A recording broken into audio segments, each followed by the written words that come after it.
Welcome to the Advanced Excel Full Course by Simplilearn. Microsoft Excel is a versatile and powerful tool for managing, analyzing, and visualizing data. In today's data-driven world, mastering Excel is a must-have skill for creating impactful reports, streamlining workflows, and building dynamic dashboards to support better decision-making. This course will start with an in-depth introduction to Excel and its key features. You'll also learn about how to harness the power of tools like Power Query for seamless data transformation, and you'll explore how AI features like Excel Copilot can provide valuable insights. We'll also dive into top 10 advanced Excel formulas that can boost your productivity.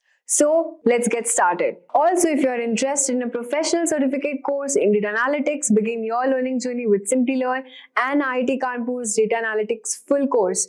Explore our learning management system, track your progress, and meet completion requirements. Learn to understand data and enhance your analytical skills through live session with industry experts, hands-on labs, and masterclasses by IIT Kanpur faculty. You can check out the course link in the description box and in the pinned comments. Microsoft Excel. So, Microsoft Excel is a software product designed and developed by Microsoft for storing data in an organized way, that is, rows and columns. And Microsoft Excel is also capable to manipulate data through some mathematical operations. Followed by that, Microsoft Excel is also used to extract the insights from the data and represent it in the form of visually appealing graphs and charts. Now we have a basic understanding or an overview of what a Microsoft Excel software product is.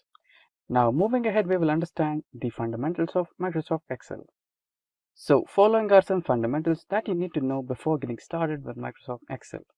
So basically, when you install the Microsoft Office in your computer, you will have various Microsoft products, out of which Microsoft Excel is one of the products.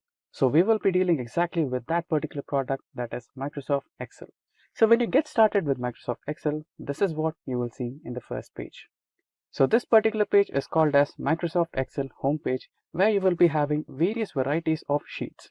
Microsoft Excel will give you some suggestions based on the type of sheet you want to work with. We will see this in a better way through the practical session. So once you get started with the sheet, you will have some more options. So this particular option is called as the toolbar menu.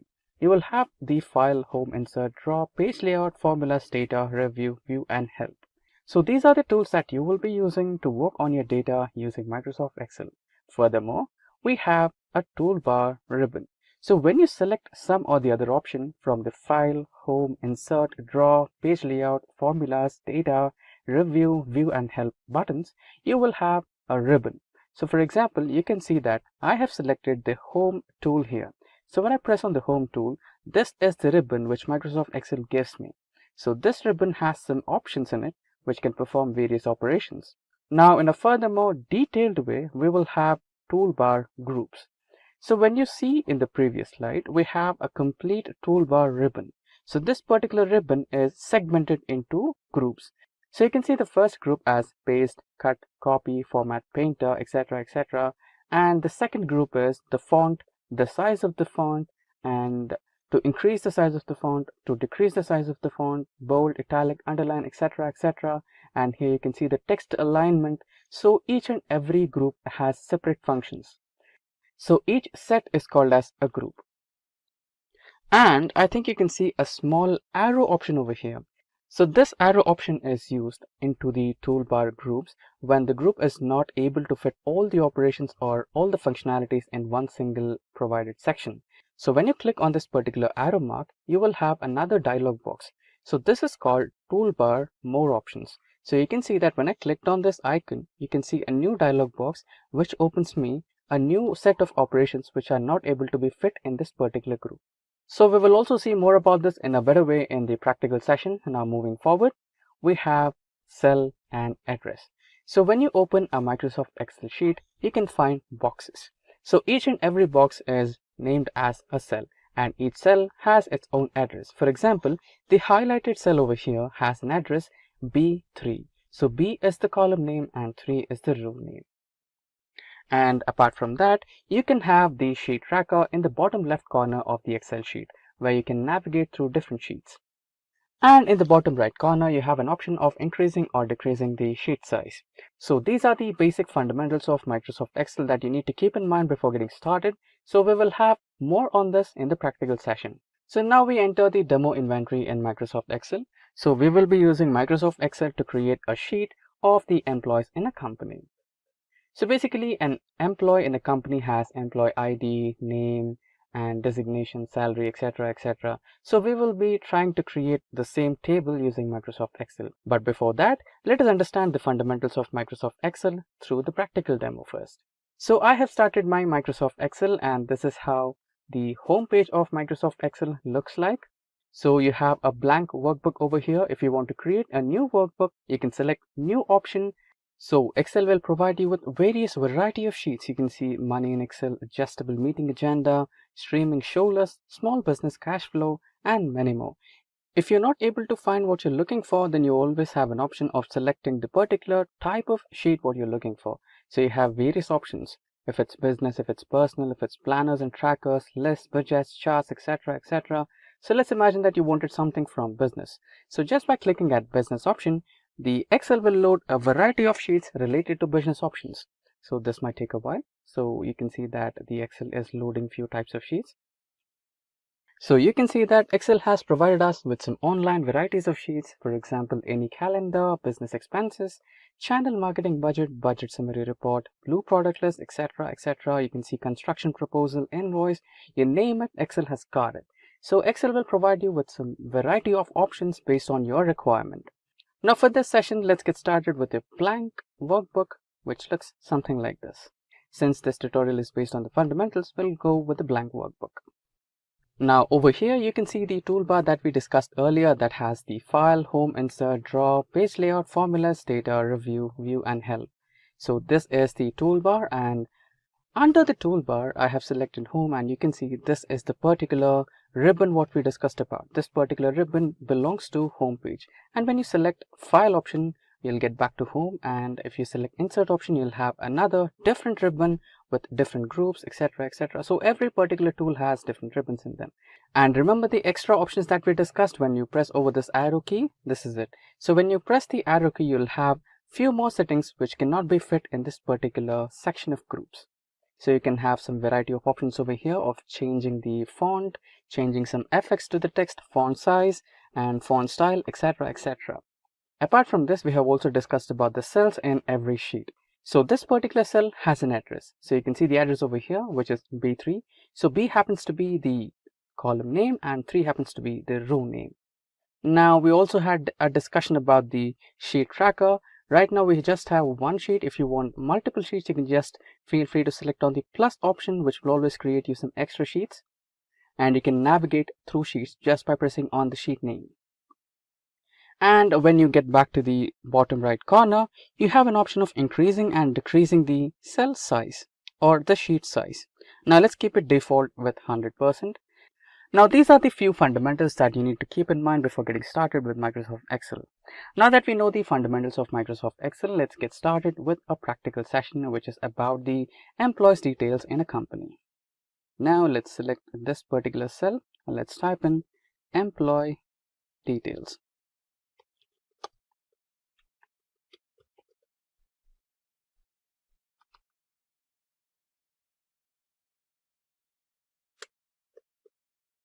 Yeah, we have the cell. Now an employee details table will have the information related to employees. So the information will be about name, it will be about employee number, it will be the designation, and maybe salary,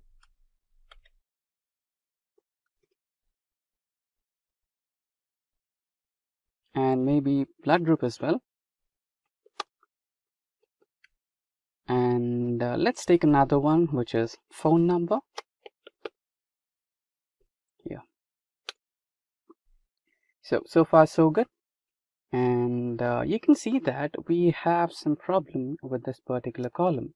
The designation, the name of the designation is practically good, but it is not visible. So when you when you're not on that particular cell, you can see that the name is incomplete over here. So you can always fix that. You can just manually change the size of the row or cell, or you can also feel free to double click on that cell, which will automatically set the size of that particular cell. And same goes to the blood group. Just let's try to double click on that, and same goes to phone number. Great. So you can see that the employee's details are just confined to the first two cells. It's supposed to be somewhere in the middle, right? So no problem, we can do that as well. We can select all the cells, and we have an option of merging them. You can just select this one, which will help you with merging and centering that particular data to the center part. So that's how we do it. Now let's get started by adding the names of the employees. Let's add the names: Joe, John, Mary, Mark, Susan, and then Jennifer. Let's type in Mike. Let's type in Tim, Jeff, Jeffrey. Yeah, we have a couple of employees. Now let's type in the employee numbers.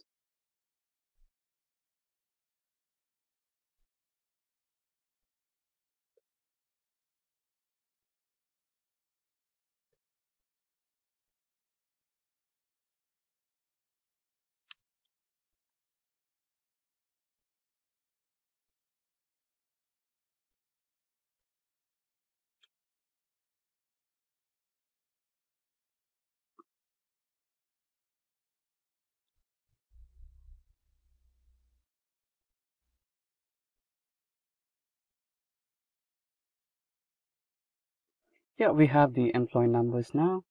Let's type in the designation. Okay, let's choose Joe to be the CEO of the company and John as the software developer.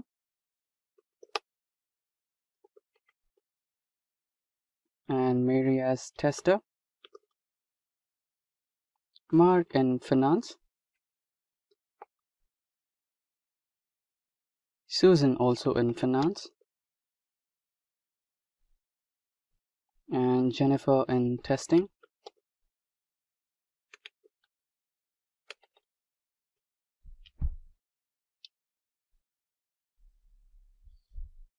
And Mike in marketing.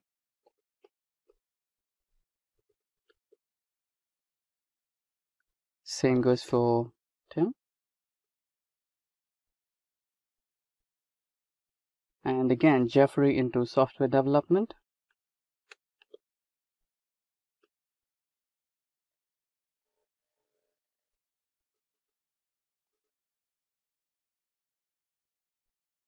And Morgan into testing again. Now let's click on C so that it gets resized according to the length of the text. Now it's done.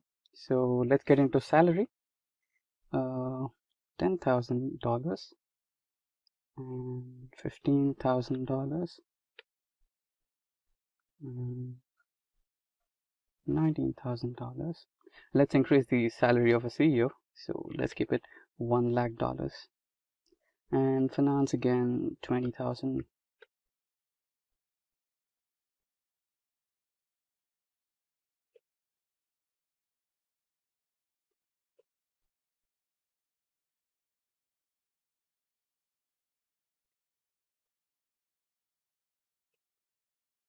So yeah, the salaries are allocated. Again, the blood group.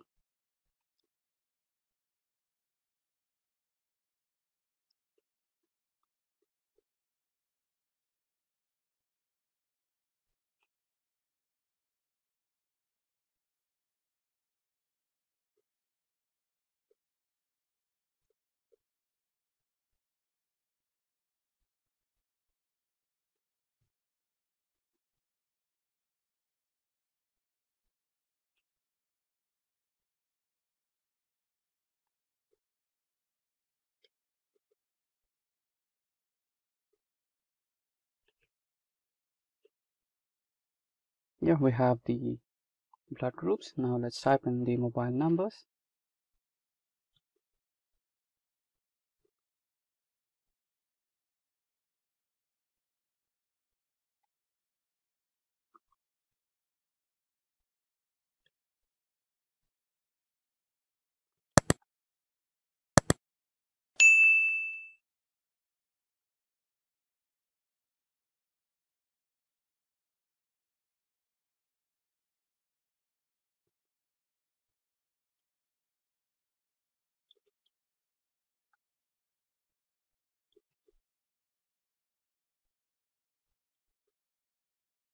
Yeah, now we have typed in some random mobile numbers as well. So yeah, this is how you can add in some data into your table. And now let us imagine that you forgot to add or remove a column. So let's imagine that we wanted to add a serial number as well, but somehow we forgot to add it. Now you can always add a new row or column. For example, here we wanted to add a new column. So we just have to right click on A, select the insert option. Here we have a new row now. Now let's type in serial number.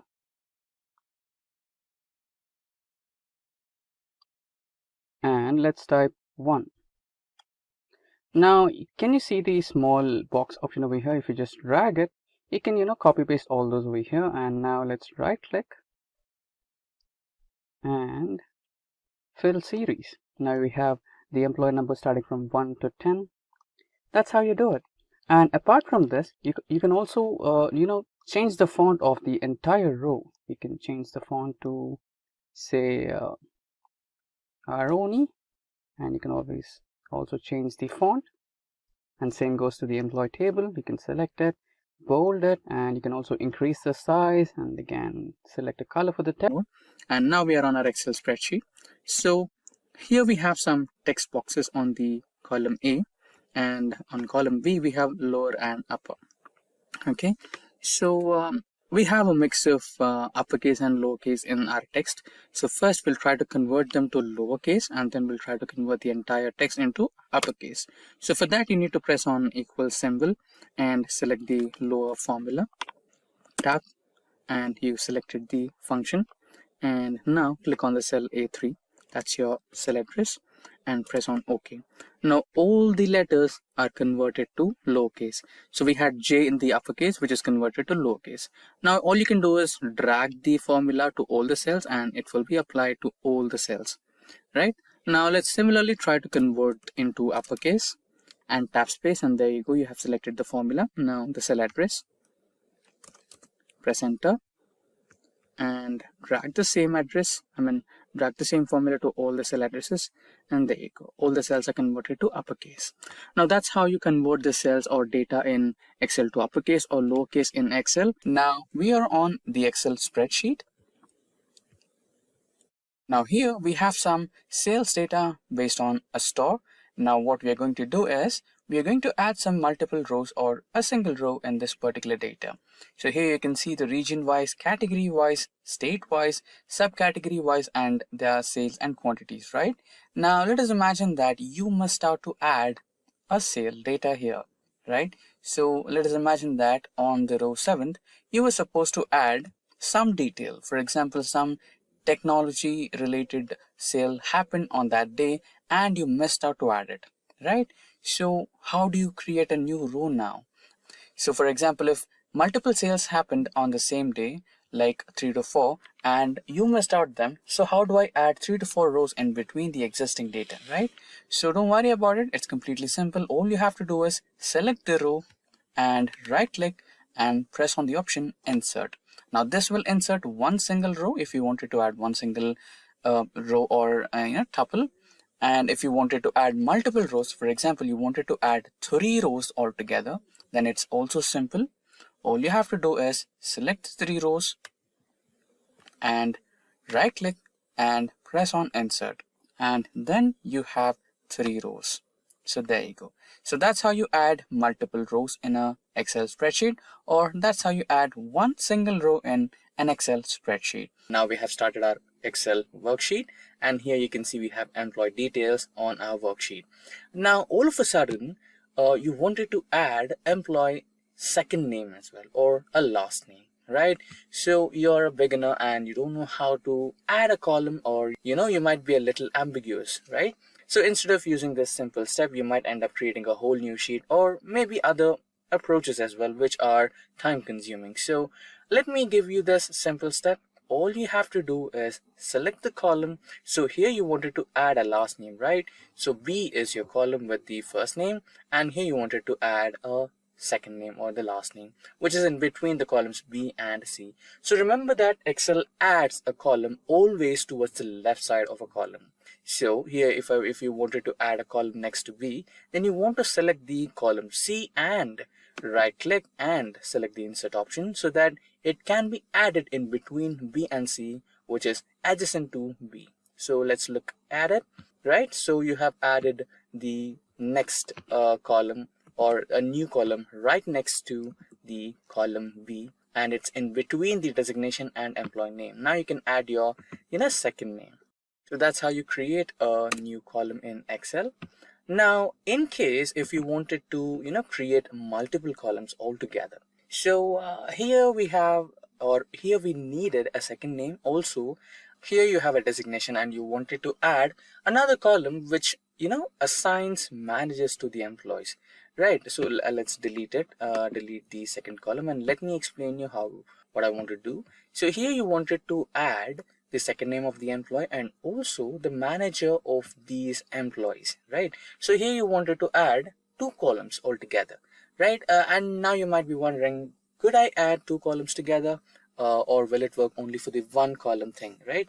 No, it works for two columns and also more than two columns altogether. So you wanted to add two columns here, right? So select the two columns. You can select, or you can click on the column C and hold that left key and drag it along the right side.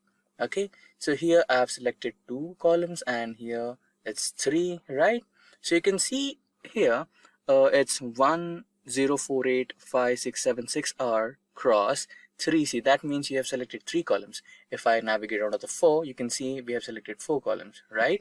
Now right click and select on insert, and you'll have four columns in between employee name and designation. Now you might have to add your second name, manager's employee ID, and the department, everything, or you can add anything or any number of columns in between the existing columns. Now we are on our Excel spreadsheet. Now you might want to add some extension to your data. Since we have sales here, you might want to add the dollar logo, right? So if you have like 5 to 10 rows, then it's easy. But if you have multiple rows, then it might be a little time consuming. In such scenarios, you might want to select the entire column, right? So how do you do that in a shortest method? So there are multiple methods to do it. So the easiest one, the first and the easiest one is clicking on the column number or column name. So here we have the column name, that is E, and if you click on it, the entire column is selected. And here we have numbers. So let us imagine that you wanted to select the row number 2. Click on number 2 and you have all the rows, the entire row selected, all the cells are selected, right? So this is one way. And again, there is another way where you can just click on the first table header and press Control Spacebar. So the combination key is Control Spacebar for columns, and if you want to select the entire row, it is Shift Spacebar. So this is the method 2. And another method, so you might have a doubt here, right? So when you click on the column name or when you click on the row number, the entire row or entire column gets selected, right? And you wanted to select only the cells which have data. So we have another way for that. So you can select the cell. Now hold the Control and Shift key and press the lower arrow key to select the entire column with cells having data. So there you go. You have selected all the cells in one single column with only data, and all the cells which do not have data are not selected.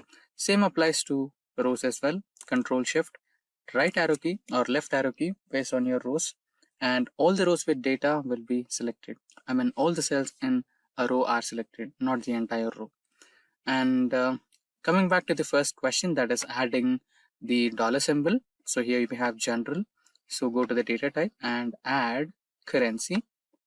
So you have rupees here. So currently we are in India, so we have rupees. Now, what is the advantage of selecting the entire row when you don't have any data in the 57th row or the next cell, right?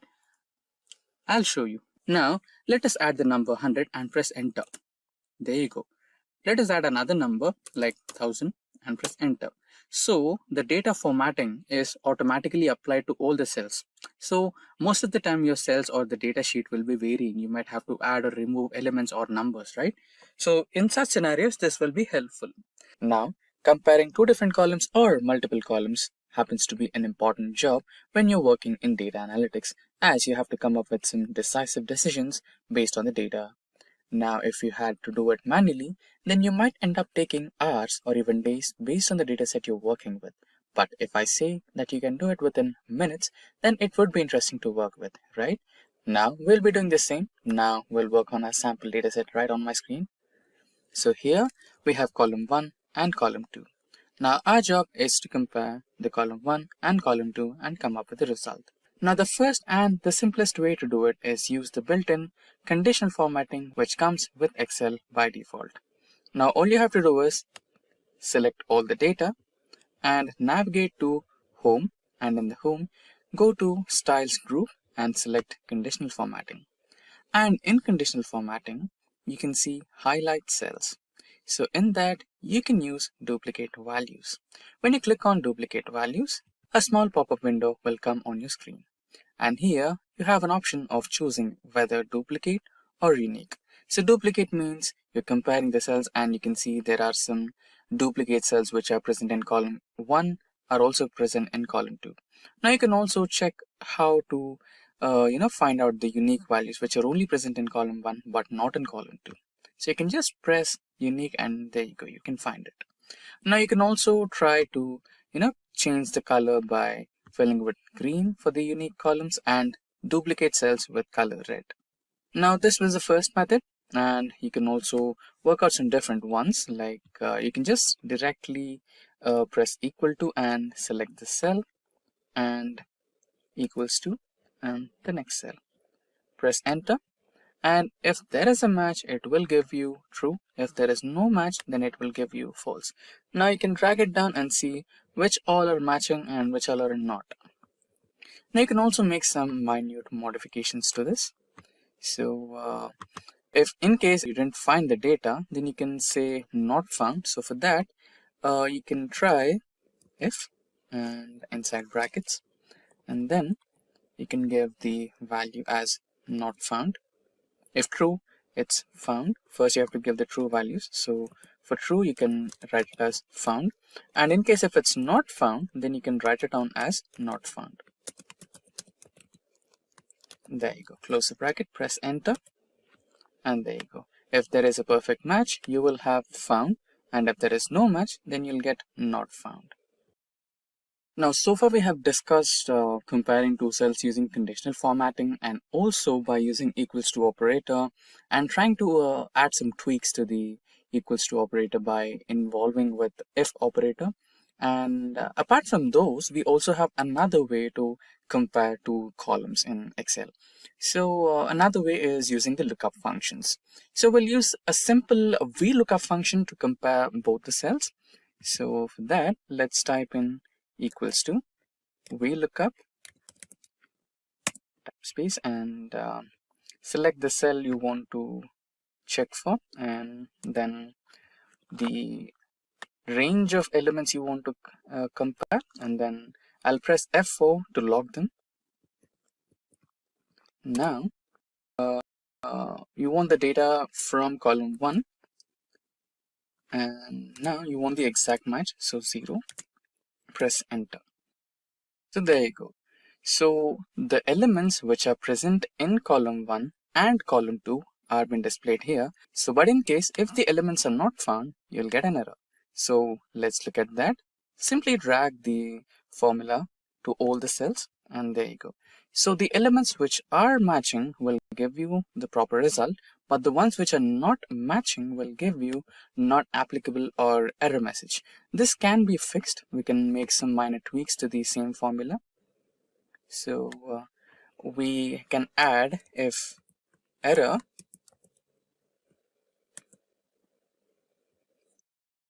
comma, simply written as not found.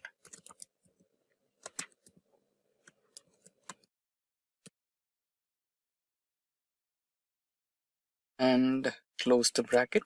So that should do. So we have closed the bracket and press enter. There you go. Now simply drag this, and soon you can see the data which is having no match is shown as not found. Now there is another possibility. Okay, let's get back to another different sheet. So this should work. So we already have the formula, so let's erase that first. I'll erase the whole data and even this one. Yeah, now we have the clear column 4. So here you can see we have Ford India, and here you can see we have just Ford. And similarly, here you have Mahindra and Mahindra, and here you have Mahindra, right? So in some situations, you might have to compare two different columns, but the names might be a little different, right? So for example, if you're working with Oracle, and if you're working with Oracle America, and you have in the first case is Oracle and in the second column is Oracle America, then those are one and the same, but you have some minor text changes, right?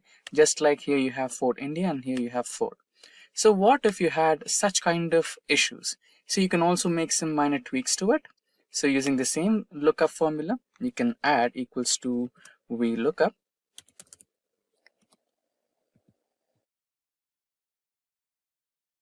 and also the comparison cell, which is this one. And you're not stopping there. You're trying to add the wildcard here. So the wildcard is asterisk, which means if there is anything like if you get the comparison between the first cell and the second cell which matches, and if there is anything extra rather than the actual cell, please try to consider it. So that's what we're going to do. So after entering the wildcard symbol, you'll select the range of columns which you have to fetch the data from, and then try to fix them using function key F4. You're looking from the column number 1, and then you're finding the exact match. Now you can close it and enter. Now let's try to drag it. There you go. So you have the data, Mahindra and Mahindra, Hyundai India, Honda India. So that's how you try to use comparing cells in Excel. Now you can see I'm on my Excel worksheet, and I have one table on my worksheet right now. So you can, transposing or, converting rows to columns is a very simple task. I'll explain you in two different ways.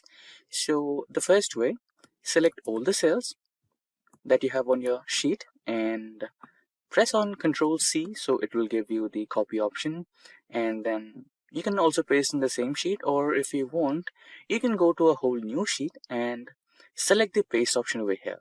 But before selecting the actual paste option, you can see a small drop down icon. Click on that and navigate to paste special, and in this you can see transpose option. Click on that, or make sure that it's checked and press OK. Now you can see all your columns have been converted into rows, and all your rows are converted into columns. So this was the first way.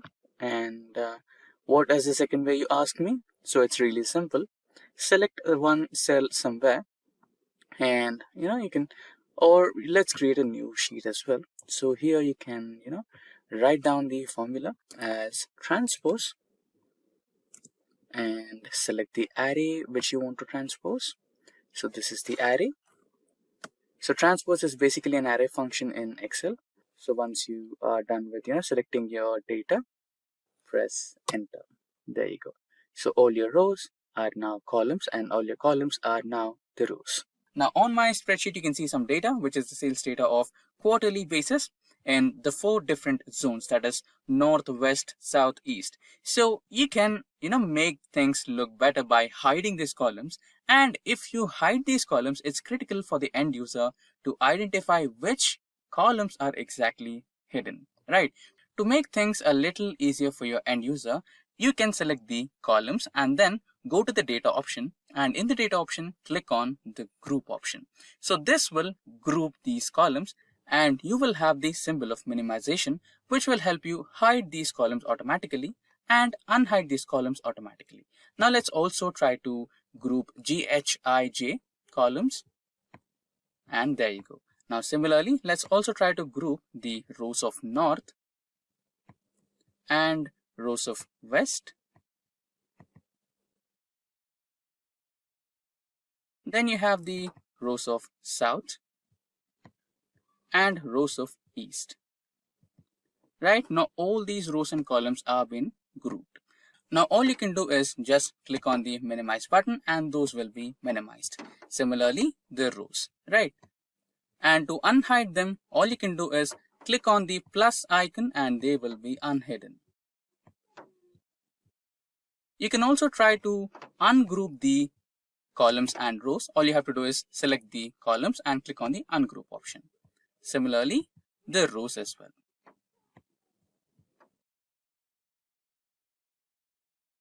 And that's how you can group and ungroup rows and columns in Excel. Now we are on our spreadsheet and you can see I have some sample data on my spreadsheet and it does have some blank rows. Now how do I eliminate these blank rows? So one step is you can select the entire row and try to right click and delete it. Again, this sort of method might take hours to get rid of all the blank rows. And most of the time you might end up even selecting the rows with data in it, right? So if I want to select multiple rows, then I'll be selecting some rows with data as well, which might be a little troublesome in the future. Now let's try to use the easier way.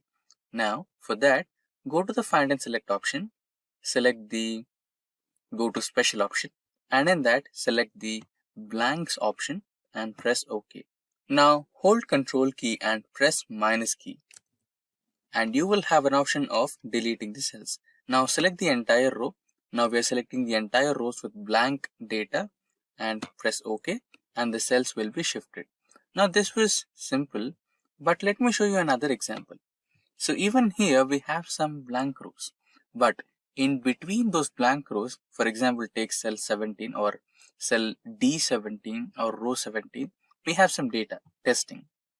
And here in the employee ID, we have some data in A26. And again in B39, we have some data that is first name. Right. In such scenarios, how do I eliminate data? So we have a simple logic for it.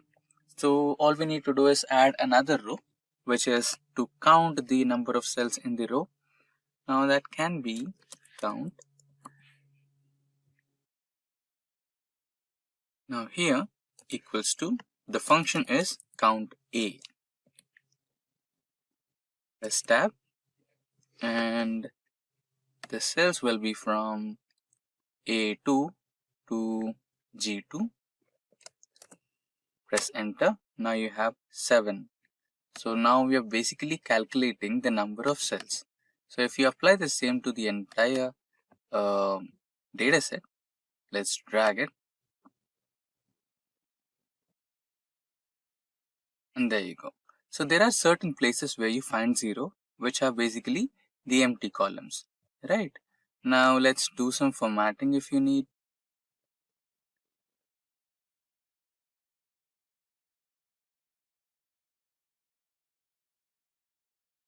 Let's try to add filters.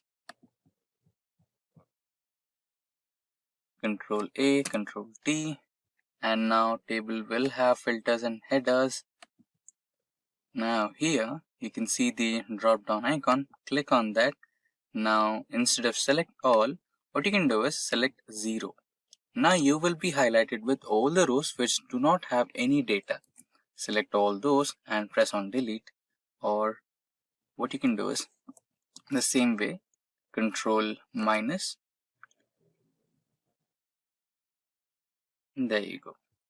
Now clear the filter. Now all you have is the data without any kind of blank rows. So all the rows that had some amount of data are retrained and all the data or all the cells or all the rows which do not have any data, which are completely blank, they have been eliminated. So here you can see columns and rows. So especially the fourth row and the column C, right? So currently we have data on our spreadsheet, and it is exceeding the number of rows currently visible on our screen, right? So when you scroll down, you can see that the header or the headers of all the columns are getting vanished or scrolled up along with the data, right? And you might want to keep that so that you'll have reference to every single aspect of or every single cell data you're referring to, right?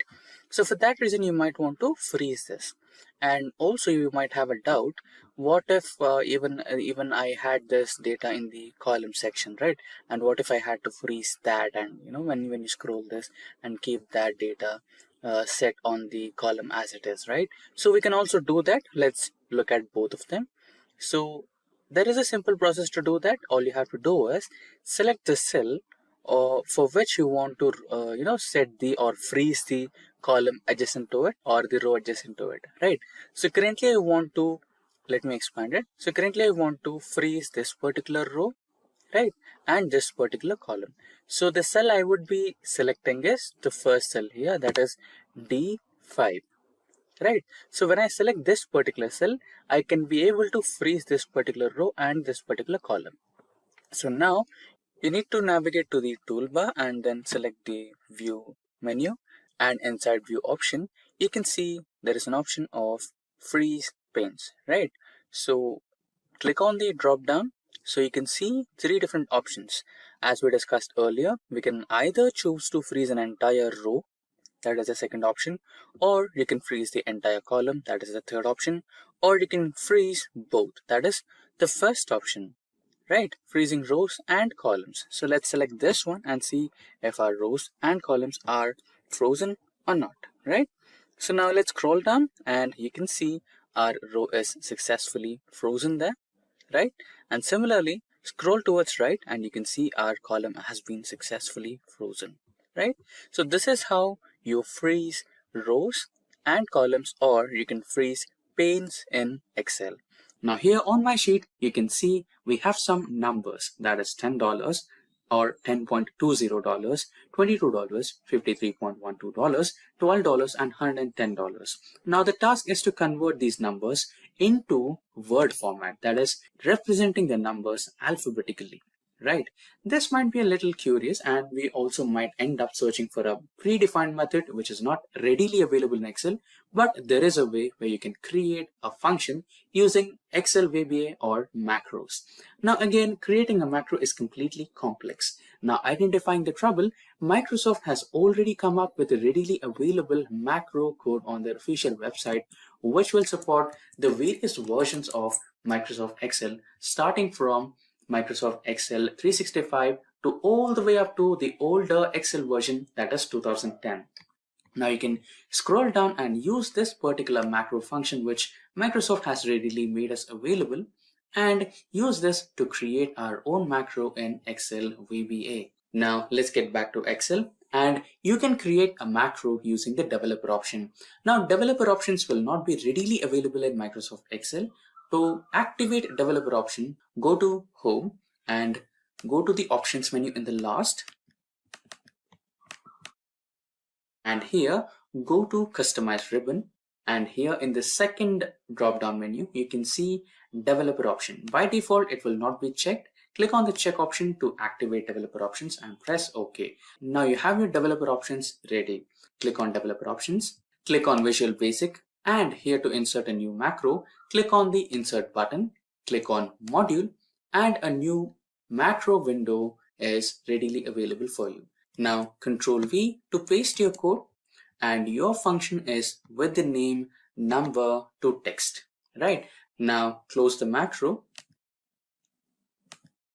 and here your function will be readily available. Equals to, and the function name was number to text.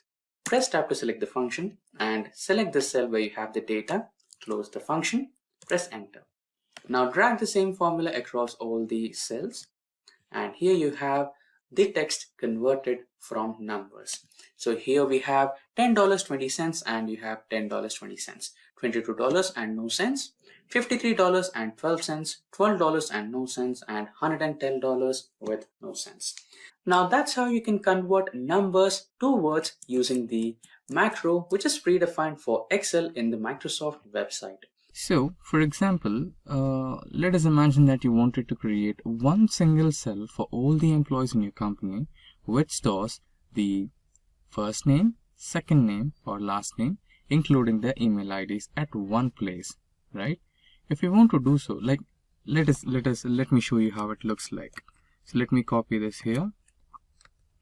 Then that's the first name. Now it's your second name along with the email ID. Now let us imagine that you wanted to store all the employees in the same way, right? So you can do this by using combine operation in Excel.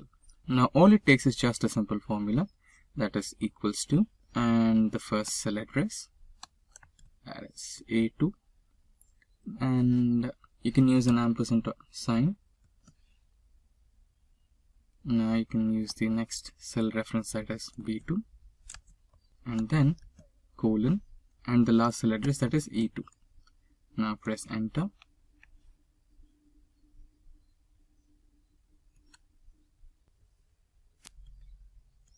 So when you press enter or tab, you will get this particular answer. But this data is completely in a state where you can't understand it, right? The first name, last name, and the email ID has got combined all together. So you want to use some spaces, right? So all you need to do is just make a little modification to this particular existing data. So you can press another ampersand and include spaces. And then you can separate the email ID and the name with some colon. So now we have separated the first two cells, that is the first name and the last name, with a space using the ampersands. And then again we have used an ampersand to include the colon, and see that we have also included a space between the colon marks so that it gets separated cleanly. And now let's try to press tab and see the result. So there you go. The first name and the second name is separated by space, and the email ID and the complete name is separated by a colon. Now you can use this to all the cells, and there you go. All the first name, last name, and the email IDs have been printed here. So that's how you use the combine operation in Excel. And you can see on my screen we have the sales data of one single employee in the month of January. Okay, so this is the sales data of John in January sales. Now let us imagine that we have the same person's or same John's data of sales of all the 3 months. Okay, so here we have the sales data of John for January, February, and March. And you wanted to club all these 3 months and write it down as Q1, right? So let us try doing it. Now you can see that only January is replaced as Q1, and February and March are still remaining the same. So let us try to delete them. So we have deleted them, and I think now it looks like this is the sales data of one single quarter, that is Q1. But again, Q1 is under column B, and anyone who looks at it feels like this data is of January, February, and March, and all the Q1 details are only present in B column, but C and D are completely, different from this one, right? So you don't want that kind of an impression on your, the one who are presenting to you. So in those situations, you want to merge all these 3 columns and make sure that the Q1 is present somewhere in between the cells so that all the data looks relevant, and it defines that these data elements belong to Q1, right? So there is an option in Excel to do that. So select all the cells that you want to merge and go into Home button, and in Home button, get into the alignment group and select Merge and Center. So you can do it directly. Also, you have a couple of more options. There is Merge and Center, Merge Across, Merge Cells, and Unmerge. So we'll go through it one by one. So first we'll go through Merge and Center. So there you go, the cells got merged and it has been aligned into center. Now again, if your manager or anyone superior to you wants this to be, independent, like they want it to be in terms of January, February and March, so that they can have access to it in month-wise. So you want to unmerge it back, right? How to do that now? So the same menu and select unmerge, and there you go, you have your data back in the original form again. All you have to do is, rename a few cells. There you go. And you have it back, right? So in a few situations, okay, you can also add the borders so that it looks more relevant. Now, now let's try to merge this again and merge in center. Yeah. Now again, let us imagine that you are going through an appraisal cycle and you also wanted to add some comments about the sales happening in your company regarding all the employees, right? So also we have that here. Now let me expand a little bit. Yeah, there you go. So again, let's merge and center. Now you wanted to take a review of your level 1, level 2 and level 3 managers. So you have all the three rows here, but you can see the cells are not merged, and you wanted to merge every single row. So merging and centering everything row wise would be a little time consuming. I mean, 3 columns is okay, but what if you had like you had to take a review from a couple of more managers, like 5 to 10, right? Or imagine you wanted to write some random comments. Apart from review, you wanted to write some random comments based on month-wise sales or something like that. So it would be time consuming, right? So apart from that, you have another option where you select all the cells and come over here and select the option of merge across. And all the cells will be merged all together at once, and you will be having those individual rows where you can write down your reviews, like review 1 and so on, review 2, right? So this is how the option of merge across works, and we already have been through the merge and center, and merge is completely similar to merge and center. So this is how merge and center, merge cells, and merge across and unmerge cells in Excel work. Now there are multiple ways to add date to Excel spreadsheet. For example, equals to today. This is a shortcut method, and you can enter done. You will have today's date. But again, there is some problem with this kind of approach. So today's date is 4th of September 2022. Now, if you open the same spreadsheet after today, that is tomorrow or day after tomorrow, then you will have a concurrent date, that is 5th of September or 6th of September, right? The date will always vary or get updated according to time. Now, you don't want to change that, or you don't want that to be happening with employee's date of joining, right? It should be stagnant. It should not vary, right? So there is another shortcut way apart from using the datetime functions. There is a keyboard shortcut where you can add date to Excel. That is Control semicolon. So this is the shortcut way to add date to your Excel spreadsheet, and this particular date will not change. This will remain the same constant date throughout the time. Now, there is a chance where you might also have to add time to your spreadsheet. That is date of joining and time of joining, right? So there is another simple shortcut where you can add time by just pressing 3 keys. That is holding Control, holding Shift and pressing semicolon. Then you'll have the time. So this is how you can add date to your Excel spreadsheet and add time to your Excel spreadsheet. And this date and time will remain constant. It will not vary like the today function that we have used here. So you can see on my screen, we are on the Excel spreadsheet, and on my spreadsheet, you can see dates in column A and different formats in column C, D, E, and F respectively. Now by default, the data type or the data present in the A column will be considered as general. And there are a few situations where even if you try to format the date in your format, like the customized format, you may not be able to do it because it's still under the general data type. So for that, for being on the safer side, what we will do is select the data and navigate to the data toolbar. And in that, you have the text to columns option. Press that and remember to have the delimited icon. You might be having the dash as your icon or slash as your icon for the delimited thing, and select that, and next, and here you can see, right, it's in general mode, so you can press on date and DMI will be your date format, that is date, month and year. Now click on finish. So it's been formatted now. Now let's copy the same data and paste it in all the 4 formats, so that we'll see the different formats that we can change to or customize to, right? So there you go. Let's expand the columns a little bit. Now we have day, month and year. So now you might want to change a couple of things, right? For example, you wanted to change, okay, let's see the menu. So the way is to select the cells and right click and select the format cells option. And in here you can see the date function, and in here you can see different types of modifications that you can do to your data, right? So you might want to also change your dates based on the location. So right now we are in India, and imagine if you wanted to change something based on US, or if you are having your client in US and he wants the dates in US format, you can also change that.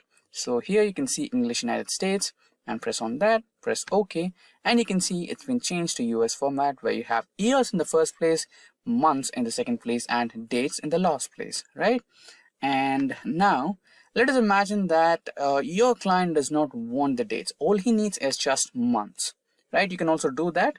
Get back to the format cells option, go to custom, and here instead of month, date and year, all you can do is just write down month and year and select OK. So you'll have only month and year, not the dates. Now your client is being a little more, he wants a little more detail, and he wants you to add a lot of granularity to your data, which includes day, time, etc., everything, right? So you can also do that. So the same way, go to format cells, custom, and here I think it's in date itself. So let's navigate a little. Yeah, here. So you have the day, date, month and year. Press OK. So there you go, right? So that's how you can do it. And now let's try a little bit more. If we have a few more options pending, so go to format cells and custom, and you also have timings. So here you have date, month, year and the timings. Press OK, and there you have all the timings as well. So since these dates are, I created them just a few moments ago to keep it simple, so I did not have to add the timings here. So if you are keen about adding the timings, you can also do that. For example, if you wanted to add the timings of the employees logged in and logged out, you can also do that using the same format. And you can see now we are on our Excel spreadsheet, and you can see we have a column of dates, and on the column B we have age. Now how do you calculate the age using the date of birth? So this is completely simple. All you have to use is the dated if function, or if you also call it as date diff function, based on your choice.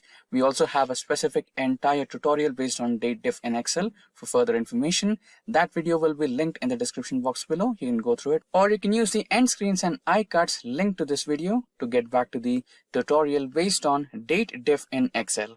Now let's calculate the age of these dates, or these people with these date of births. So all you have to do is type equals to and type dated if and open a bracket. We need 3 parameters here. That is the date of birth. That is the first parameter. Now the second one is the today function, because you are calculating the age of these people as per today, right? So we have a today function in Excel. Press on tab to select it and give a close bracket.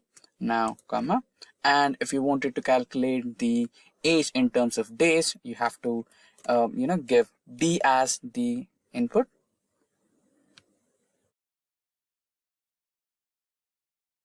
Yep, here it should be D as the input, and don't forget to use the double quotes here.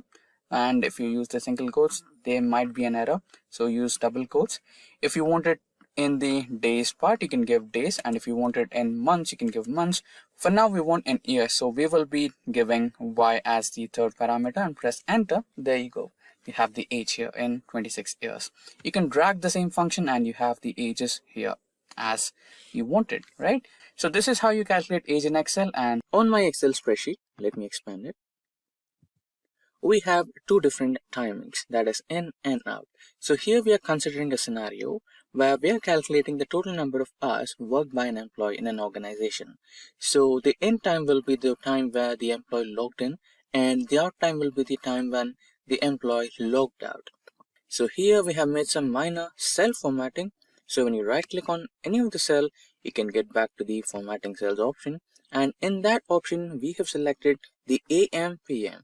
So there is also another option of choosing the 24-hour timing, that is 1320 1330. So this represents the 24-hour format, but since we are working on office timings, let's keep it as AM PM. Okay, so there you go. So we have our timings of in and out. Now to calculate the time difference between the in time and out time. So this particular calculation is completely simple. All you have to do is press equals to select out time minus select in time. So there you go, press enter and you have the total number of hours the employee has been working in your organization. So here also we have made some minor cell formatting.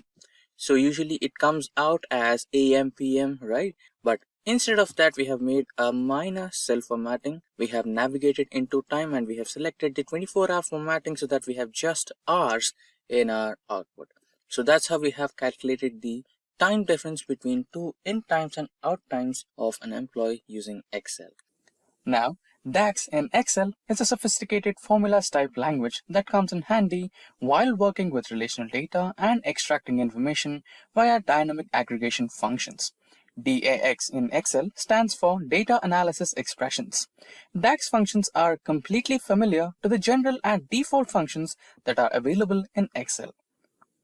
Now, DAX allows users to perform slightly escalated and advanced and custom calculations upon various data types like character data, date time, time intelligence functions, and many more. And in DAX, there are a variety of functions such as DAX table valued functions, DAX filter functions, DAX aggregation functions, time intelligence functions, date and time, information time, logical, parent, and many more. Now in today's session, we will look into one such type of DAX function in Excel, that is DAX date and time function in Excel. Now without further ado, let's get into practical mode. And we have started our Microsoft Excel. Inside Excel, we have opened a new blank worksheet. Now navigate to data option in the toolbar, and in that, go to the Power Pivot window. Now we have entered the Power Pivot window, and inside that you can see the option of Get External Data. Click on that and you can see a variety of options. That is, you can get the external data from a database, you can get from web servers, that is from data service, and you have also other forms of data sources and existing connections. For now, we will take other forms of data, that is a Microsoft Excel data which is in our local system. Select next. Now provide the location of your folder, just browse, and we will select DAX employee data, open, and there you go, we have our data connected to our Power Pivot window.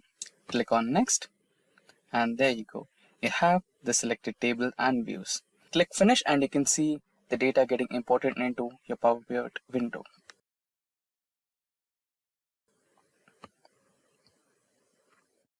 There you go.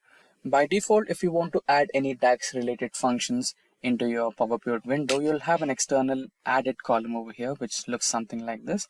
If there is not an external column, you can also add the column. It's not a big trouble. Now we have some data here.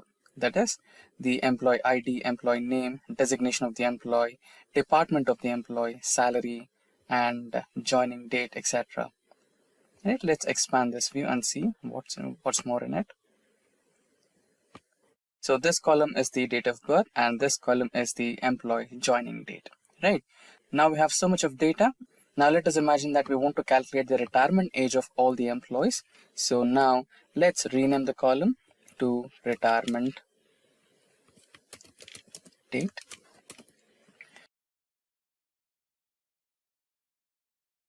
So we have our new column, that is retirement date.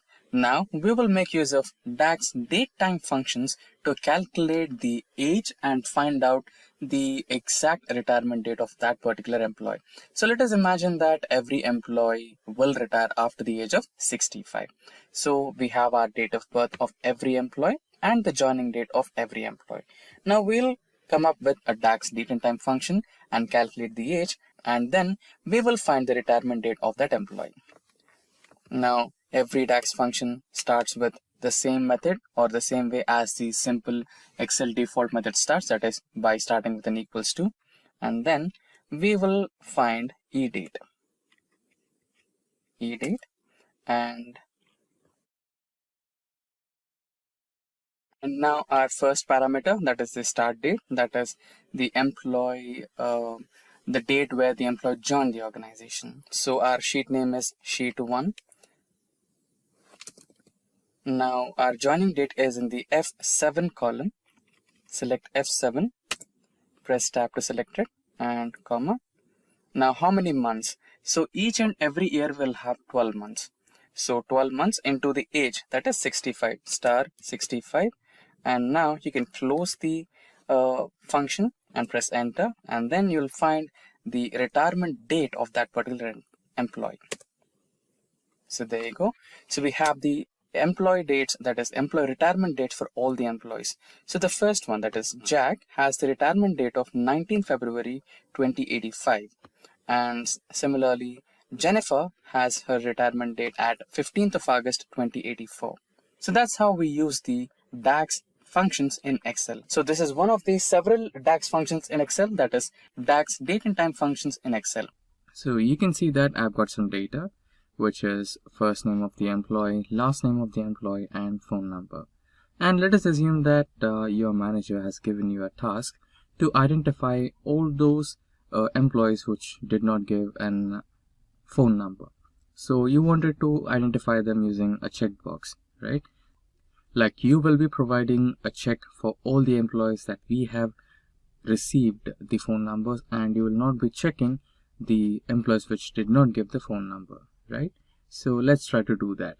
So to include a checkbox, you might want to get into the developer option.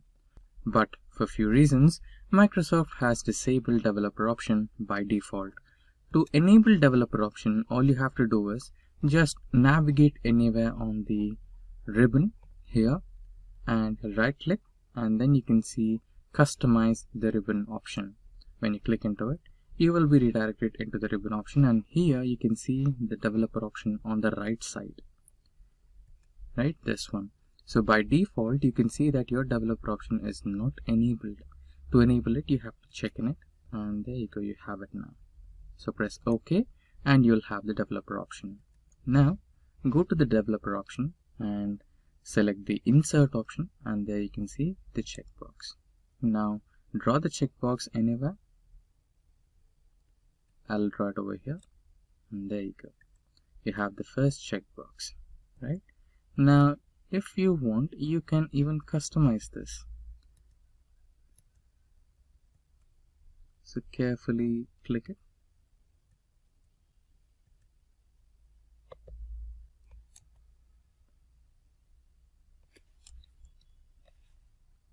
You can edit the text and write it as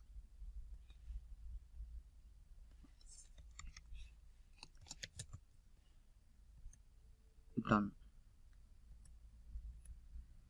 Okay. Now you can even copy this to all the cells. Just select and drag, and there you go.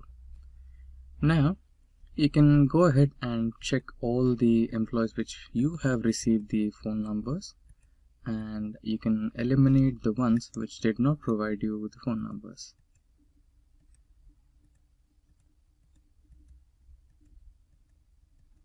That's how you can do it.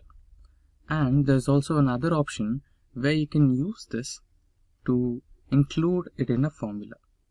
Since this data is only of 25 rows, you can manually check in the data and you can leave the data which is you have not received.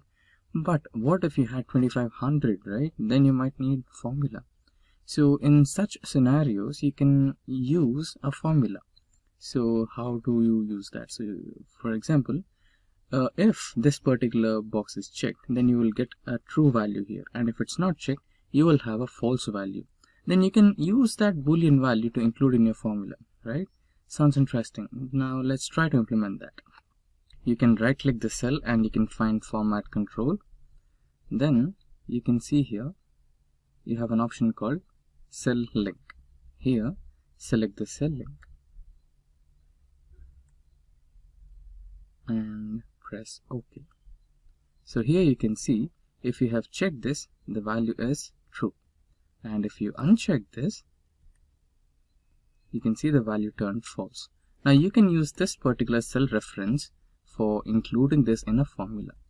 Now let us also check how to include checkboxes on Google Sheets. In Google Sheet it's really simple. All you have to do is get into the insert option and you can see a readily available checkbox. You don't have to use any developer options over here. And there you go, you can just check. Now let us assume that you're giving an important presentation and you're also requested by your manager to add the Excel document that you have used to create that particular report, which would be something like this. When you click on it, it will open a new Excel document or Excel window with all the data in it, right?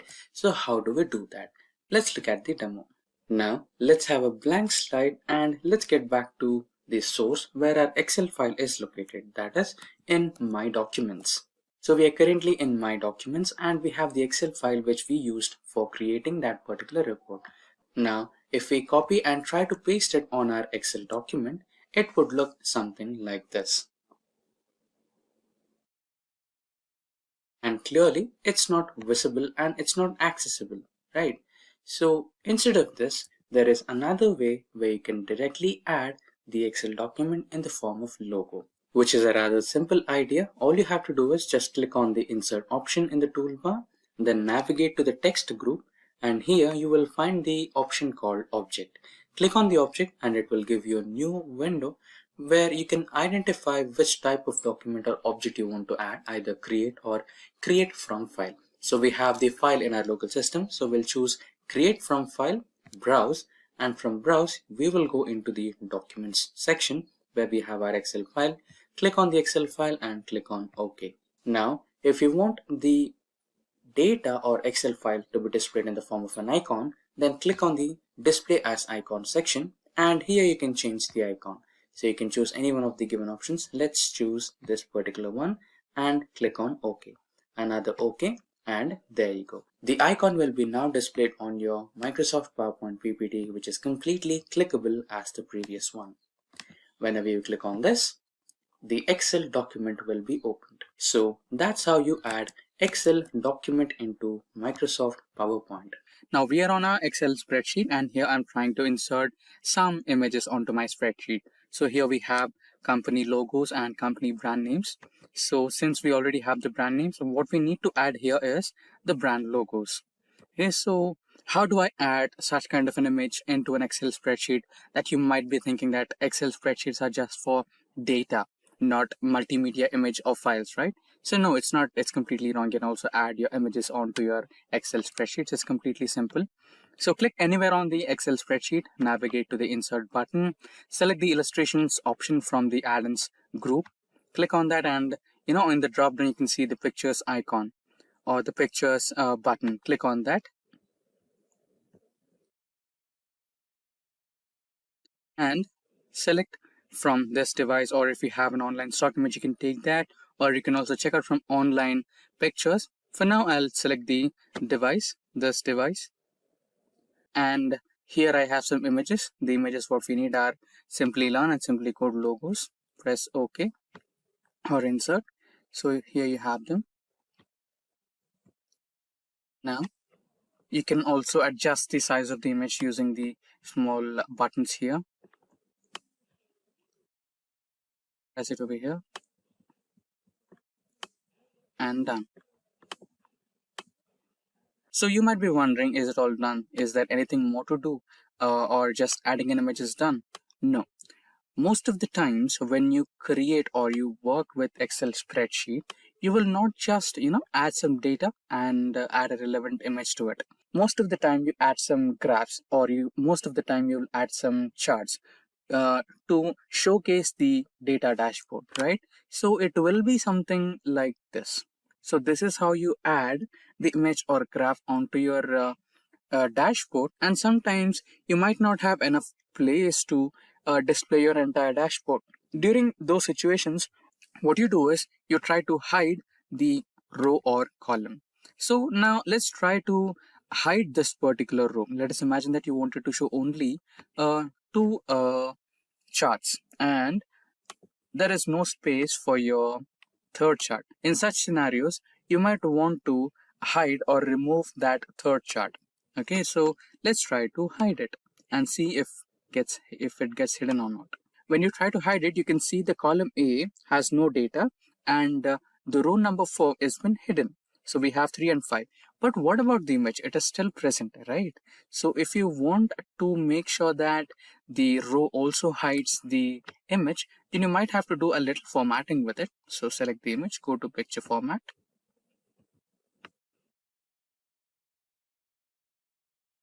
Or you can also right click and directly navigate to picture format. This opens up a set of options, and here you might want to go to the third one, which is picture format third, and select the properties, and here select the option of move and size with cells. So when you select this, when you try to hide this, it will also, the graph or the image will also hide along with the row. So that's how you do it. So how to insert PDF in Excel?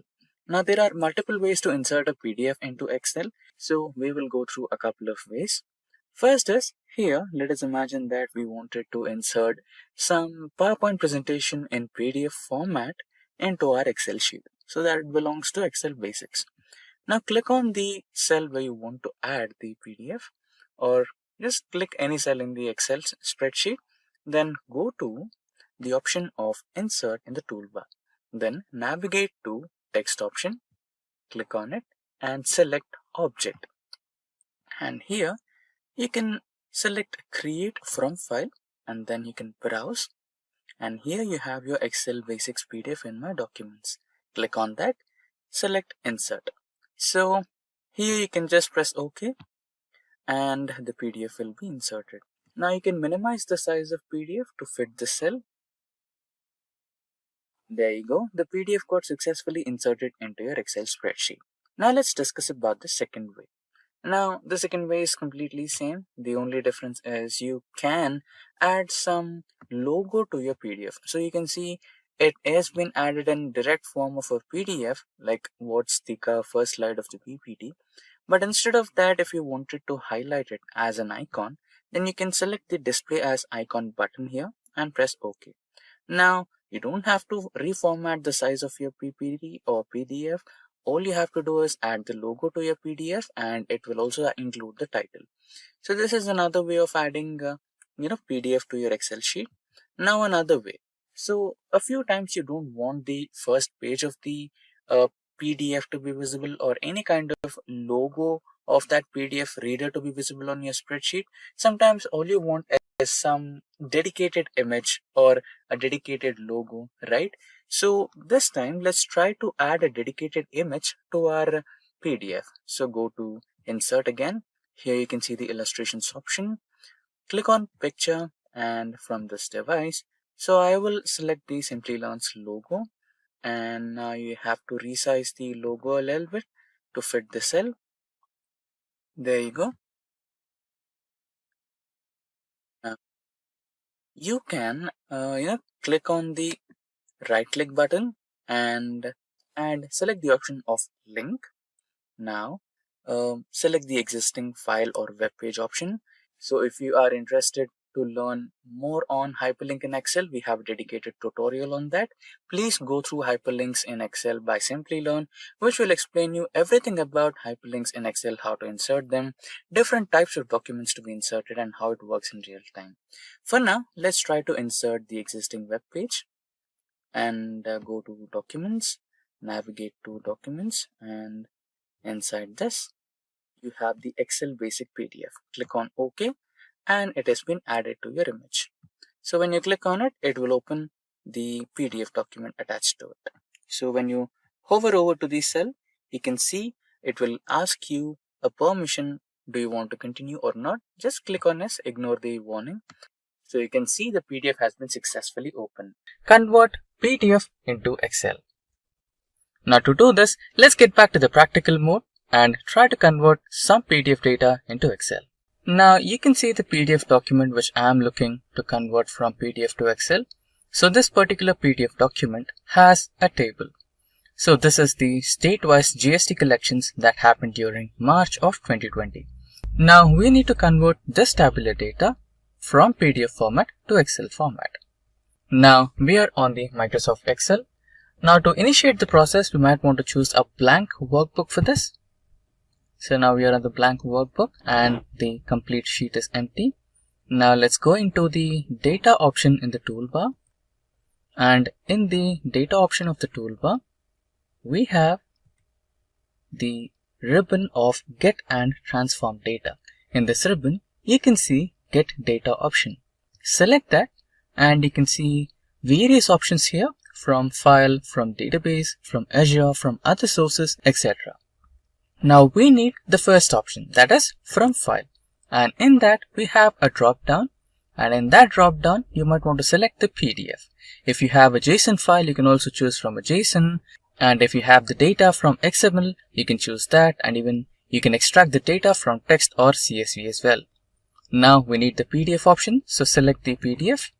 Now navigate where your file is existing. So my file is on the desktop, and now let me select the PDF document. Select import. Now Excel will automatically analyze the tabular data in the PDF format and give you the results.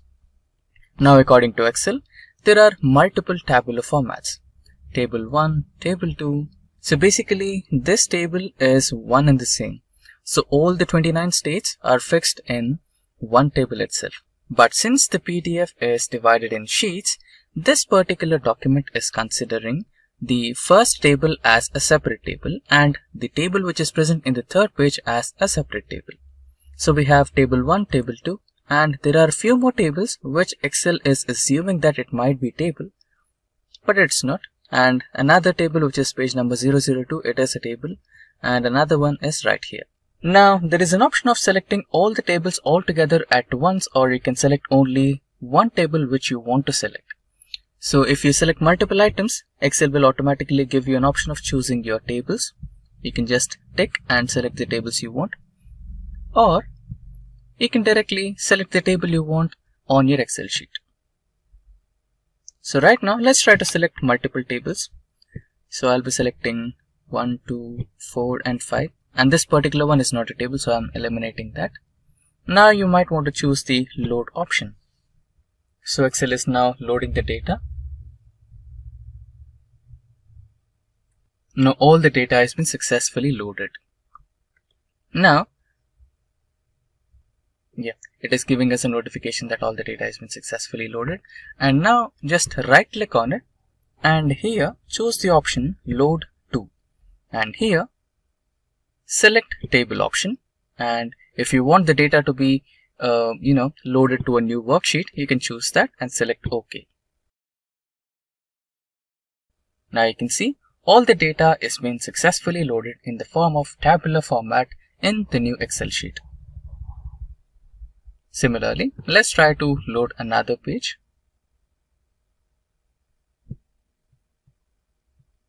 In the table format, new worksheet, select OK.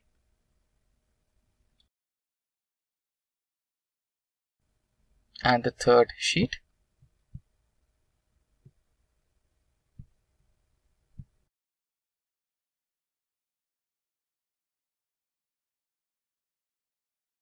Now get ready to impress your boss by converting all the PDF data into Excel sheet just in a matter of few seconds with few steps. And there you go. All the 4 tables have been loaded successfully in the form of Excel in just a few steps. Now this is how you convert PDF to Excel. That is how to add tick mark in Excel. Now on my spreadsheet, you can see some employee data. So they've been assigned a task and they want to update the task status as done and not done using symbolic statements. That is tick mark and into marks. Now how to do that? It is really simple. We'll discuss two different ways. The first way is to do it by conditional formatting. So click a cell on the task status, go to conditional formatting, click on the new rule. Yes, of course we can use the icon settings, but we want to automate it. So click on the new rule, right? So here, instead of to color scale, select icon sets. Now go to the settings. Here we don't want the third symbol, so select no cell icon. And here, instead of percentage number formula, let's add just a simple number. And the second one as well, just a simple number. Now, in the icon settings, select tick mark. You have various types of them. You know, the circular tick mark. Let's select the generic tick mark without any outer circles. And into here, generic X mark. And now let's set the values. When the value is greater than 0, it will be green. And when the value is less than or equal to 0, it will be X. And the reference value is 0, and here also the reference value is 0. Everything is okay. Click on OK and done. And here you cannot see the logos yet. We need to add some formula here, which is equals to if. Click on tab to select the symbol, and if cell address C2 is equals to done, then the value should be 1. Else the value should be 0. Close the bracket, enter. Right? Now you can see this particular logo here. Now drag the same formula, it's done. Now you can see we do have numbers. You can eliminate those numbers as well. Just edit the rules. And here you can see show icon only. Click OK and the numbers will be removed. Also edit the second one and there you go. The numbers are gone and only the symbols remain. Now what is the second technique? The second technique is available in the developer options. You can activate it by, going into the options here, go to file and here go to options and here go to advanced, customized ribbon, and in here on the right hand side, you will get developer options. Click on the tick box and it will be enabled. Now go into developer options and click into insert menu. Click on the form controls or active X controls, select the checkbox, and now just place it over here. You can edit this particular checkbox, delete everything, drag it as checkbox as well. Now you can drag the same cell across all the functions and you will have the checkbox as well. Now you can click on it and say if it's done or not. That is how to add watermark to Excel. Now on my sheet, you can see some data. So here we wanted to add some watermark logo to your Excel spreadsheet so that it looks genuine and worked by you, right? So that's the overall idea of adding a watermark. Now go to the insert window and in the insert window, go to the text option, click on that, select header and footer. Once you select header and footer, you can see something on your screen like this. So in this box, which is highlighted by a cursor, is where you're going to add the picture. On my top in the menu bar, you can see header and footer elements. In this, select the picture element and it will navigate you to a different option window. Since we are adding the image from our local system, select from file, or if you are adding from your Bing or any search window, you can also add that, or OneDrive as well. But now let's go with from file. It will directly navigate you to the pictures folder in your local system. So here is my Simplilearn's logo. Click on it and select insert. Now you can see the image is added in this format, which is ampersand and picture. And you might wonder, where is the picture? It is actually present. To view it, click on any cell in the spreadsheet and there you go, you can see it. Now you might be wondering, the image is a little towards top and abnormally placed, right? So no worries, you can always format your picture. Just press enter and use enter to move your picture towards the center of your data spreadsheet. And also there is another option of format picture altogether. Here you can adjust the height and width of your image by increasing and decreasing width or increasing and decreasing height. Using the arrow marks also works. And apart from this, there is another option of picture formatting where you can choose your image to be washing out, black and white, grayscale or anything. So currently I'm going with automatic, which will automatically adjust the brightness and everything for your image. It looks perfectly fine. So click on OK and there you go. Right. So now this should be fine. Right. Now everything is done and everything is automatically saved if you are having that autosave option on your spreadsheet. And let's go back to the normal view from the header and footer view. Click on the view and go to normal. You might be confused, right?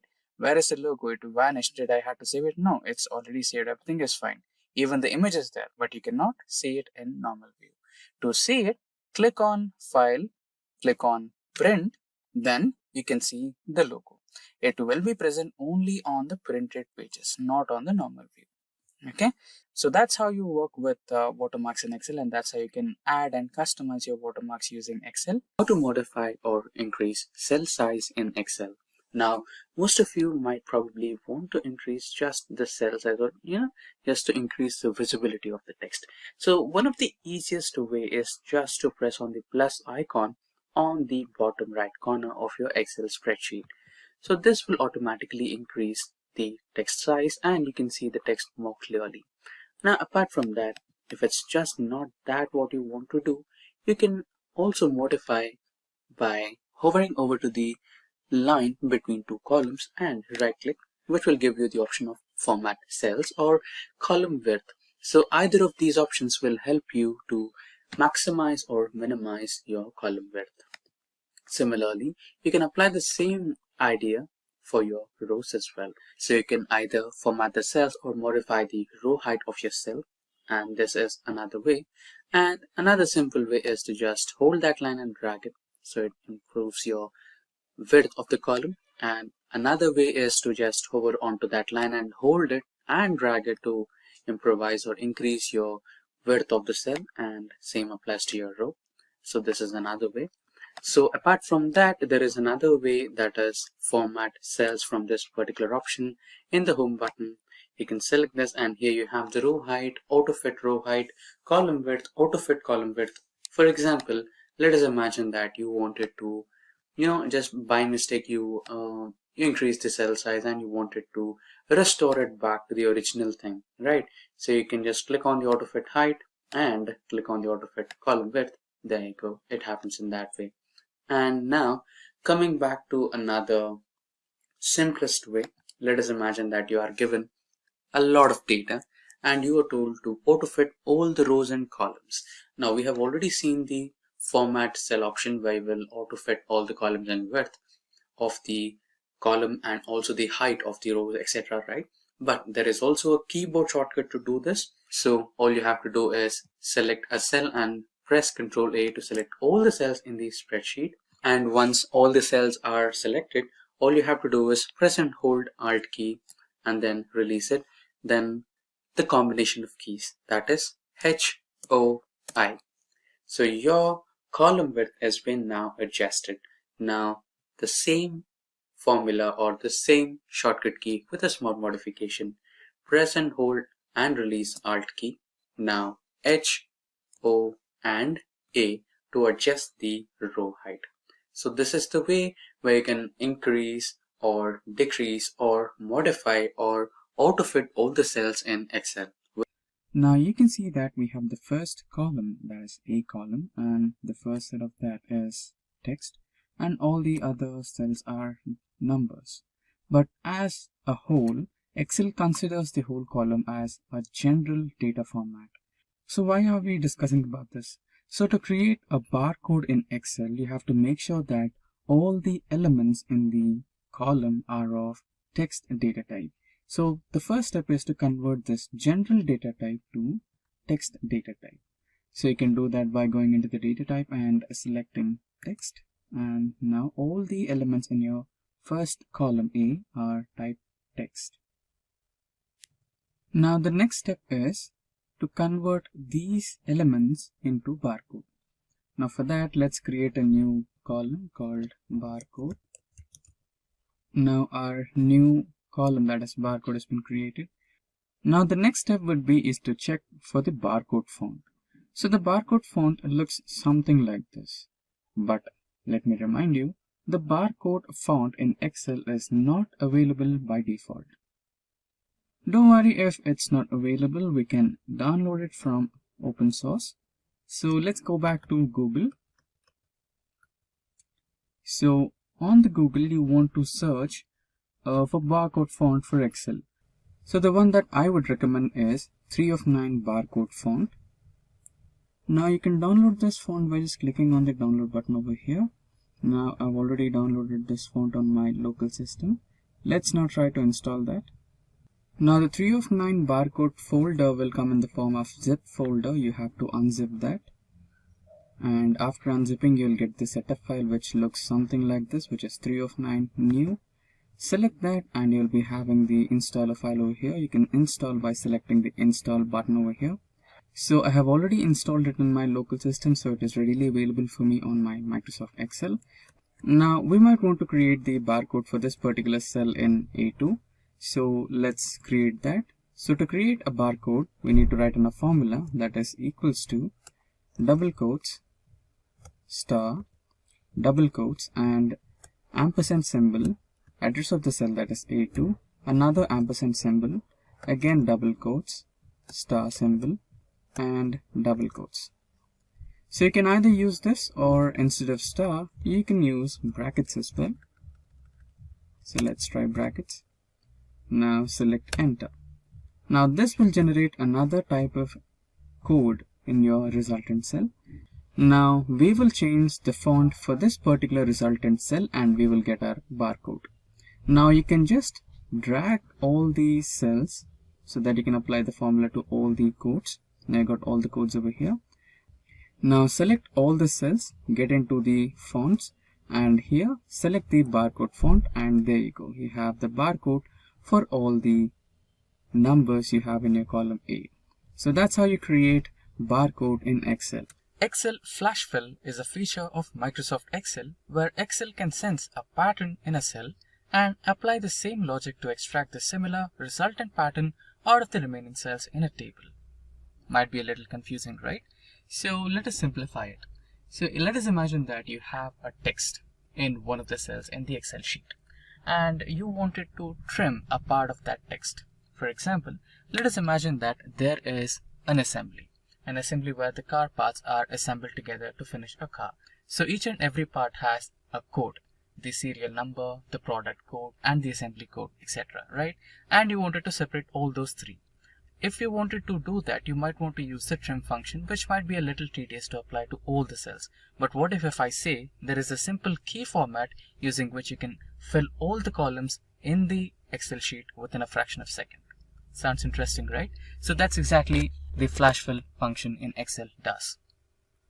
Now before we get started, let me tell you guys that we have daily updates on multiple technologies. If you're a tech geek in a continuous hunt for latest technological trends, then consider getting subscribed to our YouTube channel and don't forget to hit that bell icon to never miss an update from Simplilearn. Now without further ado, let's get started with the flash fill in Excel. For that, we might want to start the Excel to get in the practical mode. Now we are on the Microsoft Excel and remember the example we discussed. So this is a similar example. Now the first column in the sheet is the product detail. So this product detail consists of the product code, that is 112. Next we have the product serial number, that is 1002567, and lastly the assembly code, that is A, S and X. Now we want to separate this product detail into three columns, where we have the first column to be storing the product code, second one to be storing the product serial number, and the last one to be storing the assembly code. So now if you want to do that using trim function, you might want to apply the trim function here and trim out the left part. And again for the product serial number, you might want to use the trim function again, which might go into a little complicated pattern. So to avoid the complications and decrease the time spent, we might want to use the flash fill in Excel. Now let us help Excel about the pattern that we might want to generate. So the pattern is 112 and the next one is 322. So now you can see that the text was highlighted. That was the intimation from the Excel that it understood the pattern. Now going into the next cell and holding the control key and pressing the E button will help us to fill the remaining cells in the column B. So that's how it is done. And similarly, let's try out for the serial number. For that, the serial number is 10025637. Now in the next cell, we have 10036582. Now we can go to the third cell and press Ctrl E for Windows, and if you're using a Mac operating system, then you have to press Command E and all these serial numbers will be filled. So this will reduce the time in separating the pattern and filling the columns. Now let's try the last column, that is ASX, which happens to the assembly code. Next we have F, G and V. Now the shortcut method, that is Ctrl E, and there you go. Now you might be wondering, will it work only for numbers, etc., or the text which is properly aligned or separated using a hyphen? No, it can also be used for some random text which is like this. So let us imagine that we have a text which is of length like 20 or 30 and you wanted to print only a part of it. So here I'm going to print the alphabets from position 4th to position 8th. So I've already tried the first one, that is taking out the alphabets from 4th location to the 8th location, or the pattern of the text, that is I, F, E, R from Jennifer Lopez. And in the next cell we have the numbers starting from the location 4 to 8, so that is 7767. And similarly we have the other cells consisting of the names of few cars, that is Alfa Romeo, Bugatti Veyron, and next we have Superman returns text. So now let's press the shortcut key, that is Ctrl E, and make sure that all the remaining cells are filled. So that's how the flash fill works. So the flash fill in Excel will reduce the time consumed to fill all the columns by separating the text in your main cell, that is the column A, which we have here in this example, and it also reduces the complexity of using a trim function in Excel. There's hyperlinks in Excel. Now hyperlink is something which is clickable, and when you click on it, it will redirect you to a different web page, to a different worksheet, or a different location in your local system. So there are a variety of options and we will explore all of them using Excel. Now creating a hyperlink is really simple. We have multiple ways. Now let's write some text on the Excel worksheet. I'll write Simplilearn. Now creating a hyperlink is really simple. You have multiple ways.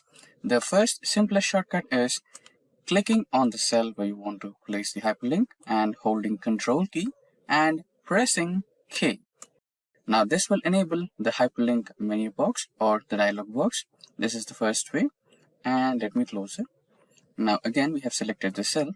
There is another option where you have to click on the insert menu on the toolbar and navigate to links group. Click on the link option and you will again have the dialog box of the hyperlink in Excel.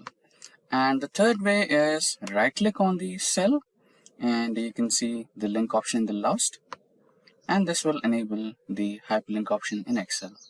Now let's create a hyperlink. The simplest way again, Ctrl K. Now we have a variety of options, that is existing file or web page, place in this document, create a new document, and an email address. So we will address all of these one at each time. So first one, existing file or a web page. Now you can select an existing PDF file or any file in your local system and hyperlink or create a hyperlink to the text, or you can select a website, a link, and place it over here and create it as a hyperlink. Let's explore both the options. First, let's try to explore the web page option. So since I've written as Simplilearn, let's use the website link of Simplilearn and create a hyperlink. Let me open Google, new tab, and let me type simplilearn.com. Let me copy the hyperlink, and now let's get back to the Excel workbook. Now here, let's place the hyperlink. Now you can press OK, and there you go. The hyperlink has been successfully created. Now this link is clickable. When you click on it, it will redirect you to a new Simplilearn's home web page, right? So this is how you create a hyperlink to a website. Now we shall explore another option, that is using an existing file, right? Let's create a new text box here.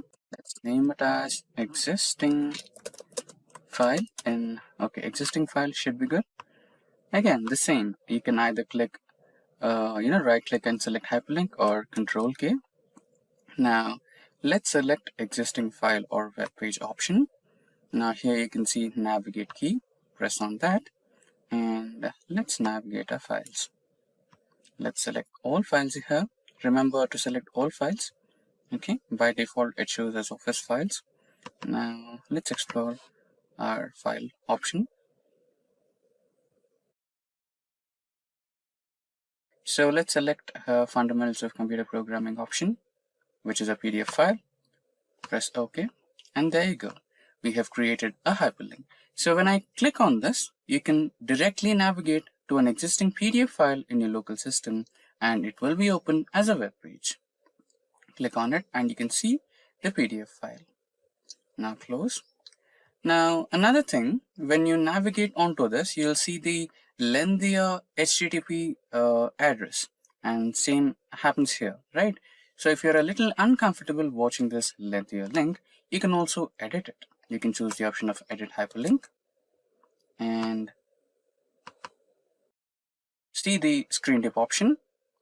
Click on it, and here you can change the text to display option and write it as click here to know more. Press OK. Again, press OK, and now if you navigate onto it, instead of seeing a lengthier hyperlink, what you can see is click here to know more. Okay, I think I made a spelling mistake. So I think I forgot an E somewhere over here. Yes. Click here to know more and press OK. Right. So here you can see click here to know more. Let's try this again over here. So edit hyperlink, screen dip option, and instead of the lengthier text box or hyperlink, you can write as click to open notes.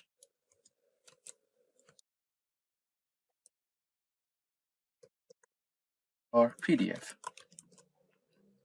Click OK and click another OK, and you are done. So instead of seeing that lengthier hyperlink, you can see click here to open PDF, right? So far we have explored two options, that is existing file and existing web page, right? Now let's try to explore another option. Again, hyperlink, right click hyperlink, and here you have seen place this in document, right?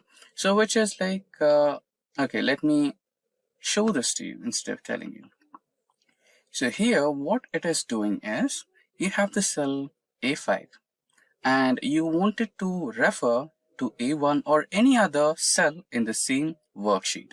So you can do that, right? So now for your reference, let me cancel it and let me create a new sheet. And here, navigate me to here, right? Let me write it as navigate me to here. Okay. So now what we will do is, so here we will create that navigate link from using the hyperlink option. Place this in this document. You can see the sheet 2 option, and the cell reference is A1 where we have written navigate me to here. So when I click this A5 cell, okay, let me also rename it. Write it as navigate cell, navigating cell, right?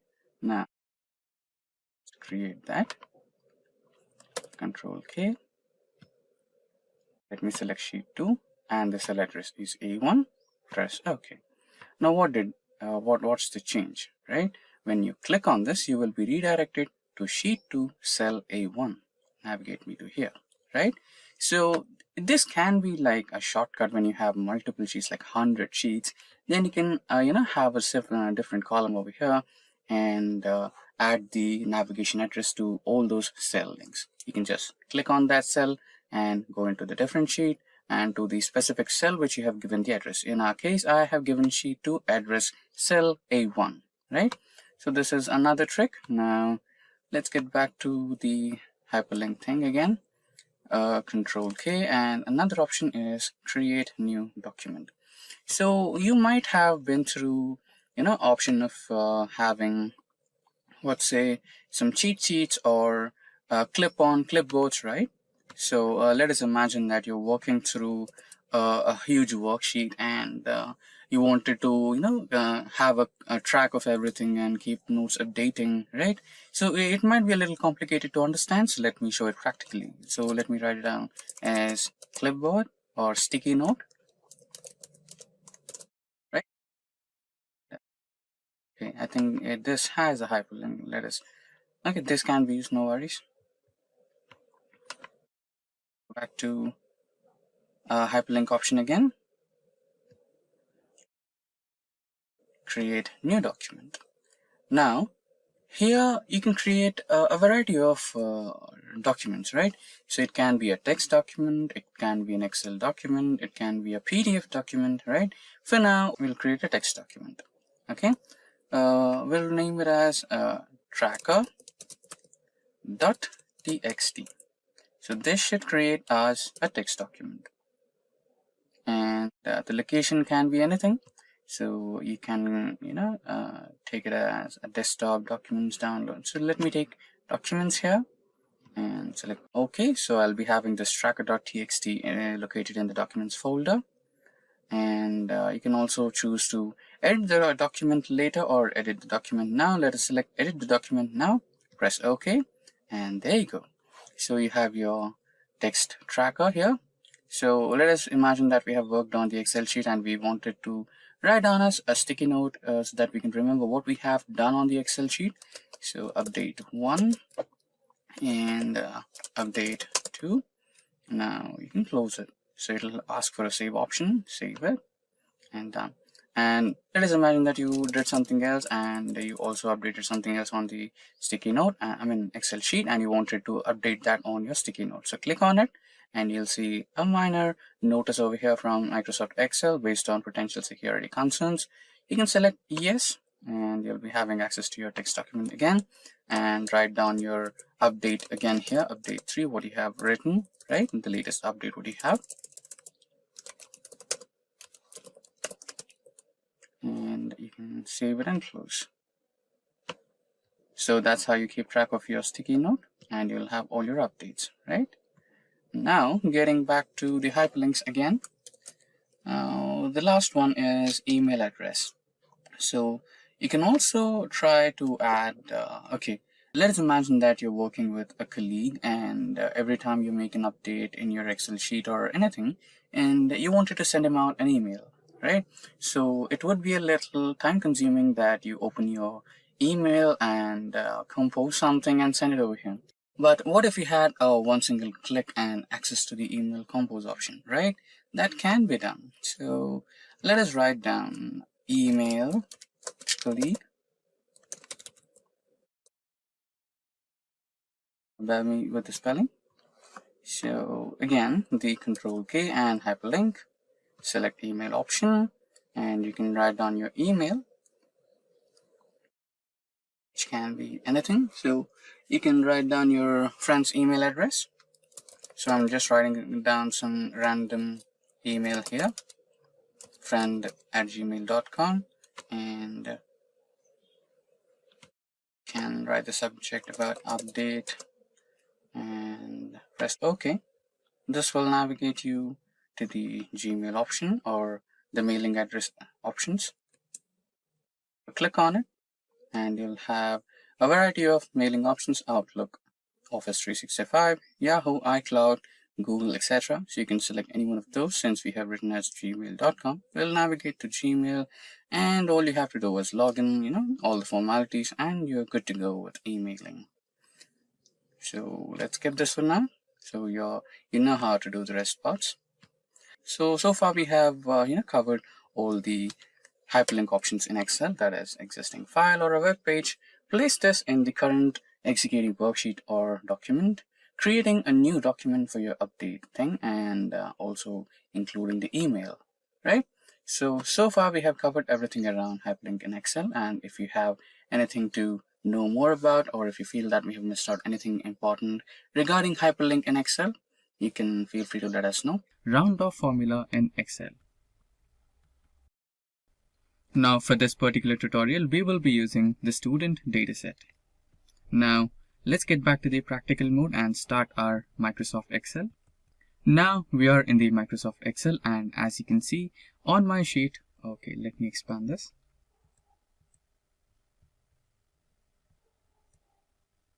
So as you can see on my screen, we have the data set belonging to students. So we have 10 students and every one of them has name, roll number, class, blood group and marks, etc. And at the end we have the percentage. And as you can see, we have the percentage in terms of float values, and we have a lot of decimal values like 8 and above. So what if you wanted to just have 1 or 2 digits after the actual percentage, like 80.6 or 80.66, right? It would be a little bit more or good to read, right? So that's what a round off actually means. So now let's work on having rounded off values for the percentage. Now let's create a new column. Let's name it as round off percentage. Great. So to actually perform the round off formula, we do have a predefined method for that. For that, you just have to type in equals to round, and there you go. We have round up and a round down. So both of them perform the same operation. Let's select a round up, and this is the M column and the row number is 3. So we'll have to press M3 and the number of values after the decimal point. For now, let's select 1. And there you go. Press enter and the value should be rounded off. Now 80.66 is being rounded off to 80.7. Now when you drag the cell to all the rows, then you can see all the values will be rounded off. Here you can see 75.16 has been rounded off to 75.2 and 82.33 has been rounded off to 82.4. So we end up with having rounded off.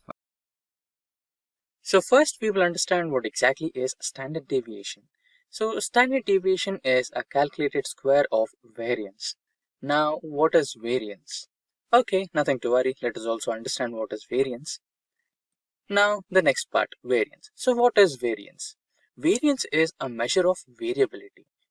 It is calculated by taking the average of squared deviations from the mean. Now, what are deviations? So slowly you can understand that we are getting into the topic of statistics and graphs. So before getting deep into it, let's understand what is deviation. So the deviation is a measure that is used to find the difference between the observed value and the expected value of a variable. In simple terms, deviation is the distance from the center point. So for example, when you are going through a graph, so you will be expecting some value, right? And if you get some difference that is above or below the expected point, that is called the deviation. What is the difference between the expected point and the obtained point? So that is the deviation. Now, next is the observed value. So the observed value is the value that you get in real time, unlike the predicted value. So now you might be thinking, to calculate standard deviation, we might need a few more parameters, and you're exactly right. So to calculate standard deviation in Excel, you need variance, and then you need deviation, and then you need mean, right? So all these parameters are supposed to be calculated first, and then you will be having the final formula to calculate standard deviation. Now that we understood the theoretical and formula-based explanation about standard deviation, it's time we calculate the standard deviation using one of the most popular business intelligence tool, that is Microsoft Excel. So let's get back to the practical mode. So now we are on the practical mode and we have some sample data on my screen right now. Let me expand it a little bit. Yeah, there you go. So as discussed before, to calculate standard deviation, we might require the mean, variance, deviation, and deviation squared, and then we can calculate the standard deviation. So let's go step by step. So the first one is calculating sum, right? So to calculate average, we might need sum of all the scores. So we have the index values, that is 1 to 10, and scores of each index value, that is 1 to 10, right? Now let's calculate the sum of all values here. press tab to select the function, select and drag these cells, press enter, and then you have the scores. Now you want number of indexes. So clearly you can see we have 10, but still let's count them. COUNT, tab space to select and select the number of cells, press enter, and you have count. Now what's the mean? So mean is simply the average of all the numbers, right? So you can either divide the sum by count, or you can simply use the average function. So let's try to use the average function so that we also have an idea of how the average function works. Press tab to select it and select all the cells, press enter. Now you have the average or mean value. Now we have the mean value, and now after finding the mean value, we are supposed to find out the deviation. So remember the deviation, that is the difference between the obtained value and the predicted value, right? So the obtained value is this one, which is here in C2, and the predicted value is this one, that is 82.6. That's our mean, right? According to formula, we are supposed to eliminate the value of obtained minus the mean, right? So select the cell equals to C2 minus the obtained value, that is mean. Now press F4 to freeze the value, and now press enter so that you can freeze the value and drag the formula across all the cells. Now you have the deviation, right? Now the next step is to find the sum of all the deviation numbers. So either you can apply the sum formula to all these numbers, or you can just drag the cell over here and the formula will be automatically copied. Now similarly, the count function to count all the values, that is, drag it and you'll have it over here, right? Now the next step is to find out the square deviations, or the square of the deviations, which is really simple. All you have to do is equals to select the cell and see that small hat kind of logo on the number 6, use that.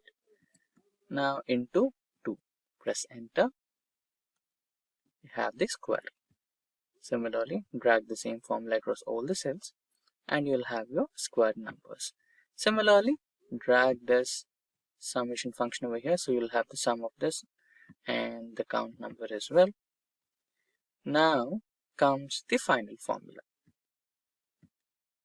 Now we have the mean value, that is over here. Let's color it.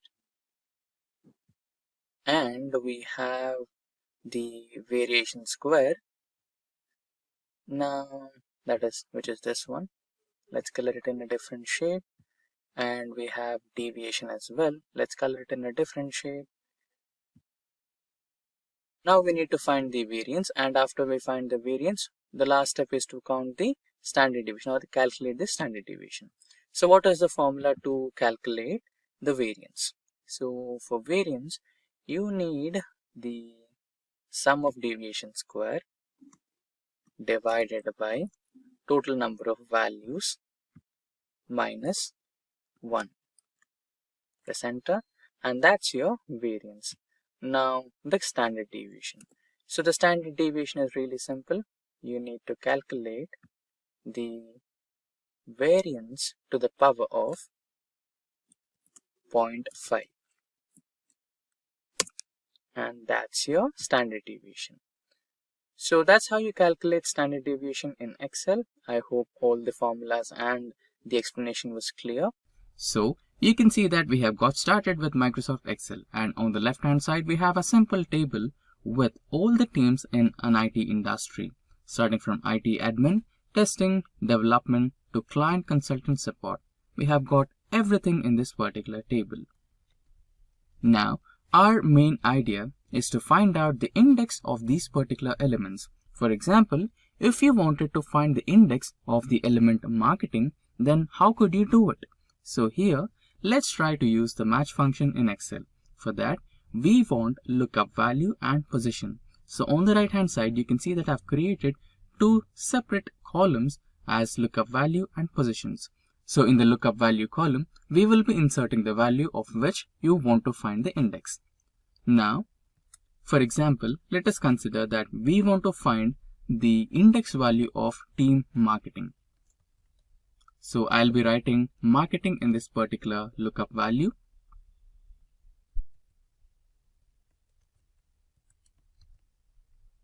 Now, how to find the index value of the element marketing? For that, we will be using the match function in Excel. Now, after writing the match function, you can see that it is asking for 3 different parameters. So the first one is the lookup value, second is the lookup array, and lastly we have match type. So lookup value is the value of which you are trying to find the index, that is marketing, this particular cell. So we have selected the lookup value, which is the first one. Next, we have to select the lookup array, that is from which set of elements you want to find the index. So the set of elements are this, IT, admin, testing, the column which we have created, the A column. Now we have selected the lookup array, and lastly the match type. Is it you're looking for less than, or is it you're looking for exact match, or is it greater than match? So for now I want exact match, so I will be selecting the exact match, that is 0. Now there you go, you have the exact index of the element, that is 5. Now we have selected all the 10 teams, starting from IT 1, admin 2, testing 3, development 4, marketing 5. So that's how you find the index of a selected element in Excel. Now we just have like 10 elements, so we have got the writing of the elements, or choosing the elements in a easy way. But what if you had like 100 elements, right? Could be a little different. Okay, so let me put it simple. Now you wanted to find the index value of finance. So right now we have marketing and you wanted to type in finance and you missed out a letter A. Okay, now you're not finding the right index. To avoid such problems, you can always take the help of data validation in Excel. That is, using the list in data validation in Excel. You can see a small drop down icon here, right? You can choose that, and here you can see all the teams that we have created in the left column, right? So here I can scroll down and choose the finance, and there you go, I have the index value.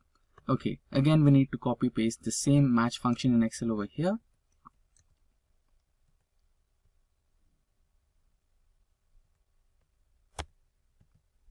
Equals to match,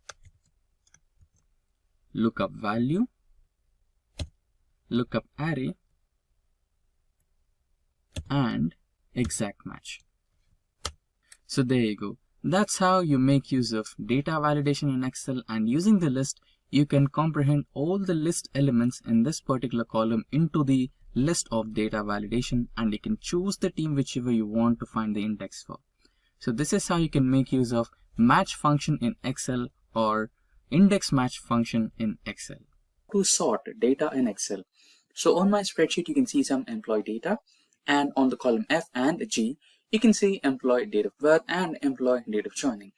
For example, you wanted to sort the employee data in the form of earliest joining employee and the latest joining employee, right? That is, who is the employee who joined first to this company and who is the employee who joined last to this company. So for that, you just need to select the column of date. So let's select both the columns and go to home and check or verify if the data type is date or not. So generally the data type will be set to general by default by Excel. So we need to make sure that we have the proper data type, which is date. Now that we have the proper data type, select the entire column and go to the data option, and here select the sort option, and in the sort option select the expand selection. Click on sort, and here sort by employee date of joining and oldest to newest. That's what we wanted, the oldest employee, or you can also set it to the newest employee to oldest according to your requirement, but we'll go to oldest to newest according to the case study right now. Just click on OK and that should be done. So Emily, who's a manager, is the oldest employee who joined the company, and Chris, who's a trainee in IT support, is the latest employee who joined the company. Now that's how you sort date in Excel. Now on my screen, you can see the sales of 4 quarters from different regions, that is East, West, South, North and Central. Now you might want to calculate the sum of sales happened from all the regions in Q1, Or you might want to calculate the sum of sales happened in one region of all the 4 quarters. That is, either you want to calculate the sum of all the regions from quarter 1, or you might want to calculate the sum of all the quarters in one region, right? So to do this, you have some simple functions in Excel. So you might say me you have some function, etc., right? For that, you might want to go into the, equals to mode and fetch sum option and subtotal or SUMIFS. You have to select the function from here. But what if I tell you that there is one simple easy shortcut where you just have to make one single click and you'll have all the sum, right? So that seems interesting. So on the top in the home bar, select home, and on the top right corner you have the editing group. In editing group you have aggregation function, that is summation. So you have different aggregations here: sum, average, count numbers, maximum, minimum, more functions. Here you might want to select the sum and you can get all the summation numbers here. So I'll select one cell. So the second query where we wanted to calculate the sum of all the sales happened in each region with all the quarters included, that is this one, C2 to F2, right? So let us select G2 and select the auto sum option, and here it will automatically select the range for you, that is C2 to F2. If you want to change it, you can also change it, like minimize the number. If you just wanted to calculate the sum of 3 quarters, you can do that. So now we want 4 quarters, so select enter, and there you go, you have all the sales of all the 4 quarters of East region. Now if you simply drag it, you will have the sum of all the 4 quarters of all different regions. Now let us calculate the summation of Q1 of all the regions, that is this one. Select auto sum and it will automatically select all the cells for you, that is from C2 to C6, right? Press enter and you'll have the summation. Similarly, you can drag it and you have the numbers here of all the Q2 sales of all the regions, Q3 sales of all region, and Q4 sales of all region. Now let us try to change the color so that you can have a reference, that is it's different, it's a total sum, or right, you just have a reference to identify it. Now similarly to this one as well.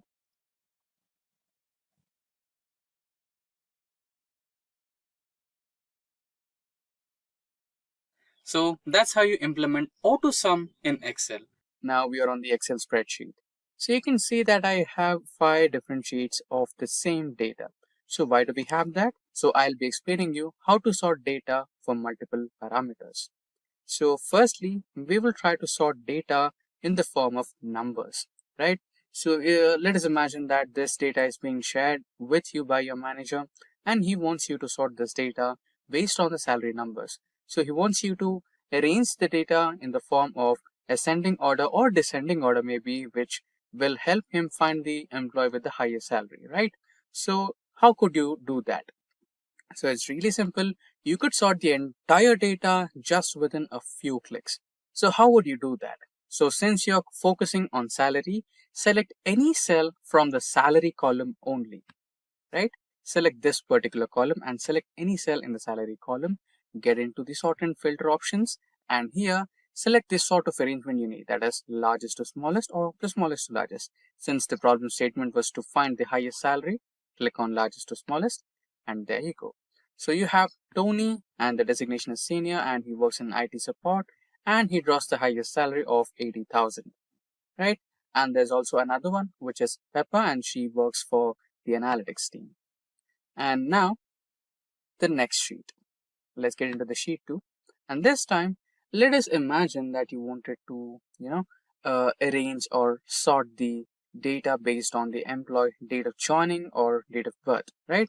Again, if you wanted to arrange the data in which you find the youngest employee or the oldest employee of the organization, you can do that. Click on any cell in the date of birth column and go back to the sort and filter, and here you will be seeing the options sort oldest to the newest, or the sort the data from newest to the oldest. So since we want the oldest employee, select oldest to newest, and there you go.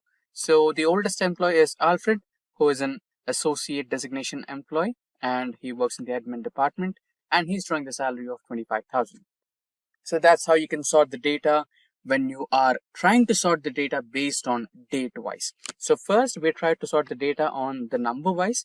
So you can apply the same for your employee ID, salary, and if there is any possibility you can do that as well. And if you want to apply the same sorting based on dates, you can do that as well using the sorting function in the same way. Now let's get back onto the third sheet, and here now single column wise is perfectly fine. There is no issues with that. Now you wanted to, let us imagine that you have two columns. Okay, let's eliminate a few columns here. Maybe we can eliminate the employee ID and okay, let's keep a few columns. So we'll just keep employee name and employee salary. Okay, so here we are trying to demonstrate if you are trying to sort the data using one cell in the column B, will it maintain its relationship with the cell A? Okay, that's our query, right? So let's see, I'll go a little detail. So let us imagine that you wanted to sort this data based on highest salary. Okay, so when you do that, will it also impact the cells in the column A? So it will basically impact, but just it's a query, right? Any of you viewers might have that query. Will I, if in case if I try to sort the data based on this, will it affect the cells on the rest of the data set? Okay, so in basically it will impact. So I'll try to sort the data based on ascending order. So this is the smallest to largest, and you can see the Tony and Pepper. So since I selected the cell in the column B, it also impacted the change on the cells of column A. So that's how the sorting works. Now we'll get to a little advanced sorting techniques.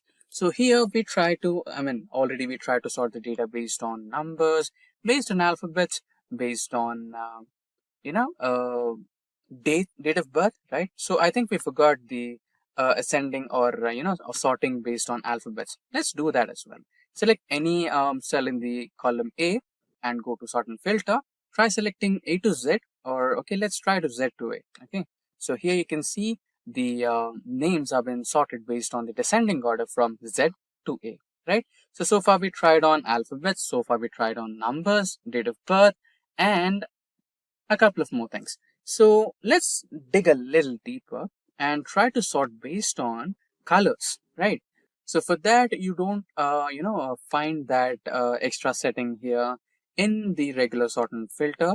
So you might want to get into the data option, and here you'll find another sort function, which is a little advanced. So that's how you do it. So since we have colored in the cell or column of salary, select that salary, and we're going with cell value.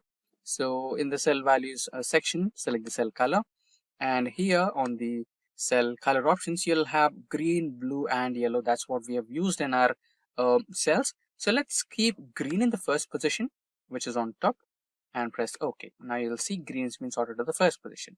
Now yellow and blue are left out. So why is that? So because you didn't provide it, right? So you can do that as well. You can always add the setting to it.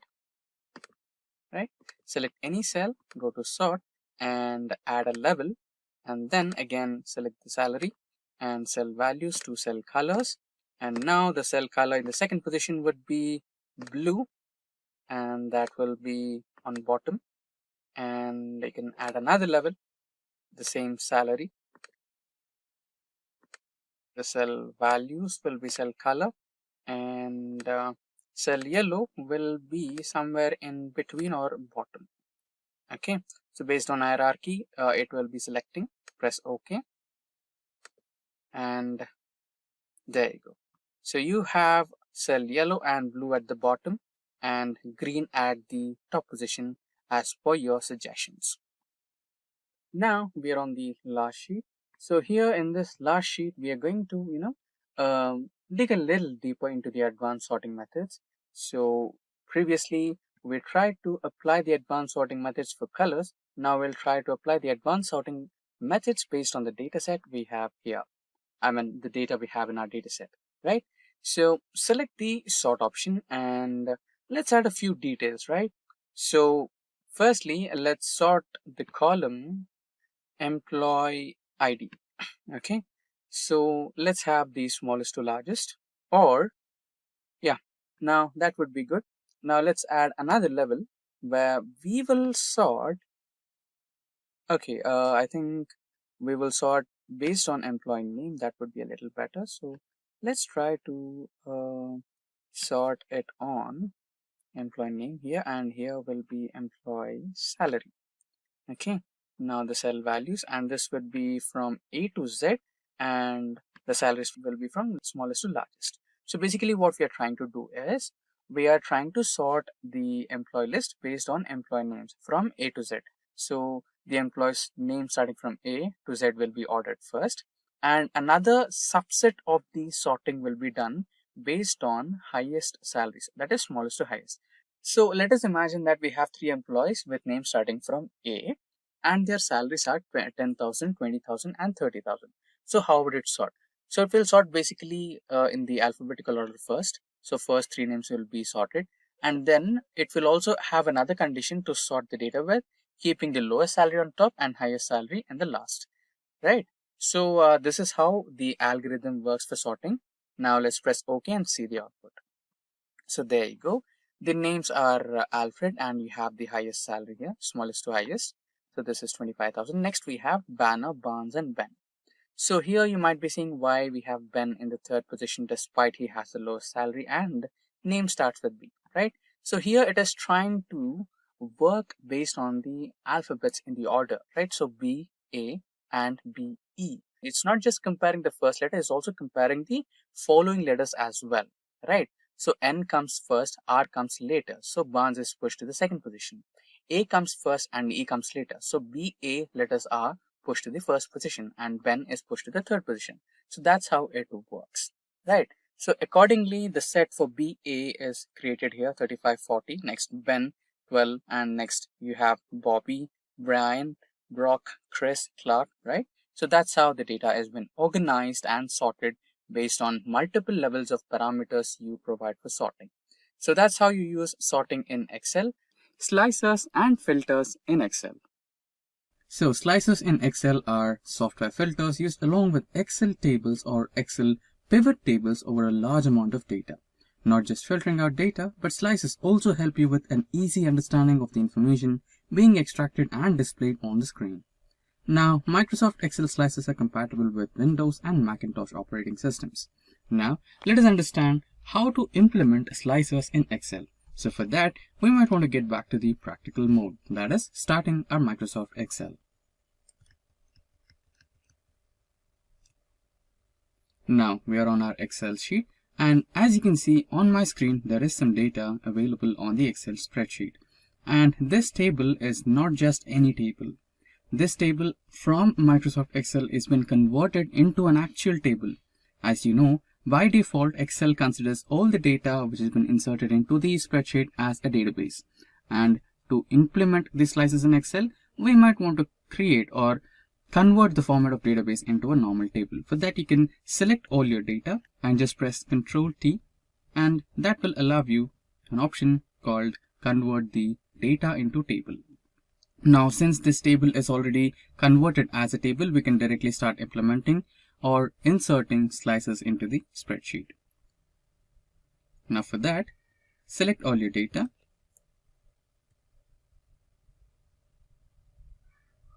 Then go into the Insert option. And in the Insert ribbon, you can see the Filters group. And in the Filters group, select the option called Slicer. Now you will be provided with multiple options. Since we have the columns Employee ID, Employee Name, Zone, Designation, Department, Salary, Employee's Date of Birth, and Employee's Date of Joining. So we can choose any of the options available according to our columns and create the slices. Now let me select the first one, that is Zone, next Designation, Department, and let's also select Employee Name. Now press OK, and there you go, we have our slices. Now let us try to rearrange these slices. All you can do is just select and drag them up.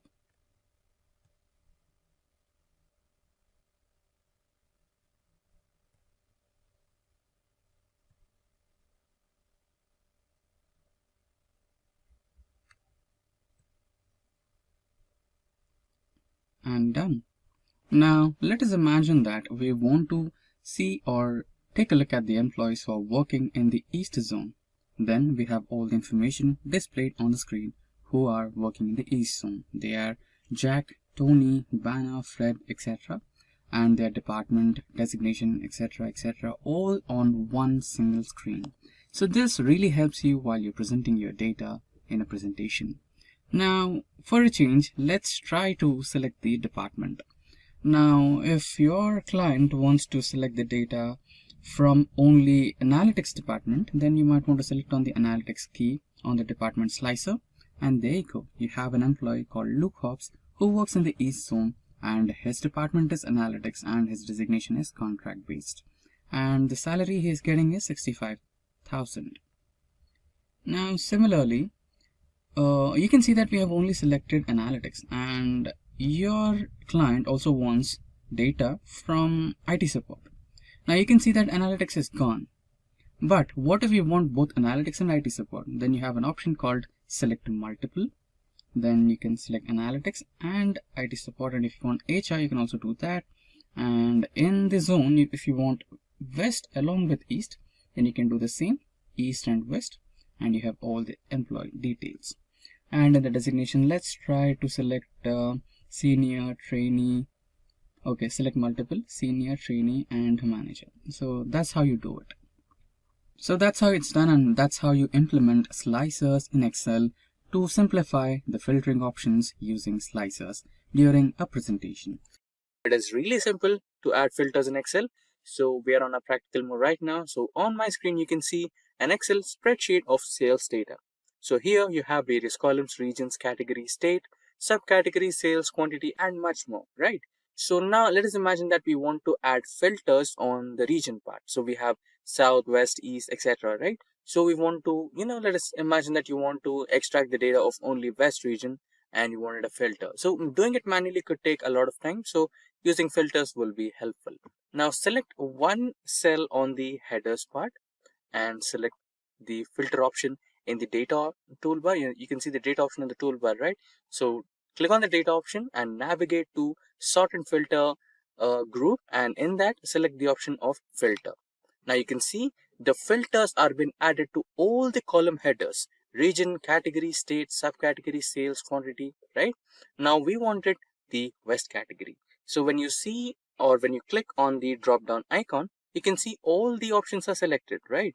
The central, east, west, south, everything, right? But now we just want west one, so click on west and select OK. There you go. So you have everything from the west region. Now let's imagine that you wanted to look into office supplies only or technology only, right? You can do the same with technology and press OK, and now you'll have all the technology related sales in the west region, right? So that's how you use filters in Excel, or that's how you add filters in Excel. Goal seek in Excel. So for this tutorial, we'll be considering the students database. Now let's get back to the Excel. So now we are on the Excel sheet, and you can see that in this particular Excel sheet, we have some student details. We have the serial numbers, names, roll numbers, class, blood group, and some subjects like math, science, computer, statistics, social, GK, and the final marks obtained, percentage, and total marks, right? So let us imagine that a company has come for an interview. So all these students are going to attend an interview, and the minimum percentage to attend the interview will be like 75%. So you can see that we have 75 here, and all the students have got above 75 except for the one student, which is Mike, right? So for Mike to attend the interview, he needs 75% or above. So he can make some modifications in one of these subjects, right? So there is always an exam after the exam called as improvement exam. So if you can like to score some extra marks in the subjects which you have scored less, so that you can make up to the percentage what you're expecting, you can do that. So here in this particular sheet, Mike has 6 subjects, right? And in 6 subjects, you can see he has scored 76, 91, 45, 71, 94 and 62. So out of these, he have scored less in one subject. Compared to all the subjects, one subject is really low, that is computers. So what if he can give an improvement exam and increase his percentage to 75, right? So that can be done. So we can do some brute force methods, like we can change the marks like 55 and then check this particular one, so it's getting 74, right? So using the brute force method will be a little bit lengthy. So you can do this because it is just a small table which has least number of data, and you just have one single cell to modify. So that can be done in small tables. But what if you had some table with hundreds of rows or thousands of rows? That will be time consuming, right? So for that, we have some inbuilt functionality in Excel that is called goal seek in Excel. So for now, let's eliminate the marks here. So we have eliminated the marks and the upgraded percentage is 65. Now we need the target as 75. Okay, so let's write it as Mike's target, right? We need Mike. So Mike's new target as 75.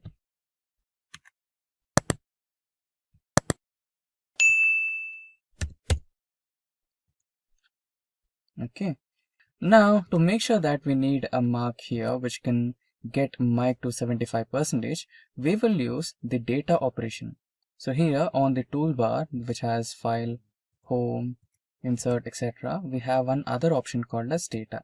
So when you click on data from toolbar, you'll have this ribbon, and in this ribbon we have various options. So when you come into forecast group, we have an option called what if analysis. When you click on what if analysis, you'll have a set of options, out of which we have goal seek. Now for goal seek, we need to select a table cell, that is this particular table cell, that is M9. So we need the value 75 here, right? So what is that cell that you need to change here? For that, you need to select this one and select this particular cell here, right? And now you can select OK. Now you can see that Excel has automatically run all the permutations and combinations and has come up with a number, so that the overall percentage of Mike will be 75%, right? So the expected marks that Mike should be getting in his computer's improvement exam should be equal to 56 or greater than 56 to get the final target as 75, so that he can attend the company's interview. So this is how we use goal set or goal seek in Excel. We are on our Excel spreadsheet, and here you can see I'm trying to create an calendar for the employees in the company, where you might have to, write down the day and month and year or week of your birth date, or maybe your joining date, or maybe also your last working day, right? This might be useful for all the employees to, avoid them from writing it down manually. So how do I create it? So it takes a few simple steps. All it takes is some data validation methods, and also there is an exclusive video specifically made on data validation in Excel, link to which is in the description box below, or you can search it on our official YouTube channel. Now you can see that the word calendar is on the first cell, that is A1, but we have 4 cells below it, that is A3, B3, C3 and D3. So you might want to add this to all the cells, right? Like maybe in the middle. So for that, you can do the option of merge and center. Also, there is a tutorial on merge and center about all the options available in this particular thing. So you can go through that also. And yeah, we have done the first step. Now all we need is day, month, year and week. So in a calendar or in a month, you'll have days from 28, 29, 30 or 31 days, right? So let's create a list or the drop down menu for that, so that whenever you click it, right? So whenever you click on that particular cell, you will have the list of all the days available, right? So let's get started with that. Let's create a new sheet. So why are we creating a new sheet? You won't want that all the numbers in your calendar sheet right over here, right? So for that, so we are creating a new sheet and all the data will be available here. So here, let's write down the days first, and here the second number. Also, you can use the option of flash fill so that you can, reduce the effort here. So you can see the flash fill option over here. All you need to do is select the cells and drag them down until you get your required dates, right? So let's keep it to 31 days. There you go, you have the days. So these will be your days. And here, now the next option was month, right? Yeah, month and year. Now using the same flash fill option, you will add the months into your sheet. So this will be Sunday.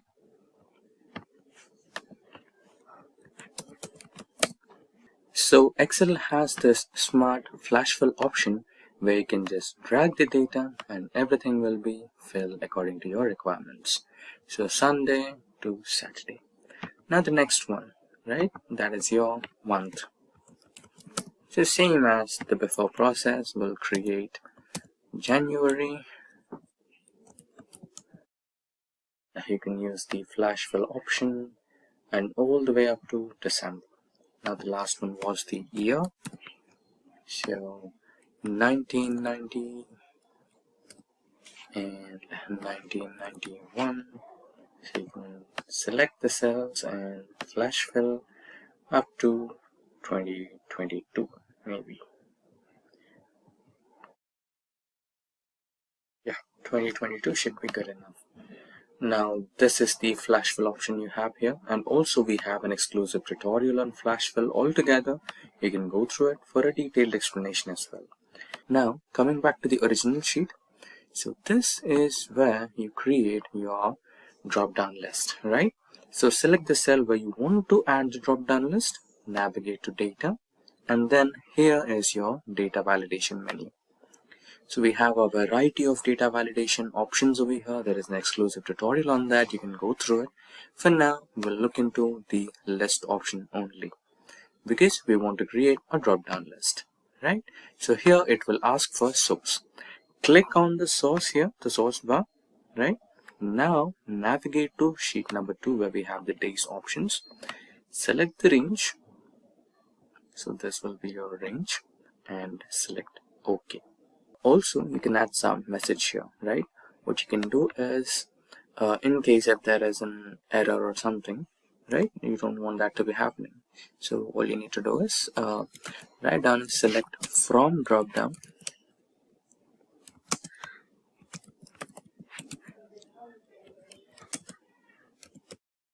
Select from drop down only.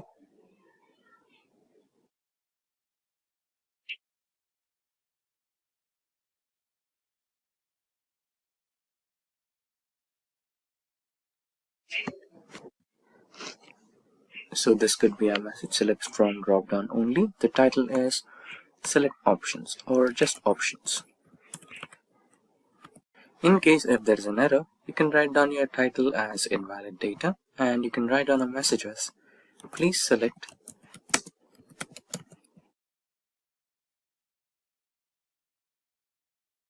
from drop down only.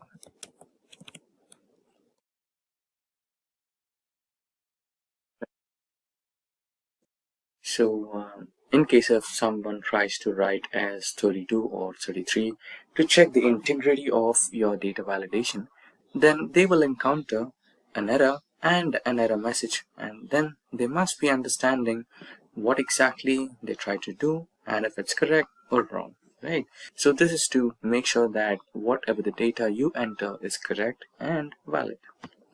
So okay, and here you can see select from the drop down list only, options with option list as title, and let's try to enter 32, right? And when you press enter, you will see an error. So the error message is invalid data. Please try to select from drop down only. So you can go for a retry and select the drop down, right? So let's eliminate them and now select something from the drop down. So let's take it as maybe 10, right? So this is how you cleared the day one. Now let's try to do with the month. Same data validation option. Settings will be list and source will be this one.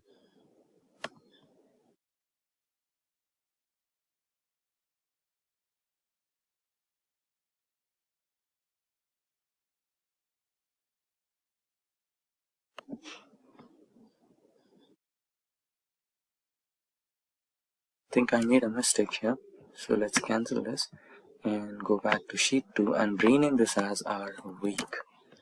Yeah, now coming back to the month again, it will be a list, and the source will be in sheet 2. Navigate to the sheet 2 and select your range, and the input message the same. Options,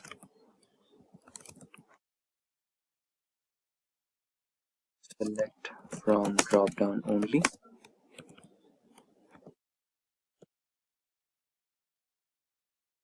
and error alert, title will be invalid data. This one will be please select from drop down only.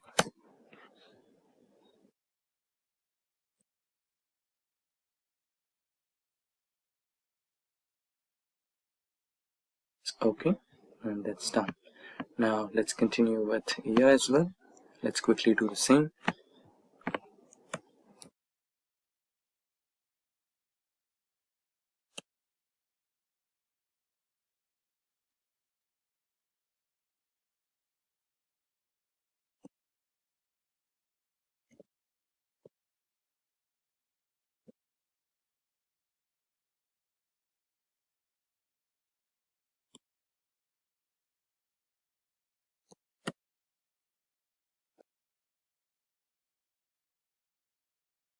It will be a list. Source will be in sheet 2.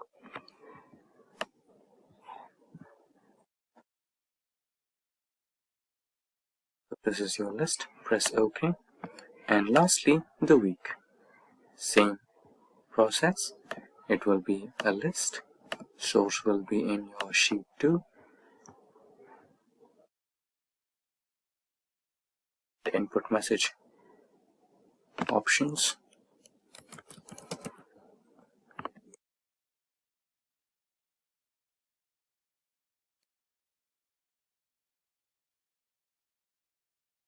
title invalid data. It's drop down only. Right, so your drop down list is ready now. So the month will be anything.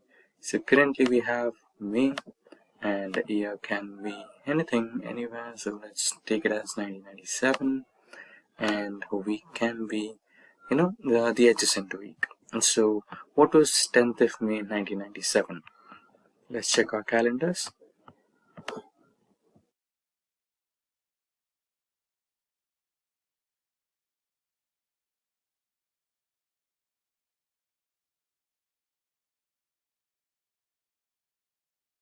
So it was a Saturday.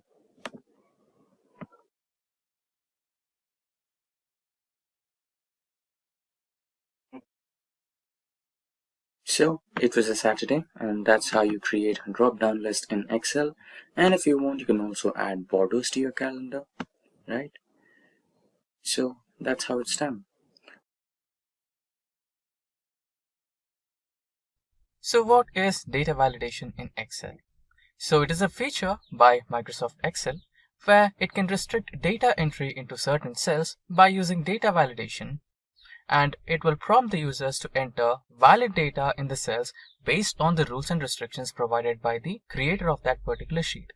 Now this would be a little confusing to understand, so to understand it in a much better way, let's get back to the practical way where we will start entering some data validation rules to our Excel sheet and try to enter data into it. Now we are on the Microsoft Excel, and this particular sheet is based on employee ID, employee name, employee department, employee salary, fiscal year, and work timings of the employees. Now we will be applying some data validation rules to each and every column and try to enter data based on the rules we have entered. Now for the first one, which is the employee ID, we'll enter rules based on the employee ID number. So to apply the data validation, you need to go into the Data tab on the toolbar, and inside the ribbon, you can see Data Tools group. And in the Data Tools group, you have the option of Data Validation. Now select the entire column, go to the data tools group, select data validation option, and you will have this particular pop-up menu. And here you can see different types of options. So since we are entering employee ID, it would be a whole number. So let us select whole number option. And now here you can see the option of between, not equal to, not between, greater than, less than, etc. So let us select between, and let us assume that your employee ID has 5 numbers, and it should be between 10,000 to 11,000. So let us provide 10,000 and 11,000.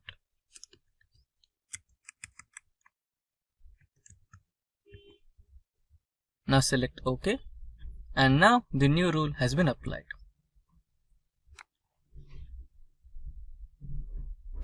So now the minimum value of each and every employee ID should be equal to or more than 10,000 and less than 11,000, and it should have 5 digits.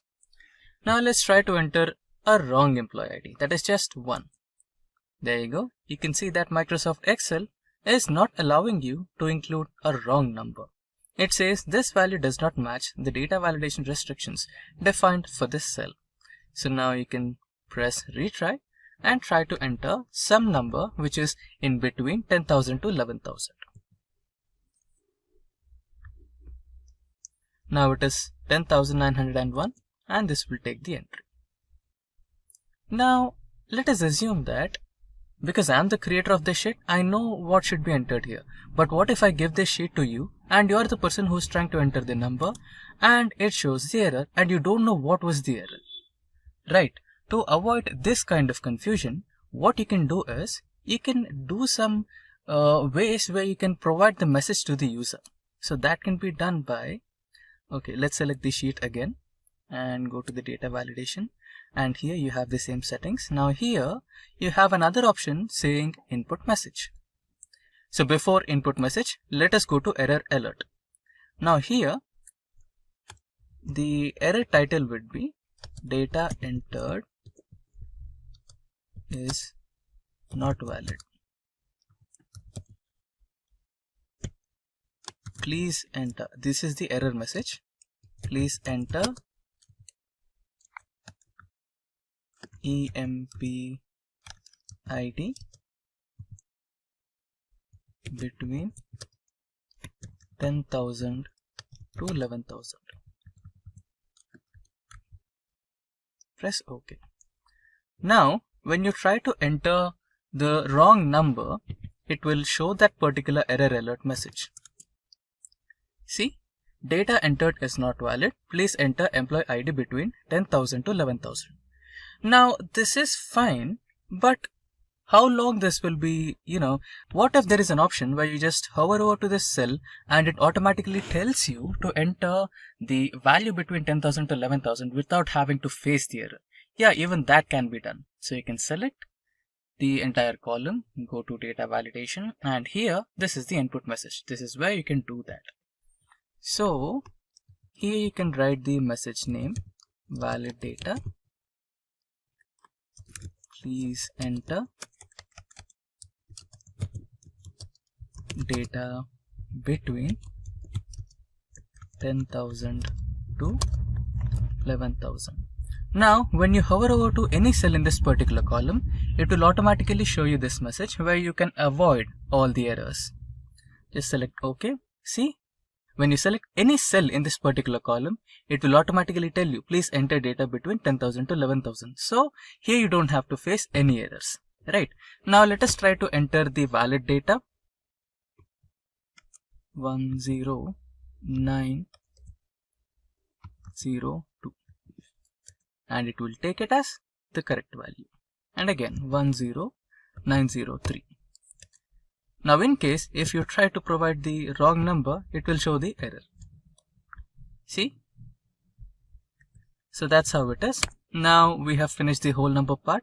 Now let's get into the employee name, where we have to provide the second type, that is text length. Now let us imagine that in your company you're trying to provide ID cards to your employees, and you know that ID card is really small, and inside that ID card you need to include the employee photograph and your company name, employee ID, blood group, phone number, address, everything. And also you need to include the name of the employee. So what if there is an employee with very lengthy name, like 30 characters, 40 characters? Yeah. In India, it is really possible that you might have a lengthy name. So what you can do is you can provide the text length where the text is limited to like 15 or 20 characters. So you can include that name in the ID card. So you can do that by allowing the data validation criteria with text length.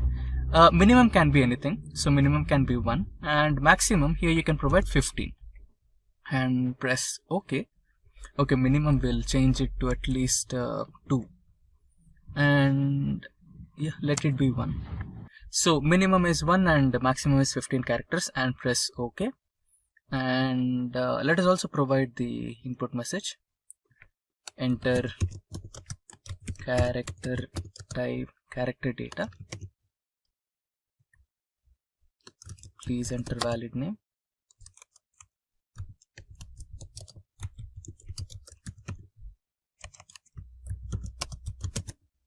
And error alert, invalid data. Please enter valid data. Okay, please enter characters less than 50. Press OK. Now let us try to enter a random name. Okay, we'll enter characters more than 15 here. QWERTY 0. Yeah, it's like 1, 2, 3, 4, 5, 11. Okay, now this is more than 15. Okay, I think it's not more than 15. Let's try to enter a little bit more characters. Yeah, now we have entered more than 15 characters and it is showing please enter characters less than 15. So now we can retry and try to enter some valid name.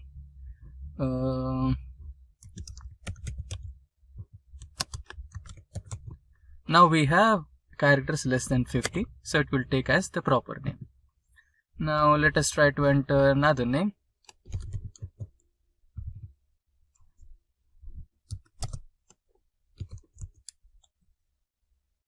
I'm just entering some random data. So another name maybe.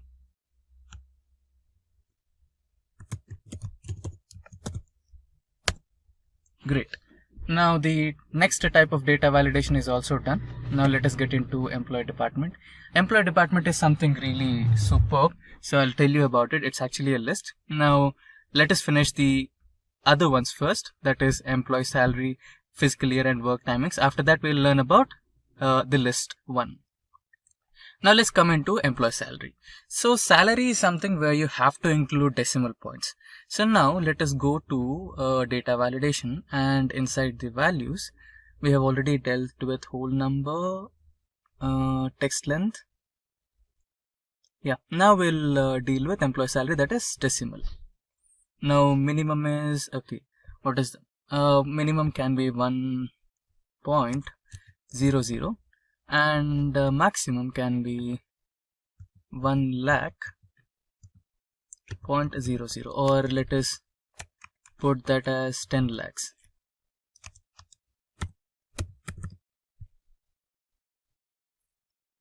Press OK.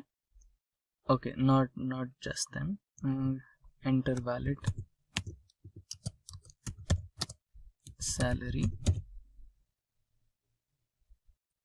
Okay, now let's change it to minimum as 10,000.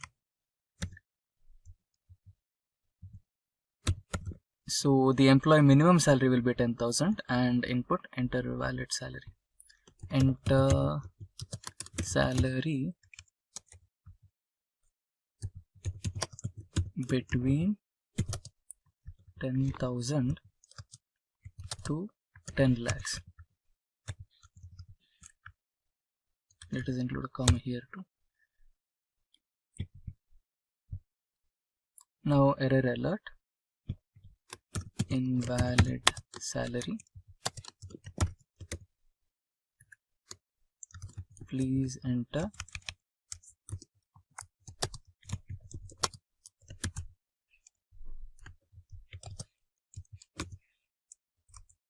between 10,000 to 10 lakhs. Press OK. Now the message and data validation conditions are applied to this column. Now let us try to enter some invalid data first. It will show the error. Now we need to enter the valid data. Yeah. Now it is taking the valid data. Let us provide 20,000 and this has 35,000. Now the next one is fiscal year. Let us imagine that we wanted to work on the employees for current working year, that is 2020 to 2021, and or you can consider 2021 to 2022, not more than 2021 and not less than 2021. For that you can provide the year option as well. So for that you need to select the entire column, go to data validation, settings, and inside here you have an option of date. So let us provide the date option as between, and start date is 01/01/2021 and end date is 01/01/2022, and input message, let us provide data as current fiscal year, current financial year. Enter date between 2021 to 2022. Let us copy this and go into error alert. Error message will be seen, invalid date. Select OK. Now the error message and the data input message and the data validation rule has been applied for this column. So let's try to enter some date here. You can enter 02 of February 2021. It will take as the correct data. Now let's try to enter some wrong data which is apart from 2022, 02/02/2022. It will not take this, it will throw error. So that's how it works. Now let us try to enter as 2021 and this as March. It will take it. Now another data, 04 this time and 2021. So that's how your data validation will work. Now coming into the next type of data validation, that is time. So we have time here. Let us imagine that you are providing some work timings to your employees. That should be from 9 AM to 5 PM, not more than that. So you want to keep your work life balance for all your employees. So you just want them to work between 9 to 5 and that should be fine. And anything apart from that time should be invalid. So you can do that by selecting time option between. It should be in between and the start time will be 0900 and this should be 17. That is 5 PM in the evening. And input message, please enter time between 9 AM to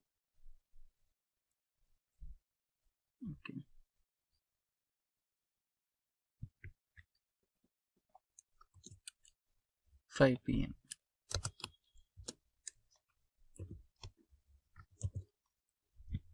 This should be the input message.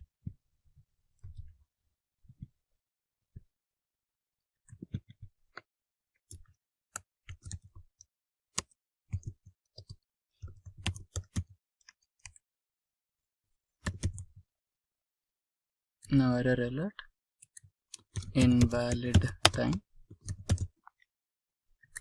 error message. Okay. Now, okay, work timings. Now this should be okay. We can do this as 2 columns actually. Let us cancel. Let us copy this and paste it here. You can do it as login timing, and this should be okay. This should be as log out. So this should be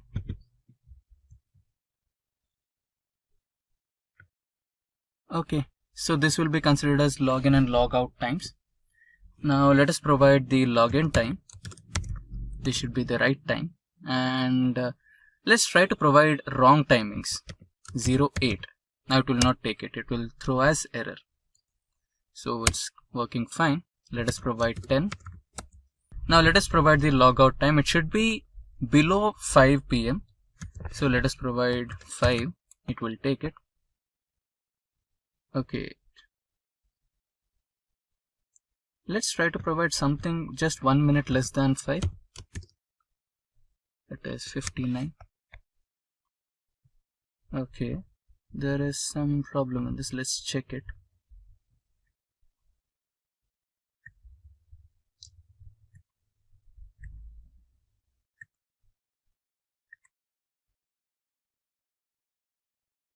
Okay, it is taking 3, that is including seconds. Okay, let's provide seconds as well.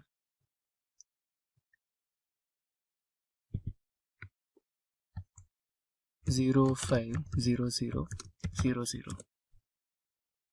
Okay, still there is some problem.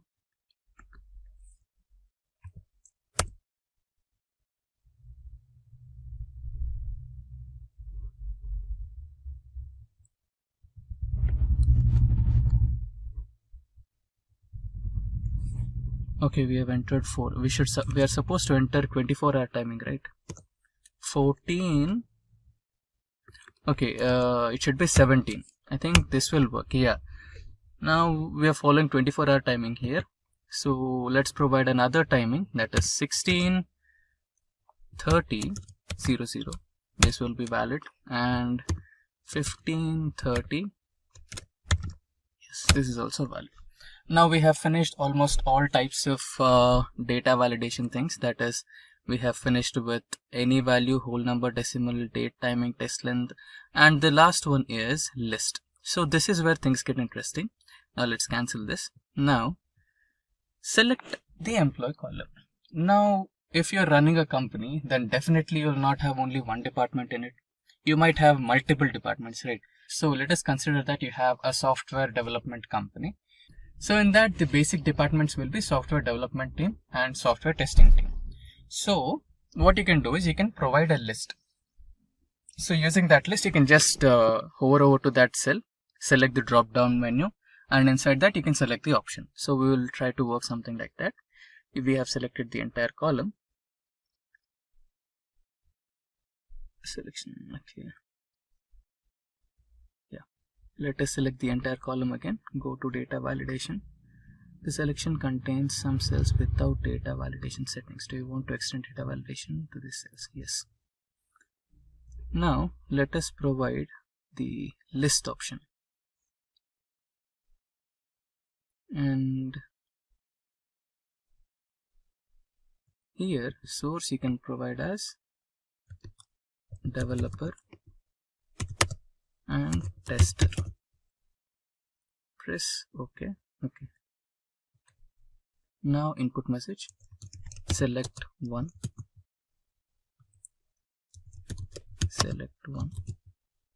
error alert, invalid data, select from drop down only. Press OK. Now when you select the cell, you can see small drop down icon, right? So when you press it, you will have developer and tester option. So you can select developer for first one, and for second one you can select tester. Right. Okay, this is good for one or two options, maybe three, or even maybe like five. But what if you have more departments? Okay, let's go to this second sheet where we have the department data. So here we have like 14 departments, no, 15 departments, or 15 employee type names. So the first one is CEO, second is developer, tester, quality analyst, system analyst, finance, human resource. So many options are there. So you cannot keep on typing all of them, right? So here it is 15. What if you have like 25, like 50 departments, right? It will be tough. So for this, you have another option. So let me select all this data and copy this from this sheet to our employee sheet. Let us paste it somewhere here. Let's expand this. Okay, now we have our list over here. Now let us remove the data validation from this column. Clear all. Okay, now everything is cleared. Let's select OK. Now let us erase this data as well. Now let us apply the list data validation again from scratch. Go to list. Now here we can select the source. Select this particular cell and drag it until here, and it has been loaded. Now go to input message, data options, select one from the menu or the drop down, copy, error alert,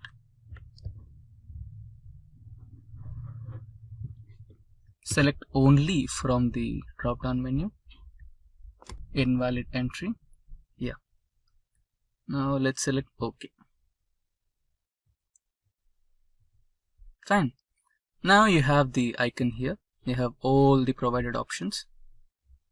You can scroll down and select any one out of these. You can select knowledge transfer for the first one, and second one would be system analyst, and the last one would be human resources. Now in the list everything is fine. Okay, this is showing you the menu options and everything. So but what if you provide this sheet to your new joinee or new employee in your company, and by mistake he messes up something like deleting this? Okay, so we have deleted systems analyst, and when you click on the options here you don't have systems analyst. In that place you have blank space, right? So there is a way where all your data can be messed up. So to avoid this, what you can do is you can actually save this data in a different sheet, like I did here, like department data. You can hide this sheet, or you can protect this sheet with password or something, so that nobody can mess this up. So now let us get back to the employee data and select this column and clear everything. Press OK, and let us also clear this and this as well, and this one too. Now let us eliminate the rows or cells, the employee, yeah, everything.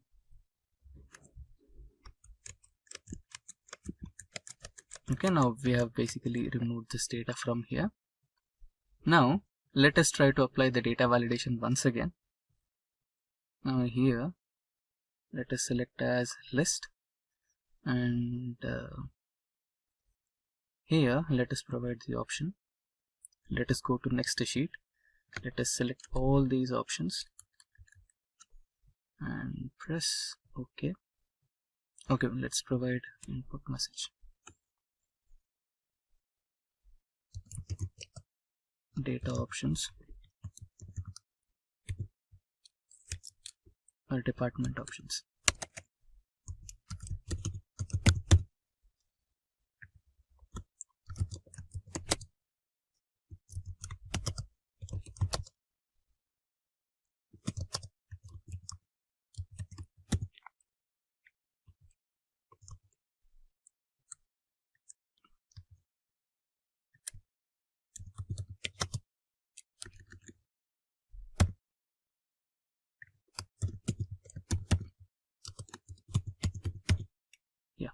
Now let's select OK.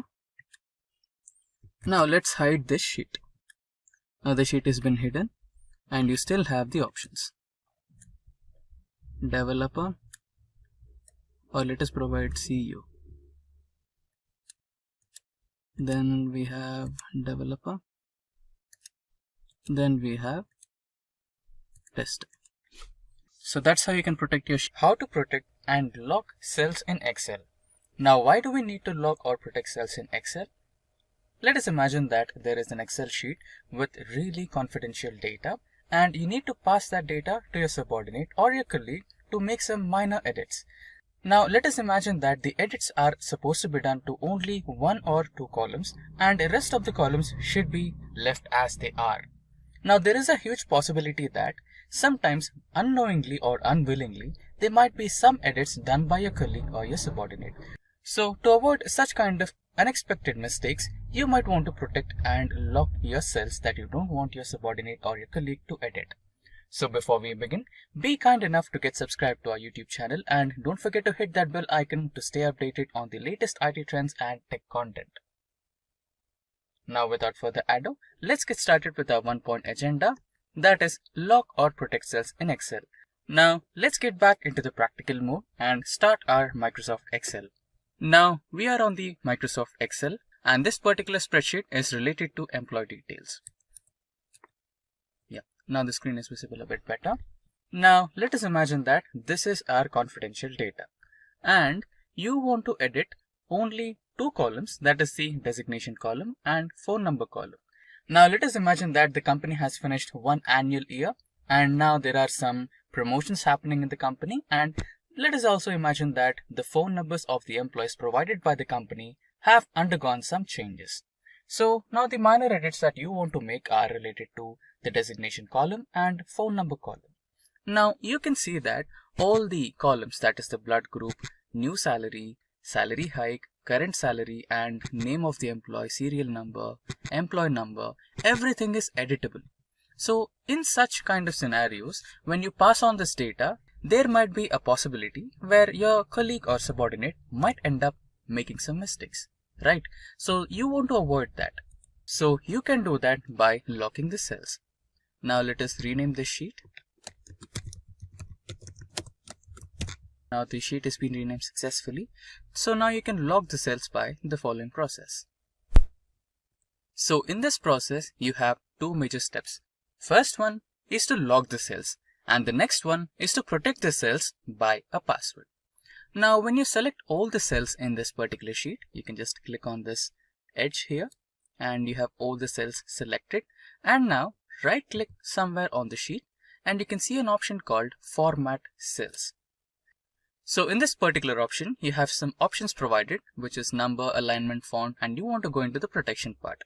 So you can see by default, Excel keeps all the cells locked. Now we want the phone number and designation to be unlocked. Okay, so let's cancel it for now and get back to the sheet and select the columns D and I, and now let's right click and go into Format Cells, and in the protection option make sure that you uncheck the locked icon. Now select OK, and now okay, so you cannot include the merged cell. Fine, we have a cell here which is merged. Okay, let's remove that.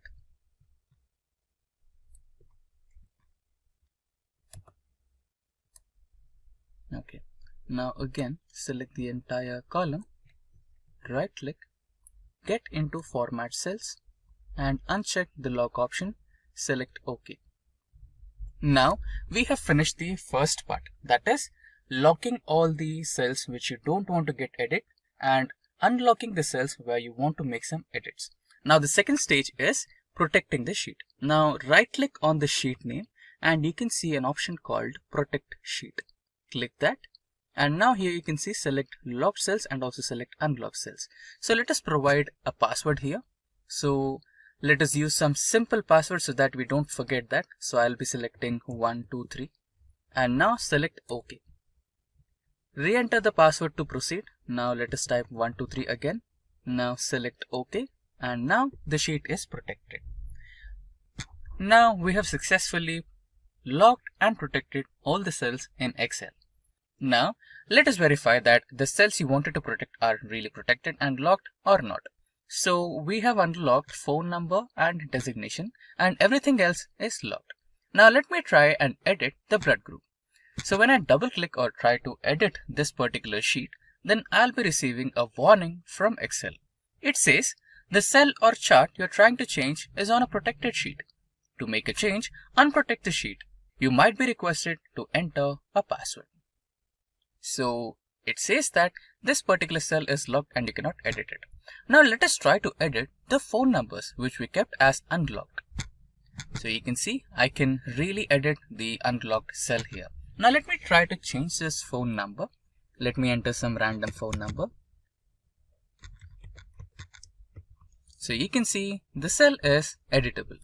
Now let us go through the designation column and try to edit this particular column. Now since I said that there's a promotion happening in the company, so the deputy CEO is now the current CEO of the company, and software developer happens to become the senior software developer, and the tester as well. Let us imagine that he will become the senior, and so on. Okay, so this proves that this particular sheet is editable. Not the entire sheet, but only the cells that we kept in the unlock mode.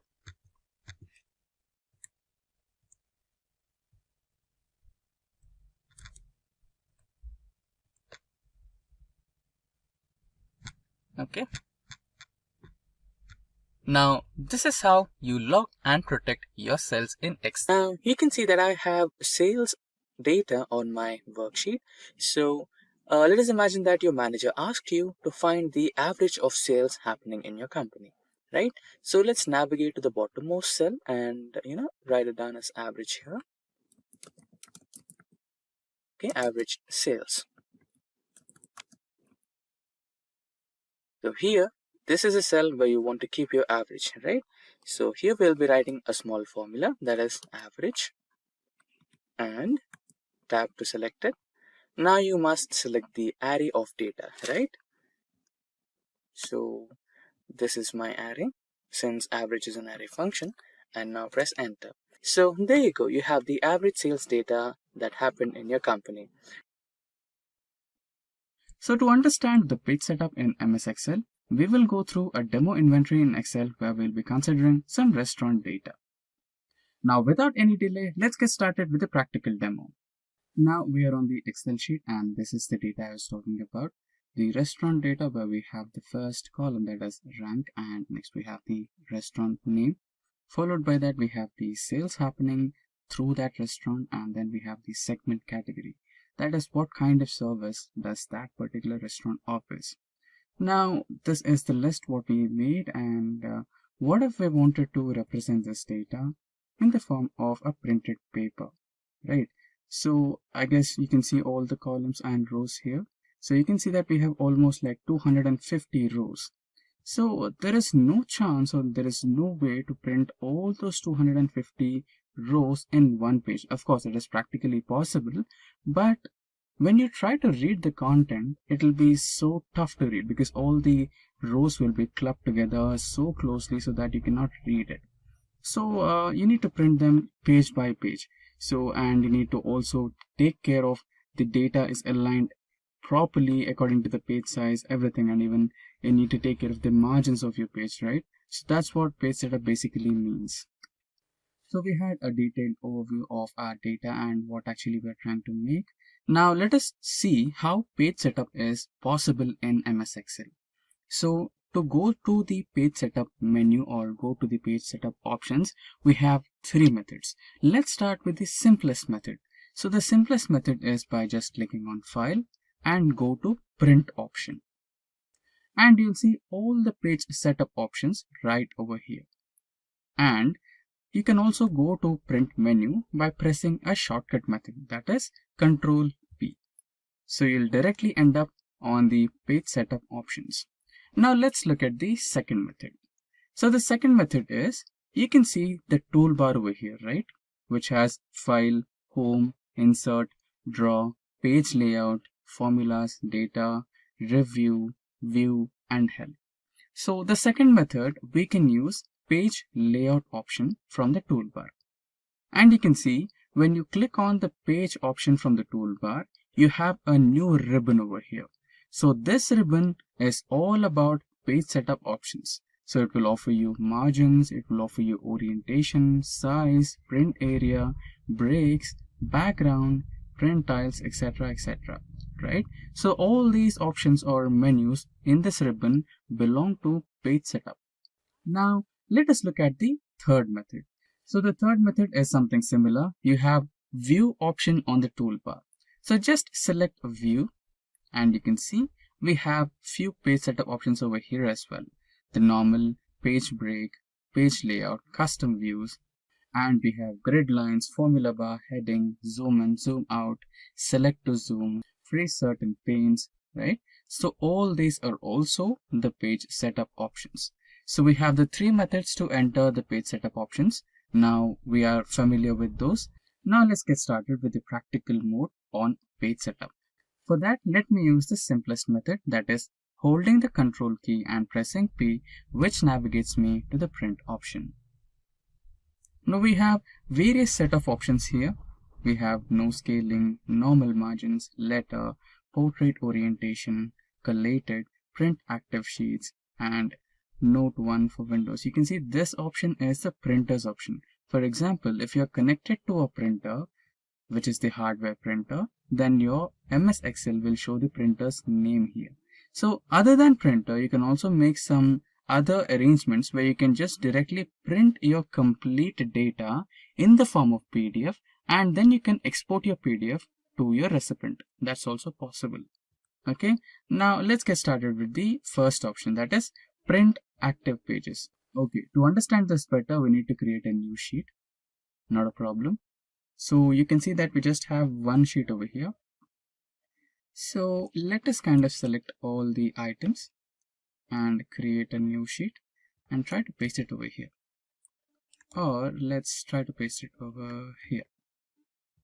Okay, now let's try to extend these.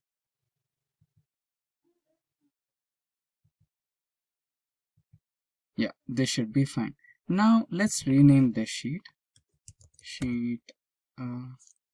Or let's rename it as restaurant sheet 2 for our reference. Now let us get back to the print sheet option. So I'll use the shortest method, that is holding the control key and press P. Now you can see that here we have 6 pages in total from the active sheets. So the current active sheet is the top 250 sheet. So this particular sheet is the current active sheet. So if we print the entire data in this particular sheet, then we will end up printing 6 pages. Now let us select the other option where you have to print the entire workbook. Right. So now you can see that there is a change in the number, that is 12 pages. So what is a workbook? So basically workbook is the collection of entire sheets in your Excel homepage. So in this particular Excel homepage, you have the first sheet, that is top 250, and the second sheet, that is the restaurant sheet 2, right? So the combination of these two sheets make up a workbook. So when you select the entire workbook option, you'll have 12 pages. So that's how we use this setting where you select the active sheets, the entire workbook, and there is another option where you can only print a selected item. So if you want to do this, then let's get back here. Now, what if your customer or what if your client wanted the top 10 restaurants only? So you can select the top 10 restaurants by doing this. Now you have the top 10 restaurants. Let's go to print. So you can see Excel has automatically selected the selection only, print the selected content only. So you can see we have only the top 10 restaurants or top 11 restaurants that we have selected in our sheet, and it is ready to get printed. So this is how we use the first option. Now let's get back. Let's not select that and let's make the pages normal. Now get back to the print option again. Now you can see the next option, that is collated. right? So in collated, you have different options. That is 1, 2, 3, 1, 2, 3, and 1, 2, 3. And the next one, which is uncollated, 1, 1, 1, 2, 2, 2, 3, 3, 3. So why are these numbers present here, and what does collated mean anyway? So this is your question, right? Now the answer for this question will be a little similar to your examination hall. Okay, let us imagine that you are in examination hall and you are the invigilator and you have 10 students in your room.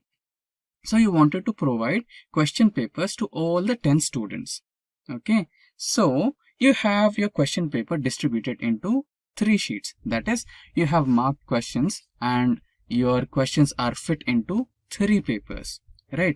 In this scenario, we have 250 rows and all the data is split into 6 sheets. That is sheet 1 or page 1, page 2, page 3, page 4, right? Now, if we wanted to print 10 copies, then the arrangement of papers will be page 1, page 2, page 3, page 4, page 5, page 6 in continuous order, right? That is collated. If you wanted 10 copies of different ways, where you wanted to print the first sheet first, then you wanted to print the second sheet second, and the third sheet third, that is, you'll have 10 copies of first page, 10 copies of second page, 10 copies of third page, and so on. That particular approach is called uncollated approach, and if you're printing the pages in continuous order for 10 times, then that particular approach is called as collated approach. So this is what we had to learn about collated and uncollated. Now let's get back to the third option. Now let's press again print. Now we have our data over here. There's something wrong. Select all the elements, Control P. Yeah, now we have our data back. Now we have the third option, that is the portrait orientation. Okay, so when we click that, we have 2 options, that is portrait and landscape. So you might be having a good idea, like when you try to click a picture in your phone, we have 2 modes as well, that is portrait mode and the landscape mode. So when you click on the portrait mode, this is how your data will be looking. Now to understand the difference, let's click the landscape mode. So when you click the landscape mode, this is how your data representation will change. You'll have a wider page to print. So this is why we use the page orientation. For now, let's keep the page orientation as portrait orientation. And we have now the fourth option. So what is the fourth option? We have various sets of options in here, that is letter and A4 size. There are also some more page options over here where you can select the page types you want to print.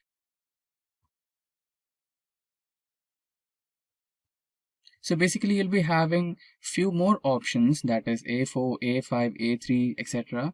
But here we just have 2, that is A4 and letter.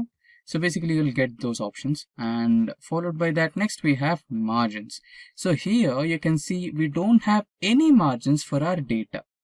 Okay, so now we can add some margins by setting up this one as an option, like last custom setting, or you can also choose normal, wide, narrow, right? So your page will be changed according to your margin size.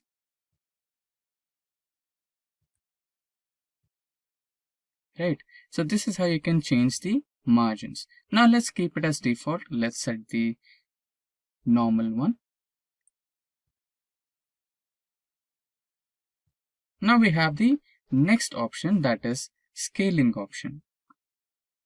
So here you can see we are trying to fit the page. So when you're trying to print these sheets using no scaling, then the actual size of the page will be printed.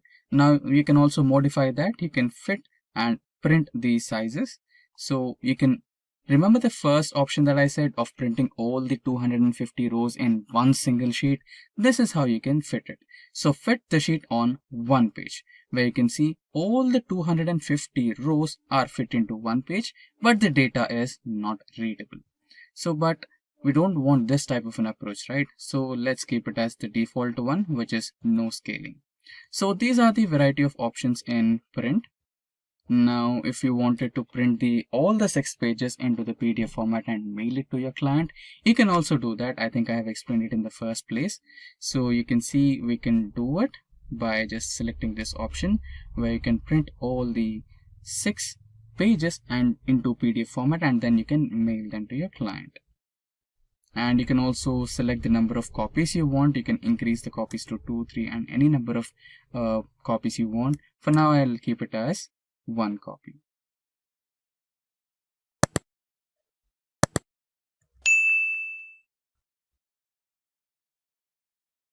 Now let's print this.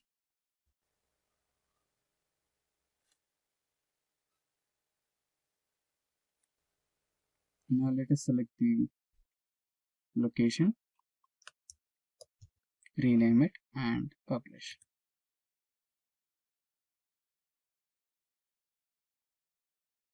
Now let's get back to documents and see if the page is printed or not. Here you go. Here we have the restaurant data in the form of PDF.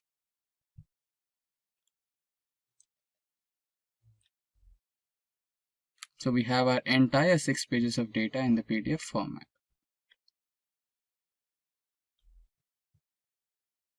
Now we are back on the home page. Now we had some limited functions in the print function over here. We had tried to export the data. So you can also export the data or try to print it from the print option over here. You can just select that as well. You can modify PDF. Yes, the pages are printed now. There you go, we have the restaurant 2 PDF data. So that's how you can print all your data. You can either choose the export option or you can either choose the print option.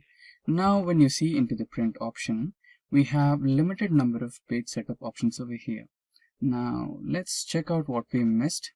So we are in the page layout here. So we had gone through the margins, we had set all the margins, and then we have also gone through the portrait and landscape. Now you can see the size. When we were in the print menu option, we had only A4 and letter. But here you can see there are a wide variety of options. That is, other than letter, we have tabloid, legal, statement, executive, A3, right? We have A5 and many more other options. And if you want some more paper options, you can go to more and you can always select a few more options. That's how you do it. And yeah, we didn't have the break option. So remember when we had been through the print option, we did not have the break option there. Let's select this to normal A4. So you cannot see the break option over here, right? So here we have the break option. So what does break option does? Right? You can actually break the page. Remember we spoke about the top 10 things or the top 10 rows. You can always do that. So you can just keep the top 10 restaurants in your first page and then break the remaining. And to set page breaks, you can select the cell. Now I need the top 10, so I'll select this particular cell, which is in the 11th position. And now I'll try to implement the page break. Insert a page break. And now you can see on my sheet, there is a thin line which is separating the 2 pages. That's how you can see the indication of a page break implemented onto your page. Now how do you say it? You can say it by selecting Ctrl P, where you can see the first top 10 restaurants being printed on your sheet. So there you go, we have the first top 10 restaurants printed on our sheets. So that's how you use the page break. Now let's try to eliminate all the page breaks. So you can select breaks and reset all page breaks. So the page break has been eliminated. Now you can always choose a background for your data as well. You just, if you want, you can add a picture to your background. I think that's not available for now. Okay, you can work offline as well. Let us select this one. So you can see that we have added a background to our data. We can select all the text files and then we can change the color so that the text becomes a little visible. Yeah, that's how you do it. Now if you don't want the image to be added on your file, you can also remove that, delete page background, and there you go, all the images are gone. Now the next important part, that is the print titles. Now why do we need print titles? For that, let's try to print this. So now you can see the first page. In the first page we have the title, rank, restaurant, sales, segment, category. But if you go to the second page, you don't have that title, right? You don't have the title, rank, name of the restaurant, sales, and their service category. So if we want that, then we need to add titles. Now for that, let's select the print titles option. Now let's select the rows to repeat on top. Now for that, we need the first row. Select the first row, and this particular row will be repeating into all the pages. Now let's try to print it. So yeah, now you can see the titles are being added to all the sheets. You can see the page 2, page 3, page 4, page 5, and page 6. So you can see the titles added to all the sheets. Now we are on the spreadsheet. So here, what exactly are page breaks? So page breaks are something which help you during you're trying to print your data or present your data in the form of a web page, right? In those times, you cannot fit your entire Excel data in one spreadsheet or one paper or one web page, right? So in those scenarios, Excel will try to eliminate a few parts of your spreadsheet, or it will try to split the spreadsheet. So how exactly it looks like? So go to the view option and click on the view and click on page break preview. Here you can see the dotted lines, right? So these are the things which separate your data in form of pages so that it can be printable on one single page. So some of the times the user or the ex-user manually inserts a page break, right? So how do you insert it? Just go to the page layout, and here you can see the page breaks. Insert a page break, and you have successfully inserted a page break. Again, go to the view, go to page break view, and here you can see the solid line. So these solid ones are the ones which are inserted by the users or anyone who had the access to the data. Now how do we eliminate them, right? So we can eliminate them, and we can try to get the sheet back to the normal way. So all you have to do is click on the cell which has the page break, which is right under the page break. Go to the insert page break, page layout menu, go to the breaks option, click on remove page break, and there you go, you have successfully eliminated the page break. And page break preview to make sure that the page break has been successfully removed, so you cannot see that anymore. So that's how you try to insert or eliminate a page break in Excel. So conditional formatting is a method to visualize your worksheet. We already have the charts in Excel to visualize our Excel sheets in graphical form, but what if you had to see or visualize the data in your worksheet as it is? So that is where the conditional formatting comes handy. Now, let's get back to the Microsoft Excel and try to implement some conditional formatting. Now, we are on the Excel worksheet. This particular dataset is based on a store. Now, we have various columns in this particular dataset. We have row ID, order ID, customer name, etc. And finally, we have quantity, discount, and profits. Now, let's go to profits. Let us imagine that we have provided this particular store with a target of minimum 15% profits. Now, let us find out the stores that have hit the 15% target and the ones which did not. So for that, let us select the entire column. Now you can find the conditional formatting option in the home toolbar, and in that ribbon, the ribbon with styles has the conditional formatting option. Click on that and you have various options over here, highlighting the cells, top bottom rules, data bars, data scales, and icons. So data bars are actually the bar graphs which highlight themselves on each and every cell if you implement them. And these are the color scales. If you want to implement some colors, you can go through that. And if you want to represent your cells with icons, you can also do that. For now, let's highlight the cells. So select that, and inside this, select the greater than option. And here you can provide the percentage, that is 15%. And the cells or the stores which hit the target should be highlighted with green color. And select OK, and there you go. You have your stores that hit the 15% target and the ones which did not hit the 15% target. Now, if we want to highlight the ones which did not hit the 15% target, you can highlight them with the color red. So, conditional formatting, highlight the cells less than 15% with color red and text dark. And there you go, it's done. Now, let us consider another example. So this particular example is based on train dataset. And here we have the passenger ID, survived, passenger class, name, etc. Now we have a train accident incident over here. Now 1 is indicated that they are alive and 0 is indicated that they are not alive. Now let us use this column and conditional formatting. Highlight the cells containing the text as 1 with color green. Okay. And highlight the cells that contain text 0 as the red, that indicates they are not alive. And let us select the icons. Now we have the icons over here. The X indicates that they are not alive and the green tick mark indicates that they are alive. Now that is how you use conditional formatting in Excel. Now here on my spreadsheet you can see some data. So this particular data has some color markings. So we have used color codes to mark the designations of all the employees with different colors. So for example, blue for manager, purple for senior, and so on. Right. Now our duty is to count the total number of employees present in a company based on the color code. This can be done using filters, but let's try with color codes.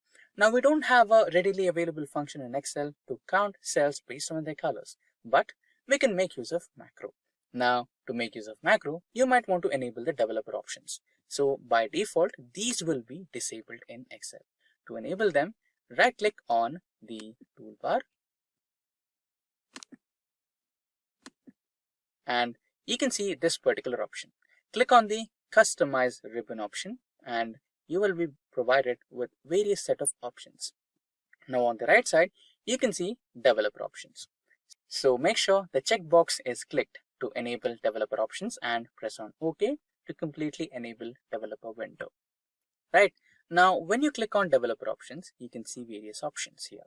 Visual Basics, macro, etc. Now click on the macro to create a macro. Now just give a name to the macro function. So I'll give Simplilearn and press on create to create that particular macro function. So we have already created a macro, that is count colored cells, which we will be using in our current spreadsheet for counting the colored cells. Now let us erase the newly created function. Now getting back to the original code. So how does this particular count colored cells works? So let us understand the function first, then we will try to make use of it in the spreadsheet. So the function name is count colored cells, as you can see, and this particular function will have two parameters, current cell and spreadsheet area. So the current cell will be the cell address where the color you want to count is present, and then the spreadsheet area. So what is the range of cells where you want to locate that particular color and count the number of repetitions? That is the spreadsheet area. And then comes the variables used, colored cell range, color code, and color cell count. So the colored cell, which particular cell is having that particular color and what color code is involved in that colored cell, and colored cell count. So what is the total count? What is the total number of colored cells you have in that particular range? That is colored cell count. Now let us consider color code is equals to current cell interior color, that is current cell dot interior dot color. So this is the function which will identify the interior color of a selected cell. Let us imagine that initially color code is equals to the current cell's color code. Okay. Now we will have the for loop, and that for loop will include colored cell, which is the current cell in the spreadsheet area. And if the colored cell, the currently selected colored cell dot interior dot color is equals to the color code that we have selected, then colored cell count, the variable which is used to count the number of colored cells, is equals to +1. Initially, by default, it will be 0. In case if this particular if condition is true, that is the current cell color and the color code given is equals to same, then the value of colored cell will increase by 1. And this particular if loop will run as many number of times the condition is true. So let us imagine that the condition will remain true for 5 times, then we have obtained 5 similarly colored cells in the given range of cells in a spreadsheet. And once the condition fails, then the latest value present in colored cell count variable will be displayed, which will be a final result. So this is how the macro function works. Now let's close the macro window and get back to our spreadsheet. Now let us try to make use of the macro function that we just created. So that is equals to count colored cells. Press tab to select the macro function. And the first one is the current cell. So this is the current cell where the current color is being provided, comma, this cell range. So our cell range will be from C2 to C31. Right. So this is the range where we want to count the similarly colored cells, that is sky blue colored cells. Close the function and press enter. Now you can see the function has identified 6 repetitions of sky blue color in this particular range of cells. Now you can drag the same formula across all the cells and it will be providing the results of the same. So 6 senior colors, that is pink or purple color, then 2 repetitions of this particular color, 2 repetitions of trainee color, 5 for dark blue and 6 for green, right? So this is how the macro function works. And the key point to remember here is this particular macro will work only for manually colored cells. So there are situations where we have used conditional formatting to color a single cell. Let us imagine that we have used conditional formatting to recognize the employees with salary above 30,000 as green color. And if we try to use that particular green color to be counted by the color count cells function, no, it will not happen. It will not consider that color as a feedback or an input. Now in future we will also try to design a macro which can recognize the colors made by conditional formatting as well, but this particular function will be exclusively used for manually colored cells only. Dated if function is majorly used to find the differences between two individual dates. So it is also called as dated if by a few people, and a few people also reference it to date diff, that is date difference. So anything is good. Now to find the difference between any two dates, let's select a few dates. So the first date would be, let us imagine that you're an employee and you wanted to find out how many years that you've been working with an organization. So for that you might want to need today and the date where you joined the company, right? So it might be date of joining and today. So what's the difference, right? So let us imagine that you joined the organization somewhere around 2010, 0105, 2010 and today. So for today, you can give any particular date. Let us imagine that today is 1st of January 2021 or 2022.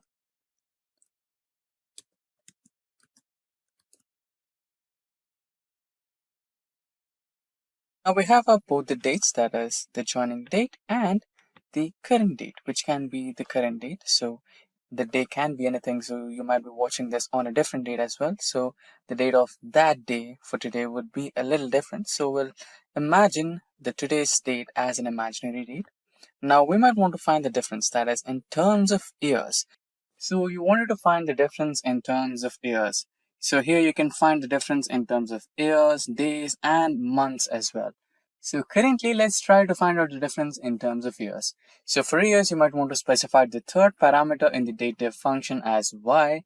If you wanted months, you have to give the m as the third parameter. And if you wanted to find the days, you might want to give d as the third parameter.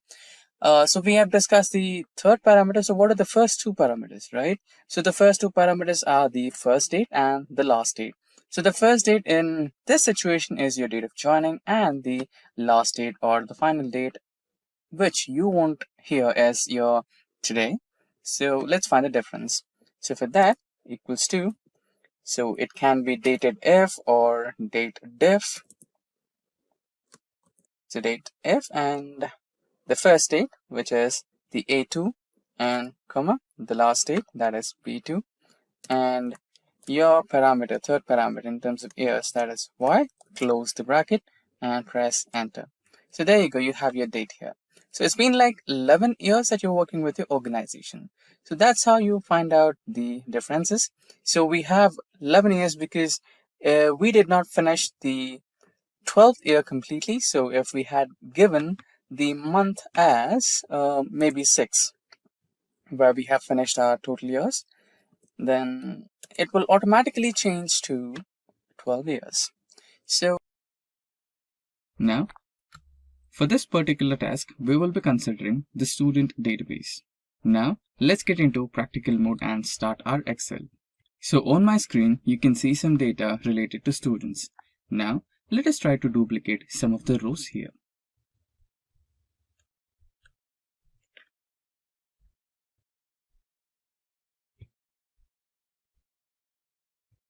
So we have selected the rows 8, 9, 10 and 11. Now we shall copy them and paste them. So now these are the duplicate elements, right?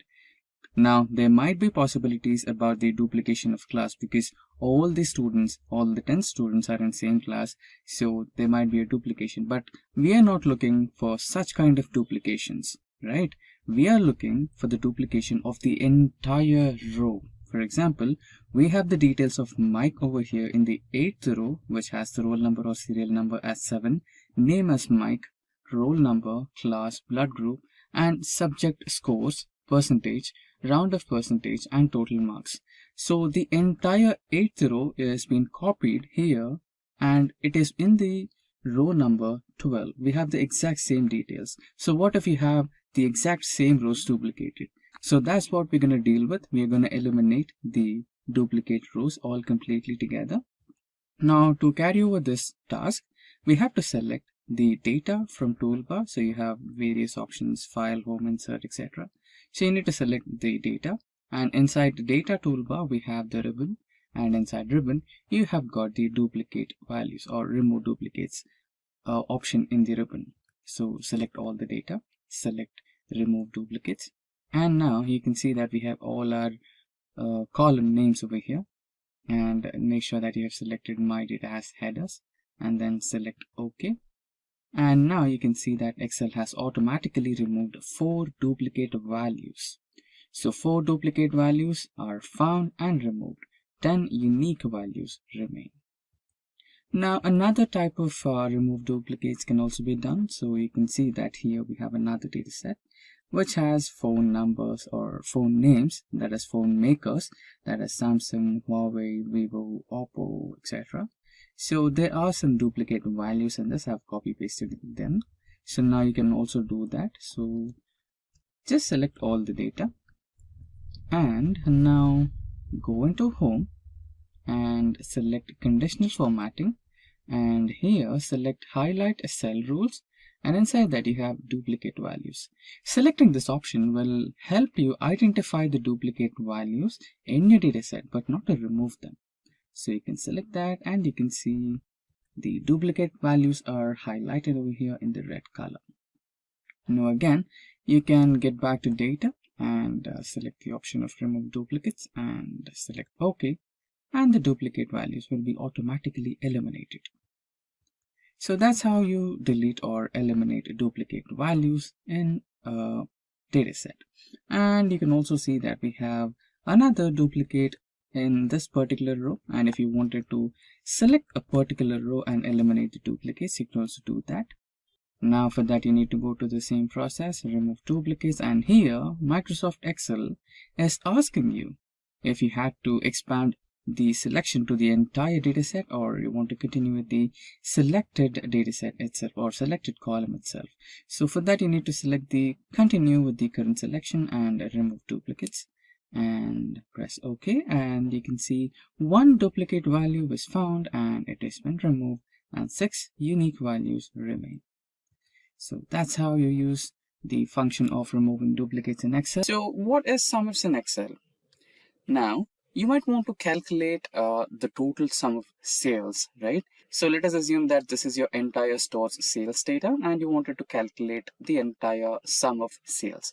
So there is a sum function in Excel where you just have to, select all the cells and apply sum function onto it and you'll get the sum of all the sales, right? So with something like this, you'll select all the cells and then you'll apply a sums function and you'll get the sum here and average everything, right? So this is fine, but what if you just wanted to find the sales that are happening in only Western region? As you can see, our column F is based on region. So we have 4 regions: South, West, East, and Central. So your manager asks you to find the sales happening in, suppose, say, West region. So how do you calculate it? Would you manually go into each cell and check if it's West and calculate? That will be time consuming, right? So what if you had a method which could do it for you just in a matter of few steps or few clicks, right? So that's exactly SUMIFS. So it will basically add a condition, calculate the sum of sales where the region is equals to West. Simple to like or similar to SQL query, right? So that is exactly what we're going to do in Excel today, that is using SUMIFS.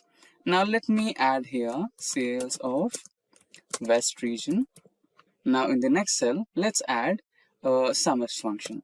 Remember, there are multiple sum functions in Excel. So when you type in SUM, you can see so many options based on sum, right? You just have sum, followed by that you have sum if. It is just sum if, not sum ifs. Today we are concentrating on sum ifs. So not just sum if, we'll go to sum ifs. So we'll be having an option of placing multiple if conditions there. So let's also try that. More on that later. Now let's press tab to select our sum ifs function. Now, okay, we forgot another important step. So before we apply sum ifs, we need to convert our table into a table format. Yes, it looks table, but right now it's not in tabular format. It is in the format of database. We know that Microsoft Excel considers its data as a database by default. So to convert the database into table, just click anywhere on the data and press Ctrl T so that you'll have a new dialog box, and it will ask if your table has headers. Just make sure that you have ticked in it. Our table does have headers, so select OK.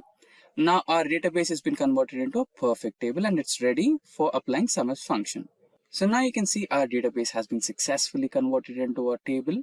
Now let's begin with our SUMIFS. Now again, remember we are using SUMIFS here, not SUMIF or SUM. So select SUMIFS and press tab and we have our SUMIFS function. Now the first step, which column are we looking at? What are we finding out, right? Which is a sum range? What sum do you want? For now, we need sum of sales. So select the sales column and we have a simple key function here. Let's hold control, again press shift and hold shift together. So we're holding control and shift key together, and now we're pressing lower arrow key once. Yes, the entire sales column has been selected, comma. Now where do you want to look? So we want to look, which part of the table you want to fetch, right? So this is the region part we want to fetch right now. So again, hold control and shift together, lower arrow key, the entire column is selected. Now the next last part. So we want to look into the both of the columns, that is sales column and region column. Now which type of data you want? So for now we want Western type of data, that is the sales data which is happening only in West, right? So we'll select this cell with the data as West, or you can also manually enter it. For now, let's select the data. So I'm selecting the cell F7, which has data as West, right?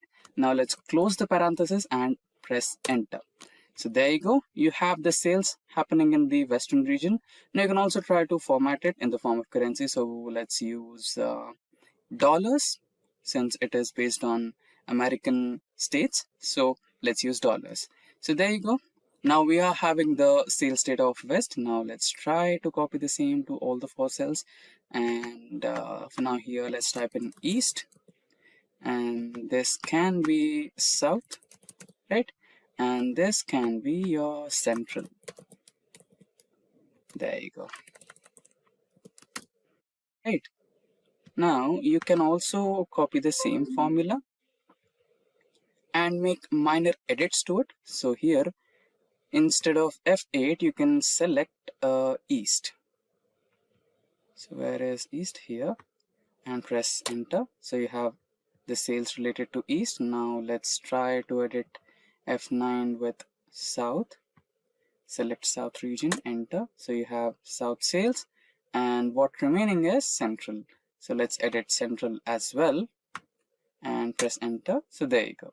Right, now you have all the separate sales data from West, East, South, and Central. Now again, you might want a bit more granularity in data. right? Or in your reports, right? Like you wanted to find the sales data happening in West and you wanted to find out the category based on only furnitures. So your manager will ask you, okay, fantastic job. So now just give me another minute detail on the data. I want to calculate the sales happening on West based on category furniture, right? So he wants furniture or he wants office supplies only, right? You can also do that. It's not an issue at all. Now let's try to copy this cell and paste it here, and sales in West. Let's add another input here on furniture, right? Now you wanted to calculate the sales happening in West region only on furniture. So you can also do that.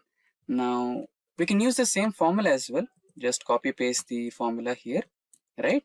And you can add few things here.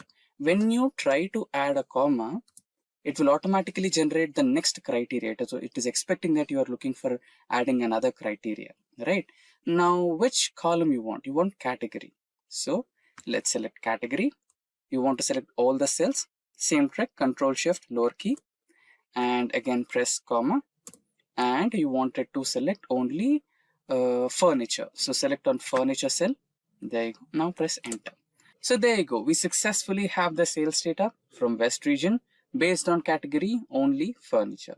So that's how you do SUMIFS in Excel. You can also add a few more details to it. Like in furniture, you can also look only for tables. So here you can see in West region, we have furniture sales data, and we have sales data of West region based on furniture, which includes only tables. You can also do that using SUMIFS function in the same way. All you have to do is select the subcategory column and select the cell which has the data as tables. So this is how you use SUMIFS in Excel. Now creating a pivot table is just away from a few clicks. Trust me, it is just a couple of clicks and you'll have your pivot table ready to operate. Now click any cell or select any cell on your spreadsheet which has the data and navigate to insert menu on the toolbar and select pivot table, and that's how simple it is. Now automatically Excel will choose your data. You can see the lines over here, dotted lines. That means the Excel has already selected the range of data that you want to put into your pivot table, and you can either select the existing worksheet or a new worksheet. I'll select a new worksheet over here and just press on OK, and there you go, you have your pivot table ready. Now here you can see your pivot table is a little empty. All you need to do is drag and drop the data elements that you want on your pivot table. So here you can see on our spreadsheet, we have some business data related to a store, which has furniture and states and subcategories of the furniture and all the, in category you have furniture, office supplies, technology, etc. Right? So those have some subcategories as well and different states and the regions as well, and the quantity, total sales happen, right? So using this business data, we can find out some key insights of this particular data using our pivot table, right? So here we'll add the data. Now let me drag the region into rows, click and drag, and let me drag categories into columns, which are the different categories which are involved in the sales data, and values, what are the sales happened, right? And there you go. You have furnitures, office supplies, technology as the three different categories, and those are the sales happened in Central, East, South, and West regions, and this is the grand total. And instead of regions, you have all the regions over here, right? So Central, East, South, West, or instead of all the regions, or instead of all the categories, you can, place a specific category in your pivot table. For example, let me push the category into the filters, and here you can see the total sales happened in those particular regions.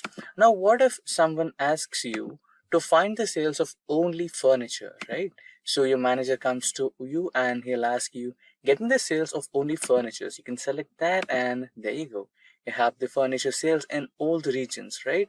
Or you can also do the vice versa. You can also drag regions into the filters, and if you wanted to find out the region wise sales of furniture, you can also do that, right?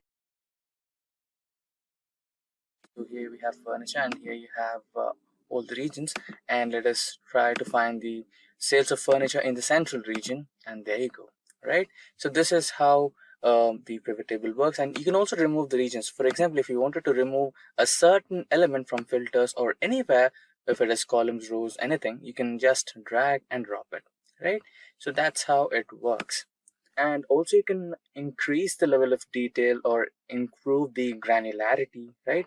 So here we have categories on our columns. So you can also include subcategories into the columns, right? And you have the region wise sales. So in the region filter, select all, press OK, and in the category, select all, press OK, and you have the furniture here, office supplies here, and technology here.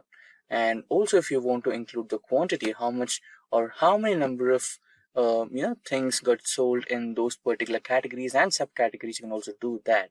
So here in the furniture section, books, these are the sales, and this is the number of quantity or elements sold in those particular sectors. So you can also improve the level of granularity. You can also improve the level of detail using pivot tables. And now, autofill in Excel is a feature where you can add some series automatically using Excel. For example, let us imagine that you wanted to add index numbers, right? So starting from 1 to 10. So manually you will be typing in the numbers and you'll be doing it, right?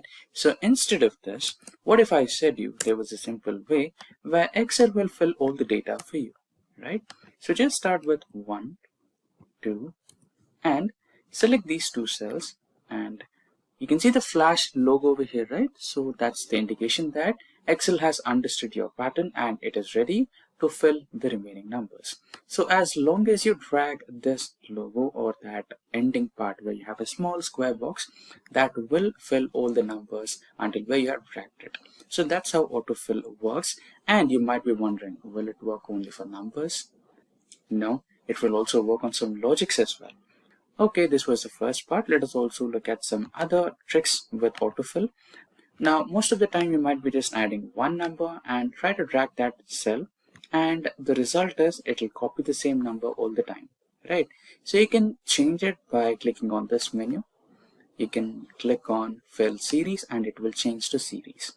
And this was one more trick with numbers. Now getting back to the next type. So let us imagine now the next type of series you want to add is weeks in a day, right? So you'll be having Monday, Tuesday, Wednesday, right? So you can also do the series of weekdays using autofill in Excel as well. So drag that cell and it will give you all the days or weekdays in a week. Now let's try January, and this will give you the months in a year in the shortcut way, right? Since you just added the first 3 letters of the month, it will recognize the pattern and it will do the same for you.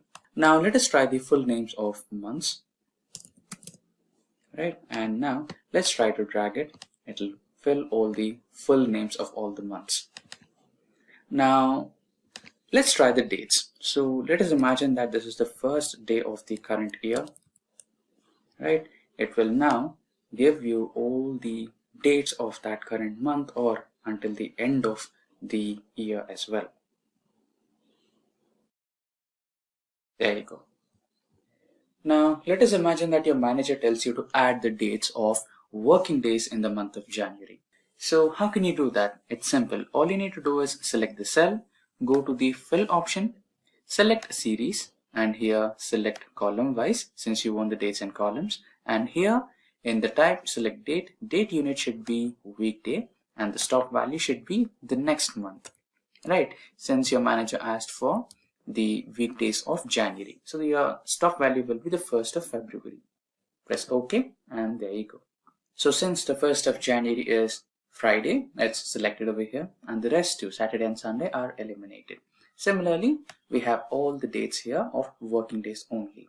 So that's how you use autofill in Excel. So on my screen, you can see a simple spreadsheet with student names and their marks on my sheet. So we will be calculating what are the total marks obtained by the students in overall subjects and calculate what is the percentage. Now we will carry forward a few simple inbuilt functions in Excel to calculate that.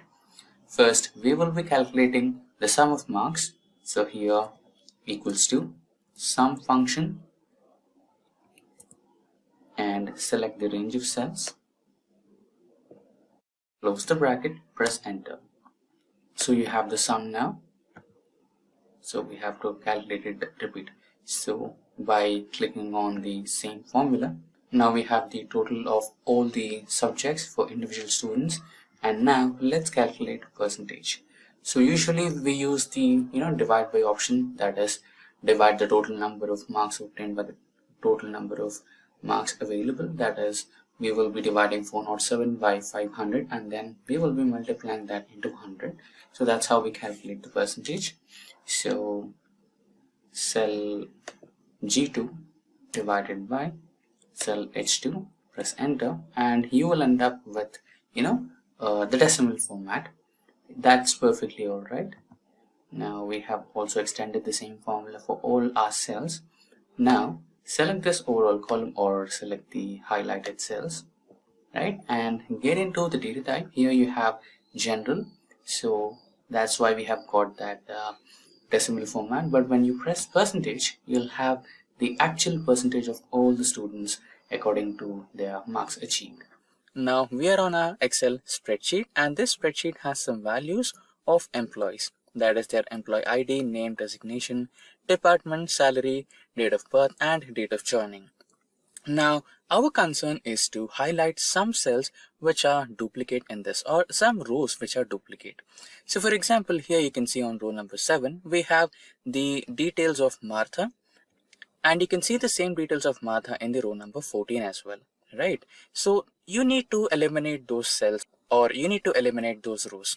Now you can say there is a quick way, just few clicks and those will be eliminated, that is conditional formatting. Yes, that is also one way, but I'll show you what's the problem with that. Okay, so let us select the entire table and get into conditional formatting, and here you have duplicate values, highlight cell rules with duplicate values, and there you go, the problem. So here we have designation which is duplicated in certain ways, department and salary, state of joining, right?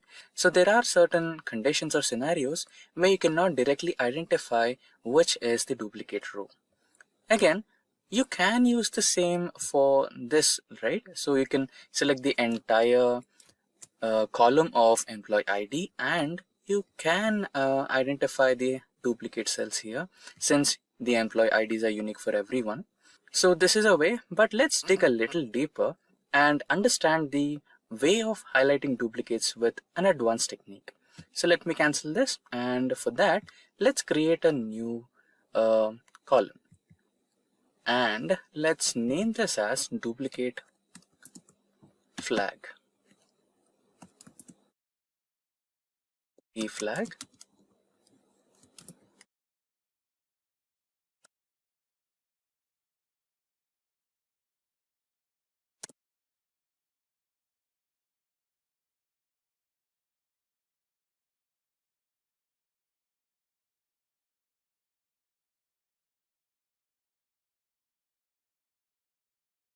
So the new column has been created, which is D flag. So here we will be using a simple formula, that is COUNTIF, and here press tab to select the formula, and here we will be adding our range, that is which range are you considering.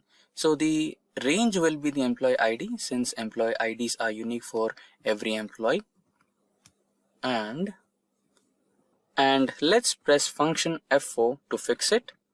And now again the criteria, and the criteria will be the same cell, that is A2, and now close the bracket and press enter. Now let's drag the same formula to all the rows. Okay, now here we have. Now what you can do is sort it in an advanced way. Go to sort and filter and custom sort, and here you'll be sorting by the D flag, and it will be smallest to largest.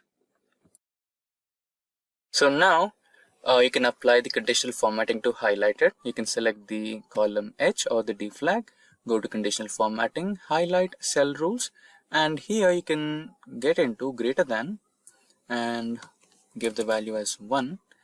Okay, so all the cells which are repeated multiple times will be selected here, and they will be highlighted with a selected color what you have given. So I've given red. So now you can select these cells and highlight them or delete them from your spreadsheet, and now all your data in the spreadsheet is unique and clean. Now let's quickly get onto the practical mode, where we will have some datasets over which we will be trying to apply the charts. Now there are various types of charts in Tableau, and those are the pie chart, the column chart, the bar chart, column versus line, pivot chart, and sparkline charts. So we will discuss one after the other. First, let us discuss about the pie chart. So as you can see, we have a small dataset on my screen which I have personally created, and this deals with the companies and this deals with the shares of the automobile industry. So now for this, let's create a pie chart. Select all the data and then get into the toolbar, and inside the toolbar you can see various options, and inside that we're going to use the insert option. And when you select the insert option, you will have a ribbon here, and inside the ribbon you can see groups, tables, illustrations, add-ins, and here you go. These are the charts. So now we needed a pie chart. So select on that icon and you have various types of pie charts. You have 2-dimensional pie charts, 3-dimensional pie charts, donut type of charts, etc. Right? So I would like to go with the 3-dimensional pie chart as it looks a little more appealing and easy to understand. And now there you go. This is the title of the chart, and these are the legends of the chart, and this is the chart area, and these are the values. Now we can kind of add the data labels as well. So you can just have to press the plus icon over here and you'll have the options. You can add the data labels, which will give you a lot more interesting values. And you can also turn this around.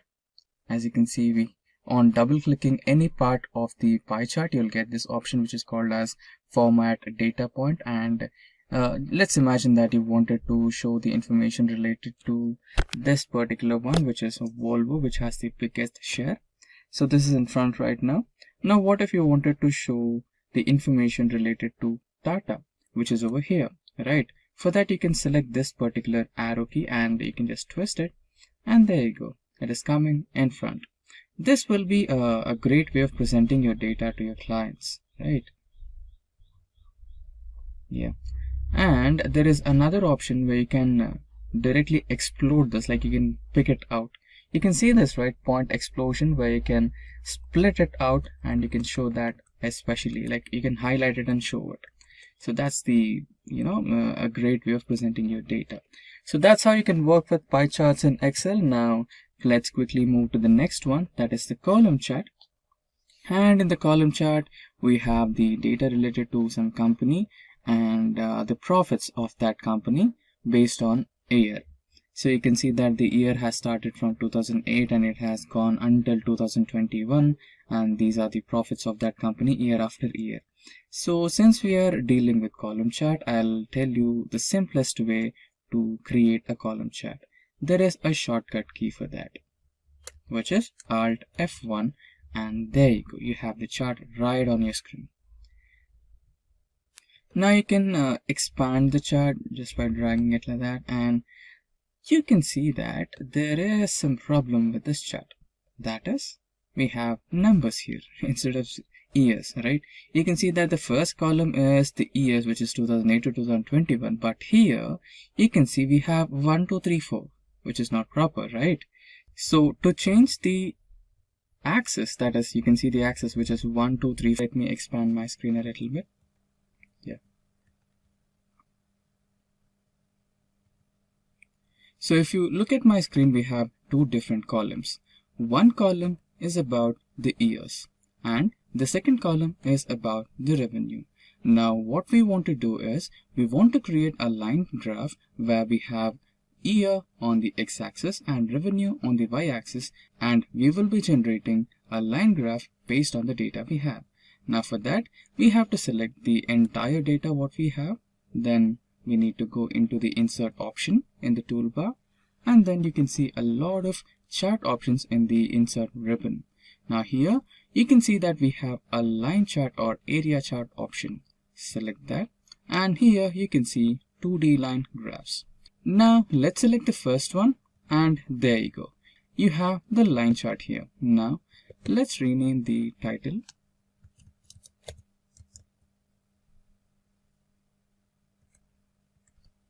And there is one problem with the chart here. You can see that the x-axis is not actually pointing the years. You can make a change to that, no worries. Just right click, and then you can see the select data option, and there you go. You have the edit option here. Just edit it, and now select the range. I am selecting the years now. Let's select OK, and there you go. You have the years here. You can just try to expand it a little more. Yeah. So now you have the revenue on the y-axis and year on the x-axis, and this shows the growth of revenue in your company. So this is how you create a line graph in Excel. Simplylearn. Now, let us imagine that you are the CEO of an IT company and you have taken up multiple projects. Let us imagine that you wish to keep track of all the projects. So, what if there was a tool which could keep track of all the projects in the form of a detailed visualization with the percentage in the form of a graph or a bar chart? Interesting, right? That's exactly what we are going to design today using Microsoft Excel. So without further ado, let's get started with our 1-point agenda, that is Progress Tracker in Excel. Now, to design a progress tracker in Excel, let us get back to the practical mode where we might have to use our Microsoft Excel. Now we are on the Microsoft Excel and we have taken some sample data to make things look simple. So here we are considering a set of students and their attendance percentage.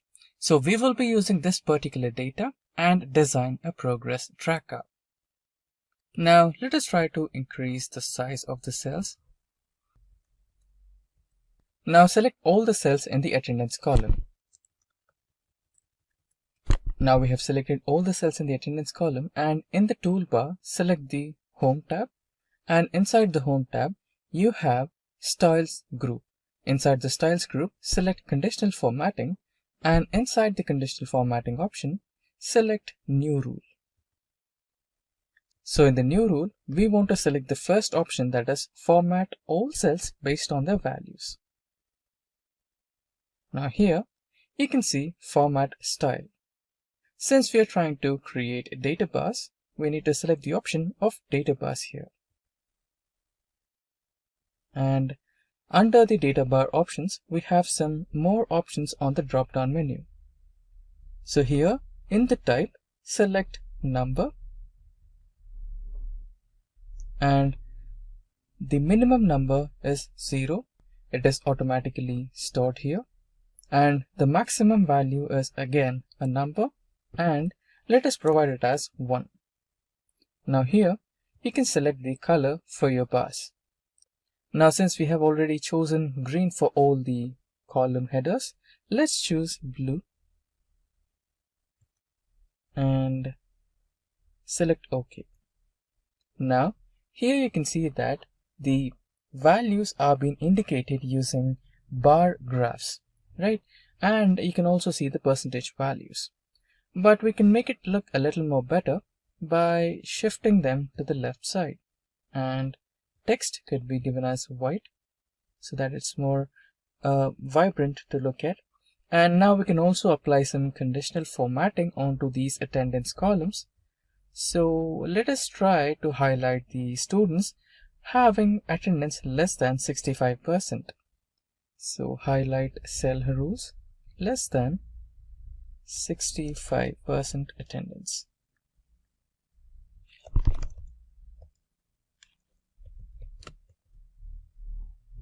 With red color. Select OK, and there you go. You have the progress tracker right on your screen.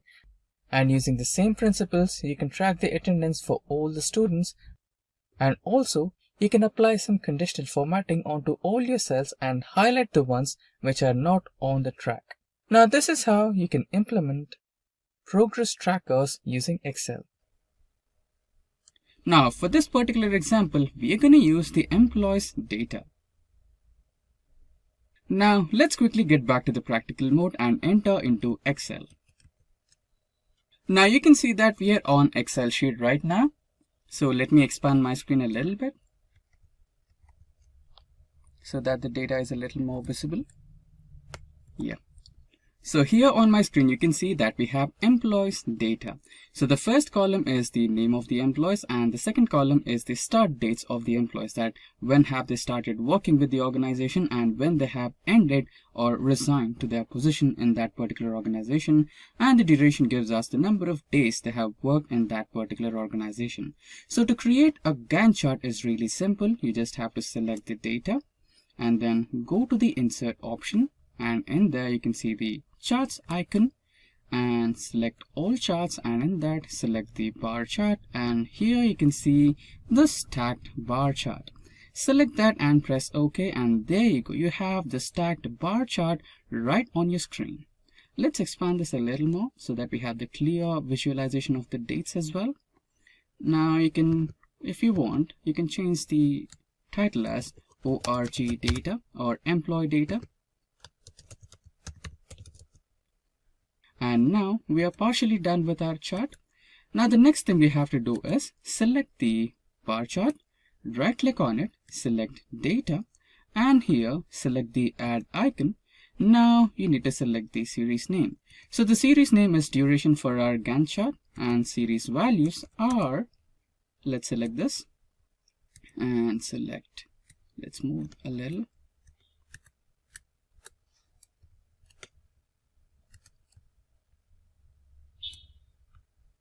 Yeah, so these are the data series. Let's select OK, and you can see the Gantt chart on my screen right here. Select OK and it's done. And still now it's not complete yet. So to finish it, you need to select the blue colored bars here and right click on them and select Format Data Series. Go to the fill icon and select No Fill.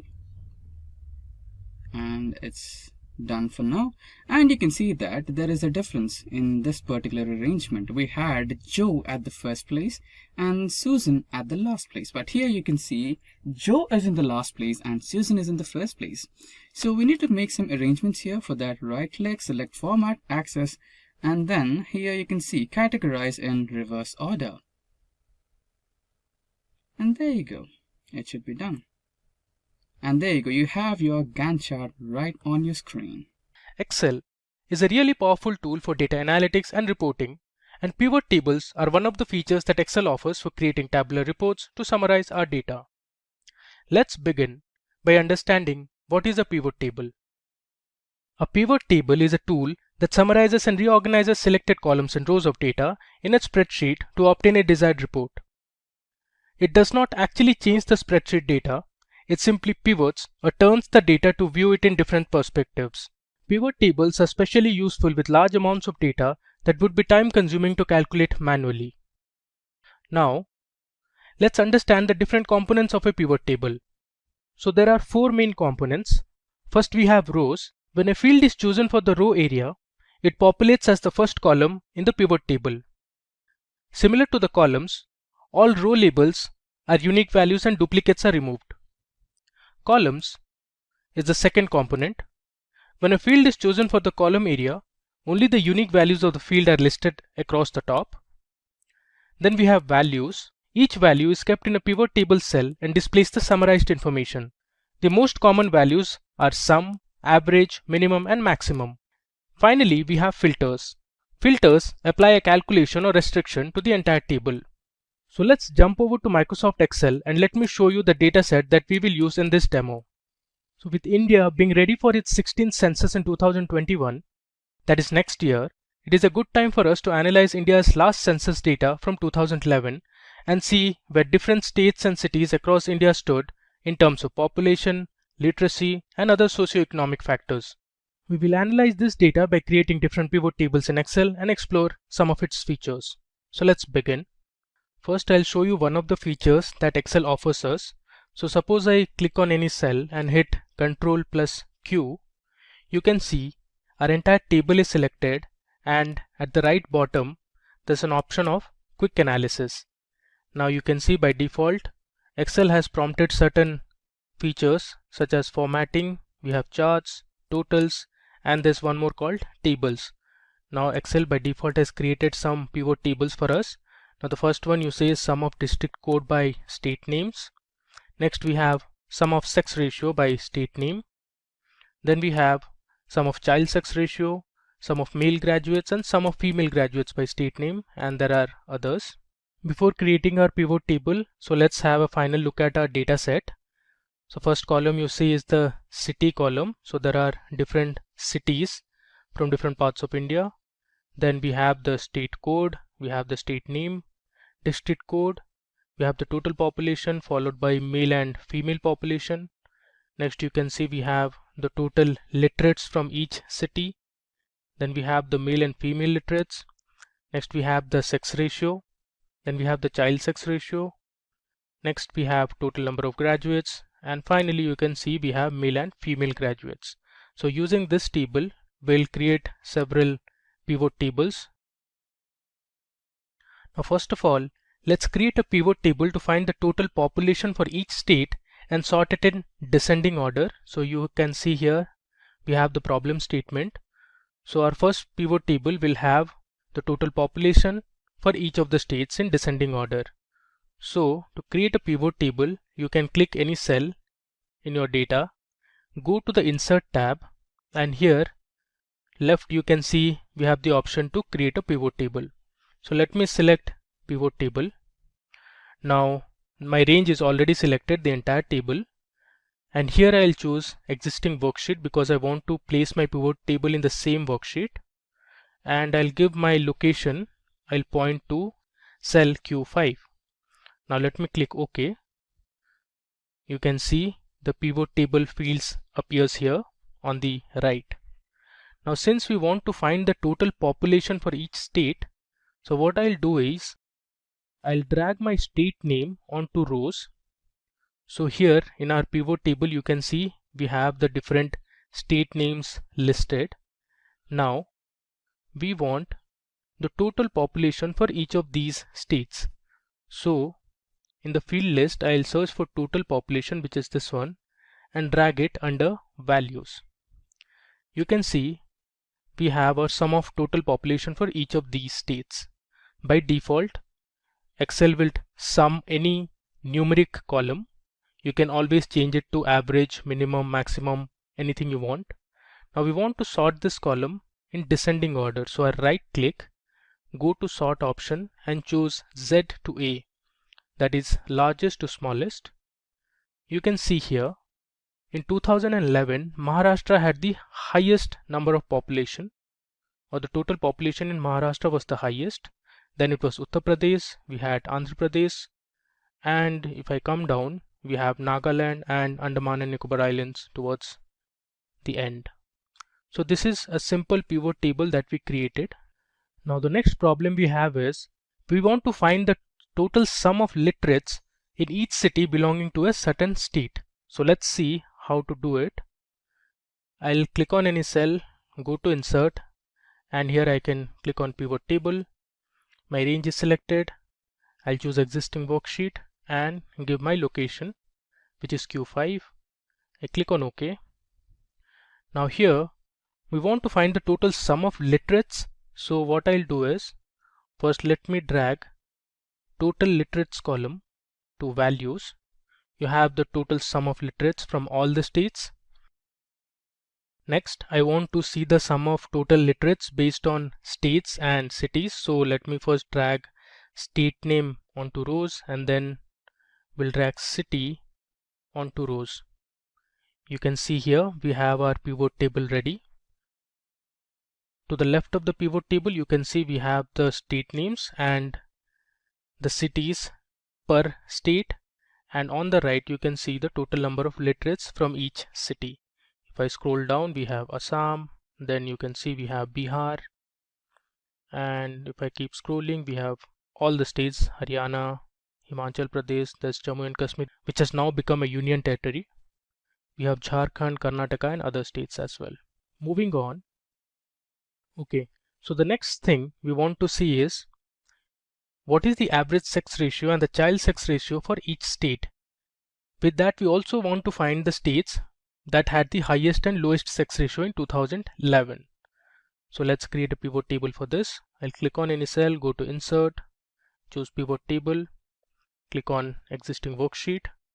I'll select cell Q5 and click on OK.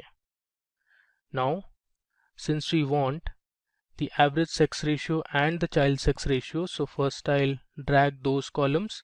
Either you can manually scroll and drag it, or here you have the option to search for it.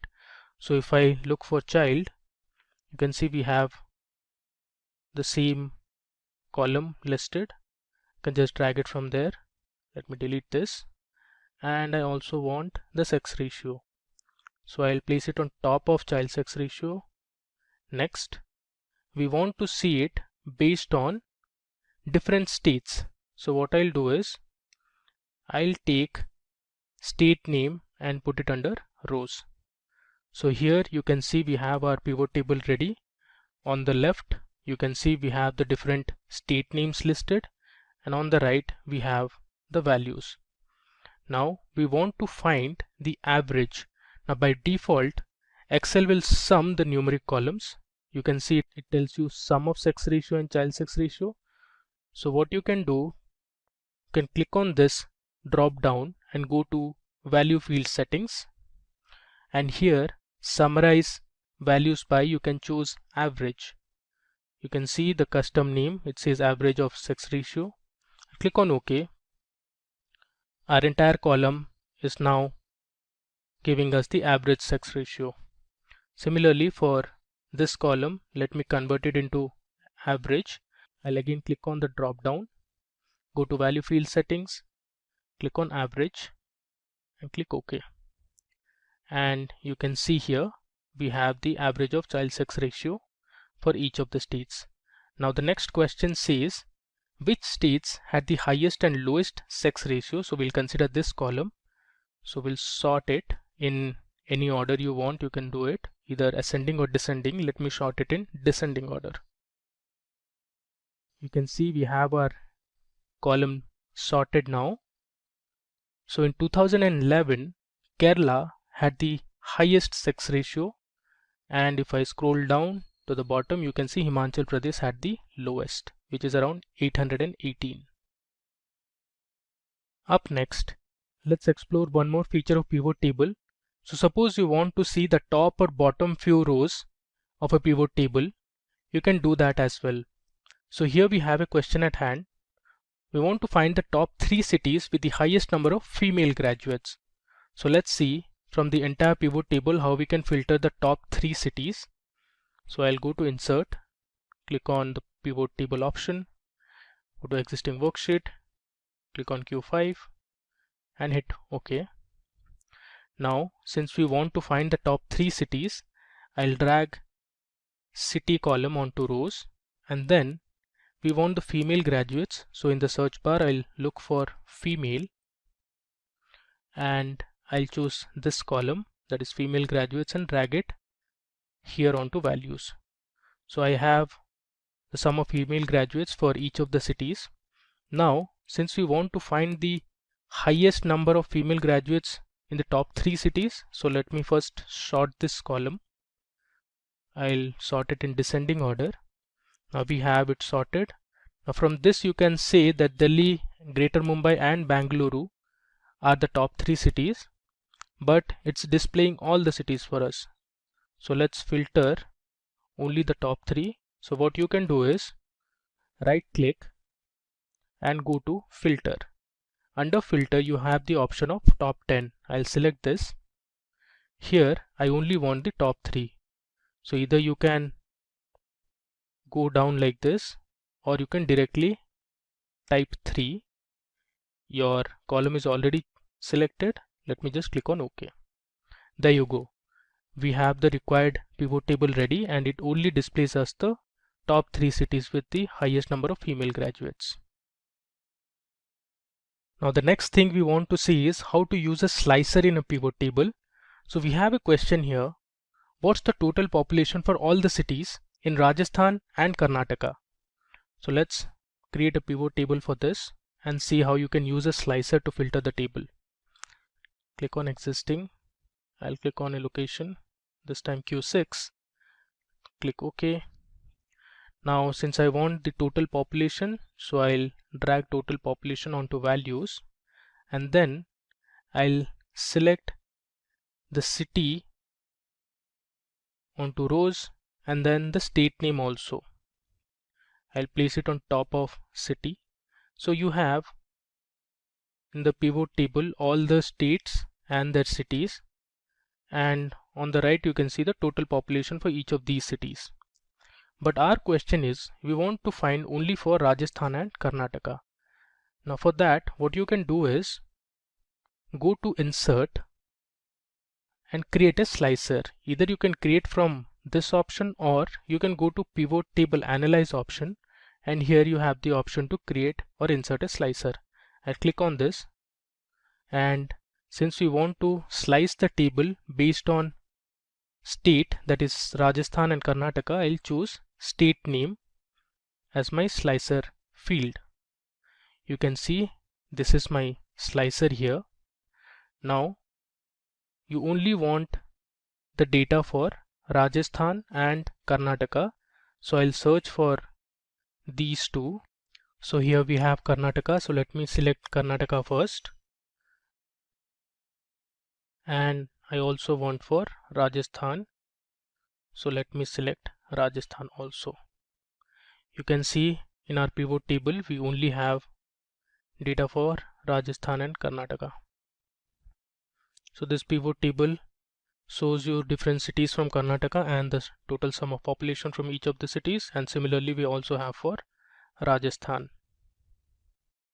Moving ahead, now we will see another very interesting feature of pivot, that is how you can create percentage contribution of a table. For example, we have a question here. What's the percentage contribution of male and female literates from each state? Now we want to see in terms of percentage and not as sum or average. Let's do that. I'll create my pivot table, click on existing, and I'll select an empty cell. Okay. Now here, since we want to find the percentage contribution of male and female literates, so first I'll drag male literates onto values, followed by female literates onto values. By default it has summed up the male literates and female literates value, and also I want to drag state column to rows. So here you can see the sum of male literates and female literates per state. I want to convert this as percentage contribution. So what we can do is, I'll select any cell and I'll right click and I'll go to show value as, and here I have the option to select percentage of grand total. So I'll select this. You can see we have the percentage contribution of male literates to the total. Now if I sort this, you will get to know which state contributed or has the highest percentage contribution.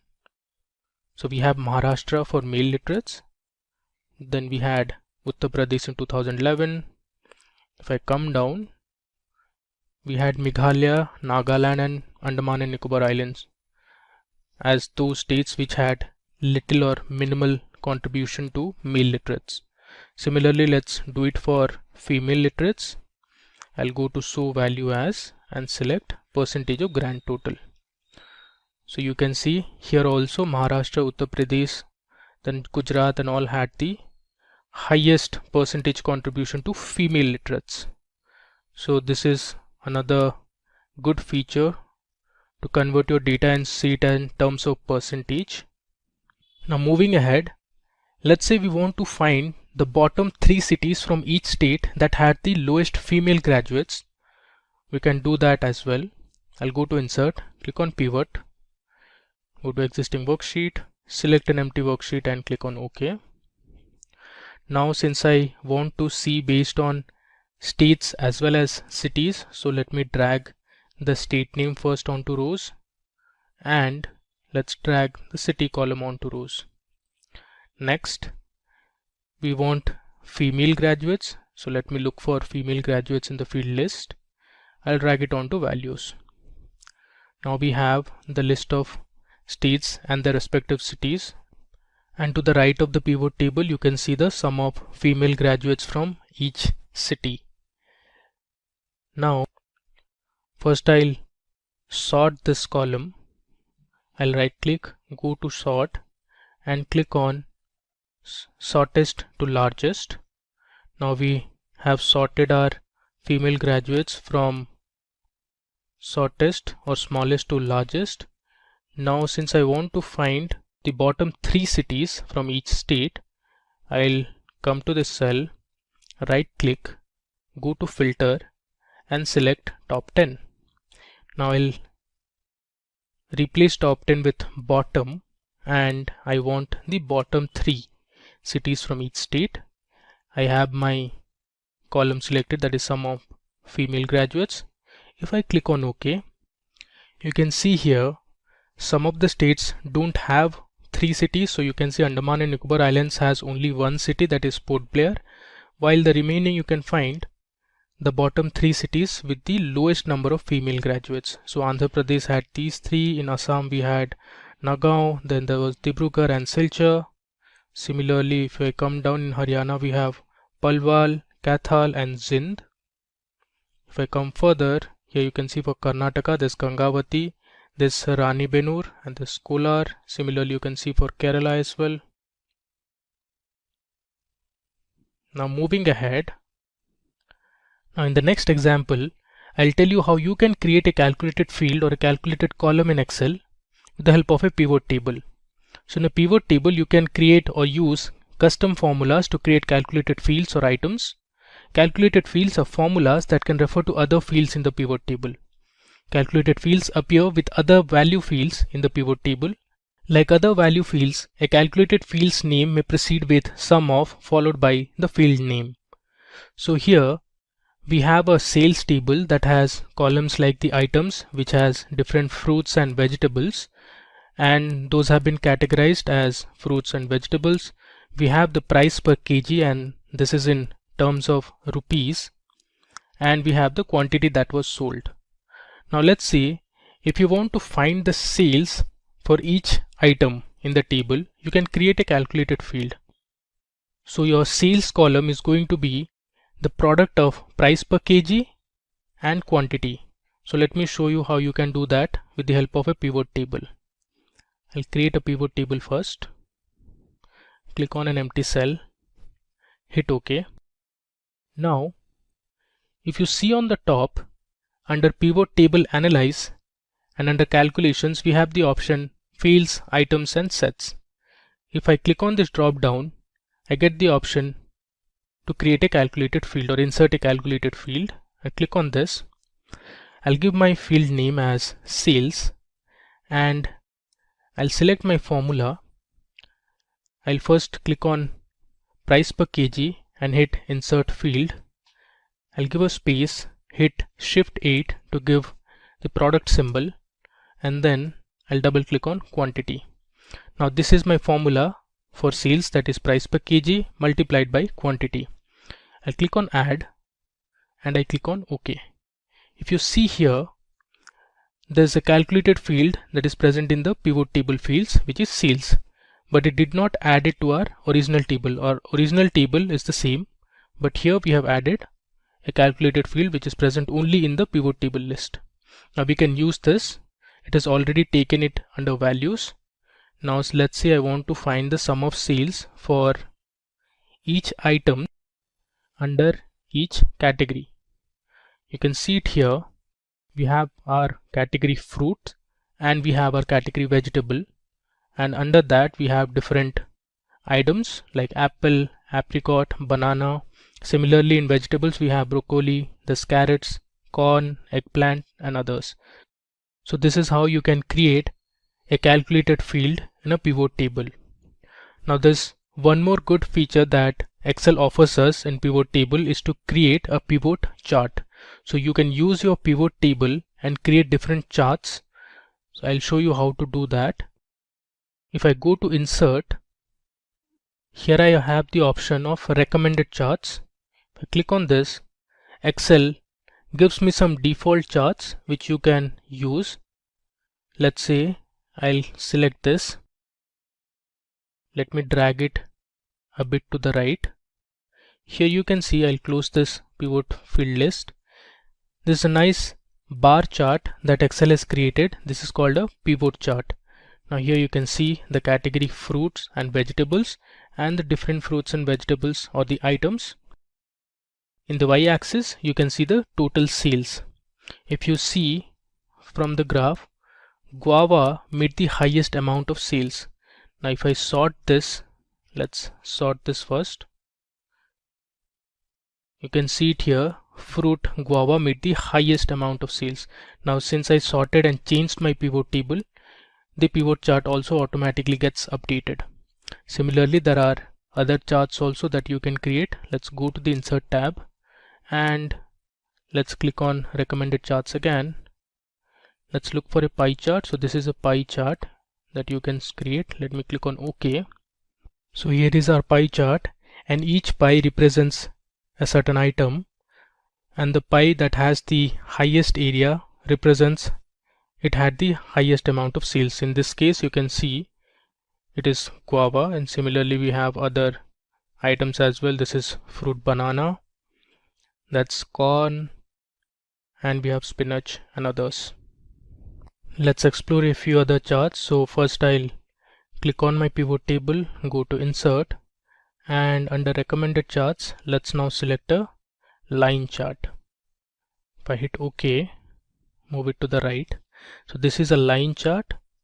You can see it starts from guava, which had the highest amount of sales, then it drops, and in the x-axis you can see the different items. Similarly, when it starts with the vegetables, broccoli made the highest amount of sales with 2,800 rupees, and our lowest was eggplant at 900 rupees. For fruits, papaya sold the least at 700 rupees. Let's take another chart.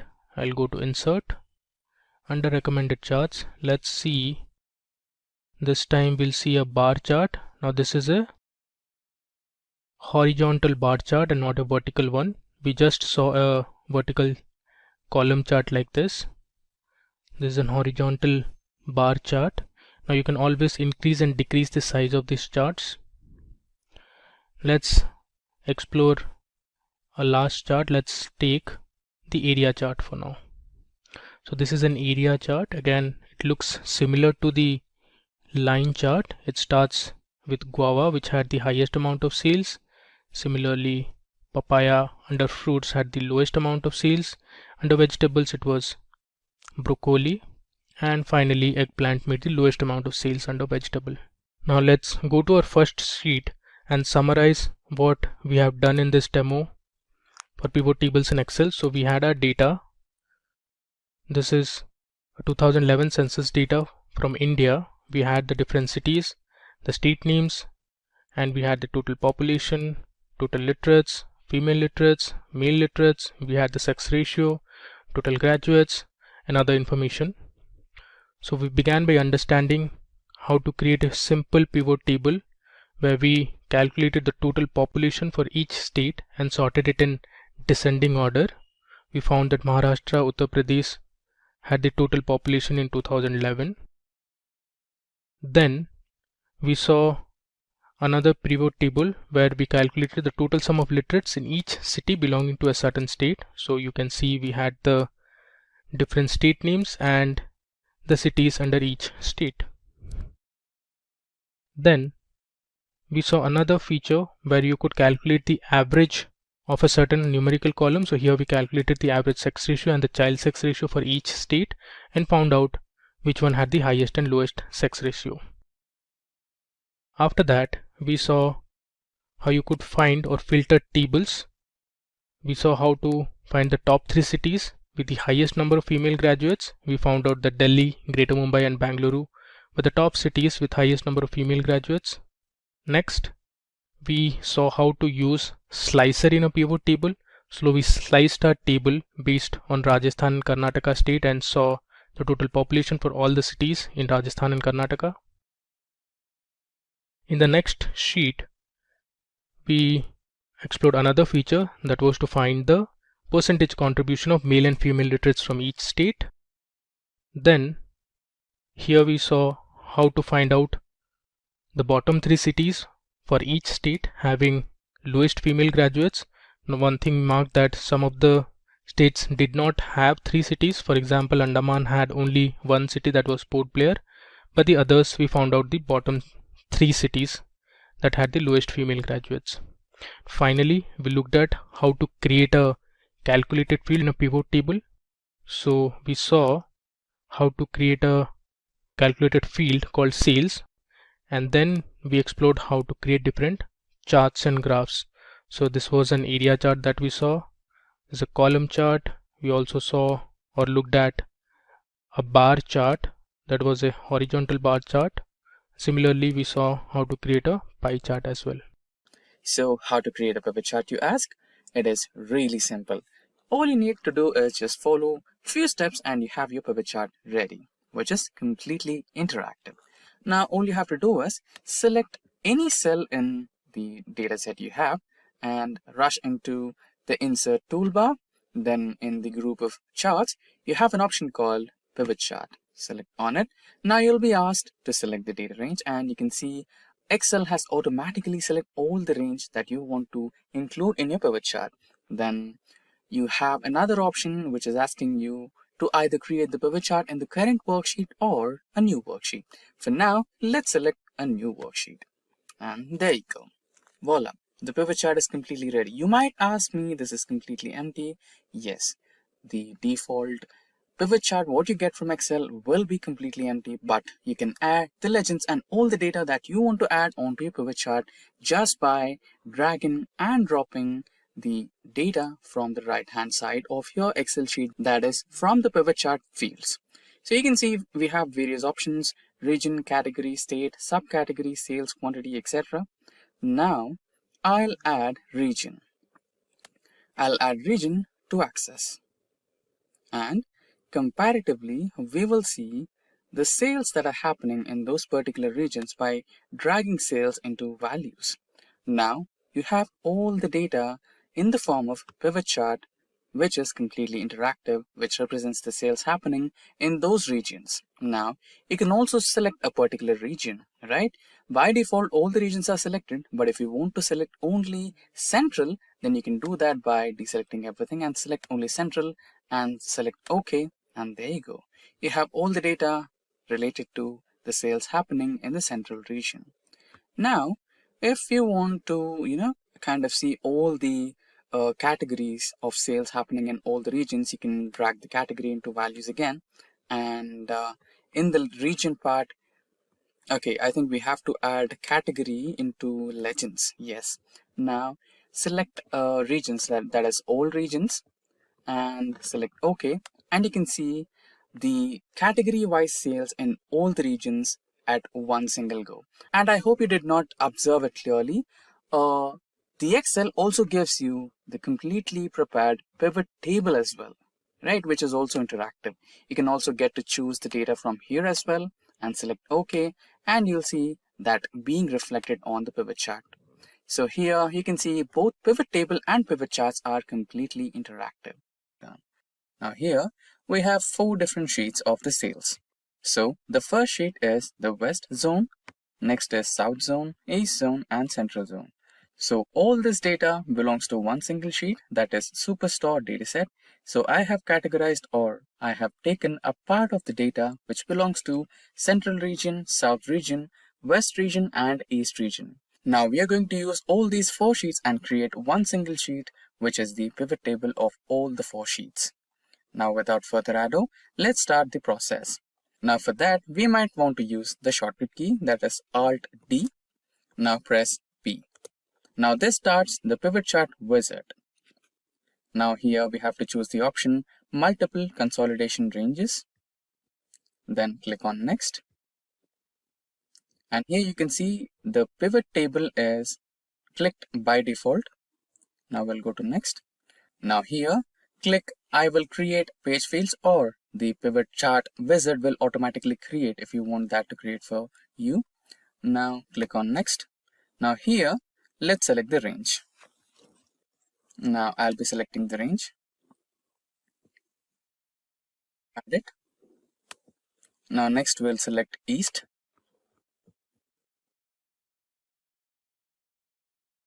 Add it. Followed by that we have south. And finally we have west. Now we will name these according to the regions. So the first one will be west. Next one will be south.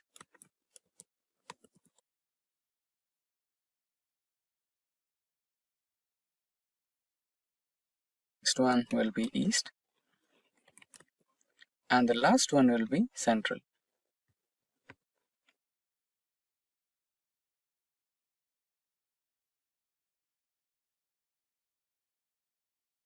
Click on next, and here select new worksheet and finish. And there you go. You have the pivot table here. Now you might want to change the summation value. So click anywhere on the pivot table and change it from count to sum, so that you have the summation of the total number of sales, subcategory sales, and grand total of sales, etc. Now here you can see all option. Now let's select central, and you'll get the details of the central region, the grand total and the sales happening, quantity of sales, etc. Now here you can see the furniture, office supplies, technology, and the grand total all in one single sheet. Now let's get back to the original sheet. So as you can see, this is the original sheet, and in the original sheet you can see various more categories, which is the shipment mode, customer segment, country, city, state, and you also have product name, subcategory, etc. So if you had added all these into this sheet, you can also create a separate option of adding minute details to your pivot table. So that is how the pivot table is created using multiple sheets. Mail merge in Excel is a simple yet spectacular method to write similar emails to hundreds and thousands of recipients without a hassle or even a single error. Let us imagine that you are supposed to write an interview call letter to multiple recipients. So what if you had like 5 recipients? You could do 5 different emails and you could send them. But what if you had 50 or even 500, right? That would seem a little troublesome, and you might even feel that you might want a whole team to do that, right? But what if I say that you can do the same with one single mail? Within a matter of minutes, you send all the emails to all the 50 or 500 recipients. Sounds interesting, right? So now in this particular tutorial, we are going to do the same. Now without further ado, let's directly get onto the practical mode and start our Excel and try to do some mail merge in Excel. Now we are on practical mode and we have started our Microsoft Excel. So regarding the example we discussed earlier, that is sending an interview call letter to multiple people, that's what exactly this Excel sheet does. So here we have about 25 members or 25 candidates with their first name, last name, and email and their address written over. Now where is our call letter? Now this happens to be our call letter. So the call letter is being sent from an imaginary company, that is Smart Solutions Private Limited India, and followed by that we are having one recipient here who happens to be Mia, and the subject and everything, all the text related to the interview call. Now we are trying to send this one single interview call letter to all the 25 people. Now the only change that is going to happen is the recipient's name and address is going to change, and the addressing For example, here you can see Dear Mia. So instead of Dear Mia, we're going to greet the recipient with their particular name. So that's what we're going to try to do now.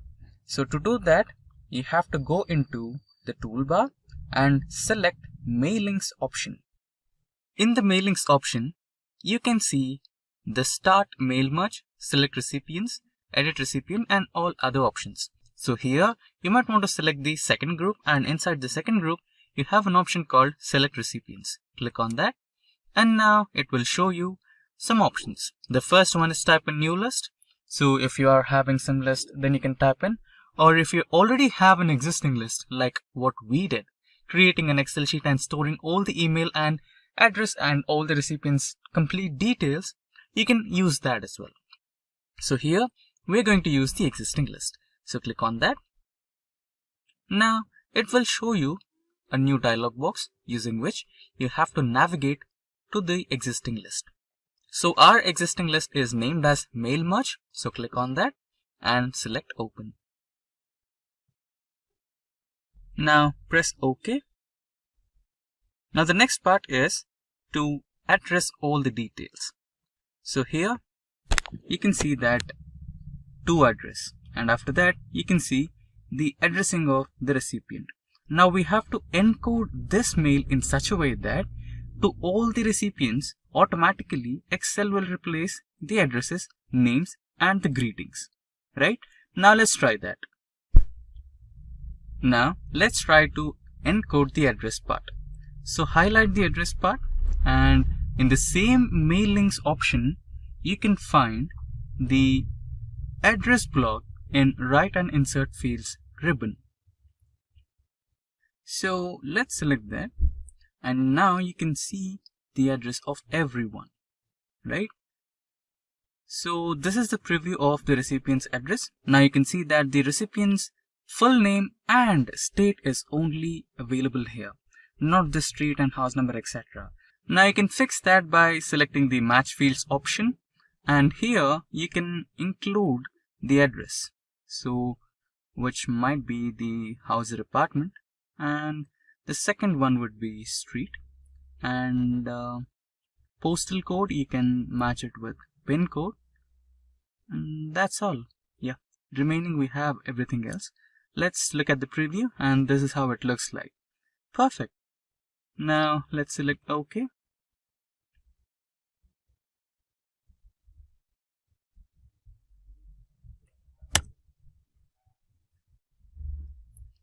Now that's fine. And similarly, we will also try to match the, just a moment, yeah. Similarly, we'll try to encode the recipient's name.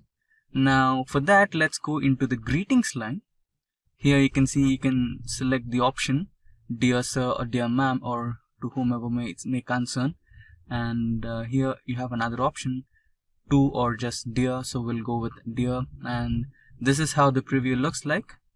And if you're happy with that, it's okay. And if you want to parallelly check for other things, other recipients, you can also do that. For example, the next recipient is Santosh Shastri, and followed by him we have Prabhakar Reddy, Rajesh Saho, right? You can also check everything. And here you can also see the address changing on the mail. So you can check for Jagdish Chari, his address and his name, right? So it looks like it's working perfectly. Now select OK, and that's done. Now we are in the final stage, and in the mailings option, you can see the last two options, that is the preview results and finish. So before merging and finishing the mail merge, we shall go through a quick preview to check if everything is fine or not. So here you can see we have the address block. This is how the encoding looks like. And if you replace the encoding with the actual address and name, this is how the actual address and name look like. And you can check all the letters. You can just click on the arrow key here, and you can check all the recipient's address and their names, right? So if you can find any errors, you can replace them, and if not, if everything is fine, then you can just quickly press on the finish and merge option. When you finish merge option or finish and merge option, you get three different options, that is edit individual documents, print documents, and send all these to the recipients. Now if you had any queries, or if you had any doubts about, or if you find any errors on the emails, then you can go to that particular individual document and edit it with the first option. And in the second option, you can print all the documents. Like if you want to send a hard copy, then you can print it. So you can see here all and select OK, and then you can kind of save it as a PDF, or you can send the location of your printer and then just press OK. Right, you can just save them in the form of PDF, or you can directly send the emails. Right now I'm not connected to any printer, so I'm not going to print any documents. Now let us try the last one. This should be interesting. Now when you select the mail option, then it automatically selects the email column from your Excel sheet. Remember, we had an email column from Excel sheet, right? This particular column, Word automatically selects that column from Excel, and you can just select OK, and all the mails will be sent to all these imaginary mailing addresses. So that's how it's done. What is Excel VLOOKUP? VLOOKUP stands for vertical lookup. VLOOKUP lets you search for specific information in your spreadsheet. It allows you to search for a particular value in a column and returns another value from a different column but of the same row. VLOOKUP takes advantage of vertically aligned tables to quickly find data associated with the value the user enters. Now, let's look at the syntax to write a VLOOKUP function. So VLOOKUP takes 4 parameters or arguments. You can see it here. There are 4 arguments in the VLOOKUP function. So the first argument is called the lookup value. The lookup value represents the value that you are searching for. Next is the table array. The table array represents 2 or more columns of information. The third argument is called the column index number. Now this represents the column number in the table from which the value must be returned. The first column is 1, the second column is 2, and so on. And then we have the fourth parameter, which is called the range lookup.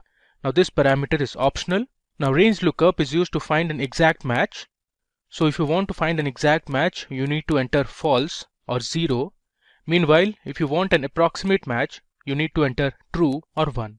If getting your learning started is half the battle, what if you could do that for free? Visit SkillUp by Simplilearn. Click on the link in the description to know more. Now, let me give you a brief overview on what's going to be in our demo. So for our demonstration, we'll use a sales dataset. You can see the dataset on the left. Using this dataset, we'll understand how VLOOKUP performs an exact and approximate match. We'll see how VLOOKUP is case insensitive. Then we'll perform a wildcard character search. We'll understand how to handle errors when a match is not found. And finally, you will look at two-way lookups. Now here is a small example of how VLOOKUP works. So we want to find the units sold by Morgan using the dataset on the left. So here you can see I have the dataset. It has some rows and columns. So these are the columns which are order date, region, there's a representative column, item, units, there's unit cost and total. And from this table I want to find the units that were sold by Morgan. Now if you look at the table, at the bottom you can see the representative name Morgan, and Morgan has sold 30 units. Now I want to find this value using the VLOOKUP function. So here on the right you can see I have my lookup value, which is Morgan, and this is my VLOOKUP formula, and using this formula I am getting the result as 30.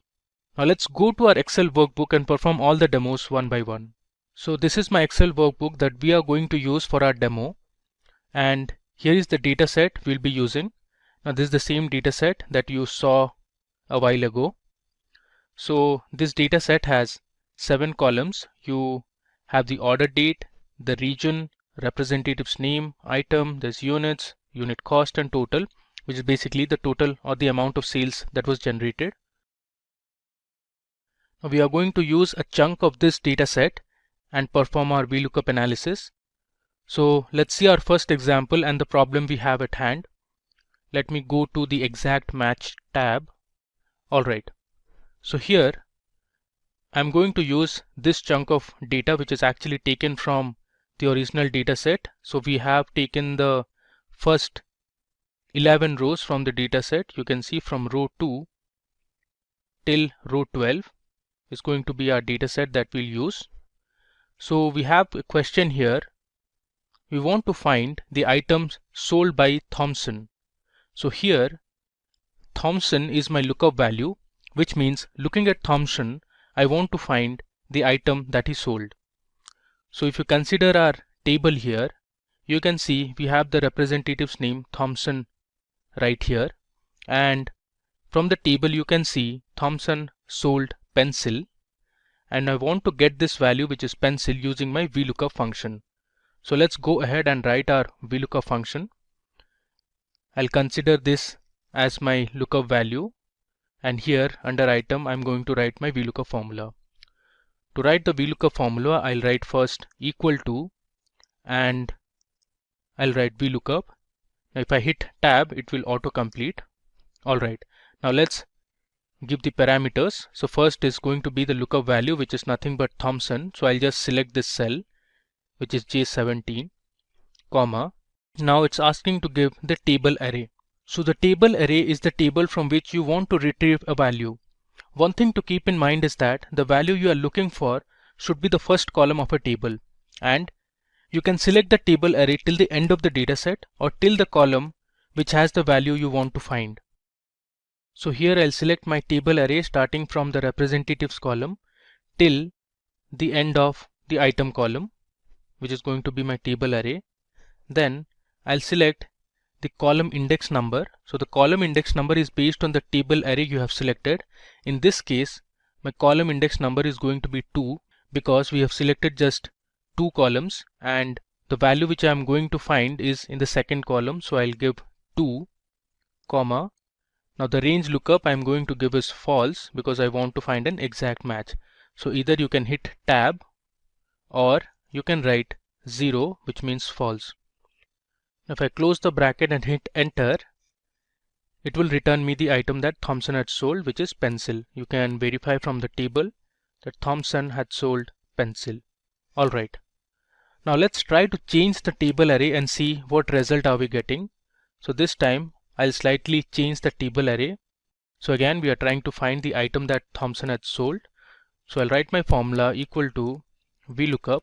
I'll hit tab to autocomplete. I'll give my lookup value as Thompson, comma. This time I'm choosing my table array starting from the representatives column till the end of the dataset, which is till P12.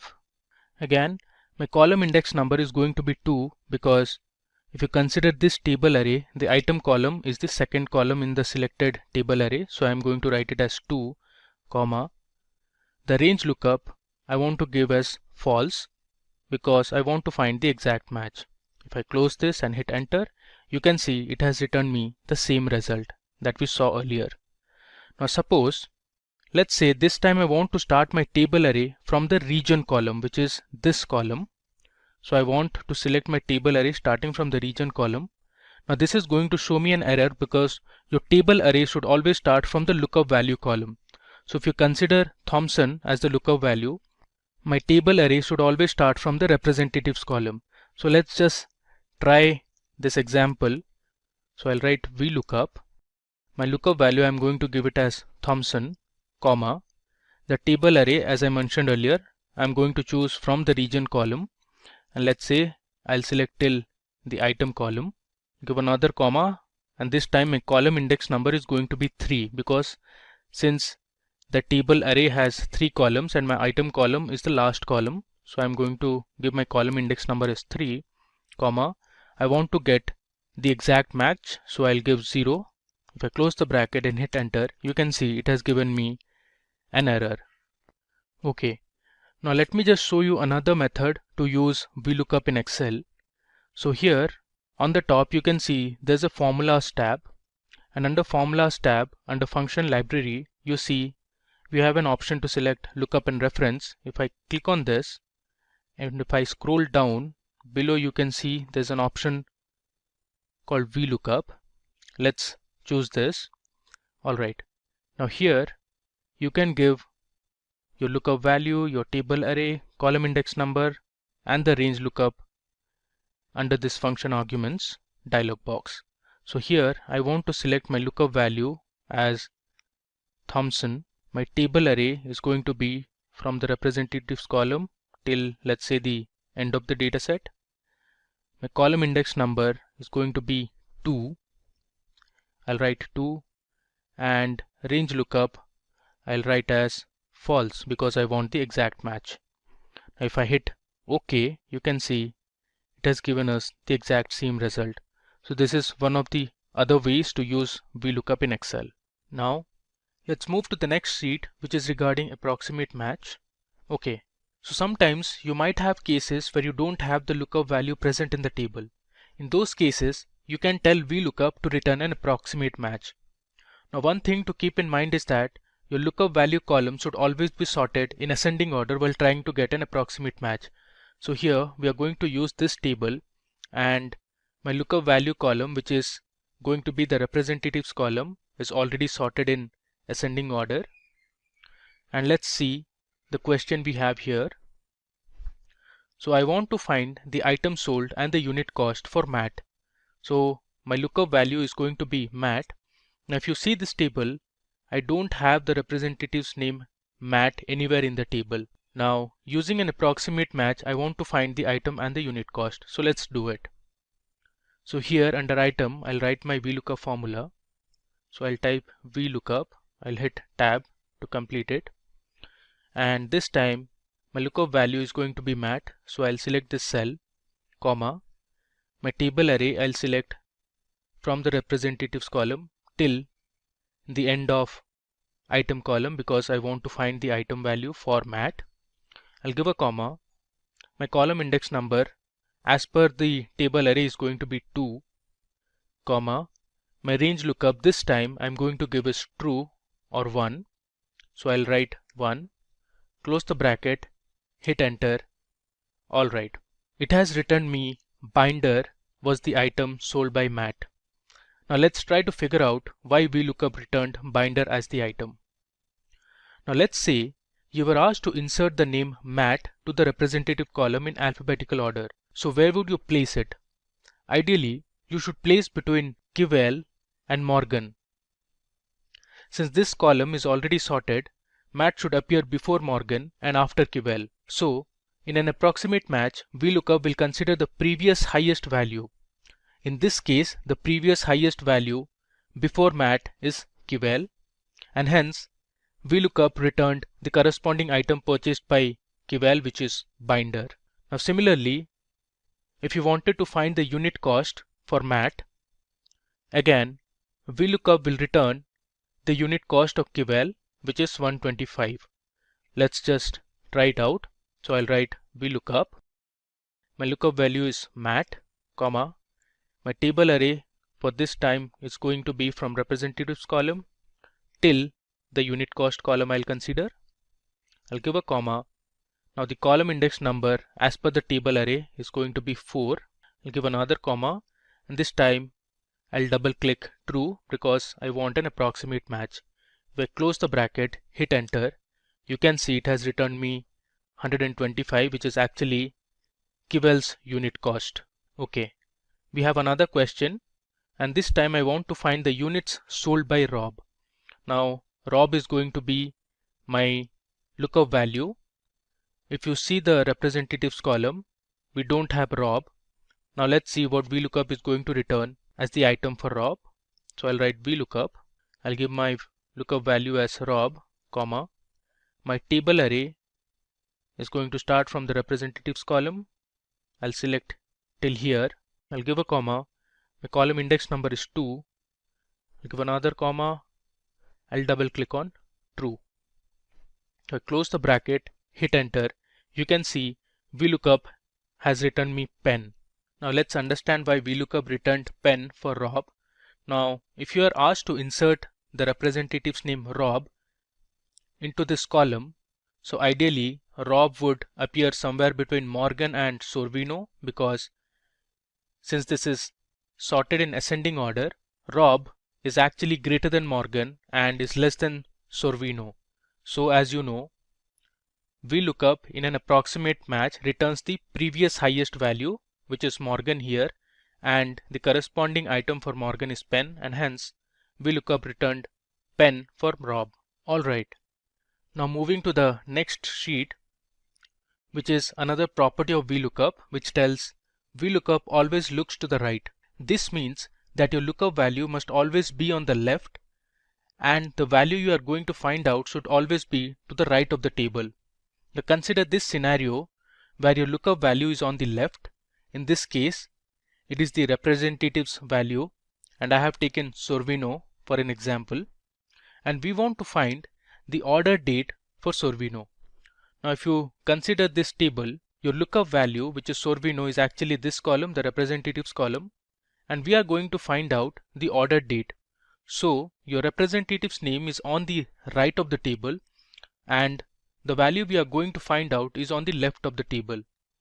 Now as per the property, VLOOKUP only looks to the right. So if I use the VLOOKUP function for this example here, I'll write VLOOKUP. I'll give my lookup value as Sorvino, comma, my table array I'll consider from the order date, because I want the order date, till the representatives column. I'll give a comma, and this time my column index number is actually the first column, if I consider my table array as the first 3 columns selected, and my range lookup is going to be false. If I close the bracket, hit enter, it returns me an error. The reason is VLOOKUP always looks to the right, and this time the value we were trying to find out was to the left of the table. Now if you consider the opposite case, suppose you have the order date and you want to find the representative's name, you can do that easily, because your lookup value, which is the order date, is on the left and your representatives column is on the right. So let's just try this. I'll write VLOOKUP. My lookup value is going to be Sorvino's order date, so I'll select it from the table. I'll give a comma. My table array will start from the J column. Let's say I'll select the entire table, comma, and my column index number will be 3 if you consider these as my table array, comma, my range lookup is 0. If I close this, hit enter, you can see we have got Sorvino corresponding to the order date. Alright, now let's move to the next tab. Now this tab says VLOOKUP returns only the first match. So we have a question at hand. The question is, find the units sold by Jardine. If you see this table, we have the representative's name Jardine twice. You see here, and if you look down, we have Jardine here as well. But the item sold by Jardine at the first instance is pencil, and at the second instance it's desk. Now as per the property, VLOOKUP always returns the first match. Now ideally, when we write the VLOOKUP function and look for the units sold by Jardine, you will see VLOOKUP will return 36 instead of 3. Let's just try it out. I'll write the VLOOKUP function. My lookup value is Jardine, comma, my table array I'll select from the representatives column till the end of units column. I'll give a comma. My column index number based on the table array is 3. I'll give another comma. Now I want the exact match, so I'll select 0, close the bracket and hit enter. Now as you can see, it returns me the first match of Jardine, which is 36. So VLOOKUP did not consider the second match. Now similarly, if you consider this table, we have Jones repeated thrice. So you have Jones here, we have Jones here for the second time, and also we have Jones for the third time. And let's say you want to find the unit cost for Jones. So if I write the VLOOKUP function, I'll consider my lookup value as Jones, comma, my table array I'll select from the representatives column till the end of unit cost column. I'll give a comma. based on the table array, my unit cost column is at the 4th index, so I'll write 4, comma, the range lookup is 0. If I click on this and hit enter, you can see it here. VLOOKUP has returned the first instance of Jones and it did not consider the second and the third instance. So our unit cost for Jones is 1.99 because VLOOKUP only returns the first match. Okay, moving ahead to the next example we have here is VLOOKUP is case insensitive. If you consider this table, I've added another row in green. So if you see here, I have a representative name called Gil, which is in proper case or popularly known as sentence case. Here I have added Gil's name in capital letters or all in uppercase. So I want to find the total revenue generated by Gil. The total revenue is basically the total column. Let's do it. I'll write VLOOKUP. My lookup value is Gil, which is actually in uppercase. I'll consider my table array from the representatives column till the end of total column or the sales column. Based on this selection, my column index number is 5, comma, the range lookup is false. So I'll just double click on false. If I close the bracket, hit enter, you can see it here. Our VLOOKUP function has returned the total as 539.73, which is actually the value for this row. So clearly VLOOKUP did not consider Gil, which was present at the bottom of the table in uppercase. So this shows that VLOOKUP is clearly case insensitive. Alright, now moving to the next example. The VLOOKUP function supports wildcards, which makes it possible to perform a partial match on a lookup value. For instance, you can use VLOOKUP to retrieve values from a table after typing only part of a lookup value. To use wildcards with VLOOKUP, you must specify the exact match by giving false or 0 for the last argument, that is range lookup. Now we have a question here. I want to know how much sales did the representative whose name starts with KI make. Now here sales represents the total column actually. So I want to find out the person whose name starts with KI.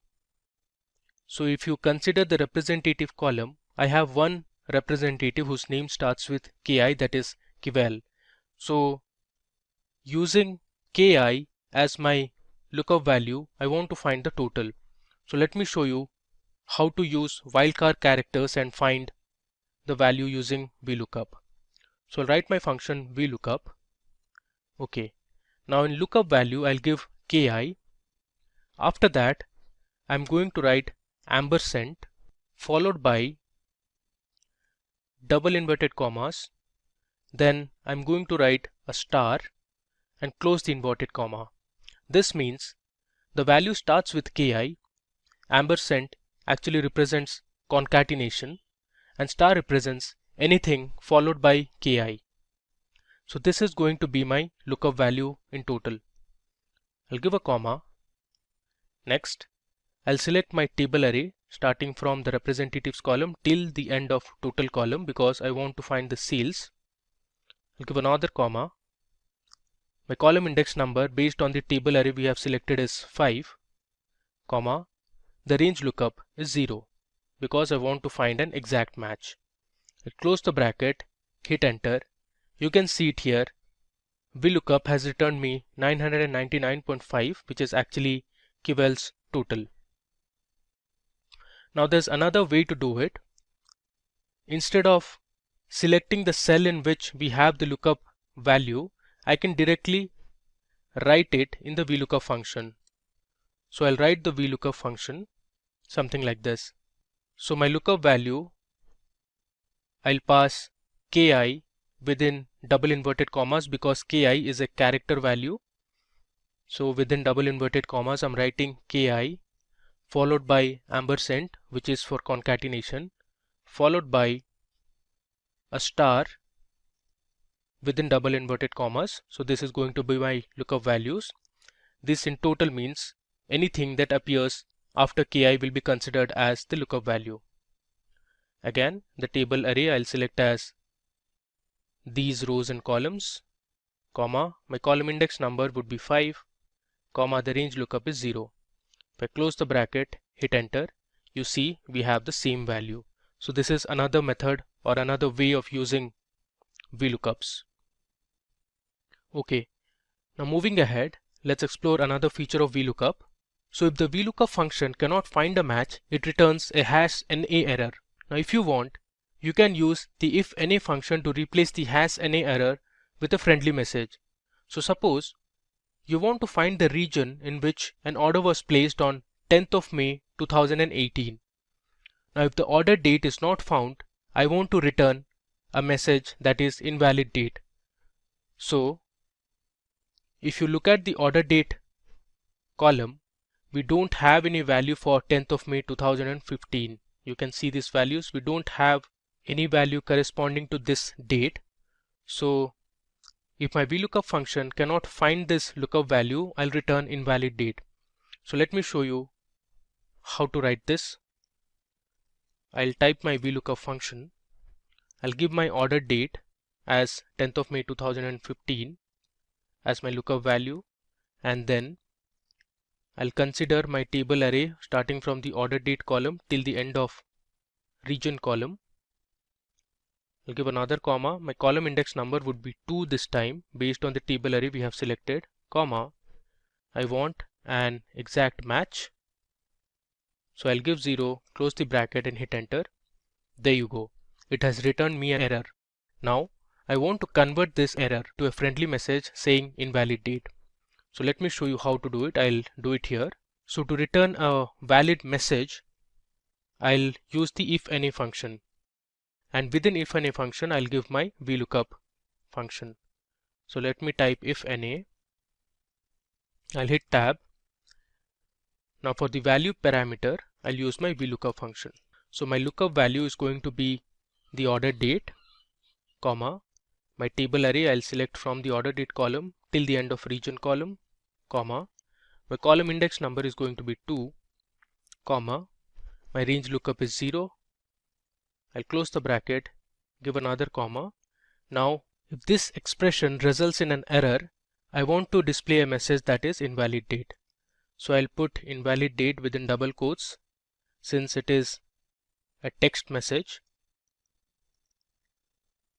I close the bracket, hit enter. You can see the result, which is invalid date. Now moving on to the final section of the demo, we have two-way lookup. Now in the VLOOKUP function, the column index parameter is normally hard-coded as a static number. However, you can also create a dynamic column index by using the match function to locate the right column. And this technique allows you to create a dynamic two-way lookup matching on both rows and columns. Now let me first show you how a match function works. So suppose I want to find the index where unit cost column is present. So here I'll use the match function. I'll give my lookup value as the unit cost column name, comma. Suppose I'll choose my lookup array starting from representatives column till the unit cost column, comma. I'll give my match type as 0 for exact match. If I close the bracket, hit enter, it returns me 4 because my array was selected from the representatives column till the unit cost column, and in this array unit cost is at the 4th index.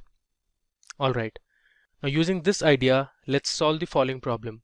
I want to find the cost of each item sold by Morgan. So let's write our VLOOKUP formula. I'll write VLOOKUP. My lookup value is J5, which has the representative's name as Morgan, comma. My table array I'll select from C2 till F12. I'll give a comma, and this time I know that my column index number is at 4, but I'll be using the match function to find the same. So I'll write match. My lookup value is unit cost, comma. My lookup array is from C1 till F1, comma, my match type is 0. I close this bracket, give another comma, and I'll give my range lookup as 0. Close the bracket, hit enter. You can see for Morgan the unit cost is 19.99. You can verify from the table. For Morgan the unit cost is 19.99. Alright, now we have another question here. I want to find how much sales did Andrews make in the central region. So here I have two lookup values. One is central, one is Andrews. Now looking at these two values, I want to find the total. To solve such problems, let me first create another table. I'll place the table somewhere here. Okay, so let me just paste the table here. Alright, now I'll create another column where I'll merge the values of region and representatives. So here, let me create another column. Okay, I'll just name this column as region rep. Alright, now this column I'll use the concatenation operator. So I'll select East, use ampersand, and then select Jones. I'll hit enter. Now the same thing, I'll just duplicate it for the other rows as well. So I have my new column created. Now using this table, I can easily solve the problem. Now to find the total, I'll write my VLOOKUP formula. So my lookup value will be a combination of J11 ampersand K11, comma, while table array will start from the region rep, which has the values of region and rep combined, till the last column, and from this table array my column index number is 5 and my range lookup is 0. If I close the bracket, hit enter, you can see for central region, which is this one, and for Andrews representative, the total is 149.25. Alright, now we are done with our demo. Let's have a quick glance at what all we did in this demo. Okay, so first of all, we saw our data set, which was a sales data set that we used. Then we started with our first example to see how VLOOKUP performs an exact match. We also saw how using the formulas tab and lookup and reference you can write VLOOKUP in another way. So you can use the function arguments to give your VLOOKUP parameters. Next, we saw how VLOOKUP performs an approximate match. So we had mat and raw which were not present in the representatives column. After that, we saw an important property of VLOOKUP, that is VLOOKUP only looks to the right, followed by VLOOKUP only returns the first match. Following which we saw that VLOOKUP is case insensitive. So here we had added a new row where GIL was present in uppercase, but still VLOOKUP found the total revenue for GIL which was in sentence case or proper case. Next, we saw how we can use wildcard characters to use VLOOKUPs, and here we saw how to use an if and a function along with VLOOKUP, and finally we saw how to use two-way lookups. Choose from over 300 in-demand skills and get access to 1,000 plus hours of video content for free. Visit SkillUp by Simplilearn. Click on the link in the description to know more. Now we are on the sheet of Microsoft Excel, and here you can see some data on my sheet. That is employee name, employee ID, and salary. So here we are going to perform our horizontal lookup, but before that, let me show you that this particular drop-down menu. So this particular drop-down menu has all the names of the employees in this particular table, and we have created this using data validation in Excel. If you want to create the drop-down menus just like these, then feel free to check out our data validation in Excel tutorial, link to which is in the description box below. Now let's try to implement HLOOKUP in Excel. So here we have employee name, but we want to find out the employee ID. So for that, let's create the HLOOKUP. Now for that, equals to HLOOKUP. Now the first one is the lookup value. So this one is the cell which is the employee name. Now after that, the table array, we have to select all the table arrays here. Now the row index number. So the employee ID is in row index number 2 according to the table. So for that, provide 2 and close the bracket. And before closing brackets, you might want to give the exact match. So for exact match, select false and close the bracket. Press enter and there you go. And if you select Jack, then you'll find the employee ID of Jack. And if you select Jerry, you'll find the employee ID of Jerry reflecting here. Now similarly, let's find out the salary of all the employees using HLOOKUP. So equals HLOOKUP and lookup value, that happens to be the name of the employee. Now the table array, and next we have row index number, that is salary happens to be the third row in the table, so 3, and exact match. Close the bracket and enter. So now if you change the values in this particular drop down menu, you'll find the employee ID and their particular salary. So Jack happens to be carrying the employee ID as 1001 and his salary is 10,000. So similarly, let's try to find out Peter's employee ID and salary. So there you go, 1005 and 50,000 as salary. So that's how you use HLOOKUP in Excel. Here you can see the first chart. So this particular data is converted into a table format to avoid confusion while you're fixing the data. So here you can see the name of the employee, employee ID, department, salary and date of joining. And here you can see the salary column and the bonus percentage of each and every employee based on their salaries. Now coming to the new data table, and here on the table 2, which is an updated table, here you can find we are going to find out the department of the employee and the current department of employee and the bonus percentage based on his or her salary. So why are we finding current department again? So here you can see that we have an intern, Emily, who was joined in the year 2020, but recently she got promoted as a developer. So her department has been changed from department intern to department developer in 2021. So that's what we're going to find out here in the current department using XLOOKUP. Now let's start to implement XLOOKUP.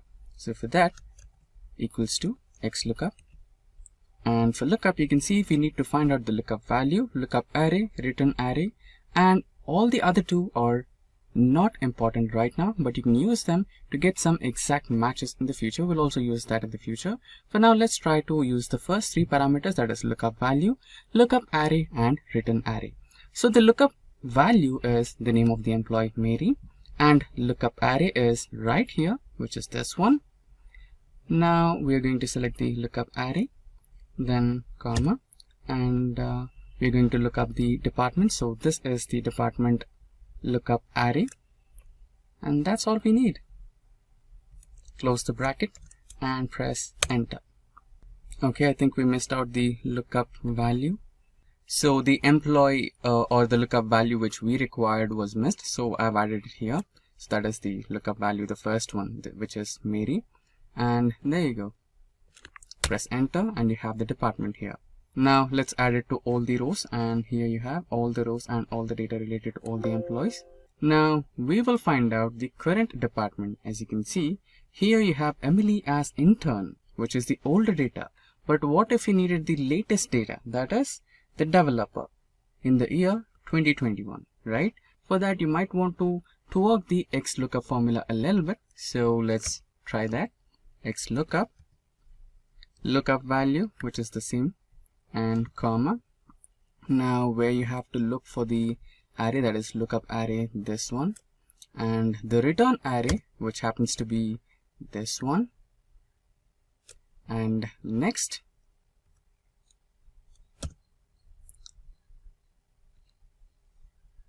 you can find the exact match for this one, so that's all right, exact match. And here comes the important part, where you have to search last to first. By default, XLOOKUP searches for first to last, that is like this, in the starting place to the last place. So that's the reason why we had Emily as intern. So now if we give last to first, then it retrieves the latest data, where Emily will be shown as developer. Now select that, and now you can close the brackets and press enter. So let's add that to all the rows. There you go. Now you can see Emily, Clark, Peter and James all they have got their updated job profiles, as you can see in the original data. Emily is a developer now, so is Clark, who was originally a tester, and he got promoted to development team in 2021. Similarly, Peter became a senior finance executive in 2021 and James the manager of sales. Now let's try to find out the bonus for all these employees based on their salary. So this one is quite simple. So X lookup. Now the lookup value is their existing salary, comma, and the bonus part. So the lookup array is the salary range. Then here is another important point. So here you might want to find the exact match, but finding an exact match will not help you here. You might want to declare another type of value where you can get exact match or next smaller item. So you'll understand it why I'm selecting that. So now let's close the bracket and enter. So now we have the bonus values. Now let's add the bonus value to all the factors, all the rows, I mean. So you can see we have different variety of salaries, that is 38,000, 22,000, 39, etc. But here in the ranges we have provided 10, 20, 30, 40 and 50. So what if the value is between 30 and 20? That's when you want the less number, right? That's when you want the number which is equivalent to 30 or less than 30, which happens to be 15%. So that's how it has worked here. That is 0.15% bonus to the actual salary. Now we are on our Excel sheet. Here you can see the employee names and employee IDs of different employees from different zones. Let us imagine that the blue one is from East, green one is from West, and the black one is from, or the purple one is from South, and the orange one is from North. So this data is a little small, but what if we had a data with hundreds or thousands of rows, including all the employee names, employee IDs, or another relevant data type like sales of an employee and his employee ID. And you were supposed to combine all the data from all the 4 different zones into one single sheet. It would consume a lot of time, right? So recently, Microsoft has released some latest updates based on arrays and datas. So one of those is VStack function in Excel. So how to use it?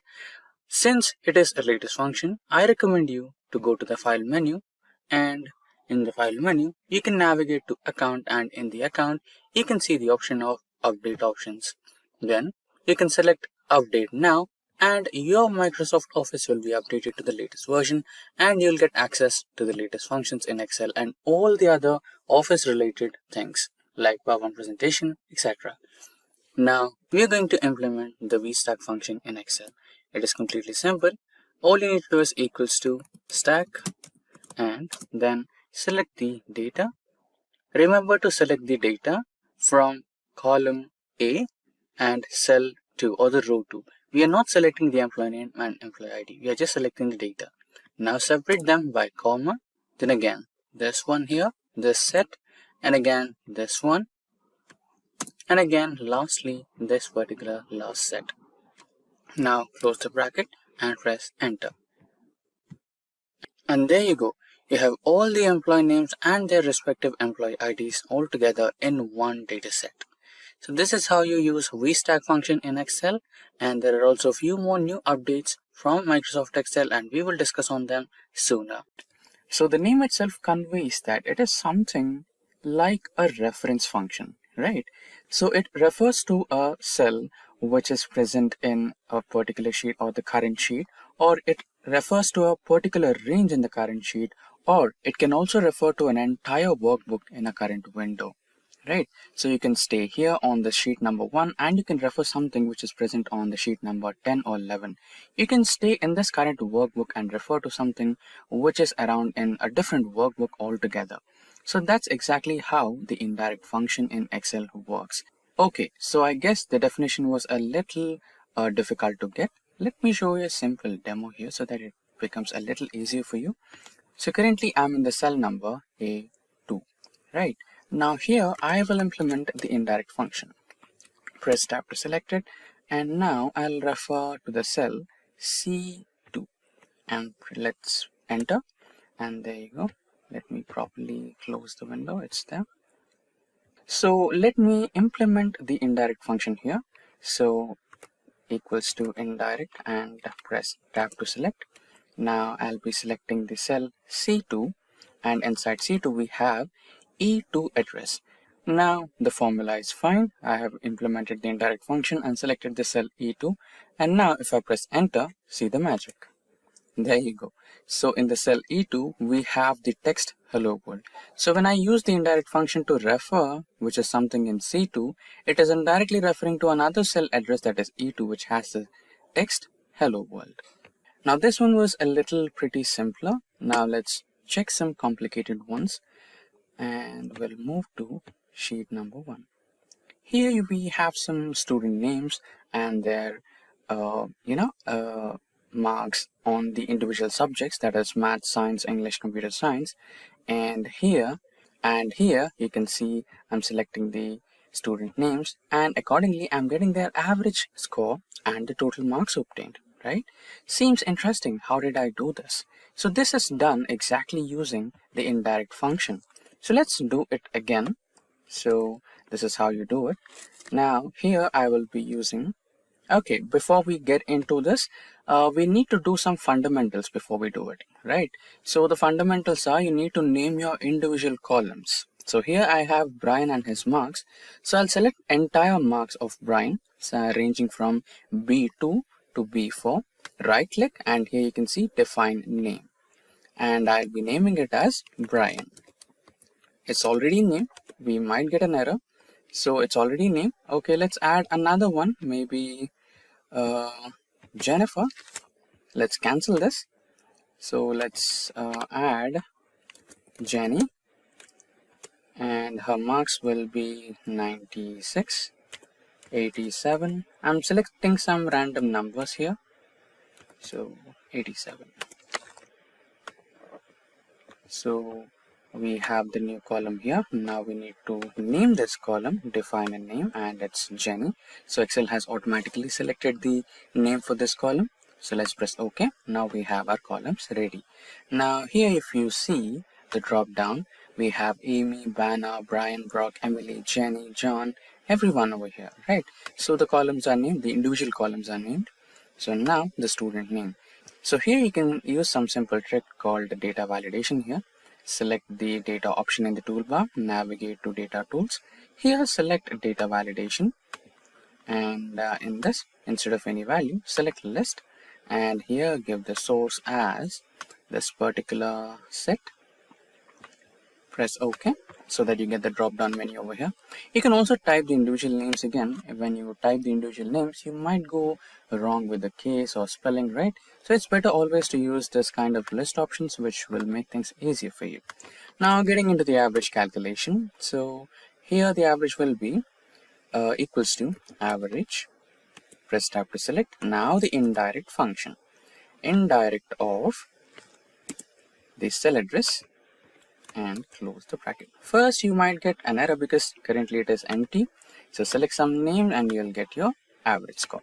Now same thing applies to total. You can press the sum function, select the sum function, and type in the indirect function, and the cell B11, close the brackets and press enter. So that's how you do it. Press web query in Excel. Now you might be wondering what exactly is web query. So you all know that Excel is a brilliant data analytics and business intelligence tool, right? So it requires some data to be stored or some data to be analyzed, right? That creates as an opportunity for the sources. So don't think that Excel is something where you just copy paste the data and that's how it stores, or you need to manually enter the data. No. It can get connected to a various and wide variety of data sources, ranging from a simple file, database, CSV, and Microsoft Access, data analysis services, and many more, and including web, right? Now there might be a case where you are interested in getting the data from a direct web page which is dynamic. For example, you might be interested in stock market, right? And you wanted to take the data which is dynamic directly from the stock market, right? So is it possible for Excel to take and store the dynamic data? Yes, you can do it. So now here we are on the Stock Market India website, and let's get into the most active stocks table. Click on that. And you are navigated to the most active shares in India currently. Now select the URL of this particular web page. Get back to your Excel, and here on the data button in the toolbar you can see from text, CSV, from web, right? So let's select the get data option from other sources, from web. You can either choose this or feel free to choose this as well over here. So let's go to web, and here you might want to place your URL. Paste the URL and press OK, and you will have some time connecting to the server. Give it some time. Now while we are at it, let me tell you guys that we have daily updates on Microsoft Excel and also a lot more technologies in the current IT industry. So if you want to get updated on all the technologies in the current IT market, then make sure that you subscribe to our channel and don't forget to hit that bell icon to never miss an update from Simplilearn. Now you can see that we are successfully connected to the data, and you can see various data tables over here. So for example, let's select on the table 0. So all this data is the current active and dynamic data from the website we selected. So let's just press on load to load just one table as of now and see how it works. So the data is loading. Again, we might have to give a little time for the data to load onto the Excel spreadsheet. Now you can see the data has been successfully loaded, and all the details, that is the company name, highest price, lowest price, last price, change percentage, and the value in crores, everything has been updated, including the 5-day performance, right? Now you can hide this because it's a lot of information to grasp altogether. Now here you can see all the data has been currently stored onto the Excel spreadsheet. Now you might be wondering if this particular data is valid or if this particular data is really dynamic or not, right? So to answer that question, let's see the data option again. And here you can see the refresh button. So click on refresh all, and you can see there is a query running in the background from the web, right? So here you can see running background query. So this will run a query and the numbers will be updated. So let's remember any one of the numbers. Maybe they might be, so I'll take a quick glance here and try to remember the numbers. We can take a screenshot, and after the query has successfully run, you can see some changes in the numbers, right? So maybe some numbers are changed here since we have finished our query. So that's how the web query in Excel works with the dynamic data. That is user form in Excel. So what exactly is a user form? So user form is a graphical user interface that helps you have a live interaction with your worksheet, which enables you to enter or eliminate data from your Excel worksheet through the graphical user interface. Now let's get into the practical mode and start the Excel workbook. Now we have launched our Microsoft Excel. So let us create a blank workbook for now. Now we have the blank workbook or worksheet. Now before we get started with the user forms in Excel, the fundamental step is to enable the developer menu on the toolbar. Here you can find the developer menu. So basically it will not be enabled as default.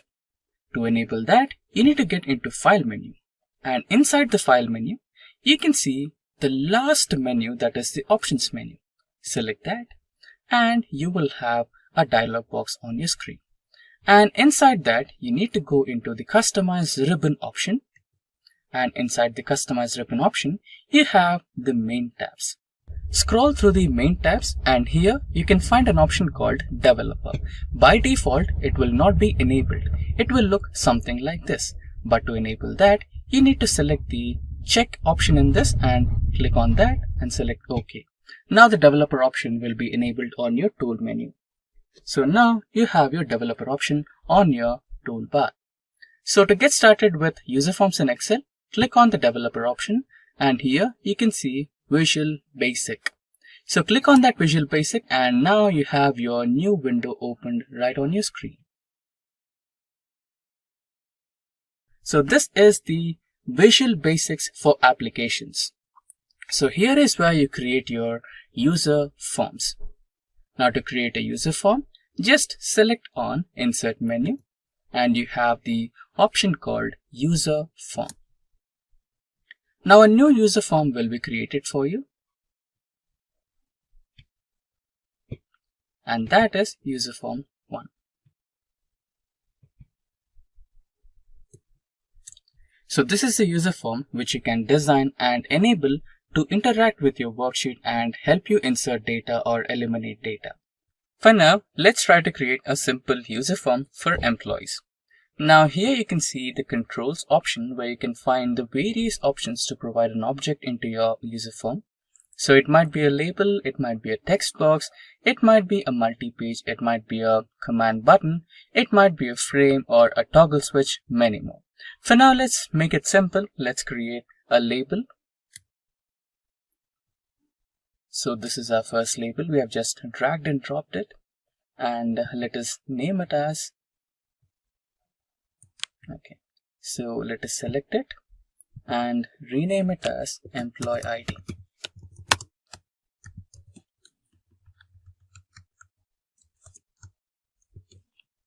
Now let's insert another label.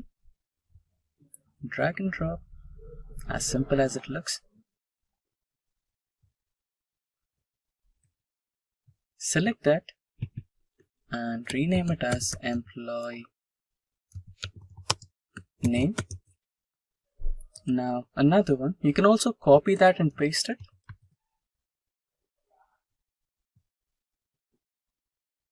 And this should be our employee phone number. Now we have our 3 labels on the screen.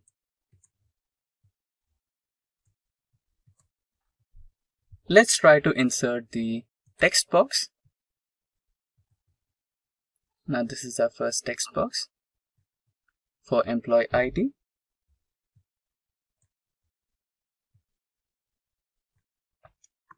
Now let's copy and paste it. So another text box for employee name, copy and paste again, and the last text box for employee phone. Now let us try to insert the button.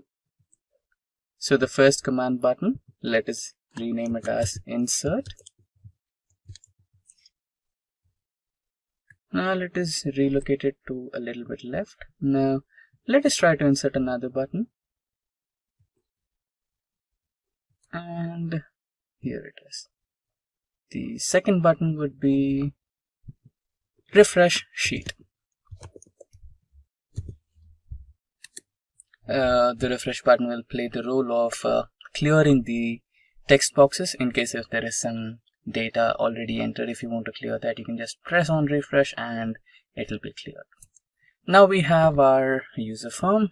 So let us try to rename our user form. So here you can see that we have the properties tab, and inside the properties tab you can always rename it. And to rename it, let us go into caption and rename it as employee data, and that's done. So our basic user form is ready. Now let's get back to Excel sheet. So remember that we have created 3 labels: employee ID, employee name, and employee phone. We need to create the exact same columns here. So employee ID, let us expand the column a little bit. Now employee name, let us also increase the width, and finally we have employee phone. There you go.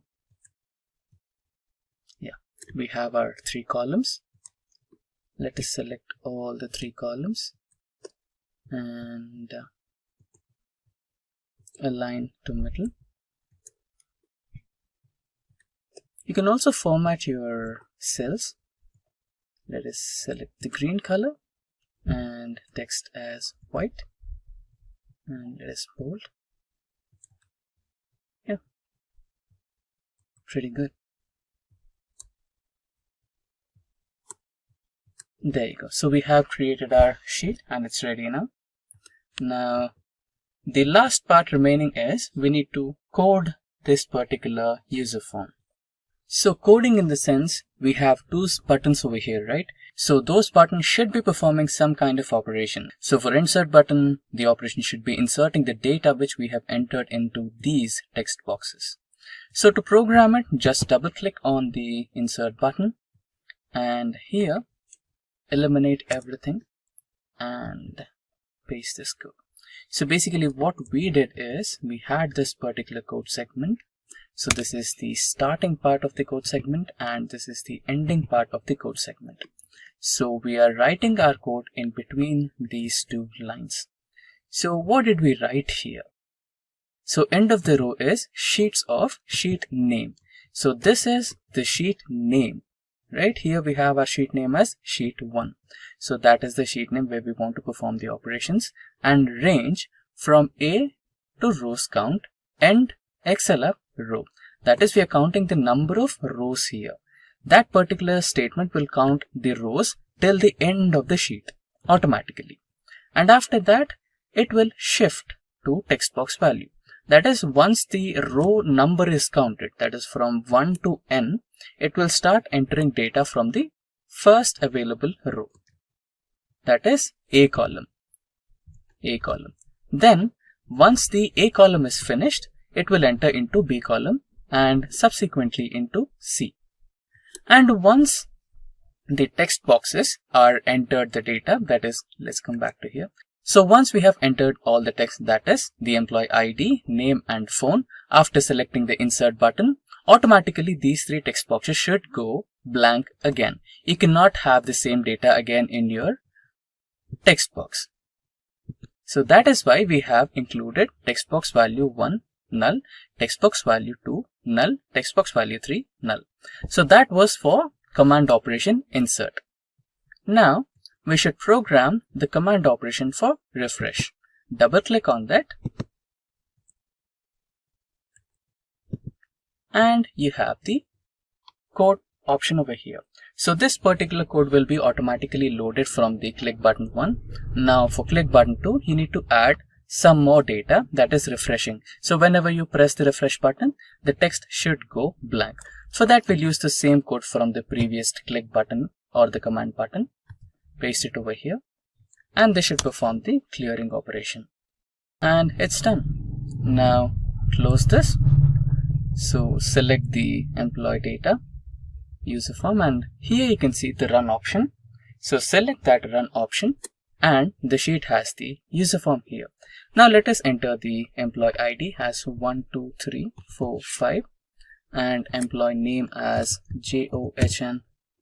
Okay, caps lock is on. JOHN John. Employee phone as 1800 231 and select the insert option and the data got inserted. Now let us try to insert another data 1, 2, 3, 4, 6. Employee name Vic and employee phone number 18000345. Yeah, by now you might have guessed I'm a fan of John Wick, yes. And yeah, there you go. We have entered the second data over here. Now let me show you another trick where you can place all this user form as a macro and replace this by just one single button. So whenever you press that button, this data form or user form will pop up and you can directly start entering data. So for that, let's get back to the Visual Basic and stop this particular execution, and you got your user form back. Now you need to insert a model. Get into insert option and select the module or model. Yeah, it is module, not model. So inside this module, you need to write the command for macro. So here it is. So what we are basically doing is employee data dot show, or we can use an underscore and get back to user form and rename this as data. Cool. So what we are doing is entering the subject as enter employee details. This will be the macro name, And when this macro is called, the employee data user form should be shown, and once it is shown, the code should be ended. That is end subject. Now we have designed our module. Now let's get back to the sheet. And here, go to the developer option, go to the insert menu and select button and draw the button somewhere. And now you can select the enter employee details macro and press OK. And now you have a button here. Now you can edit this. Edit it as press to enter employee details. And there you go. Done. So now whenever you press this particular button, the user form will activate. Okay. And you need to play this. Okay. The error was related to the employee data sheet name. We had to rename the employee data from user form to employee data. Initially it was just user form. We have renamed that to employee data, and now the code is fine. So let's get back to the sheet. Now if you press this button, the user form will automatically start. Now let us try to enter the data again. 1, 2, 3, 4, 5, 7 this time. And some name. Let's enter as Jennifer. And her phone number would be 1-800-345-098. Some random number, and select insert, and the data has been inserted here. So this is how you work on user forms in Excel. Now at times you might be working on a really important spreadsheet on your Excel, or you might have the sales data of your company or some confidential data of your organization. And you might have shared the file with your junior, or you might face some Barcode issue and you forgot to save, or you missed to save your data.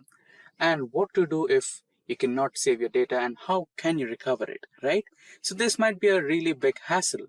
Today we are exactly going to discuss the same and see how to do it in multiple ways. So Excel comes up with an option to automatically save the data. Also, it will try to warn you that your data is not being saved. Would you like me to save it or not? Right, so we'll do the first one. So here you have the auto save option. You can either say OK to it, or you can ignore it. In case if you ignore it, if you choose to ignore it, or if you choose to manually save it. And then if you want to close the file, remember we haven't saved the file. If you wish to close it, Excel will automatically come up with a dialog box asking you, want to save your changes to your data.xlsx. That means it is asking you if I have to save it or not. Let's try to ignore this, and forcefully let's try to close it. You can go to Task Manager option. Here we are trying to simulate the option of Barcode issues. So we are forcefully closing Excel without saving any data. So we have closed it. Now here you can see we do not have Excel running in the background. Now, when you directly open or try to start Excel, when you get the power backup again, and if you want to open that same data file, it will ask you the document recovery option. It says you have closed the file without saving the changes, and you can choose to, come back from the same place where we left last time. Okay, now that was the Barcode issue, and now let's see another way. Okay, let's imagine that somebody eliminated few important data files from your organization's confidential data, employee ID, employee name, etc. And again, let's simulate the force close of the Excel. Now we are closing it again without saving. No data was being saved. Now it will also ask the same data. It has another version here, the original one, which wasn't saved.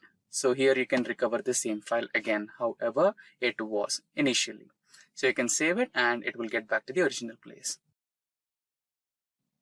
So this was one way. Also, we have another few multiple ways. Just we have to navigate to File, and here you can open.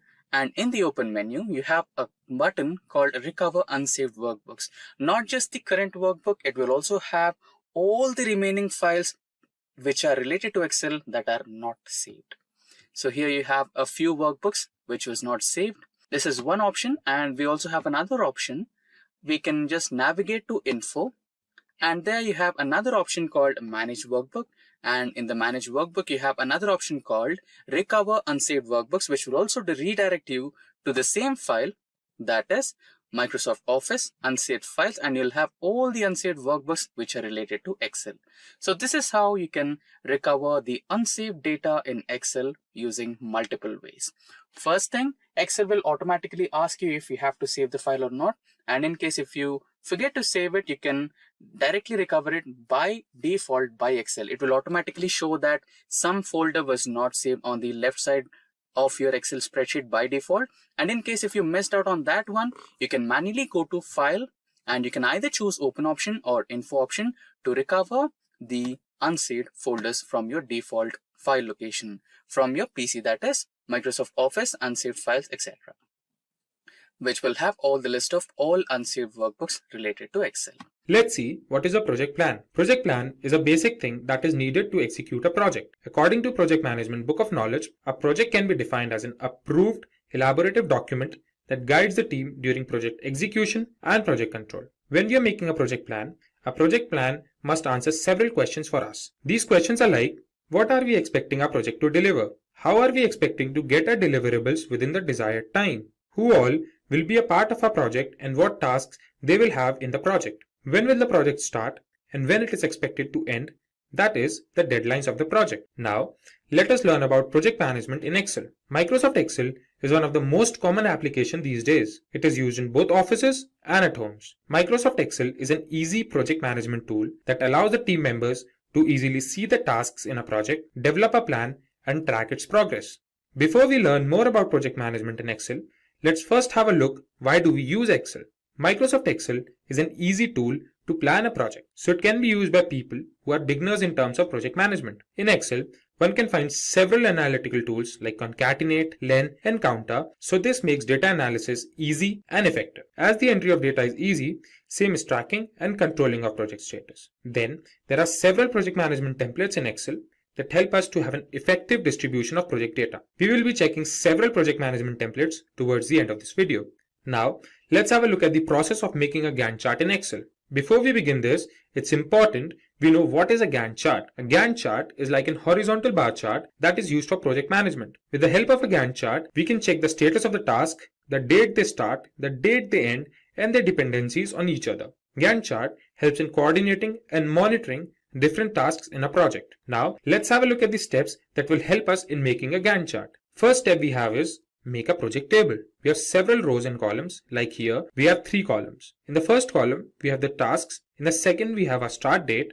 And in the third column, we have the duration or tenure of the task. The second step is to make a bar chart in Excel. For this, we will select the entire second column. Then we will go on the Insert tab and click on the bar graph chart. There, we can select stacked bar graph in 2D bar charts. As a result, we will have the entitled bar graph on the screen. In the third step, we will add the duration to the bar graph. We will right click on the chart, and in the menu that appears, we will select Select Data option. A window that appears on the screen. In that window, we will select Add option as shown. We can also see the start date is already in the entry section. Then in the dialog box that appears, type tenure in the series name and click on the range selection icon that's shown in the figure. Now select the relevant data from the tenure column and click on OK. Now we can see a bar graph that has 2 colors on the screen. This bar graph now has the duration of the tasks. The fourth step we have is adding description to the Gantt chart. Now we will open the box again, and in that box we will select the edit option as shown in the figure. Then we will select the tasks as we had selected the duration of the tasks before and click on OK. We can now see the tasks have appeared towards the left side of the Gantt chart. The fifth and the remarkable step will help us convert this bar graph into a Gantt chart. We will now click on the bars and select the Format Data Series option from the menu that appears. Then in the Format Data Series dialog box, we will select No Fill option. We can find our Gantt chart on the screen now in accordance with the data that we had entered. Now we can see the tasks on the left side are in the reverse order. So what we will do next is, we will click on the task panel, then go to the Format Access dialog box and select the categories in reverse order option. Now we can find our tasks in the right order. One more thing we can notice is, Gantt chart is starting with some other date and not with the dates that we had entered. So for this, we will copy the first date in some other cell, then clicking on the copied cell, we will go to the home menu to select the dialog box as shown in the figure. Then in that drop down menu, we will select the number option, we can now find a value displayed in the copied cell. We'll copy that value, click on the dates on the chart, and as the Format Axis dialog box opens, we will paste that value in the box that says minimum shown in the figure. As a result, we will have our final Gantt chart on the screen. In the last step, we can give several designs to a Gantt chart, change colors, and make it more presentable for us. Now when we know the basic steps of making a Gantt chart, I will show that practically to you in Microsoft Excel. Our first step is to open Microsoft Excel, and in Microsoft Excel, we will make a project table. In a project table, we will have 3 columns. The first column will be task, the second column will have the start date, the third column will have tenure or the duration of the task. So beginning with tasks, we have task 1. In task 1, we have 1.1, 1.2, 1.3. Then comes task 2. In task 2, we have 2.1, 2.2, 2.3 and 2.4. Then we have task 3. In task 3, we will have 2 subsections, 3.1 and 3.2. Then we will start with the starting dates. In starting dates, we will put 1st January. The task 1.1 will be 1st of January. Then this will be 4th January. Let's say this is 5th January. Then we will put this as 11th of January. And this will be again 11th January only. This will be 15th January. Let's put this as 17th January. Let this be 19th January. Task 3 begins on 23rd January. And the 3.2 section begins at 26th of January. Now let's put the tenure or the duration of the task. We will begin with task 1. It takes 12 days. Then 1.1 takes 7 days. We say this takes 4 days. And this takes 8 days. Then for task 2, it again takes 12 days. It takes 5 days, 5 days, and let's say this takes 6 days and this takes 4 days. Then we come to task 3. This takes 8 days and let's say this takes 6 days and the 3.2 section takes 5 days. So this is how our project table is ready. In the second step, we will select the entire second column. After we have selected this column, we will go to the Insert tab. In the Insert tab, we'll go to the bar columns, and in this, we will select 2D stacked bar charts. Now we have the entitled bar chart in accordance to our data on the screen. Then comes the third step. We will add the duration of the tasks to the bar graph. We will click on the chart, and after we click on the chart, we will select Select Data option. In the Select Data Source dialog box, we find the start date is already there. Now we will click on Add, and after we click on Add, in the series name section, we will put tenure. Then in the series value, we will click on this icon and select the entire tenure series and click on OK. So this is the bar graph that we have now. This is now in 2 colors, the orange color and the blue color. This bar graph now has the duration of all the tasks in our project table. Now in the fourth step, now it's time for us to add description to our Gantt chart. Instead of this 1, 2, 3, 4, 5, we will put task 1, task 2 and the subtasks. So what we will do is, we will again go to that box, we will left click on the Gantt chart, select the Select Data option, and then we'll go to the Start Date. Here, we'll select the Edit option. In the Edit option, we will select all the tasks and click on OK. Now we can see all the tasks are aligned towards the left of the bar chart. As we can see, this is a bar chart or a bar graph and not a Gantt chart. The next step we have is converting this bar graph into a Gantt chart. So we will click on the bars and select the Format Data Series option from the menu that appears. Here we have this Format Data Series option. Now we can see the dialog box on the screen. Here we'll go into the color section, fill section, and then we will select no fill. Now we can see the blue lines have disappeared. So this looks like a Gantt chart. So now when we have a Gantt chart on the screen, we can notice that the tasks here are in the reverse order. So what we will do is, we will click on these tasks and select the Format Axis option. Here, we will select Categories in reverse order. We can see our Gantt chart is now in order, like we have our task 1 on the top and task 3 at the bottom. The dates are starting from 11th of December, but the dates we have provided are from 1st of January. Now we will copy this cell, then go on the dates box. Here, we'll go to Format Axis. In the Format Axis, we can see minimum. In this minimum, we will paste this value and press enter. As we press enter, we can see our Gantt chart starting from the date that we wanted to start, and that too in the correct order, starting from task 1 to task 3.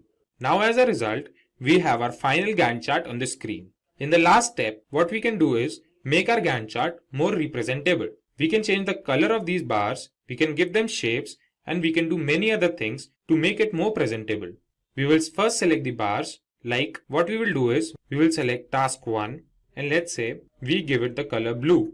Then task 2, we will give it color green, and in task 3, we'll give it the color black. So here the subsections will give different colors to the subsections as well. Then we come to task 2.1. This is how we can change the color of these cells, or apart from changing colors, we can select a bar graph and do the gradient fill. So this is how we can make a Gantt chart more presentable. After changing the colors or changing the shapes, we have our final Gantt chart on the screen. Finally, let's have a look at some Microsoft Excel templates for project management. Microsoft Excel templates help in collecting data, putting them into order, and check their dependencies with each other. With the help of these templates, we can monitor the status of the tasks, and we can also check the progress our project has made. Moving forth, we will check some important Microsoft Excel templates. The first template we have is Excel Project Review template. This template helps us have an overview of the project. We can have a clear understanding of all the tasks that are planned and that are completed. This helps project managers to measure the progress of the project and take further steps accordingly. Second template we will check is Excel Budget template. In this template, we can monitor all the expenditures of our project. It helps us in managing the budget of a project and also helps in comparing the budget of a project at different phases. Let's have a look at the budget template in Excel once. We can download this template from officetimeline.com. The Gantt chart towards the right is in accordance with the dates towards the left. If we fluctuate the date, we can see the template working. The start date for task 1 could be changed to 10th June. If we change this date to 10 June, we can see the fluctuation in the Gantt chart. So this is how we can use this template directly. Let's have a look at the third template now. Third template we will see is Excel Sprint Project Tracker template. This template is used majorly in agile projects, where the project is made in several sprints or sessions. This template includes the start date, the end date, and the duration of each task. We can also see the percentage completed of each task. Let's have a look at the Sprint Project Tracker template as well. We can see the Gantt chart towards the right and the data towards the left. So if we change any data, we can see the Gantt chart changing. For example, we can change the data in Sprint 2 Feature 3. Let's change the start date to July 2nd. We can see the Gantt chart changing. This is how we can use this template directly to track our sessions. Let's have a look at the fourth Excel template. This template is Excel Project Tracker. In this template, we have the data of all the tasks with the status and owners. We can track the percentage of tasks completed and also compare the planned duration of the task to the actual duration of the task. After the critical part tracker, let's check the Excel Project Schedule template. This template helps in effective management of the project, as it helps in monitoring the time that each task of the project takes. It provides a clear view of all the work associated with the project. Let's have a look at this template in Excel once. We can see the Gantt chart in accordance to the data. If we change the estimated hours at two places, let's say at the design review, we make it 15 hours instead of 5 hours. And at the create staffing plan, we make it 2 hours instead of 20 hours. We can see the Gantt chart fluctuating. This is how we can use this template to manage the schedule in a project. Moving forward, the next template we will see is Excel Project Status Report template. This template helps us having a list of project deliverables and the risks associated with that project. This template helps the project managers about different crucial activities involved in a project. After this, we have Excel Milestone Tracker. The milestone tracker helps us in tracking or monitoring different tasks in a project. Project managers use this template to monitor the project performance with respect to the timelines. The last template we will see is Excel Project Planner. Excel Project Planner includes a list of tasks with the respected owners along with the start date and the end date of that task. This helps in monitoring each task and comparing the estimated task date with the actual ones. Let's have a look at this template in Excel. We can see the Gantt chart with respect to the data entered. Let's make changes at several places in the data. We can make this 22 to 24. We will make this 23 go to 2. And we can make this 5th September go to 15th September. And when we make the changes, we can realize the Gantt chart is fluctuating. So this is how we can use this template to plan a project effectively and efficiently. So first, let's understand what exactly is MIS report in Excel.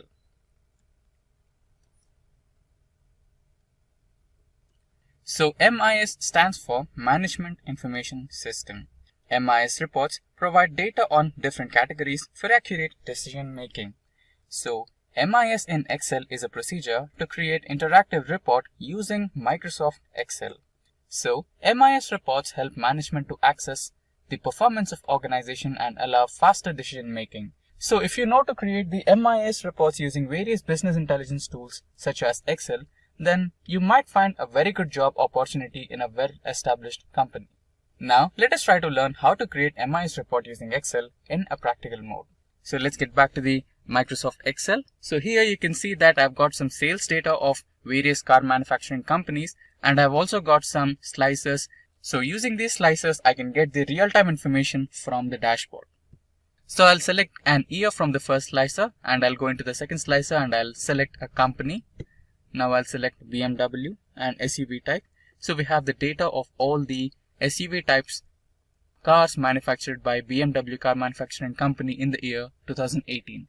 Now let's start and create something similar to this one. So how did I create this MIS report? Let's go through this in a step-by-step way. So on my screen, you can see that we have created a completely new Excel workbook, and we have some sample data with 5 rows and 20 columns. So this particular data is based on the manufacturer year and the car manufacturing company and the type of the car manufactured and number of cars manufactured in that particular year, and also the price of that particular car. Now to create MIS reports, we need to play around pivot tables. So we also have tutorials on pivot tables, and you can go through that in our Simplilearn YouTube channel, and also we will try to link those in the description box below. Now let's select the entire data and go into the insert ribbon, and there you can see the first option, that is pivot table. So after selecting the pivot table option, it will show this particular dialog box where it will ask you for the range of cells you need to select, and the next one is to create the pivot table in the same sheet or a new sheet. So we'll take a new sheet here. Now select OK, and there you go, you have the pivot table here. So first you have an empty pivot table, and on the right side you can see we have pivot table fields. Now you can either drag these options into the rows and columns, or you can also click it. So now let's drag and drop these. First we will select year and car. Followed by that we will take type, quantity and price to columns. So there you go, we have our pivot table now. Let's select all the data in the pivot table, and again let's get back to the insert option, and here you can see an option called pivot chart. Select that and you will have various pivot chart options here. Now you can select any one which you can prefer or which you like, or whichever you think can represent your data in the best way possible. So now let's go with column chart first. Let's select OK, and we have our column chart over here. Now this happens to be our first chart. Now let's create a few more charts. So to create few more charts, we'll go back to the same original data. Select again insert and pivot table. Now again a new worksheet. So here we have another empty pivot table. In the similar way, let's drag the same data into rows and columns.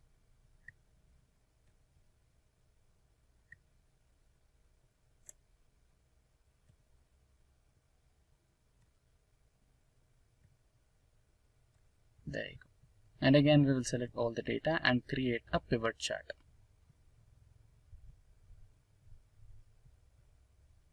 Go to insert option, pivot chart, and now let's try to select pie chart. Select OK, and we have our pie chart over here. Now let's try to create one more. Same procedure, select table, select pivot table, then create new worksheet for the new pivot table, and now drag and drop the data.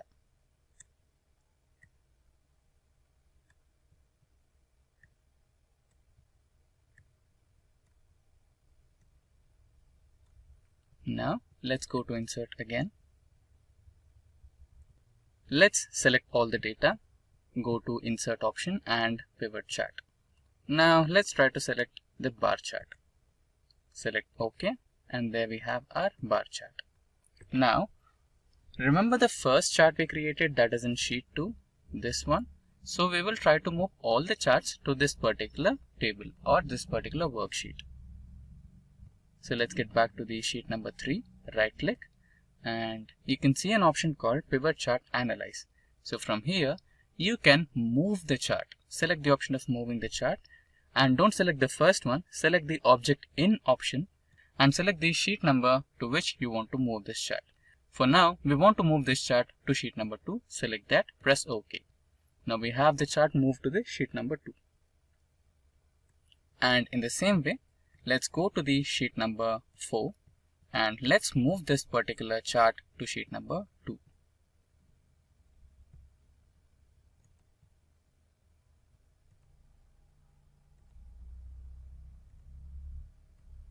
There you go, the chart got moved to sheet number 2. Now you can insert the slices. So we have selected the third sheet or third chart, and inside the Pivot Chart Analyze option we have an option of inserting the slicer. Now we will insert the slices for year, car and type. Now select OK and you will have all the 3 slices onto your sheet. Now let's rearrange them.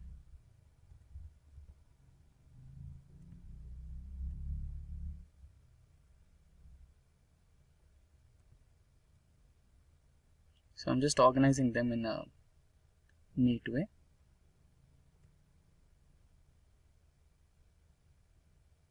There you go. And you can also customize your designs for all the charts so that they look a little more better. Now, if you see, if I make some changes, only one chart will be interacting for this, right? So if I select Ferrari and year 2020 and option as sports, you can see only one chart is interacting to these particular slices. Why? Because all these slices are connected to just one chart here. So you need to make sure that all these slices are connected to all the 3 charts what we created. So let's erase all the filters and select one slicer at a time.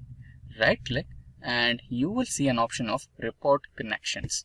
Select that and you see that the connections are only connected to the pivot table 3. So select the remaining pivot tables as well. Select OK. And in the same way, select the second slicer. Select the Report Connection option. Connect pivot table 1 and 2 and select OK. And in the same way, the third one.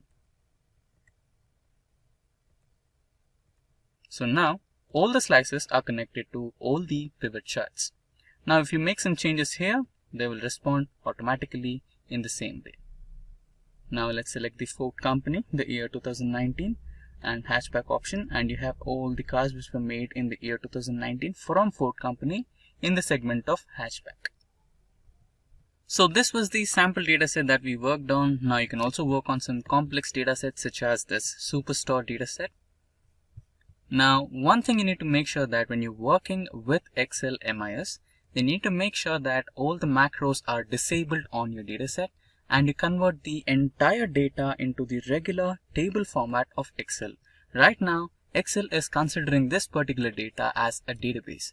So for that, you need to select all the data, press Ctrl T, and then convert the entire data in the form of tabular data. And also, don't forget to click this icon which reads My Table Has Headers.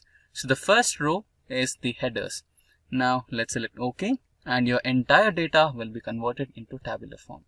Now let's reset this to the normal type which has the clear color, not all the fancy colors. Now the entire data is converted from the DBMS to the tabular form, and now you can start implementing the MIS reports and pivot tables. And so why exactly do we need to do time series analysis. Typically, we would like to predict something in the future. And it could be stock prices, it could be the sales, or anything that needs to be predicted into the future. That is when we use time series analysis. So it is, as the name suggests, it is forecasting. And typically when we say predict, it need not be into the future. In machine learning and data analysis, when we talk about predicting, we are not necessarily talking about the future. But in time series analysis, we typically predict the future. So we have some past data and we want to predict the future. That is when we perform time series analysis. So what are some of the examples? It could be daily stock price, the shares as we talk about, or it could be the interest rates, weekly interest rates, or sales figures of a company. So these are some of the examples where we use time series data. We have historical data which is dependent on time, and then based on that we create a model to predict the future.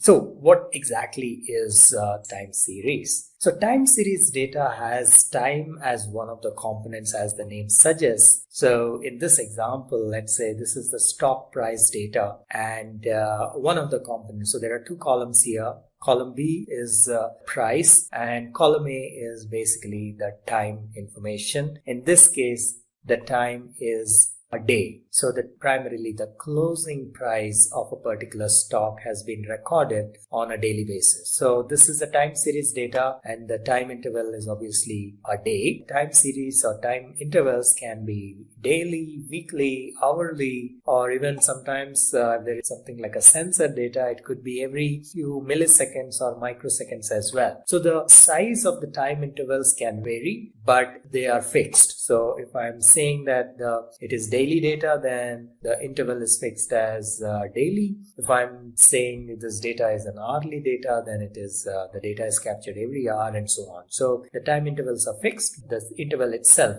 you can decide based on what kind of data we are capturing. So this is a graphical representation. The previous one here we saw the tabular representation, and this is how to plot the data. So on the y-axis is, let's say, the price or the stock price, and the x-axis is the time. So against time, if you plot it, this is how a time series graph would look. So as the name suggests, what is time series data? Time series data is basically a sequence of data that is recorded over a specific intervals of time and based on the past values. So if we want to do an analysis of time series past data, we try to forecast a future. And again, as the name suggests, it is time series data, which means that it is time dependent. So time is one of the components of this data. Time series data consists of primarily four components. One is the trend, then we have the seasonality, then cyclicity, and then last but not least, irregularity or the random component. Sometimes it is also referred to as a random component. So let's see what each of these components are. So what is trend? Trend is overall change or the pattern of the data, which means that the data may be, let me just pull up a pen and show you. So let's say you have a data set somewhat like this, a time series data set somewhat like this. All right. So what is the overall trend? There is an overall trend which is upward trend, as we call it here, right? So it is not like it is continuously increasing. There are times when it is dipping, then there are times when it is increasing, then it is decreasing and so on. But overall, over a period of time, from the time we start recording to the time we end, there is a trend, right? There is an upward trend in this case. So the trend need not always be upwards. There could be a downward trend as well. So for example, here there is a downward trend, right? So this is basically what is a trend. Overall, whether the data is increasing or decreasing. All right, then we have the next component, which is seasonality. What is seasonality? Seasonality, as the name suggests once again, changes over a period of time and periodic changes, right? So there is a certain pattern. Let's take the sales of warm clothes, for example. So if we plot it along the months, so let's say January, February, March, April, May, June, July, and then let's say it goes up to December. Okay, so this is our December, a D. I will just mark it as D. And then you again have Jan, Feb, March, and then you get another December. Okay, and just for simplicity, let's mark these as Decembers as the end of the year, and then one more December. Okay, so what will happen if you're talking about warm clothes, what happens? The sales of warm clothes will increase probably around December when it is cold, and then they will come down. And then again around December, again they will increase, and then the sales will come down. And then there will be again an increase, and then they will come down. And then again an increase, and then they will come down. Let's say this is the sales pattern. So you see here there is a trend as well. There is an upward trend, right? The sales are increasing over, let's say these are multiple years. This is for year 1, this is for year 2, this is for year 3, and so on. So for multiple years, overall the trend, there is an upward trend. The sales are increasing, but it is not a continuous increase, right? So there is a certain pattern. So what is happening? What is the pattern? Every December, the sales are increasing or they are peaking for that particular year, right? Then there is a new year. Again, when December approaches, the sales are increasing. Again, when December approaches, the sales are increasing, and so on and so forth. So this is known as seasonality. So there is a certain fluctuation which is periodic in nature.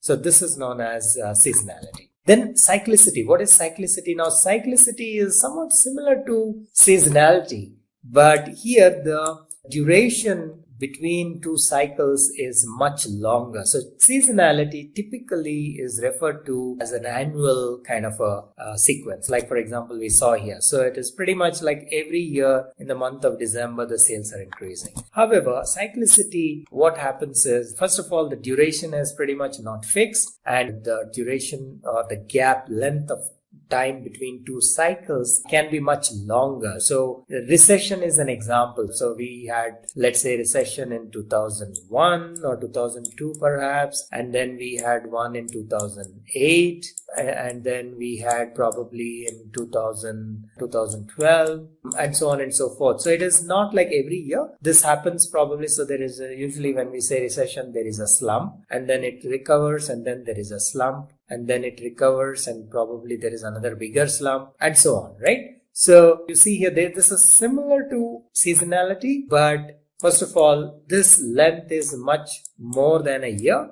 right? That is number one. And it is not fixed as well. It is not like every 4 years or every 6 years. That duration is not fixed. So the duration can vary. At the same time, the gap between two cycles is much longer compared to seasonality. All right. So then what is irregularity? Irregularity is like the random component of the time series data. So there is like you have part which is the trend, which tells whether the overall it is increasing or decreasing. Then you have cyclicity and seasonality, which is like kind of a specific pattern, right? Then there is a cyclicity, which is again a pattern, but at much longer intervals. Plus there is a random component, so which cannot be accounted for very easily, right? So there will be a random component which can be really random, as the name suggests, right? So that is the irregularity component. So these are the various components of time series data. Yes, there are conditions where we cannot use time series analysis, right? So can we do time series analysis with any kind of data? No, not really. So what are the situations where we cannot do time series analysis? So there will be some data which is collected over a period of time, but it's really not changing. So it will not make sense to perform any time series analysis over it, right? For example, like this one. So if we take X as the time and Y as the value of whatever the output we are talking about, and if the Y value is constant, there is really no analysis that you can do. Leave alone time series analysis, right? So that is one. Another possibility is, yes, there is a change, but it is changing as per a very fixed function, like a sine wave or a cos wave. Again, time series analysis will not make sense in this kind of a situation, because there is a definite pattern here, there is a definite function that the data is following. So it will not make sense to do a time series analysis. Now, before performing any time series analysis, the data has to be stationary, and typically time series data is not stationary. So in which case you need to make the data stationary before we apply any models like ARIMA model or any of these, right? So what exactly is stationary data and what is meant by stationary data? Let us take a look. First of all, what is non-stationary data, time series data? If you recall from one of my earlier slides, we said that time series data has the following 4 components: the trend, seasonality, cyclicity, and random component or irregularity, right? So if these components are present in time series data, it is non-stationary, which means that typically these components will be present. Therefore, most of the time, a time series data that is collected raw data is non-stationary data. So it has to be changed to stationary data before we apply any of these algorithms.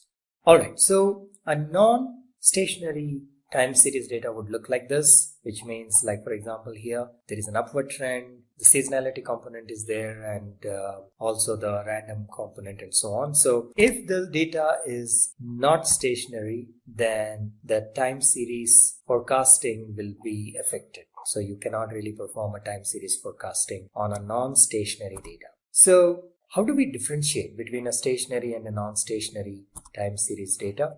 Typically or technically, one is, of course, you can do it visually. In non-stationary data, the data will be more flattish. The seasonality will of course be there, but the trend will not be there. So the data may, if we plot that, it may appear somewhat like this, right? It's a horizontal line. Along the horizontal line, you will see. Compared to the original data, there was an upward trend, so it was changing somewhat like this, right? So this is non-stationary data, and this is how a stationary data would look visually. What does this mean? Technically, this means that the stationarity of the data depends on a few things: the mean, the variance, and the covariance. So these are the 3 components on which the stationarity of the data depends. So let's take a look at what each of these are. For stationary data, the mean should not be a function of time, which means that the mean should pretty much remain constant over a period of time, right? So there shouldn't be any change. So this is how the stationary data would look. And this is how a non-stationary data would look. I've shown in the previous slide as well. So here the mean is increasing. That means there is an upward trend. Okay, so that is one part of it. And then the variance of the series should not be also a function of time. So the variance also should be pretty much common, or should be constant rather. So this is if we visually take a look, this is how time series stationary data would look, where the variance is not changing. Here the variance is changing, therefore this is non-stationary, and we cannot apply time series forecasting on this kind of data. Similarly, the covariance, which is basically of the ith term and the I plus mth term, should not be a function of time as well. So covariance is nothing but not only the variance at the ith term, but the relation between the variance at the ith term and the I plus mth or the I plus nth term. So once again, visually this is how it would look if the covariance is also changing with respect to time. So these are all three components should be pretty much constant, and that is when you have stationary data. And in order to perform time series analysis, the data should be stationary. Okay, so let's take a look at the concept of moving average, or the method of moving average, and let's see how it works. We'll do simple calculations. So let's say this is our sample data. We have the data for 3 months, January, February, March. The sales in thousands rather, not hundreds, thousands of dollars is given here. And now we want to find the moving average. So how do we find the moving average? We call it as moving average 3. So moving average 3 is nothing but you take 3 of the values or the readings, add them up and divide by 3. Basically the way we take a mean or average of the 3 values. So that is as simple as that. So that's the average first of all. So what is moving average? Moving average is if you now have a series of data, you keep taking the 3 values, the next 3 values, and then you take the average of that, and then the next 3 values, and so on and so forth. So that is how you take the moving average. So let's take a little more detailed example of car sales. So this is how we have the car sales data for the entire year, let's say. So rather for 4 years. So year 1 we have for each quarter 1, 2, 3, 4, and then year 2, quarter 1, 2, 3, 4, and so on and so forth. So this is how we have sales data of a particular car, let's say, or a showroom. And we want to forecast for year 5. So we have the data for 4 years. We now want to forecast for the 5th year. Let's see how it works. First of all, if we plot the data as it is taken, the raw data, this is how it would look. And what do you think? Is it stationary? No, right? Because there is a trend, upward trend. So this is not a stationary data. So we need to, later we will see how to make it stationary. But to start with, just an example, we will not worry about it for now. We will just go ahead and manually do the forecasting using what is known as moving average method. Okay, so we are not applying any algorithm or anything like that. In the next video, we will see how to apply an algorithm, how to make it stationary and so on. All right, so here we see that all the 3 or 4 components that we talked about are there. There is a trend, there is a seasonality, and then of course there is some random component as well. Cyclicity may not be, it is possible that cyclicity is not applicable in all the situations. For sales especially, there may not be, or unless you're taking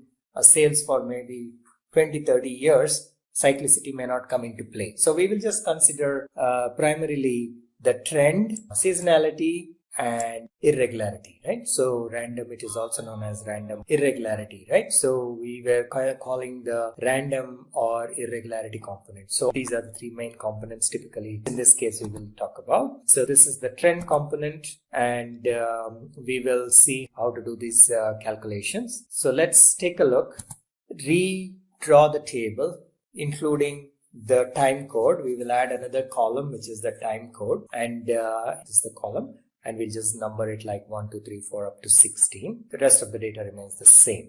Okay, so we will do the calculations now. Now let us do the moving average calculations or MA4 as we call it for each year. So we take all the 4 quarters and we take an average of that. So if we add up these 4 values and divide by 4, you get the moving average of 3.4. So we start by putting the value here. So that will be for the 3rd quarter, let's say 1, 2, 3, the 3rd quarter. Then we will go on to the next one. So we take the next 4 values as you see here and take the average of that, which is the moving average for the next quarter, and so on and so forth.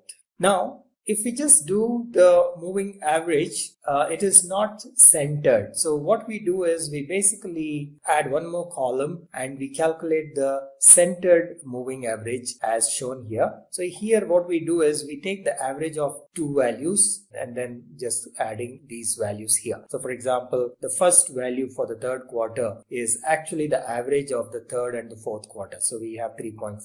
Now it gets centered. So similarly, the next value would be 3.6 plus 3.9 divided by 2, so which is 3.7, and so on and so forth. Okay, so that is the centered moving average. This is done primarily to smoothen the data so that there are not too many rough edges. So that is what we do here. So if we visualize this data now, this is how it looks. Right, so if we take the centered moving average, as you can see, there is a gradual increase. If this was not the case, if we had not centered it, the changes would have been much sharper. So that is basically the smoothing that we are talking about. Now let's go and do the forecast for the 5th year. So in order to do the forecast, what we will do is we will take the centered moving average as our baseline and then start doing a few more calculations that are required in order to come up with the prediction. So what we are going to do is we are going to use this multiplicity or multiplicative model in this case, and this is how it looks. So we take the product of seasonality and the trend and the irregularity components, and we just multiply that. And in order to get that, this product of these two, we have basically the actual value divided by CMA. YT value divided by CMA will give you the predicted value, or YT is equal to the product of all 3 components. Therefore, ST into YT is equal to YT by CMA. So this is equal to YT, right? So therefore, if we want ST into YT, the product of seasonality and irregularity, it is equal to YT by CMA. So that is how we will work it out. I also have an Excel sheet of the actual data. So let me just pull that up. Alright, so this is how the data looks in Excel. As you can see here, year 1, quarter 1, 2, 3, 4, year 2, quarter 1, 2, 3, 4, and so on. And this is the sales data. And then this is the moving average. As I mentioned, this is how we calculate. And this is the centered moving average. So this is the primary component that we will start working with.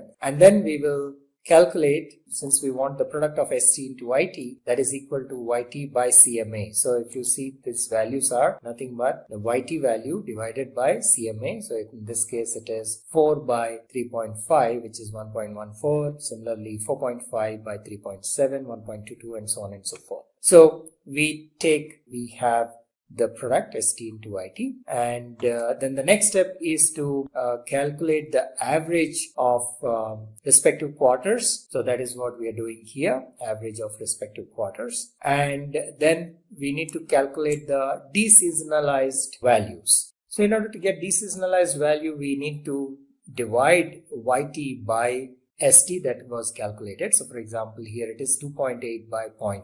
So we got the deseasonalized value here, and then we get the trend, and then we get the predicted values. So in order to get the predicted value, which is basically we predict the values for known values as well. Like for example, year 1, quarter 1, we know the value, but now that we have our model, we predict ourselves and see how close it is. So we predicted as 2.89, whereas the actual value is 2.8. Then we have 2.59, the actual value is 2.1, and so on, just to see how our model works, and then continue that into the 5th year, because for 5th year we don't have a reference value. Okay, and if we plot this, we will come to know how well our calculations are, how well our manual model. In this case, we did not really use a model, but we did on our own manually. So it will tell us the trend. So for example, the predicted value is this gray color here, and you can see that it is actually pretty much following the actual value, which is the blue color. Right? And the gray color is the predicted value. So wherever we know the values up to year 4, we can see that our predicted values are following or pretty much very close to the actual values. And then from here onwards, when the year 5 starts, the blue color line is not there because we don't have the actual values, only the predicted value. So we can see that since it was following the trend pretty much for the last 4 years, we can safely assume that it has understood the pattern and it is predicting correctly for the next 1 year, the next 4 quarters, right? So that is what we are doing here. So these 4 quarters, we did not have actual data, but we have the predicted values. So let's go back and see how this is working in this using the slides. So this is, we already saw this part, and I think it was easier to see in the Excel sheet. So we calculated the ST, IT, the product of ST and IT using the formula like here, YT by CMA, we got that, and then we got ST, which is basically YT. So this is average of the first quarters for all the 4 years. And similarly, this is the average of the second quarter for all the 4 years, and so on. So these values are repeating. They are calculated only once. They get repeated, as you can see here. And then we get the deseasonalized data, and that is basically YT by ST. So we calculated ST here, and we have YT. So YT by ST will give you the deseasonalized data. And we have got rid of the seasonal and the irregular components so far. Now what we are left with is the trend. And before we start the time series forecasting or time series analysis, as I mentioned earlier, we need to completely get rid of the non-stationary components. So we are still left with the trend component. So now let us also remove the trend component. In order to do that, we have to find we have to calculate the intercept and slope of the data, because that is required to calculate the trend. And how are we going to do that? We will actually use what is known as a regression tool or analytics tool that is available in Excel. So you remember we have our data in Excel. So let me take you to the Excel, and here we need to calculate the intercept and the slope. In order to do that, we have to use the regression mechanism, and in order to use the regression mechanism, we have to use the analytics tool that comes with Excel. So how do you activate this tool? So this is how you would need to activate the tool. From Excel, you need to go to options, and in options there will be add-ins, and in add-ins you will have analysis toolpack, and you select this and you just say go. It will open up a box like this. You say analysis toolpack and you say okay. And now when you come back into the regular view of Excel in the data tab, you will see data analysis activated. So you need to go to file, options, and add-ins, and then analysis toolpack. Typically, since I've already added it, it is coming at the top, but it would come under inactive application add-ins. So when you're doing it for the first time. So don't use VBA, you just say analysis toolpack. There are two options, one with VBA like this one and one without VBA. So just use the one without VBA. And then instead of just saying okay, just take care that you click on this go and not just okay. So you say go, then it will give you these options. Only then you select just the analysis toolpack and then you say okay. Alright, so and then when you come back to the main view, you click on data. Okay, so this is your normal home view perhaps. So you need to come to data, and here is where you will see data analysis available to you. And then if you click on that, there are a bunch of possibilities of what kind of data analysis you want to do. If there are options are given. Right now we just want to do regression because we want to find the slope and the intercept. So select regression and you say okay.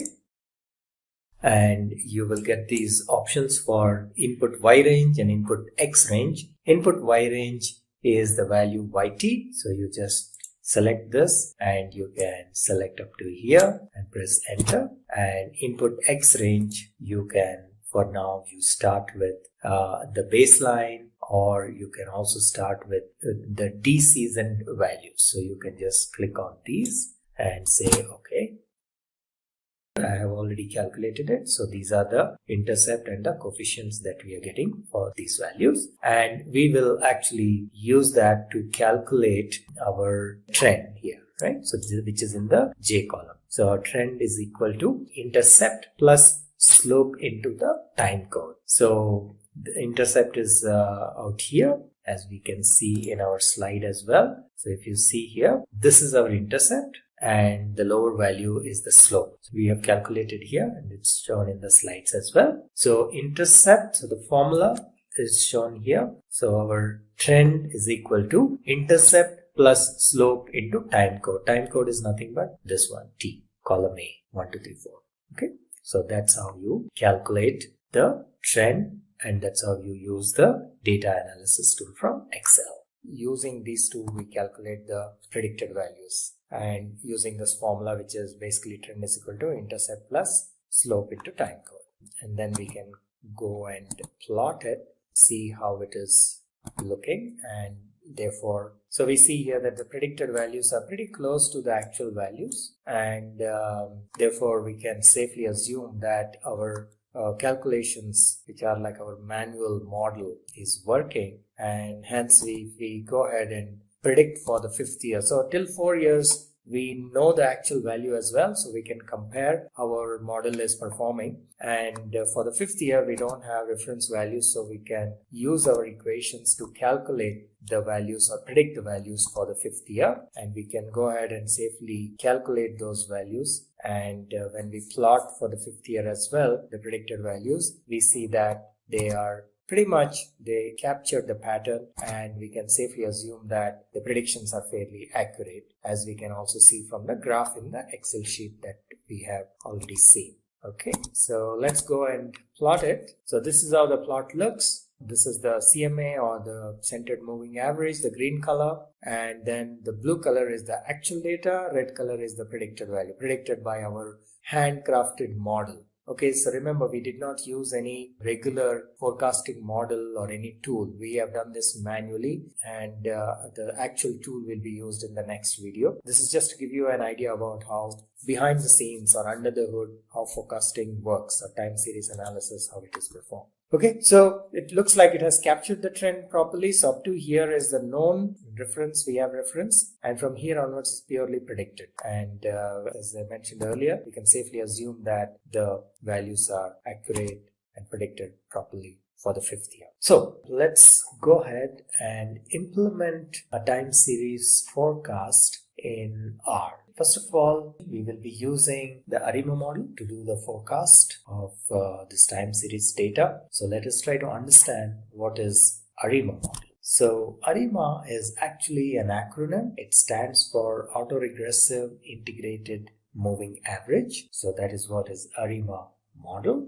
And it is specified by 3 parameters, which is P, D, and Q. P stands for autoregressive. So let me just mark this. So there are 3 components here: autoregressive, integrated, moving average. Okay. So these 3 parameters correspond to those 3 components. So the P stands for autoregressive, D for integrated, and Q for moving average. So let us see what exactly this is. So these 3 factors are: P is the number of autoregressive terms, or AR. We will see that in a little bit. And D is how many levels of differences that we need to do, or differentiation we need to do. And Q is the number of lagged forecast errors. So we'll see what exactly each of these are. So AR is the number of autoregressive terms, and which is basically denoted by the P, and then we have D, which is for the number of times it has to be differentiated,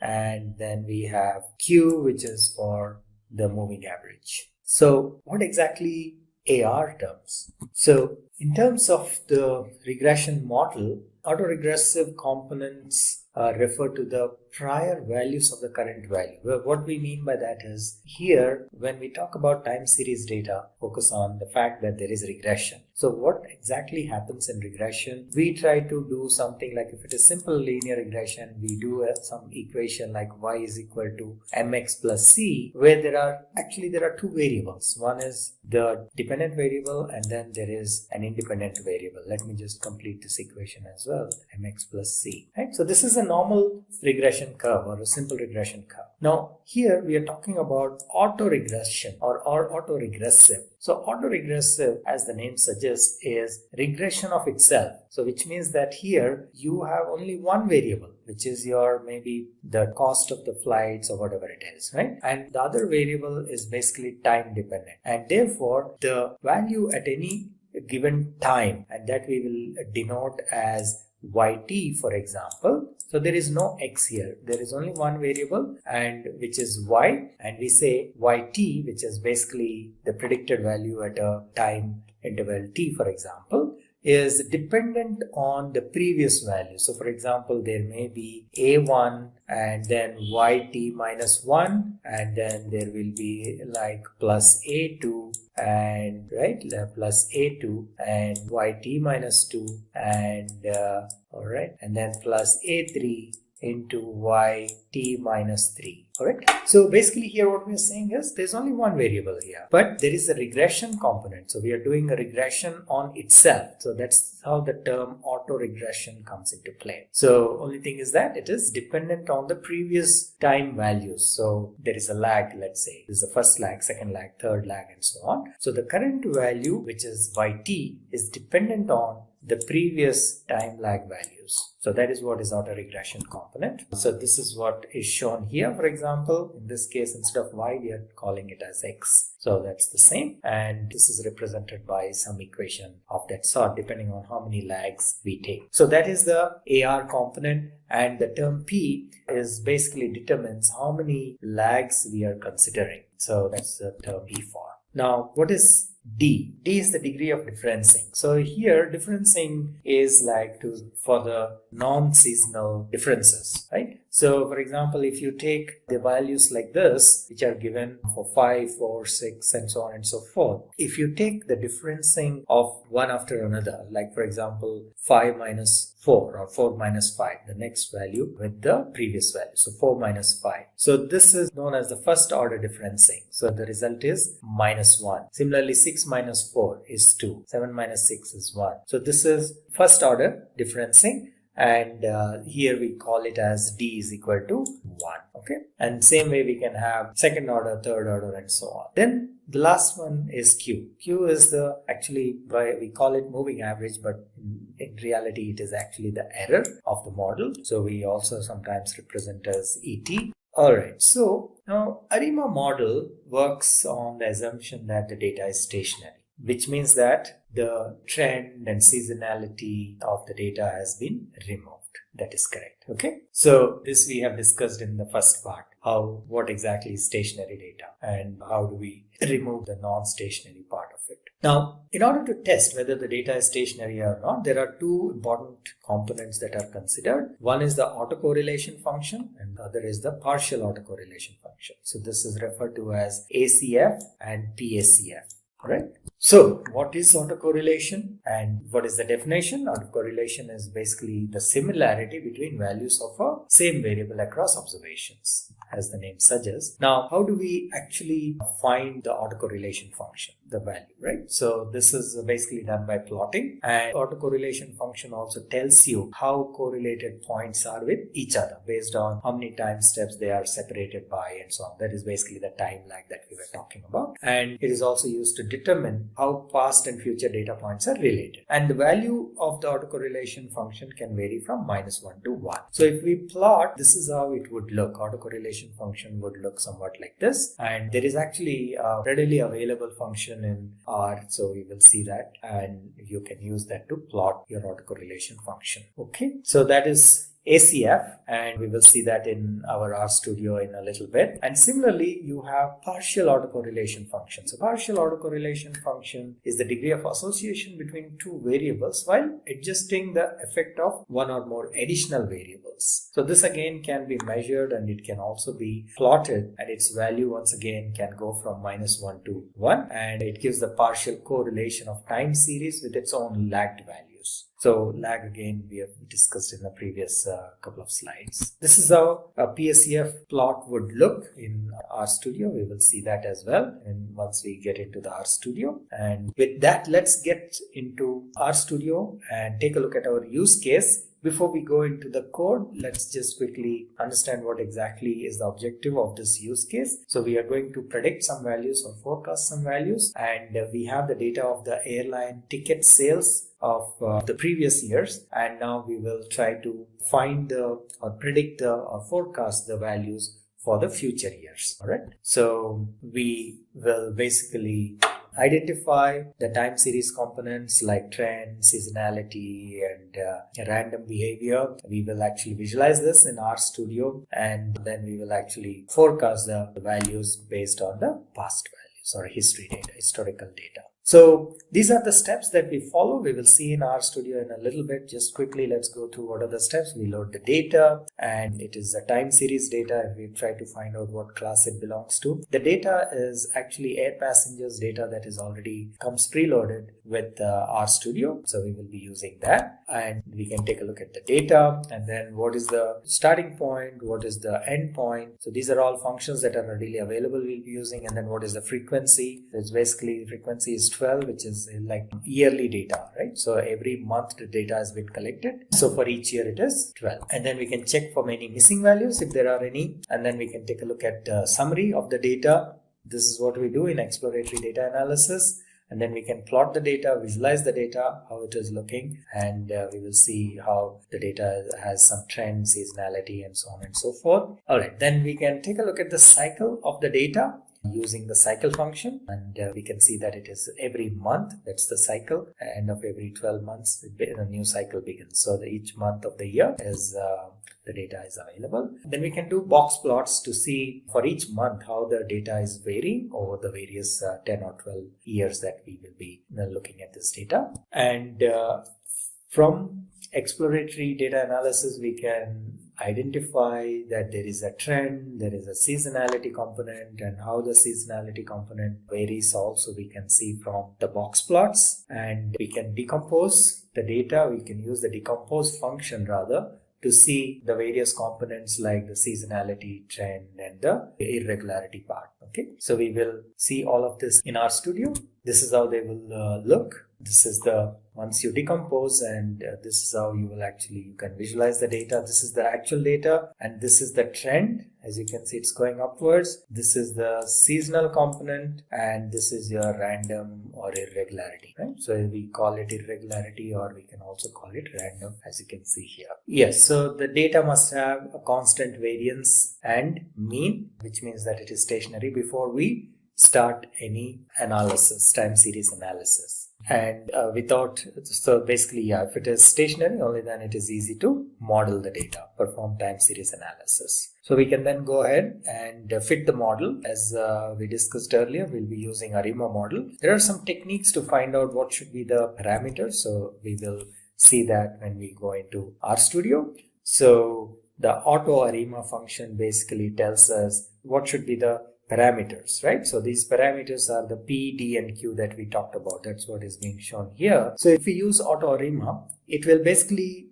take all possible values of this P, D, Q, these parameters, and it will find out what is the best value, and then it will recommend. So that is the advantage of using auto ARIMA. All right. So like in this case, it will tell us if we use this parameter trace, we set the parameter trace is equal to true, then it will basically tell us what is the value of this AIC, which has to be minimum. So the lower the value, the better. So for each of these combinations of P, D, and Q, it will give us the values here, and then it will recommend to us which is the best model. Okay. Because whichever has the lowest value of this AIC, it will recommend that as our best PDQ values. So once we have that, we can see that we can potentially get a model or the equation. Model is nothing but the equation, and based on the parameters that we get. And we can do some diagnostics. We can do some plotting to see whether there is a plot for the residuals, so which shows the stationarity. And then we can also take a look at the ACF and PACF. We can plot the ACF and PACF, and then we can do some forecasting for the future years. So in this case, we have up to 1960, and then we can see how we can forecast for the next 10 years, which is 1970, up to 1970. And once we have done this, can we validate this model? Yes, definitely we can validate this model. And to validate the findings, we use junk box test. And this is how you just call box.test, and then you pass these parameters, and you will get the values that will be returned, which will tell us whether how accurate this model is, how accurate the predictions are. So the values of P are quite insignificant in this case. We will see that, and that also indicates that our model is free of autocorrelation, and that will basically be it. So let's go back and into our RStudio and go through these steps in real time. So we have to import this library. Forecast package is not installed. You have to go here and install the forecast package. Okay, so that's the easy way to install rather than, so click on this install. I will not do it now because I've already installed. So the first time, that's only one time. Then after that, you just have to load it into memory and then keep going. So we will load this data called air passengers. So by calling this data method, and if you see the data air passengers is loaded here, and if we check for the class, it is a time series data, TS data. So we can check for the dates. We can also view the data in a little bit, and the start date is 1949 and January, and our end date is 1960 December, and the frequency is 12, which is like collected monthly. So that is the frequency, which is 12 here. And then we check if there are any missing values. There are no missing values. And then we take a look at the summary of the data. This is all exploratory data analysis. And then if you just display the data, this is how it looks. And then we need to decompose this data.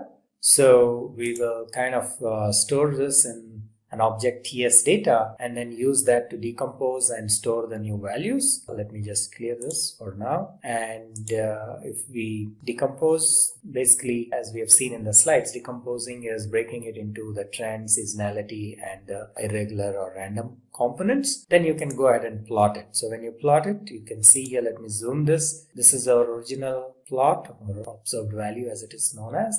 Then we have decomposed the three parts, which is basically the trend. As you can see, there is an upward trend. Then the seasonal component. So this is some regularly occurring pattern. And then there is a random value, which is basically you cannot really give any equation or function or anything like that. So that's what this plotting has done. And then you can actually plot them individually as well. So these are the individual plots for the trend, for the seasonal component, and the random component. All right. So now let's take a look at the original data and see how the trend is in a way. So if we do this linear regression line, it will show that it is going upwards. And we can also take a look at the cycle that are there, which is nothing but we have a frequency of 12, right? So the cycles will display that it is January, February to December, and then back to January, February, and so on and so forth. And if we do box plots for the monthly data, you will see that for each of the months, right? And over the 10 years that the data that we have, we will see that there is a certain pattern, right? This is also in a way to find the seasonality component. So while January, February sales are relatively low, around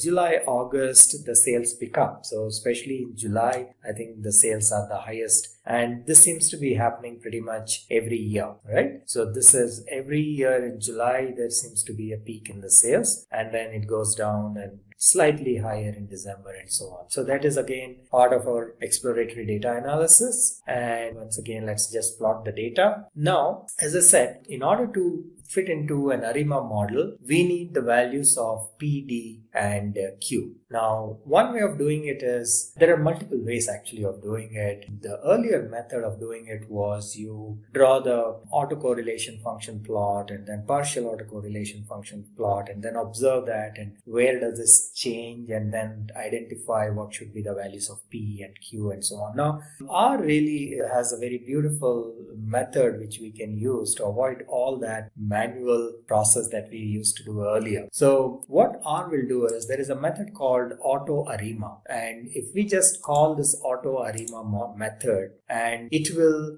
basically go and test the ARIMA model for all possible values of this parameters PDQ, and then it will suggest to you what should be the best model, and it will return that best model with the right values of P, D, and Q. So we as data scientists don't have to do any manual, trial and error kind of stuff. Okay, so we got the model now, and this is the model. It has PDQ values are 211 PDQ, and this is the seasonal part of it, so we can ignore it for now. And so if we want to actually understand how this has returned these values 211 as the best one, there is another functionality or feature where we can use this trace function or trace parameter. So if you pass to auto ARIMA the trace parameter, what it will do is it will show you how it is doing this calculation. What is the value of the AIC? Basically, AIC is what defines the accuracy of the model. The lower, the better. Okay. So for each combination of PDQ, it will show us the value of AIC. So let's run it instead of me talking so much. Let's run this. If we run auto ARIMA with trace, you see here there is a red mark here. That means it is performing, it's executing this. And here we see the display, right? So it starts with certain values of PDQ, and then it finds that value is too high. So it starts with again with some 0, 1, 1, 0, and so on and so forth. And ultimately it tells us, okay, this is our best model. You see here, so it says this is our best model 211. Let's go back and see, did we get the same one? Yes, we got the same one when we ran without trace as well, right? Now, why is 211? Let us see where is 211. Here is our 211. And if you compare the values, you see that 1017 is pretty much the lowest value, and therefore it is saying this is our best model. All other values are higher. So that's how you kind of get your model. And now that you have your model, what you have to do, you need to predict the values, right? So before that, let us just do some test of these values. So for that, you install T-Series. Again, if you are doing it for the first time, you would rather use this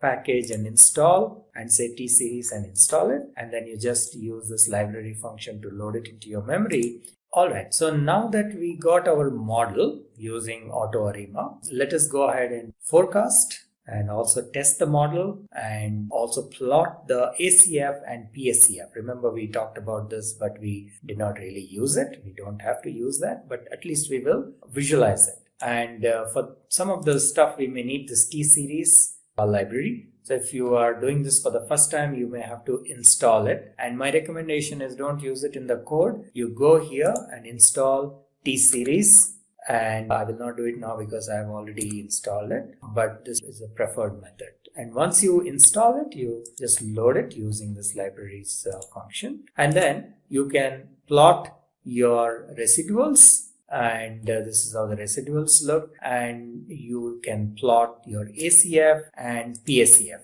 Okay, so this is how your PSCF looks, and this is how your ACF looks. For now, there is really nothing else we need to do with ACF and PSCF. This is just to visualize how it looks. But as I mentioned earlier, we were actually using these visualizations or these graphs to identify the values of P, D, and Q. And how that was done, it's out of scope of this video, so we will leave it at that. And then we will forecast for the next 10 years. How do we forecast that? So we call forecast, and we pass the model, and we pass what is the level of accuracy that you need, which is 95%, and for how many periods, right? So basically we want for 10 years, which is like 10 into 12 time periods. So that's what we are doing here. And now we can plot the forecast value. So you see this is the original value up to I think 62 or whatever, and then it goes up to 72. This blue color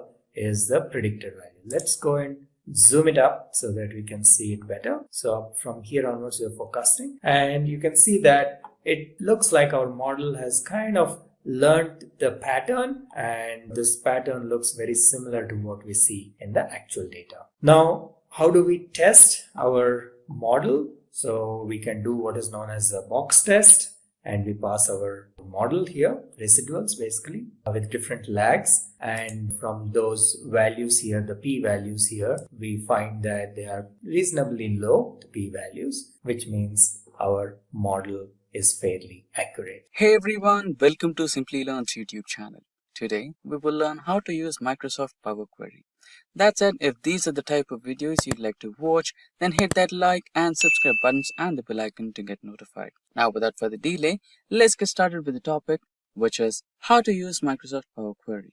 So, imagine you have a lot of data. It can be an Excel file, it can be a PDF, SQL database, cloud, or anything. If it is data, it's your data, right? So you have a lot of data. Now, you have the source of the data. After that, I'm absolutely sure that the data is not clean enough to perform some analysis. So you go through another step where you have to clean your data from unwanted rows and columns, which doesn't make sense or might have some invalid data, right? So you need to make sure that your data is completely accurate and has some standards for your analysis, right? So that's the next step, which is clean and transform. After the clean and transform step, you have the next step, which is load that particular data to your platform. It could be Excel, it could be some data visualization tool like Tableau, Power BI, etc. right? And after that, you generate some meaningful information of that. You create some pivot tables, pivot charts, and line graphs, etc. right? So which makes some sense out of that data. You'll understand what exactly is happening with your business, how many leads or how many traffic orders, what's right, and which is the best performing product, which is the worst performing product, and you need to take some decisions on your business which can make some impact on your overall profit or revenue, right? So imagine if you want to do this for a year. If you get 1 year's data and you do it in a day or two, it's fine. And if it's on a monthly basis. You get month-on-month data and you want to do it. Okay, it could not be worse. You can spend 1 or 2 days and it's fine. But what if it's week on week? You start to think, right? What if it's a daily task? It's a mundane task, right? You have to do all these steps step by step repetitively, and it doesn't make you interested anymore in that particular type of job. And the major point of this is you end up spending more time on cleaning the data, transforming, loading it. And the worst part, you don't get proper time, specific time which you want to actually dedicate to plan out something and bring up strategies to improve your business, right? So what if you could automate this, right? What if there is someone who could perform all these steps for you in the way you want, and you can actually have some time to produce some pivot tables, pivot charts, and then understand what exactly is happening with your business and find out some critical points where you can improvise and bring up some good revenue. What if there was someone who can perform all these steps for you, clean your data, transform it the way you want, load it to your platform, and help you create your pivot charts and pivot tables, and actually save you a lot of time where you can spend all that time understanding your critical points where you need attention, you can fix them and plan some strategies out to bring out some good revenue, right? That exact someone who can do all these steps for you and automate your data cleaning, data transformation, and loading tasks for you is exactly the Microsoft Power Query. So you can use Microsoft Power Query either in Microsoft Excel or Microsoft Power BI, right? Now let's kind of generate some data. So this data will be generated using ChatGPT, and we will not generate data which is not small, like for a week-on-week analysis or a day-by-day analysis. We will create data for years. So we will take 5 consecutive years starting from 2020 to 2024, and we will have some data generated using ChatGPT, and we will automate that data and try to get some analysis done, right? Let's jump on to ChatGPT. So before we go to ChatGPT, I have a prompt written here. So this particular prompt will guide or explain ChatGPT what exactly you want, right? So you're giving some, like the Excel data right over here, we have order date, order ID, ship mode, and customer name, customer ID, everything, right? So we have the sales, quantity, discount, profit, etc. So in the same format or a similar format, if not the same format, we are explaining ChatGPT that we need these columns, the order ID, order date, delivery date, etc. And we want all these files in a downloadable Excel file links, right? So you can also specify this column should have certain things, and this column can have certain things, right? So we will copy this prompt and head back to ChatGPT, and you can just paste the prompt and hit enter. There you go. Now your request has been analyzed, and shortly you should be receiving some downloadable Excel files or some recommendations from ChatGPT. I've already performed this process and we have already downloaded some data. So there you go. You have the data from 2020 to 2024. You can just click on this to download the file. So I've already done this job, and I've downloaded the files. So those files are exactly in my downloads here. So if you go to downloads, here we have orders data for 2021, 2022, 2023, and 2024. So this orders data has just one file, which is orders 2020. So we will perform the data cleaning. So first we will specify the source of the data. Then we will perform the data cleaning and transformation process. Then we load this particular Excel 2020 data into Excel. And then we load this Excel data into the visualization tool. We'll use Excel for this. And then generate some pivot tables and pivot charts. We will only do this for one file, which is 2020, right? Now, what's the surprising part is this particular file will also get data continuously for the next year 2021, for the next year 2022, for the next year 2023, and the current year 2024, right? When we just copy paste or cut, copy paste these files into this particular folder, the same transformation steps, the same data cleaning steps and the same data loading steps, and also including the analysis, will be done for you in the Excel pivot table, right? The process has been just automated, right? So you can see that happening. For that, let's open a new Excel file. So I have the Excel folder right over here. So a new blank Excel workbook will be opened. And if you go to data, here you have get data. As we said, it can be a file, it can be an Excel file, XML, JSON, PDF, it can be from cloud, it can be from a SQL database, any other source. If it's data, you can work from it. So we will give a file here, right? So just okay, so we will give a file here. So select file and go to the last option, which reads as from folder, right? So go to downloads and select that orders data. Yeah, go to downloads and select that orders data. Remember, this particular folder should have only one file according to us, which is 2020 data, the first year's data, right? Select the folder and open. And this should include the data of only one file, which is orders 2020, right? So if you have multiple files, you can either combine, transform, and load.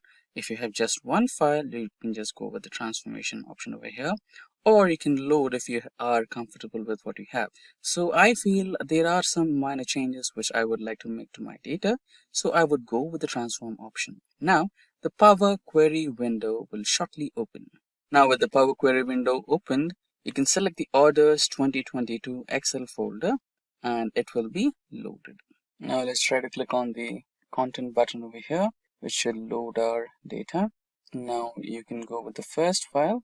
So here's the preview as we expected. We have the order ID, order date, delivery date, etc. Let's press on OK. So the data has been successfully loaded, right? Now we have the first column as source name, which we will not be needing anymore. And you can just remove that. Order ID is fine. Order date is fine. Is it? No, right? So you can just select both the columns and change the data type, right? So here you have the option of change the data type, where you will change the data type from a whole number to date, so that you get a date, right? So you have that. The first transformation step, changing data type, has been recorded here.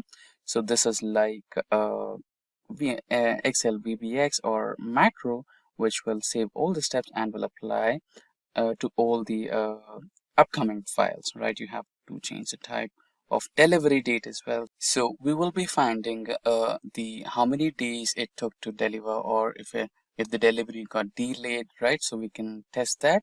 And here, if you see, yes, we requested customer ID and customer name. So we got customer ID along with the name.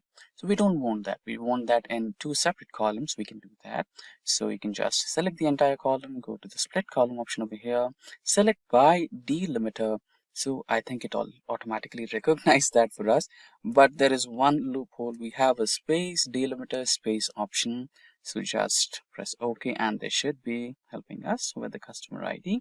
So let's rename the customer ID to just customer ID and this to customer name space name, right? And that's done. Here we have product, which is fine, quantity is fine, traffic is fine, leads is fine, orders, and here comes the money part.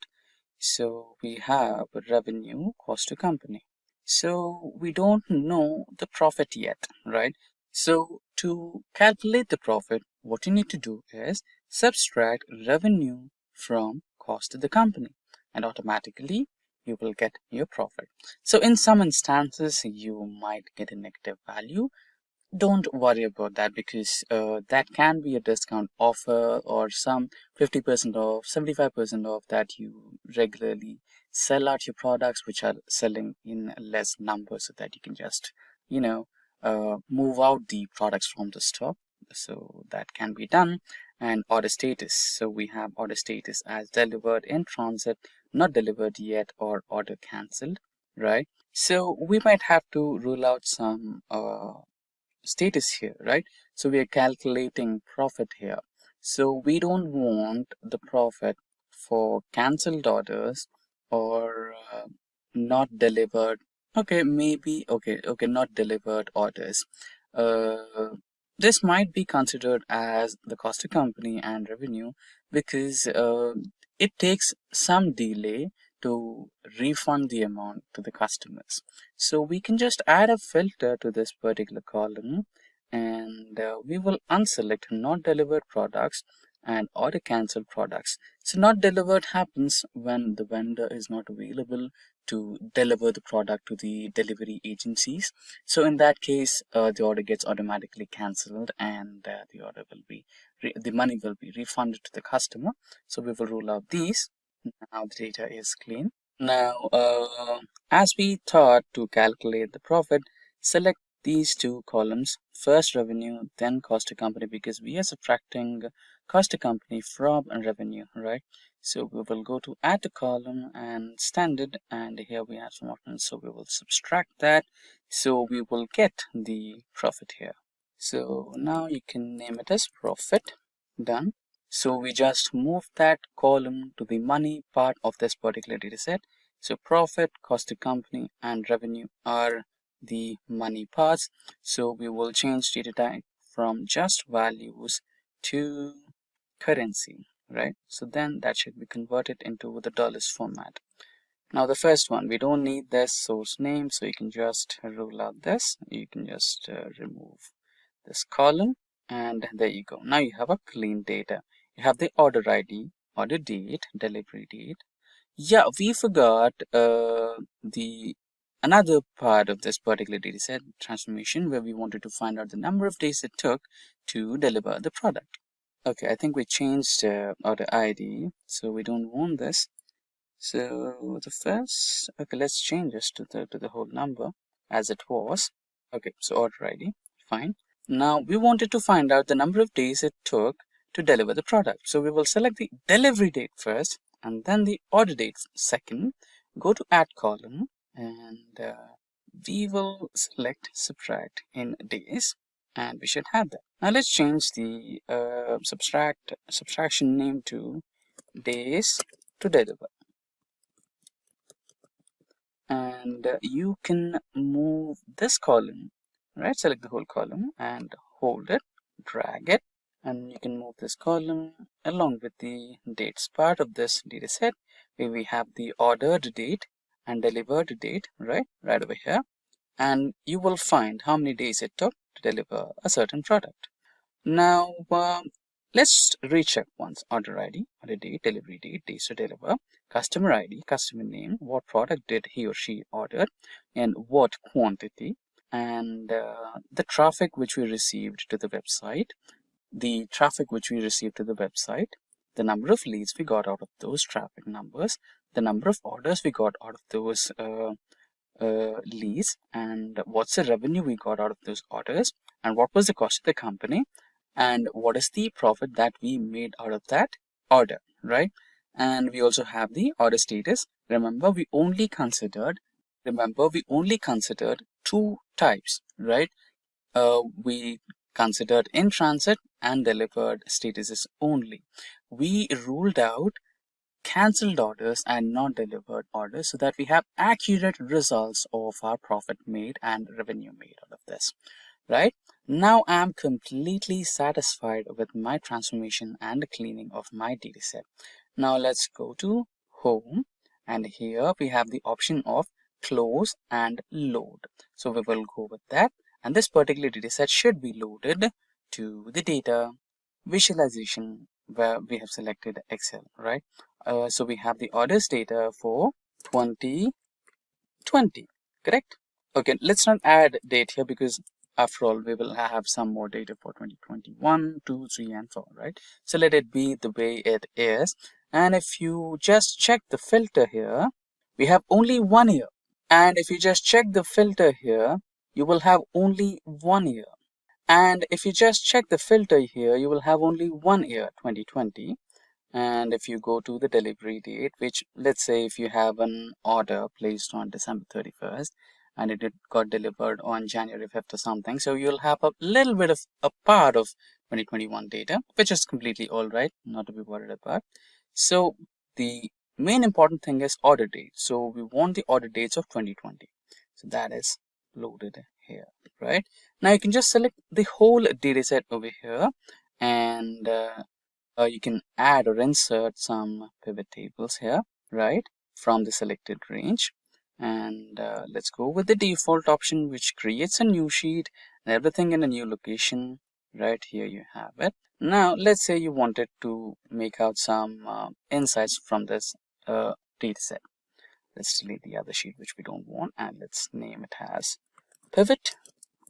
Now the products will be loaded to the columns, and profit will be loaded to values. So you have a data set over here, sum of profit from beds, chairs, cupboards, sofa, teapot. So here you have the pivot table which has sum of profit, bed, chair, cupboard, sofa, teapot, and grand total. Sum of profits made from these, and these. Now select this entire data and go to the insert option here. Go to the pivot chart, and here automatically here you can see that it is suggesting or recommending us to go for the bar chart, which is a lot more better. Just select OK, and you have your pivot chart over here, right?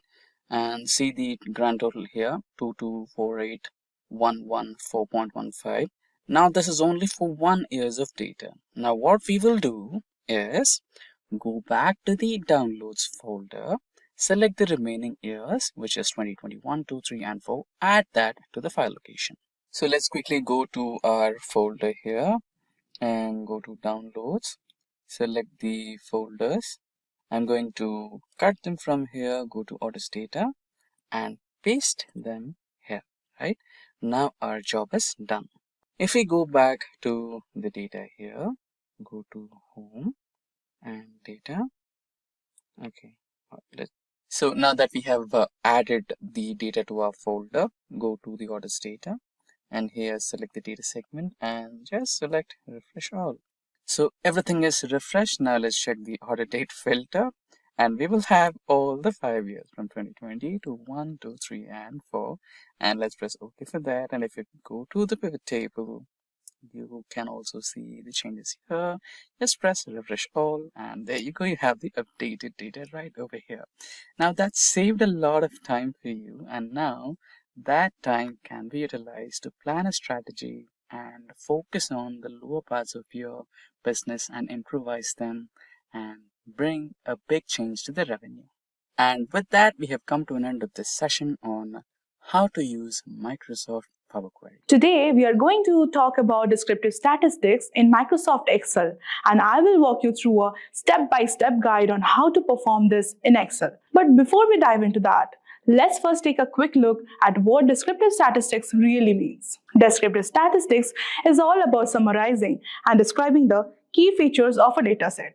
It helps you get a quick snapshot of your data by calculating things like mean, median, mode, standard deviation, range, and more. These are essential to understanding patterns and trends in your data without having to look at every single value. It's the first step in analyzing data before jumping into more complex statistics. Now that we have a basic understanding of what descriptive statistics is, let's get into Excel and see how we can easily calculate these statistics using the built-in tools.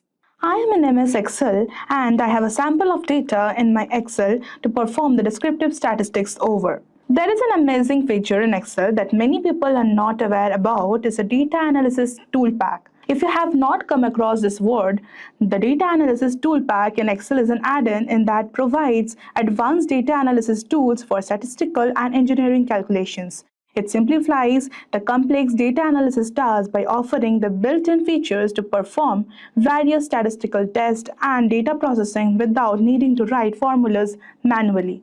So we need to ensure first if we have activated the tool pack correctly. So for that, go to File, then Options, and then Add-ins. Inside Add-ins at the bottom we have Manage, and where you make sure you have selected the Excel add-ins. And then click on Go. And then in the checkbox, make sure you have chosen the Analysis Tool Pack option and then click on the OK button. Now when you see the topmost bar, in the data bar has a data analysis button. Now we are all set to perform the descriptive statistics. To perform this, I will click on this data analysis button, and from there I will choose the descriptive statistics option and select OK. Now in the input range here, we need to enter the range of cells containing your data. For that, I will click on this upper arrow and highlight the cells containing my data and press enter. The next option is grouped by, depicts how your data is arranged in your sheet. If it is arranged in columns, just like mine, you can obviously choose columns, and if it is arranged row wise, then you go for rows. If you have labels on the first row of your data, you can tick on the checkbox here, labels in the first row. I don't have that, so I will skip this. Then if you go for the output options, this is where you want your descriptive statistics result to be returned. The first option, that is output range, is where you can specify a particular cell in this sheet only where your result to be returned. Second option is new worksheet, that will answer your descriptive statistics in a completely new worksheet. The third option is new workbook, will enter the result altogether in a different Excel file. I want to enter my data in the same sheet here, so I'll go for output range and I'll choose somewhere here and I will press enter. Underneath I have various options available. I will tick all of them, and don't worry, I will explain each in more detail. So go for OK, and here you go. You have got the whole descriptive statistics over here, mean, standard deviation and more. Now moving on, the first value we got is the mean. Basically, it is the average of all the data values. The mean is actually the sum of all the data points divided by the number of the data points available in the sheet. It tells you the central value of the data. You can separately calculate it in Excel using the function average. Now moving on, we have the second one, which is standard error. It is nothing but the measure of the variability of sample means in a sampling distribution of means. If you want to calculate the standard error separately in Excel with the formula standard deviation divided by the square root of count. Now moving on, we have median. In short, it is the middle value when data is sorted. If I elaborate it, then the median is the middle value in a data set when it's ordered from smallest to the largest. If the number of data points is odd, it's the middle number. If it is even, it is the average of the two middle numbers. Separately, you can perform this in Excel by using the function median. Now we have mode. It is basically the most frequent value. Rather, it refers to the value that appears most frequently in a data set. We can perform it separately in Excel using the function mode. Next we have is standard deviation. The standard deviation measures the spread or dispersion of your data. A higher standard deviation means the data points are spread out widely, while a lower standard deviation means they are close to the mean. You can perform this by using the function stdv. Now, coming to sample variance. Variance is the square of the standard deviation. If it gives an idea of how data points spread out from the mean but in squared units. To perform this, you need to use a var function. Now, we are going to kurtosis. Kurtosis measures the tailness of the data distribution. High kurtosis means more outliers of the heavy tails, while low kurtosis means the data has fewer extreme values, describing the higher kurtosis and the lower kurtosis. Next, we have skewness. Skewness measures the asymmetry of the data. A positive skew means the data is skewed to the right, more lower values, while a negative skew means the skewed to the left, that is more higher values. Now moving on, we have range. Range is the difference between the maximum and the minimum values in your data set. The maximum value we have over here is 90.23 and the minimum value we have is 11.67. So the difference is 78.56. To find out the minimum value in the Excel sheet, use the function minimum. To find out the maximum value in the Excel sheet, use the function max. Then coming to sum, as you all know, sum is the total addition of all the values in your sheet. We can calculate sum separately by using the function sum. Then we have count. This is the total number of values in the sheet. In my case, it's 20. It will vary in everyone else. Then we have the largest. The first written in the bracket denotes the first largest number, that is 90.23. If the number would have been 2, it will denote the second largest number. Same goes for the smallest. The smallest number in my case is 11.67. Last but not the least, we have confidence level. This is the number we need to add and subtract from the mean. The addition of the CL and mean is greater than 95% of the CL. The subtraction of CL from mean is lower than 95% of CL. So, Microsoft 365 Copilot is one of the latest AI products launched by Microsoft. So, the Microsoft 365 Copilot will be your AI assistant for all your Office suites from Microsoft. So, it can help you ease up your process of making PowerPoint presentations. It can help you write down the notes on Microsoft Word and many more. But today, we will be using this particular 365 Copilot for our data analytics using Excel. So, let me mind you, this particular AI tool works with the versions of Microsoft Office 365 and later, right? Now, there should be a new feature added upon to your Excel on the top right corner of your home button. But again, if it's not, it's completely alright. You can use your Microsoft home button where you can find the Microsoft 365 Copilot. So let's navigate to the home button. Yeah, now I'm on my home button and here you can see a small icon which is completely new out of nowhere. This is your Copilot, right? And you can just click on it and you can fire your Copilot. And today's point of discussion is about Copilot with Microsoft Excel. So when you are starting Excel, there are some prerequisites when you're working with Copilot. So currently it is in the preview mode. So it is capable of using some dataset which is in the tabular format. I have converted this into a tabular format. It's really simple. Control A to select all the cells and then Control T to convert this table. The option my dataset has headers and okay, so your dataset will be converted into a table. And another prerequisite is when you pop up the Microsoft Copilot, it will ask you for a dataset which is under 1000 kilobytes. So my dataset here is about 800 kilobytes, which should be here. So the only process is you just have to click on this particular option which says attachments, go to the dataset that you want to work today. So I'll be selecting my sales EU copy and just press open. It will take a little time because it's completely new, so it might take a little time for that. So the only catch is Microsoft Copilot is a little slow compared to the other competitive Copilots or AI modules. It's not a big deal. They will catch up soon.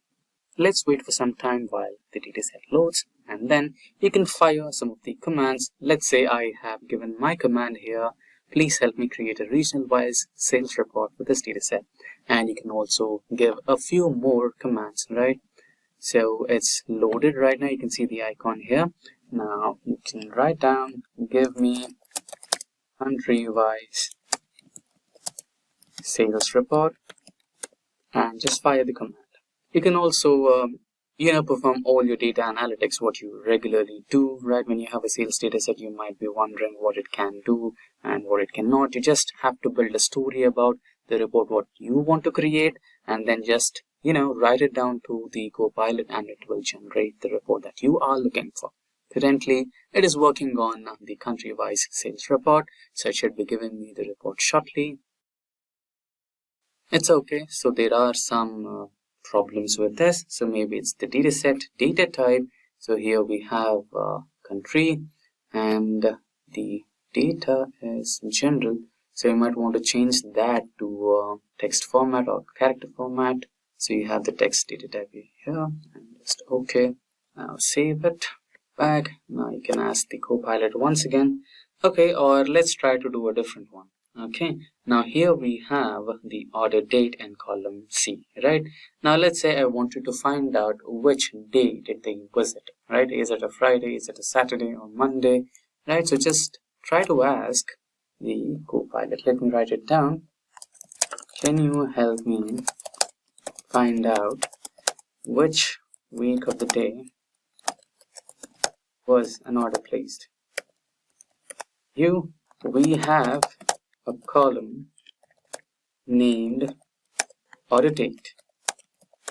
Column is P.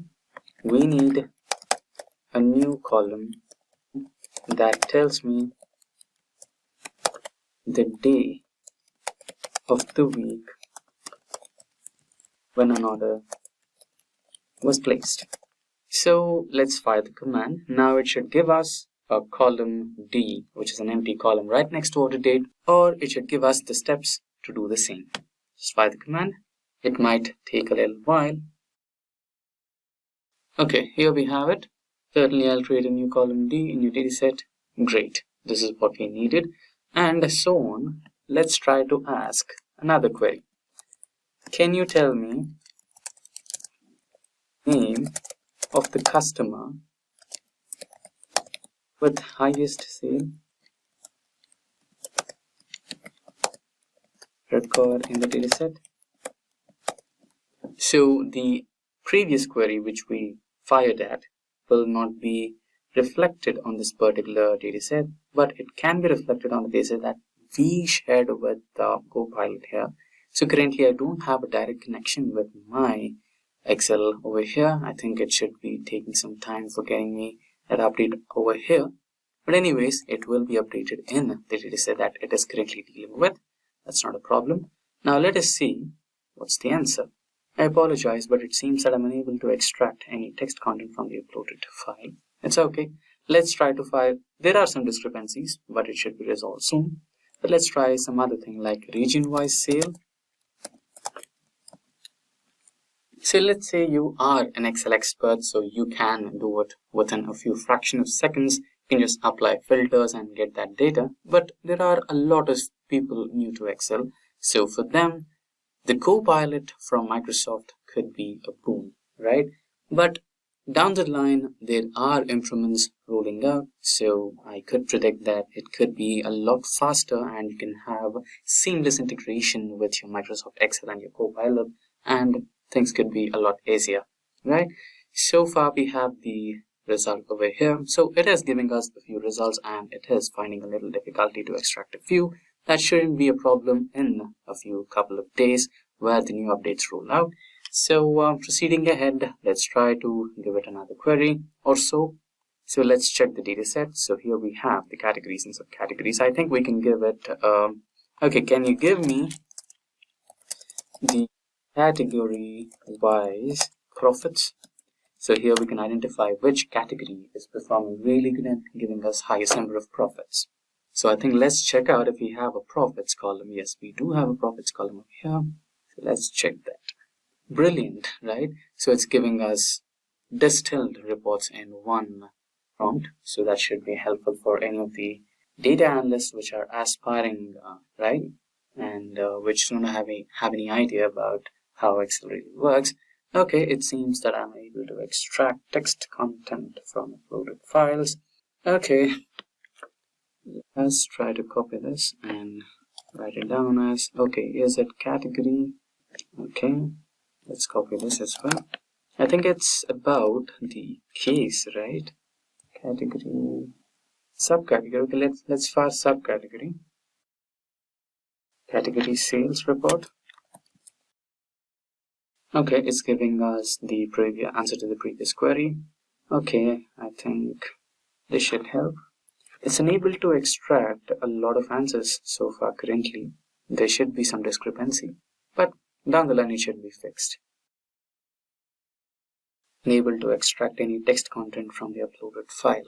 Okay, so basically that's how you can work with your Copilot in Microsoft 365 Excel. So there are some discrepancies so far, so it should be fixed down the line. So that's how you can use Copilot in Excel for your data analytics. And with that, we have come to an end of this session on Microsoft 365 Copilot for Excel. And if you have any queries regarding any of the topics covered in this session, or if you require any of the resources that we used in the session, like the dataset that we used, which is in tabular format and under 1000 kilobytes, please do let us know in the comment section below, and our team of experts will be happy to resolve all your queries at the earliest.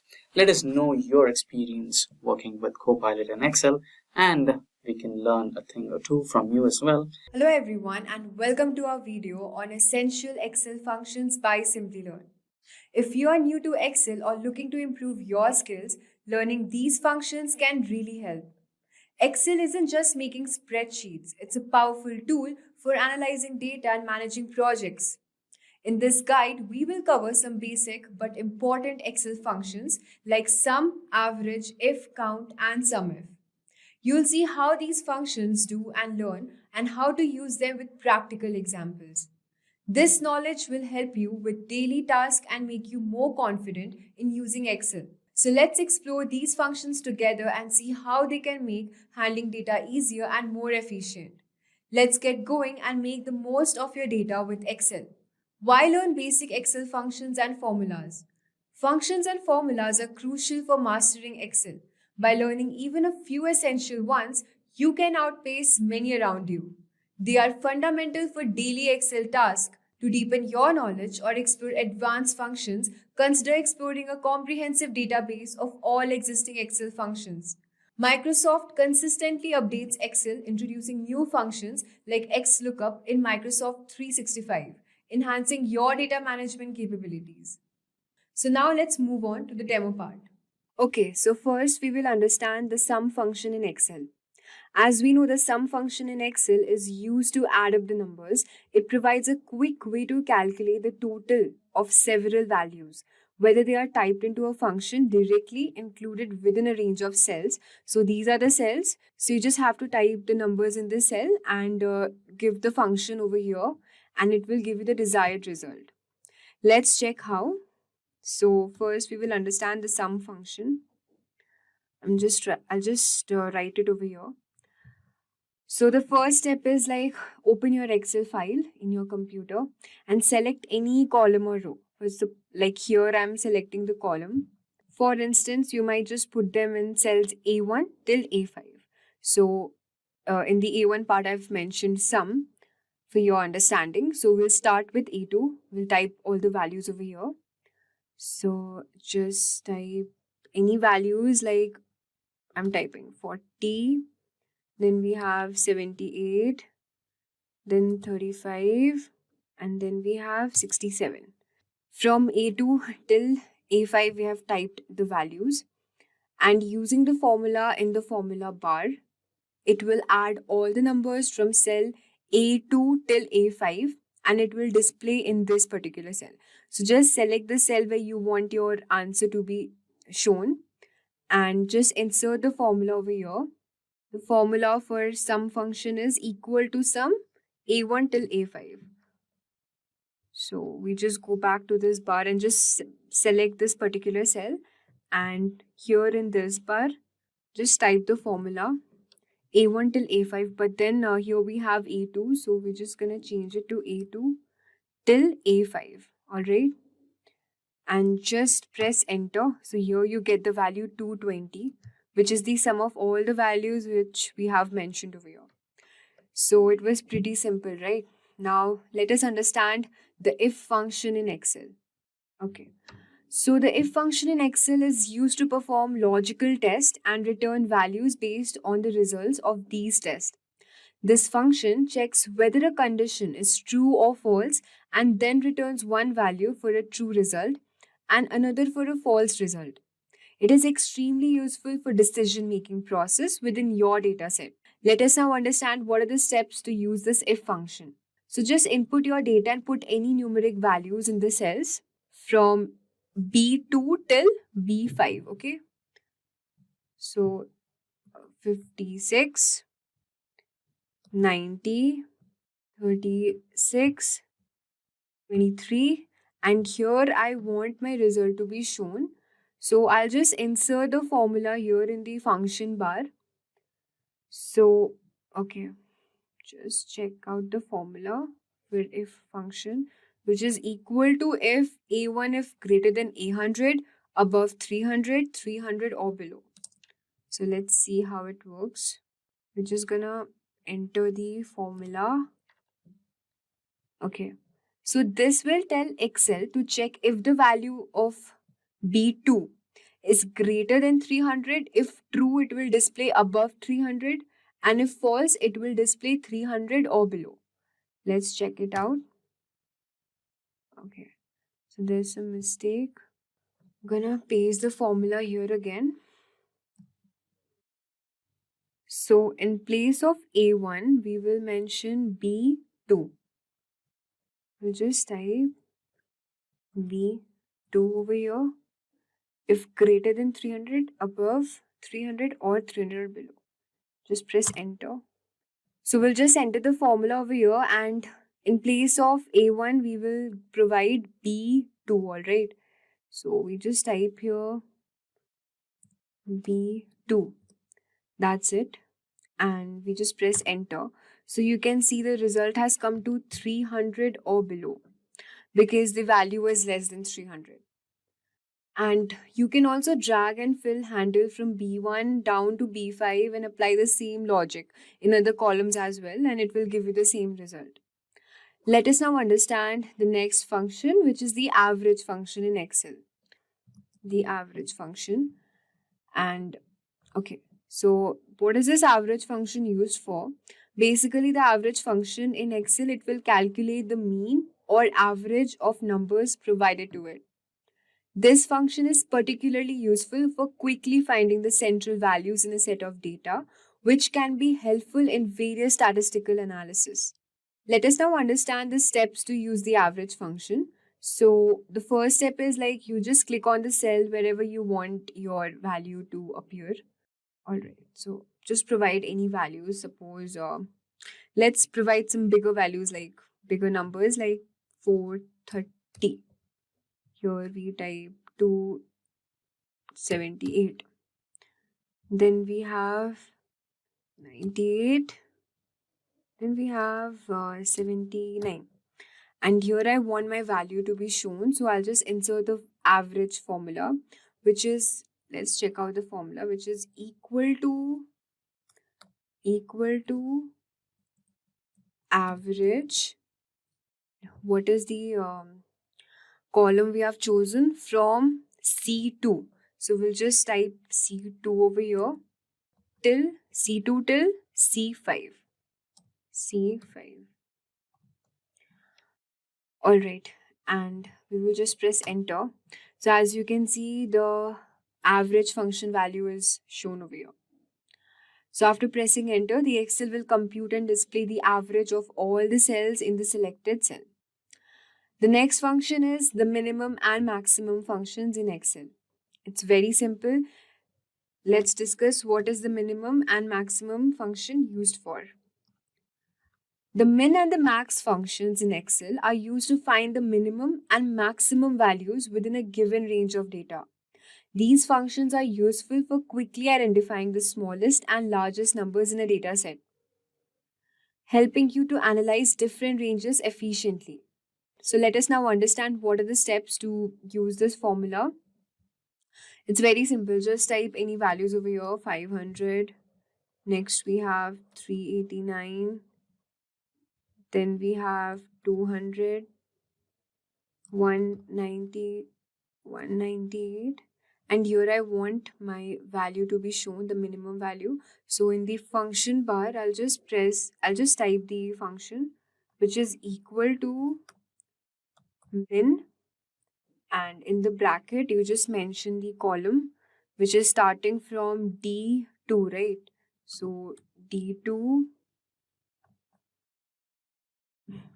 till D5. So just type the formula over here. And after pressing enter, you can see the minimum value shown over here is 198. And it's similar for the maximum function as well. So for the max, let's use some different values. And I want my function to be shown here. So same, you have to use the same formula. Just type in place of max, in place of minimum, we are using the max function. So just type max and then the column name, which is from I think G, no. Yeah, E. So just type. So in place of we will just write E. Okay, sorry. We just type E2 till, I think it's still E5, right? E5. That's it. And just press enter. So you can see the maximum value shown over here. That is 800. So it's very simple. The Excel will display the largest and the minimum value using min and max functions. The next is to understand the trim function in Excel. Let us now understand the trim function in Excel.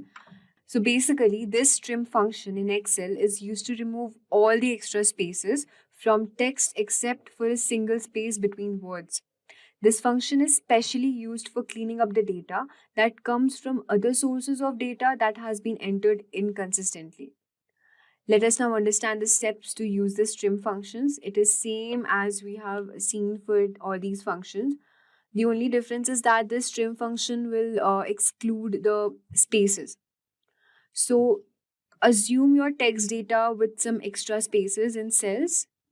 Suppose over here I type any sentence, any text, okay, like hello, and then I provide some extra space, everyone. And suppose I want my value to be inserted over here to remove all the extra space, or if you want some bigger text, you can do that. But let us now check how this trim functions work for this text. Just click on the cell where you want your clean text to appear. That is F6. And using the function over here, just write equal to trim. And then in place of, you just have to mention over here, which is F2. Which is F2. Just press enter. Now you can see that I've provided some extra spaces over here, but here using the trim function, it will remove all the extra space and just make it in a clean manner. So you can also drag the fill handle from B1, like from this F2 down to G2 and all of that, and then you can use the trim function in other column as well to clean up the text. The second function is the concatenate function. So let's discuss the concatenate function over here. Okay.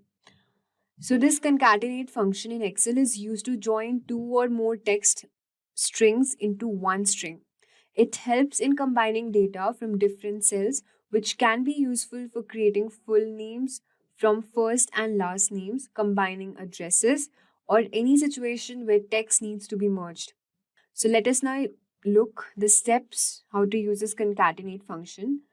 So just assume that you have written your name. Suppose I've written Andrew in this column H2, and here I have written Garfield. Now what if I want to combine Andrew Garfield together? So just by using this concatenate function, I can make it happen. Alright, so if I want my result to be shown in this particular cell, I'll just click on this, and then in the function bar, I'll just enter the formula, which is equal to concatenate, and then I have to mention the cell name, which is H. This is H2, right? H2 till, and this one is I2. So I'll just mention the, and here after mentioning, okay, I have to provide some space over here. So I'll just put comma and then some space, then comma, and then here I'll just I2. Alright, and here I'll just press enter. So you can see in this particular row, Andrew Garfield, both name has been combined, concatenated together into a single name. So this is how we use the concatenate function. And the next function we have is the count function in Excel. Let us now understand how to use this count function.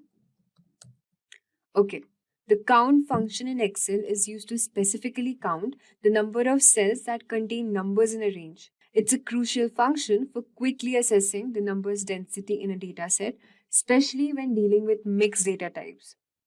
We'll just assume that you have added transaction counts in column J, starting from column J2 till J5. So the transaction counts are as follows: 7, 89, 90, 100 till J5. And then click on the cell where you want your count to appear, say J6.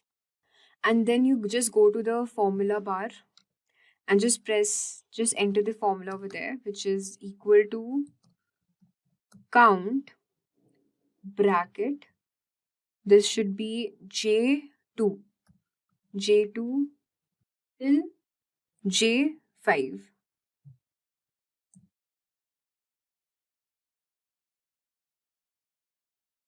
And just press enter. And you can see the Excel will display the number of cells that contain numbers in column J, which is 1, 2, 3, 4. Okay, so this was all for count, concatenate, trim, max, min, average, if, and sum functions. Next we have is the count A function. Let us now understand what is this count A function used for and how is it different from count function. So this count A function in Excel counts the number of cells in a range that are not empty. It is useful for determining the size of data sets that include various types of data, such as numbers, text, or even logical values. So it will just count the number of non-empty cells in a specific column. Just click on the cell where you want the count to appear. Okay, let me just tell you the difference between count and count function is that the count function generally used to count a range of cells containing numbers or dates, excluding blank. Whereas this count A function will count everything, including numbers, dates, text, or a range containing a mixture of these items, but does not count blank cells. So suppose if I enter 56 and I leave it blank, and then I enter 98, and then again I leave it, okay, and then just enter 56, and I want my formula to be shown over here. So I'll just go in this formula bar and just enter equal to count A, and then from K column, this is K column, right? K2 till K5. Okay, and I just press enter. So as you can see, it's showing 3. 1, 2, 3. It will not count the extra space or the empty cell we have left behind. And also one more thing, that we can also type text over here. It's not necessary to type only the numbers. You can also type the text. For example, I type apple. Here I type banana. Okay. Here is the function. Just press enter, it will count 3, which is 1, 2, and 3. So this count A function is used both for text as well as the dates as well as the numeric values, but the count function is only used for the numeric values and a date. It will not count the text over here. Now let us understand the count if function in Excel. We have now understood count and count A function and what is the difference between both of these functions. We will now understand the count if function over here. So let's understand the count if function. Okay, so this count if function is used to count the number of cells in a range that meet a specified criteria. This function is valuable for filtering and analyzing data based on specific conditions. To count the number of transactions that exceeds a certain amount of value, a threshold value, for example 5. Just click on the cell and suppose you want your values to appear in column L2. So suppose I type here 89, 7, 3 and 5. And here I will enter the formula, which is equal to COUNTIF, and then from L to till L5. Okay, just close the bracket.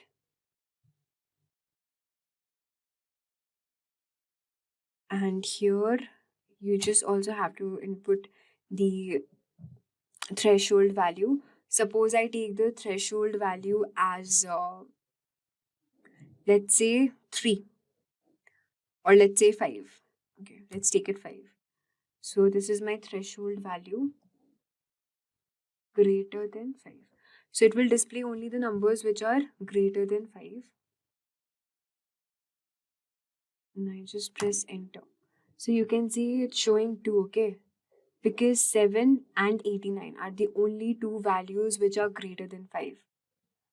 So you can see that using any threshold function, even if I could have written over here, let's say 3, so it will show 3 because the numbers greater than 3 are 5, 7 and 89. So this is how COUNTIF function works. We will now understand the last function, which is the SUMIF function in Excel. So what is the SUMIF function used for? Basically, the SUMIF function in Excel allows you to add up values in a range based on specified criteria. This function is extremely useful for performing conditional sums, where you can want to show the sum numbers that meet certain condition.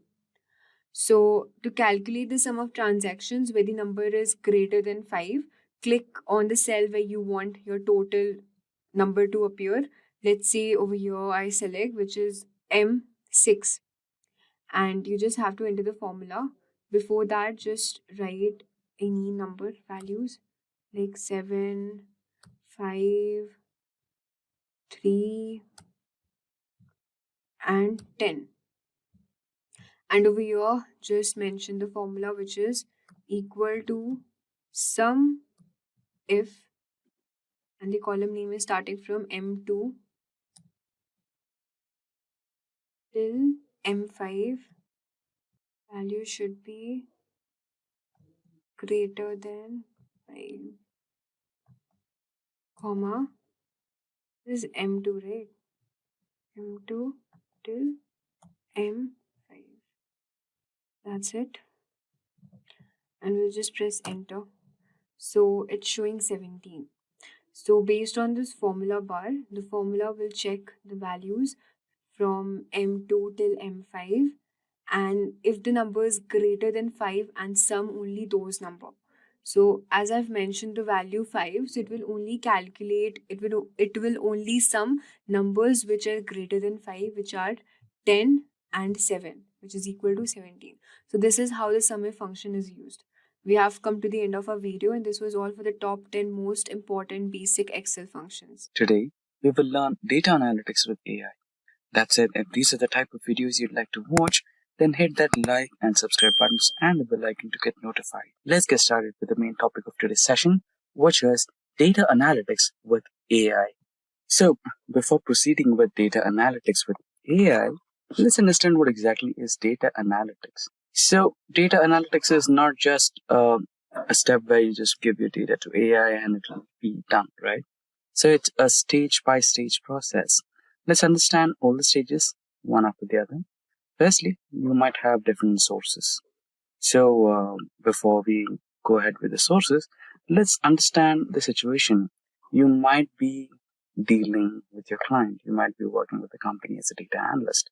So before you begin with the data analysis, you might have to have a conversation with your client or the company. You might have to go through something called as requirement gathering, right? So requirement gathering will let you know from where exactly you're getting the data. Is it in the form of a PDF? Is it in the form of an Excel spreadsheet? Or is it going to be cloud or anything like that, right? So you'll be understanding what the source exactly is. And followed by that, you will understand what is the request of your client, what he's looking for, what he wants you to give him, right? the insights of the data, which part of the business he wants you to focus on, and which part of the business he wants to improve, right? And followed by that, you will come up with a time span.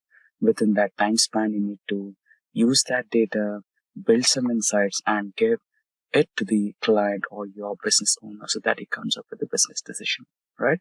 So that's the first requirement gathering step. Once you have the source, you come up with the next step of the data analytics, which is cleaning the data and transforming the data. So it's really obvious for any beginner or an expert who is a data analyst. It is cleaning and transformation what makes or what adds value to your data. Once you clean your data and transform it. So what exactly you mean by clean and transform? So let's say you might have some blank entries, or might be some wrong data type, or there might be some places where you might have to split the data. For example, if there is a customer and customer ID mixed up together, let's say customer ID 1345 hyphen the name of the customer, right? You wanted to split the customer ID and split the customer name. Then comes the data split option. Apart from that, if you want to categorize the data into buckets, let's say you might have a column for customer age. There might be customers starting from 10 and all the way end up to 80, right? In those scenarios, you might want to split the data into buckets. Let's say 10 to 20 are teenagers, and above 20 to 30 are youth, and above 30 to under 50 or under 60, let's say like 59 are adults, and after that maybe senior citizens, right? Then you have a smaller window so that you can capture which category of the age group is bringing you the most of the revenue, right? So these are the parts of cleaning the data and transforming the data.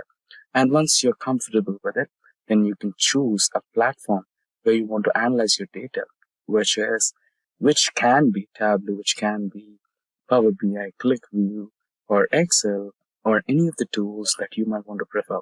In our scenario, we want to go with AI, right? So AI can be anything. You can go with the Microsoft's Copilot. You can go with the OpenAI's ChatGPT. You can go with Google's Gemini, or any of the AIs which can perform data analytics. There are some AI tools out there which are dedicated for AI data analytics, right? And once you're done with it, and the final stage is analyzing the outcomes and reporting that to your business owner or client. So I hope I made myself clear with these stages of data analytics and reporting. Now let's look at an example to explain this a little better. So I have the dataset in Excel for now. This is our source, the first part of data analytics. Let's expand the columns. So there you go. I said something about data type. So here you can see we have some different data type which we don't want, which is in general. So we will change this data type to short date to make a little more meaning out of it. And after that, here we have customer ID, right? So what we will do is use data split here. Go to text to columns, delimited.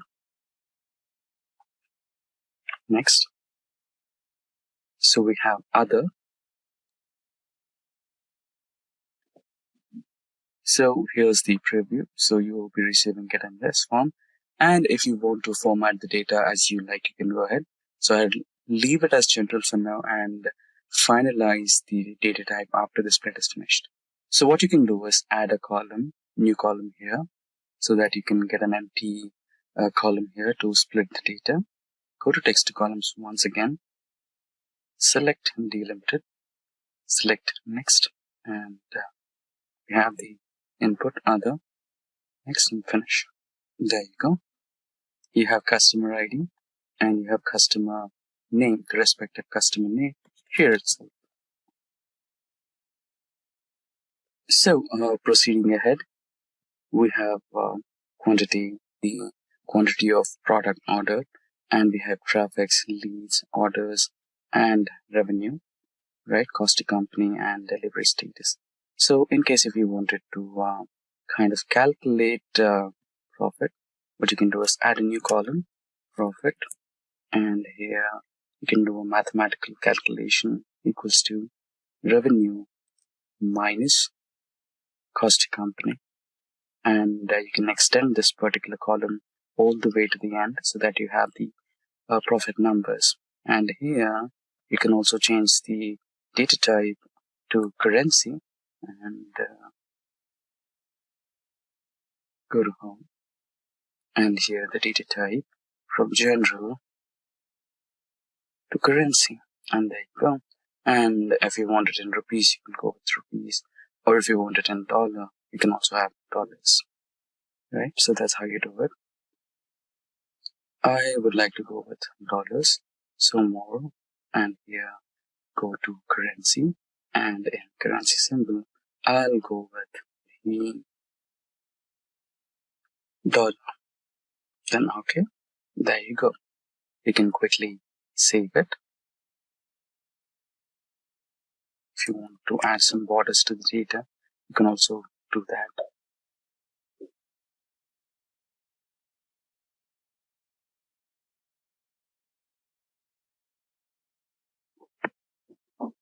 There you go. So far so good. So we are now good data. Now comes the next step, which is loading the data and analyzing it, right? So currently we choose the platform as Excel. So you can do this on Excel, Power BI, and ChatGPT as well. So let's go with the first one, which is Excel's AI. So here you can see analyze data, or also people call it the co-pilot of Excel, right? Now you can just click all the data and click on analyze. Basically what you can do is insert and go to the pivot table option, and here you can insert a pivot table, and after that you can find out the requirements what you want, the sales from the central region, south region, and which category of the products have been sold the highest, and what's the highest crossing product, what are the number of leads, and you can estimate the performance of traffic on a month-on-month basis, right? You can do that all, but if you want to reduce the time, basically I would like to tell you, go to that particular part first. Understand manual process, and after that, go to the analyze data option, which is the automated or AI generated report, right? It will now read your data and it will give you some insights from the data given. Right here you can see the cost to company by order status, and here you can see you can set up a pivot table for that, and here you can see you can insert some graphs and charts here, bar graph, and here you have another one. Now you can see that it has all 24 results, all the insights.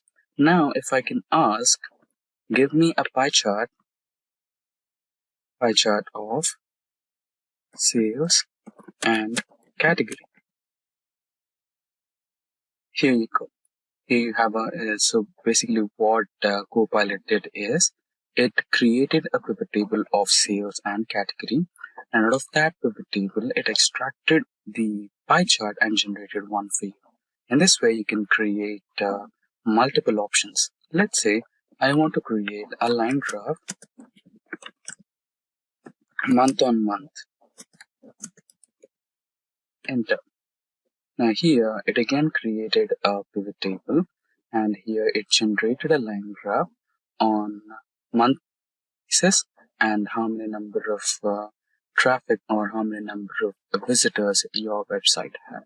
Right? In this way you can create a long list of all the required charts and graphs for your website and or the client, and create a dashboard of it, which is completely interactive. Now this was the Excel's AI. Now if we go to another one, which is Power BI, so here you can see a completely prepared dashboard in Power BI, and we can create this once again, or you can at least understand how it was done, right? Now let's get the data from Excel workbook. So my workbook or my data set is somewhere here, sales data. I would like to go with orders data. Only one file is enough for 2024. and your data will be shortly loaded. Select spreadsheet 1 and load the data. Since we already transformed it, there is no need for transforming it once again. So the data is being loaded successfully. It's going to take some time. 2000 rows loaded. Sheet 1. So we are going to work with sheet 1. Now you can select the visualization you want. Like I want to create a line graph here. Repeat. Like I want to create a line graph here. Select. And for this particular line graph, you will have fields, x-axis and y-axis. Now what I'll do is I'll drag and drop date to x-axis field and traffic to y-axis field. Now here in x-axis, I would eliminate year, I would eliminate quarter, I would eliminate date. I just want month on month, right? Here you have a clear month on month traffic line graph. Right now, let's quickly delete it. We don't want this now. And remove it. Now, what if I tell you there is an option where you can just double click and or right click and you will get an option. Here you can query, right? You can just write down the query, line graph, type of graph you require, traffic, write the spellings correctly, month on month.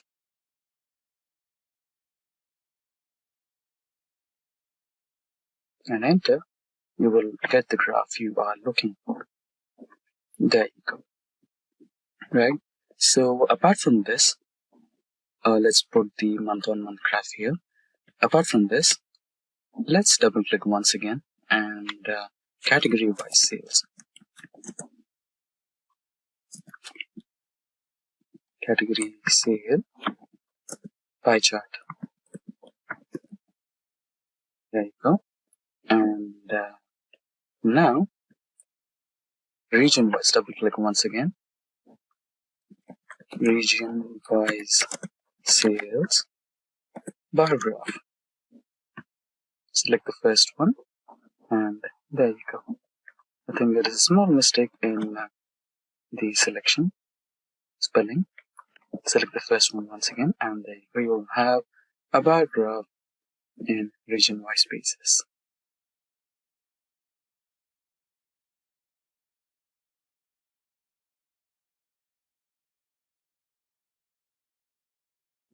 Or we can also go with similarly we can also go with a map chart for states and revenue. Select the first option and you will have all the American states and their revenue details here. Right? So in such way you can use the artificial intelligence of Power BI and create a completely interactive graph just like this one. So if I select the standard shipment mode, what are the sales reports? And if I select the entire shipment modes, what are the reports? And if I select the home category, what are the sales reports and which part of the nation and and what are the sales and order per month, traffic and everything details here, right? In one go. It is completely interactive. Now, let's move on to the next part of our session for today. So we will be using ChatGPT for our data analytics. So here you go. Now, let's load the data. Before that, let's write a prompt.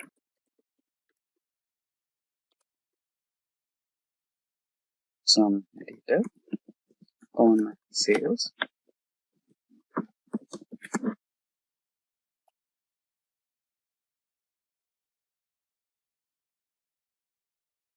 Or sales report.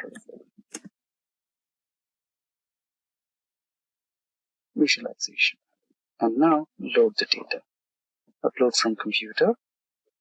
And we have the sales data here. The orders data. Select the orders data file and open. The data will be loaded shortly. And since it's loaded, you can just push the command or prompt. it'll first review the contents and understand what exactly is present in your content and the data type along with the data type, right? It has 2000 entries, 17 columns. Here's the brief overview of all the columns.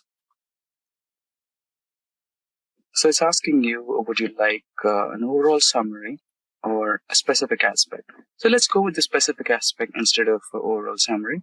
I want region-wise sales as a bar graph. Okay, we didn't have a column as bar sales.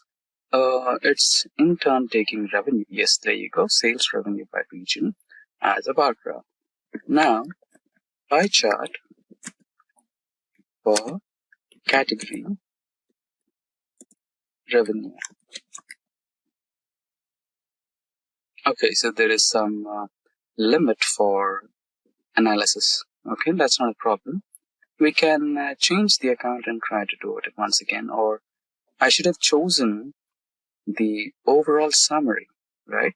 But if you go to the ChatGPT Plus edition, you can get that. Let's try the Plus edition once. So we are on the Plus edition now.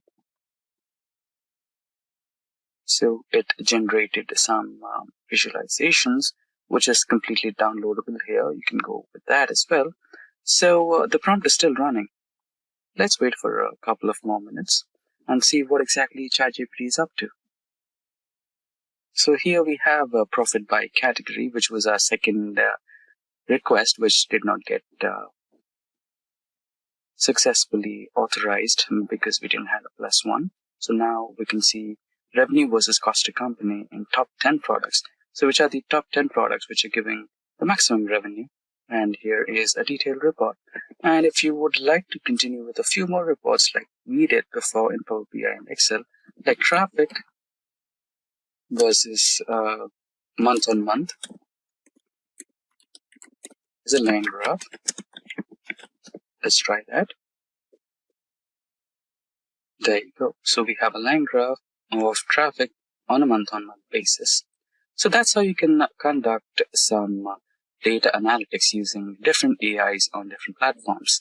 So there are many number of platforms: Tableau, Power BI, ClickView, Excel, SQL, ChatGPT, Gemini, and a few more dedicated artificial intelligence tools which are for AI data analytics. And that brings us to the next part of data analytics with AI. So how does data analytics and AI work? So first, basically, once you load the data, AI will start preparing and processing your data, right? So the transformations, what you do, are also can be possible in AI as well. If you request AI to do the transformations, it can do itself. But I would recommend you perform the transformations because you know what the exact requirements are.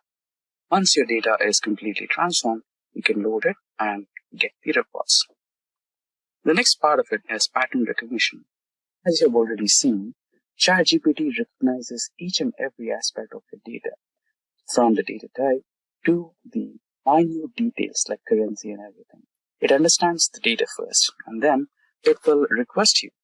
It will ask you if you want a complete summary or if you are looking for a particular aspect, right? Machine learning algorithms can identify patterns, trends, and relationships that may not be apparent to human analysts. And there is a possibility that ChatGPT can even identify a few more insights that you never expected to have, right? And moving on to the next part, predictive analytics.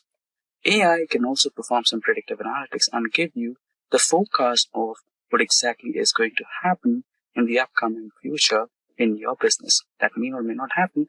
If you find something is about to go down, you can prevent it by taking some predictive steps or measurable steps which can avoid that loss, right? And automated insights and reports. You can also request ChatGPT, right? In Excel, there is something called as Power Query. It acts like a macro or Excel VBA where it stores each and every transformation step you apply. In a similar way, each and every transformation or step that you apply to modify or try to add value to your data and teach that to your AI so that it can also understand that particular automated transformation steps and report to you on a month-on-month basis, right? So this will stop your month-on-month activity of cleaning your data, transforming your data, loading your data, analyzing, extracting some insights, and then creating a strategy. So all these steps will be eliminated because ChatGPT or any other AI will take care of it, and you can focus on implementing some business strategies. And we have decision making. So AI can also help you with some critical business strategies and also help you in decision making. AI algorithms can optimize complex processes and decision making by evaluating multiple variables and multiple scenarios. Now, last but not least, continuous learning. So AI is capable to adapt and learn new things in your business, like how it processes, how it functions, and what's the data source, and most of the aspects in which are involved in business and data analytics. AI systems have the ability to continuously learn and adapt based on the new data and feedback. Welcome to Simplilearn. In this video, we are focusing on ChatGPT and its groundbreaking role in data analytics. In a world where data is the new gold, understanding and analyzing this wealth of information is crucial. But as the volume of data grows exponentially, traditional analysis methods are being pushed to their limits. Enter ChatGPT, a revolutionary AI developed by OpenAI that's transforming how we approach data analytics. But what makes ChatGPT stand out in the crowded field of data analytics tools? How can it not only streamline complex processes, but also uncover insights that were previously hidden in plain sight? Stay tuned as we unravel the capabilities of ChatGPT, share real-world applications, and show you how it's being used by analysts and businesses alike to make smarter, data-driven decisions. And whether you are a data scientist, a business professional, or just a tech enthusiast curious about the future of AI in data analytics, this video is for you. So let's dive in and discover how ChatGPT is not just revolutionizing data analytics, but also how we understand and interact with the vast universe of data.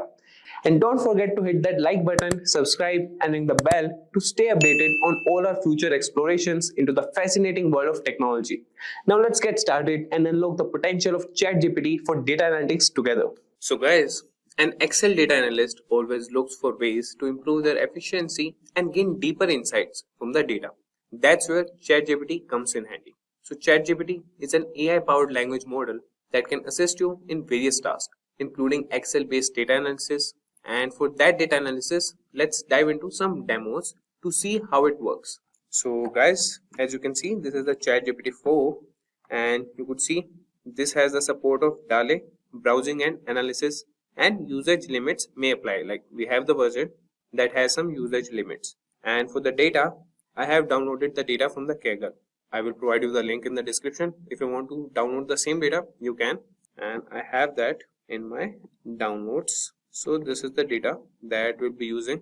So the first thing we'll be doing is data cleaning and preparation. So firstly, let's explore data cleaning and preparation. Before diving into analysis, it's essential to ensure our data is clean and ready for processing. So for that, we will write a prompt in ChatGPT and ask him to clean the data. ChatGPT has the feature to insert the files, provide the Excel file to the ChatGPT, and we'll ask him that can you help me identify and remove duplicates in this Excel spreadsheet. So let's ask him, can you help me identify and remove duplicates?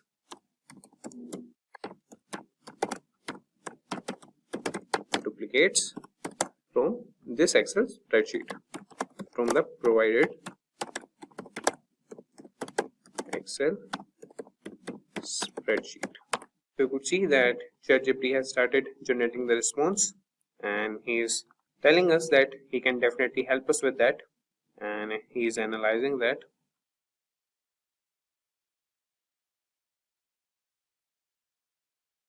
So you could see that ChatGPT has provided us the response. So let's first go to our spreadsheet. So this is the spreadsheet. Order number, quantity ordered, price of each quantity, and order lines. So you could see that first ChatGPT has encountered an error, and that is with the character and coding mismatch. And then he has loaded the spreadsheet successfully with the second attempt, and you could see that he has provided like the smaller or the briefer version of the spreadsheet. That is, the dataset consists of sales data with columns such as order number, quantity order, price each, order line, sales, order date, status. So he's asking us, could you specify how you would like to identify duplicates? For example, should we consider a row a duplicate if all its values match another row exactly, or are there specifically columns we should focus on to determine duplicates? So we should, or here we'll be focusing on the column section. So here we want to identify column section.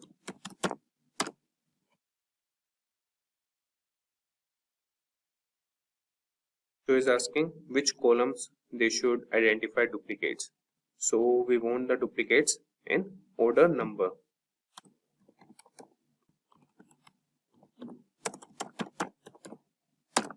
So the ChatGPT has started analyzing the spreadsheet. So you could see that ChatGPT has produced the response that they have identified a total of 2,807 rows in the spreadsheet that have duplicates based on the order number column. So this indicates that multiple rows share the same order number, suggesting there might be different items or transactions within the same order. So would you like to proceed by removing these duplicates while keeping either the first or last occurrence of each order number, or do you have another approach in mind for handling these duplicates? So before identifying the duplicates, what we'll do is we'll first get rid of the extra spaces. So we'll ask ChatGPT that first find the extra spaces in the spreadsheet and help us remove them. So you could see that it has started analyzing it.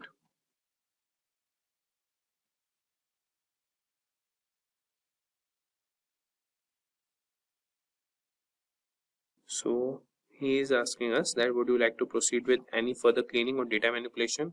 Yes, we want to proceed further with data cleaning only. And now we will treat all the blank cells if there are any. Now treat all the blank cells if there are any. So the spreadsheet contains blank cells in the following columns with the respective counts of blank entries. That is, address line 2 has 2521 blank cells, then the state. So depending on your preference or the requirements of your data analysis, we can treat these blank cells in several ways, such as filling them with a placeholder value that is not provided using a specific value that makes sense for data. That is, example, a default state or territory, but potentially leaving them as if blanks carry meaningful information in the context of your data. So what we will do, we will provide a placeholder. Provide a placeholder instead, that is not provided or not applicable. Okay.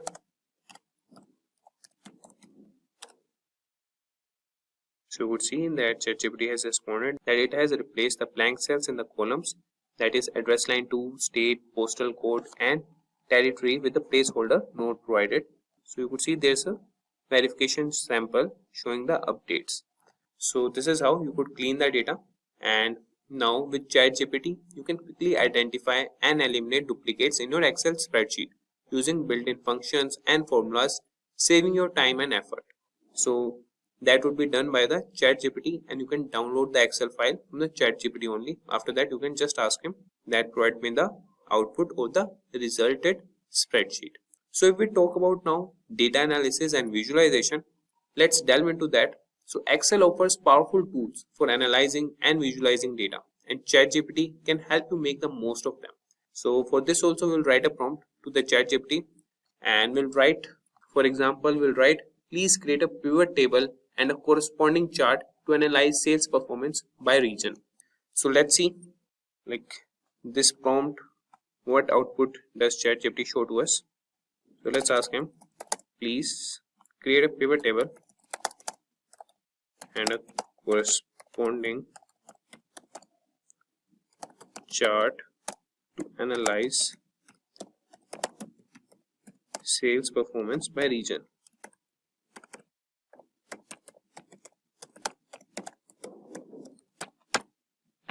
So you could see that ChatGPT has started analyzing the data and the spreadsheet, and you could see that the pivot table below shows the sales performance by region or the territory. So this table indicates that the EMEA region has the highest sales performance, followed by regions where the territory was not provided, then APAC, and finally Japan. So now let's create a chart to visually represent this sales performance by region. You could see that it has provided a chart, that is a bar chart illustrating the sales performance by territory. So you could see the guys that it has provided us the analysis, and ChatGPT can guide you through the process of creating pivot tables, charts, and other visualizations in Excel, enabling you to gain valuable insights from your data with ease. So let's move to advanced analysis and automation. So lastly, we will explore advanced analysis and automation. So Excel capabilities extend beyond basic functions, and ChatGPT can help you leverage its full potential.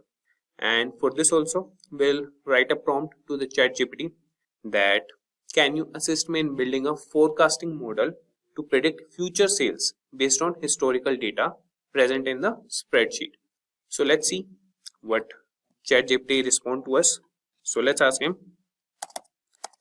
can you assist me in building a forecasting model to predict future sales based on historical data. So let's see what ChatGPT respond to us. So you could see that building a forecasting model to predict future sales based on historical data involves several steps. So for this, you have to prepare the data, select a model, train the model, evaluate the model, and make predictions. So let's start by preparing the data. We'll aggregate sales by order date to create a time series of total daily sales. Then we'll choose a model based on data's characteristics. So we will grant the permission to ChatGPT to proceed with the steps. So he has started analyzing the data.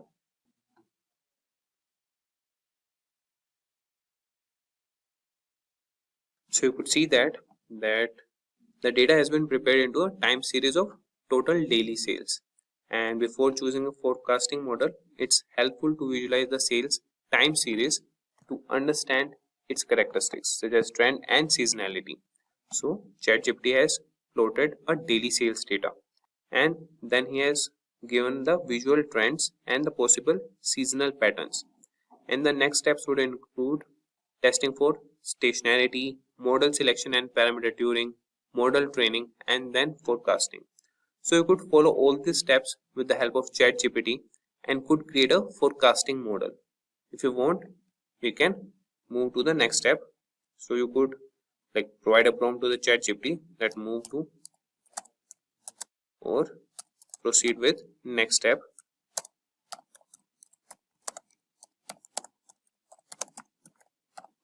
So step by step, ChatGPT will provide you a forecasting model, or it will help you create a forecasting model.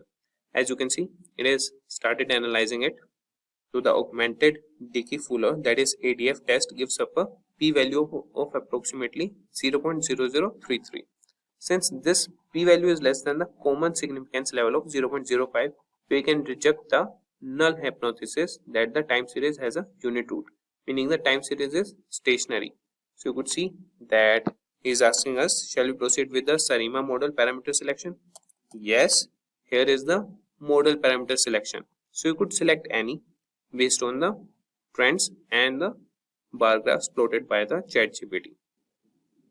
So you could see guys that the ChatGPT has analyzed the spreadsheet and provided the response that the grid search for the optimal SUMIFS parameters based on the lower ACLI information criterion, such as the best fit model uses the parameter 011 and for ARIMA and 01112, that is for the seasonal component.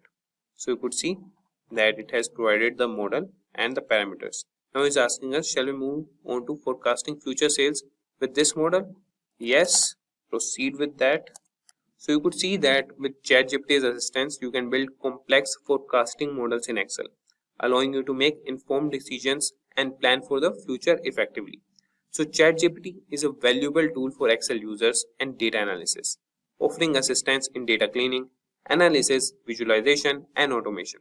And by integrating ChatGPT in your Excel workflows, you can enhance your productivity and uncover new insights from your data. So you can try ChatGPT for Excel data analytics today and take your Excel skills to the new level. And you could see that there's an error in the analyzing, and he has encountered an error while trying to plot the forecast with its confidence intervals. So this type of error can occur due to data type issues, particularly when handling data indices and forecast. And despite this hiccup, the forecasting process using the SUMIFS model was completed and we were able to generate forecast for the next 12 months.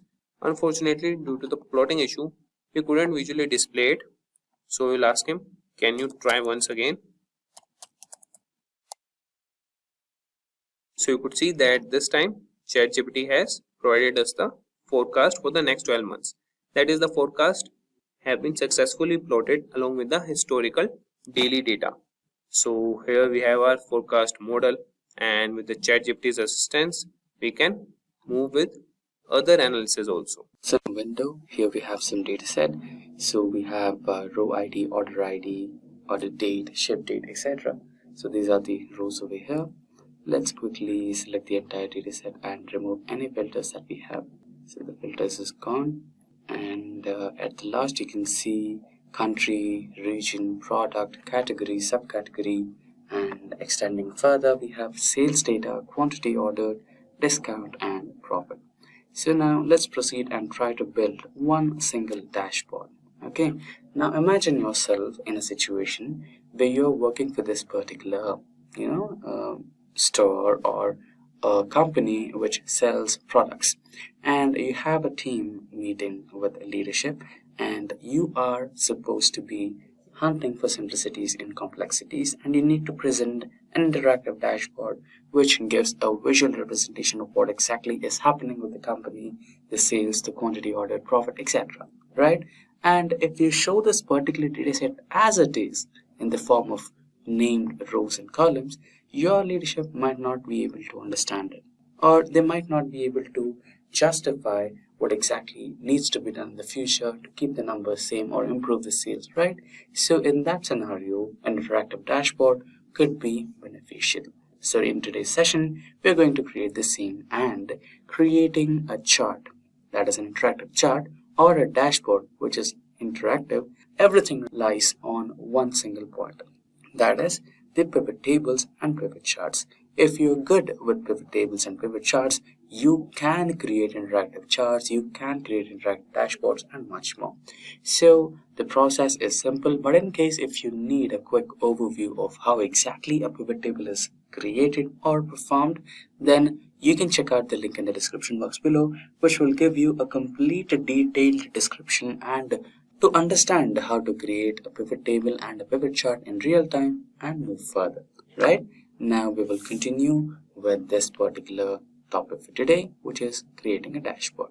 Now click anywhere in the cell, select the entire dataset using Ctrl A, and go to Insert option over here and choose Pivot Table. Right? From the table range should be the option. Here you can see the table range has been selected, and you also have two more options which will help you understand where exactly to create your pivot table. So we will be creating that in a new worksheet. So click on a new worksheet and press OK. There you go. You have the pivot table here. And let's say we want a few charts. So here we have a region-wise sales, country-wise sales, and shipment majorly used, subcategory, category, segment, and let's say we also want quantity wise, country and quantity, right? Or let's say country and quantity. So how many number of orders basically you receive from each country, right? So let's say we want all these charts. Now how many number of charts do we have? 1 2 3 4 5 6 and 7. Remember, creating a chart which is interactive relies on pivot table. Now, so far we have created one pivot table or one pivot chart or one pivot sheet. but we want 7 pivot charts. How to do that? It's really simple. Just hold Control and drag that sheet, and you have a new pivot chart, right? You can do that few more times. 7. So we have 7 pivot tables as we required. There you go. And now let's get back to the first sheet and let's see the first option we are looking for. So we want region-wise sales, right? We have 5 different regions: North, South, East, West, and Central. And we want region-wise sales in a pictorial way. For that, let's go to the options over here. We have the row names or the metadata. You can drag region into either columns or rows, wherever you want. I'll choose, you can just drag and drop it in the columns. And now go back to sales, and you can drag sales to rows, sales in each region, right? Now you can go back to this particular pivot table, go to home, eliminate any, and go to pivot table analyze, and here you can see pivot chart. Click on that, and now you have all charts window on your desktop, screen. You can choose the one which you feel is good, right? So I'll prefer a bar chart, column chart here. Click on OK, and there you go. Now you can edit this particular data set and chart, and you can also remove any of the things you don't want. So for example, I don't want legends, so I'll remove legends, and this is what I have here. You can also edit from a few more things, right? Now I can simply copy this particular chart and go to the dashboard. So let's create a new sheet and name it as dashboard. Margin center. You can add a color. So now here you can paste the first chart. Now you can rename this chart title. So you can rename this as region wise sales. So therefore you have that first chart over here. You can also increase or decrease the size of the chart by just dragging the corner points. And let's go to the second pivot table. We have the second pivot table right here. What was our second request? So the second request was country wise, right? Now close this, choose the country and drag it to columns or rows. Let's go with rows this time, and sales. So go to pivot table, analyze, pivot table chart, and here you can choose a pie chart since you're going with the country wise, and click OK. Now you have the pie chart over here. You can rename that as country wise. You can copy this and paste it onto the dashboard. In case you want to keep the size of the pie chart and the column chart in the same width and height, you can do that. Just go to format. Here you can 5.6 and it can be 9.9, and similarly you can go with 5.6. This can be 9.9, just so that you can accommodate a few more charts in the dashboard. You can align them. There you go. Right now our next request is subcategory shipment. So go to shipment. So this is the fifth sheet, so we need to go to the third spreadsheet where we have the pivot table. So close the format shape, and we have shipment here, ship mode. So select the ship mode, drag it to rows or columns, sales to here, and we have or you can count it, right? You can change it to count. Okay, so you have standard class with the highest number of sales happening. So many sales which are happening in your store, choose the standard class of shipment, right? So very least people choose first class or same day shipment, which is highly expensive. And the standard shipment will take minimum pricing, and most of the customers have chosen that. Now you can choose the same data here, go to pivot table, analyze, and here we have pivot charts, and out of this you can select any one. Let's say if you want to go with the tree map, or if you want to go with the bar, or any one, you can go with that. So let's go with the bar graph. Press OK, and here you create it. Now rename this particular chart as ship mode. Now you can copy the same chart and paste it onto the dashboard. You can close that. If you go to format, you can do the same setting, 5.9 and 9.9, 5.6 and 9.9. There you go. We have everything lined up. And this space that we have over here, we can add a few more things which will come under slicers and filters. So we'll have to wait for that until we can finish the rest of the charts. Now we will go to the fourth sheet. So what was the fourth request? Let's check our list here.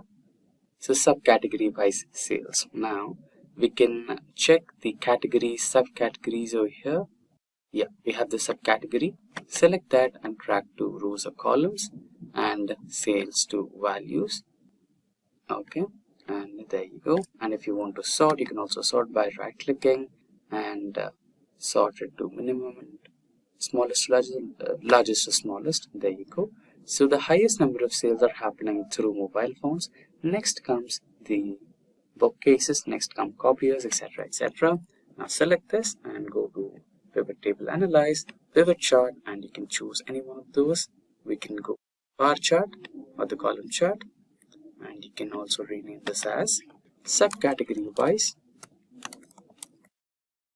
You can copy it, paste it on the dashboard, and you can also make few arrangements if you want. You can resize it, 5.6, and this will be 9.9. The next request is about the category wise sales and segment. So we have the category here, drag it to rows, and sales here. You can keep it the way it is, or you can go to pivot analyze and here go to charts, choose the one you want and proceed. Copy it and go to dashboard. You can paste it over here. There you go. Country wise and segment quantity. So now you have country over here, like a country to rows and sales to columns, or you can, yeah, let's go with sales. Since this is a sales dashboard, this should be beneficial. Now we have, we can also sort it again, sort to largest to smallest, and we have France with the highest number of sales. Now you can copy that or go to pivot table, analyze, and here pivot chart. You can go with pie chart. You can rename it as country wise.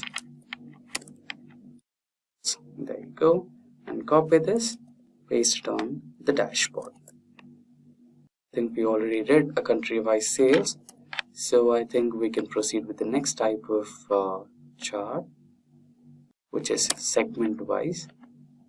Let's go to the same sheet where we created the country wise sales and close the format, delete the chart. Instead of country, we can select segment.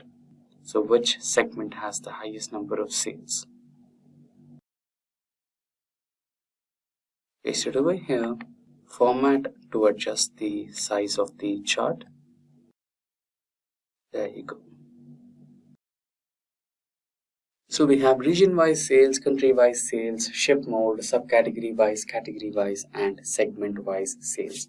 Now we have a dashboard, but to make it a little more interactive, we might require a few filter-like options, which are also called as slices. So when you add slices onto the sheet or the dashboard, what you can do is you can select the options you want. Let's say I want the region-wise sales in Belgium, then you can identify that. Let's say you want Australia's or Austria's shipment modes. What kind of shipment mode is most used in Austria? You can find out it. And let's say you want to find out the Finland segment-wise sales, then you can find out. This is only possible when you try to include a slicer into the dashboard. Now let's go ahead with it. Now if you select any of the charts, let's say I want to go with the first one. Now go into insert, and here you can see filter options, right? So here you want to insert slices. Now here you have a slices right now. Okay, so you can select the slicer you want. So I want the slicer for region, I want the slicer for country, I want the slicer for ship mode, which is right here, and I want subcategory wise slicer, I want country or category wise slicer, so category, and segment wise, which is here. So I want 6 slicers. There you go, I've got the 6 slicers created. Let's minimize to make it look a little more better. There you go, and we will paste the slices right here. You can also modify the size of the slicers. Let's try to make them fit here, and the next one should be right here. There you go.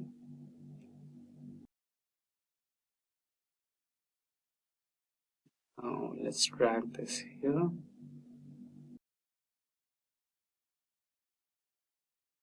The last slicer in the last section. There you go. Now we have a dashboard, but is it interactive? I guess not. So how to make it completely interactive? So you might have a doubt. Let's say I want to click on machines. Now only 1 out of the 6 charts is reacting. Let's say I want to click on papers. It is giving me the data for phones and etc. And if I click for Belgium, you can see only 1 chart is being interactive, right?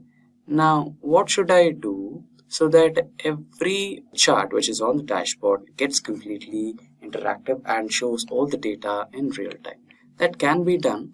All you have to do is select any of the slicers, right click, and go to the option which says report connections. So select all the pivot table which are present in your chart right now: sheet 1, sheet 2, sheet 3, sheet 4, sheet 5, sheet 6, and sheet 7. Press OK. Now all the charts are interconnected with each other.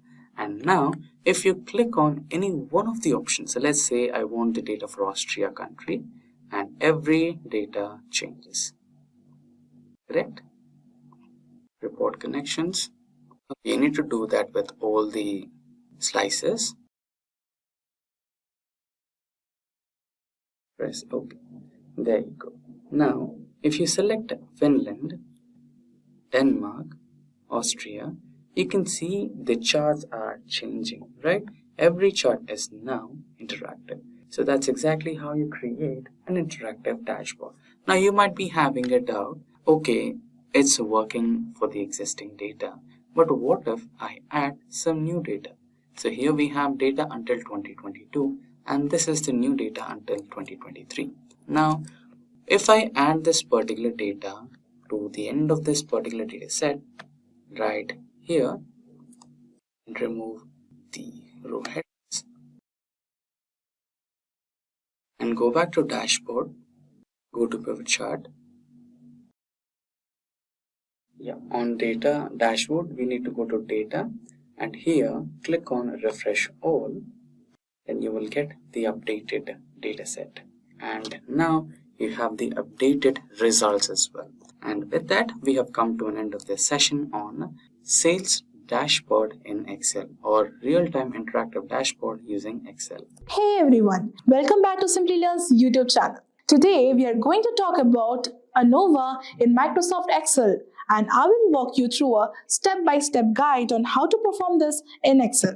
But before we dive into that, let's first take a quick look at what ANOVA really means. ANOVA, which is analysis of variance in Excel, is a statistical method to compare the means of 3 or more groups to see if they are significantly different from each other. It helps determine if variations in data are due to real differences or random chance. It's useful because it helps in finding differences as it shows if groups have different results. It saves time as it tests all the groups at once. It clears insights and helps make decisions based on our data. For example, if a teacher wants to compare the effectiveness of the 3 different teaching methods on students' math scores, they can divide the class into 3 groups of 14 students each. Using ANOVA, the teacher can analyze the math scores to determine if one teaching method is truly better or if the differences in scores are due to chance. Now that we have a basic understanding of what ANOVA actually is, let's get into Excel and see how you can easily calculate this using the built-in tools. I have a sample of data in my Excel to perform the ANOVA over. There is an amazing feature in Excel that many people are not even aware about. Is a data analysis toolpack. If you have not come across this word, the Data Analysis Toolpack in Excel is an add-in that provides the advanced data analysis tools for statistical and engineering calculations.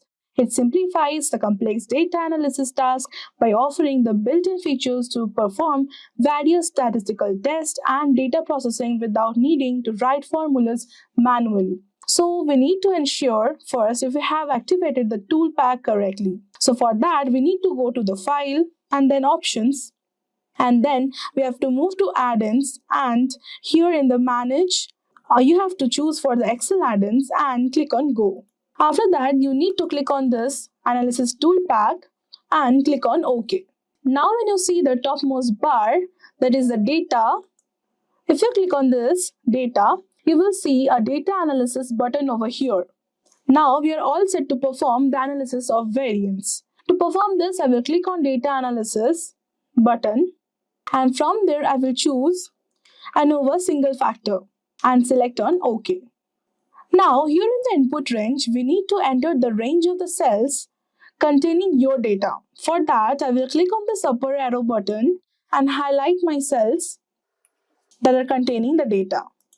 The next option is Grouped By, depicts how your data is arranged in your sheet. If it is arranged in a column like I have arranged, choose columns, and if it is arranged in a row, go for the rows. Now here in the labels in the first row, if you have labels like mine, like Group A, Group B and Group C, do tick this button. Then alpha is generated, and here in the output options, this is where you want your result to be returned. The first option is the output range, is where you can specify a particular cell where you want your result to be returned.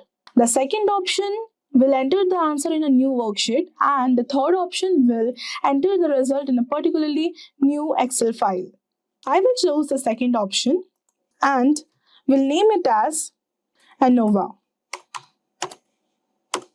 Now we have got this result. Within just one click, you can definitely get the ANOVA single factor results. Now I will explain each factor, what it means, count, sum, average, variance, SS, DF, MS, etc. in the next PPT. So the first table depicts a summary of the data available in the analysis. So the first one we have got is count. Count is the total number of data points in each group. Here, in Group A, Group B and Group C, we have 14 data points. Now moving on, we have sum. Sum is the total value if we add up all the values in each group. So the sum of Group A is 958, sum of Group B is 1093 and sum of Group C is 1280. Now moving on, we have average. Average is the sum divided by the total number of data points in each group. So the average of Group A is 68.42, the average of Group B is 78.07 and the average of Group C is 91.42. Now, lastly, we have variance. Variance is the average of the square differences from the mean. Now, the variance of Group A is 141.34, the variance of Group B is 209.60 and the variance of Group C is 119.49. Now the second table here is divided into three groups: the between groups, within groups, and total. So the first row depicts the result when the between rows are classed as a source of variation. The second row depicts when the source of variation is within the groups. And finally, the last row is just the total. Now, we will see what each column represents. So the first one we have is SS. SS stands for sum of squares. Between group SS is the total variation explained by the differences between the groups. Within group SS is actually the total variation within the groups due to the random error or individual variability. And the total SS is the sum of the between group SS and within group SS. So the between group SS over here is 3735.19, within group SS is 6115.78, and the total SS is 9850.97. Now moving on, we have DF. DF stands for degrees of freedom. This is calculated slightly differently. For between groups, DF is the number of groups present in your data minus 1. I have 3 groups, so 3 minus 1, I have got 2. To determine this, within groups, DF is the number of observations minus the number of groups, that is 42 minus 3, that is equal to 39. Then we have MS. MS stands for mean square. You can think it as the variance for each source of variation. To calculate this, we can simply divide the sum of squares by the degrees of freedom. Now moving on, we have F. F stands for F statistic.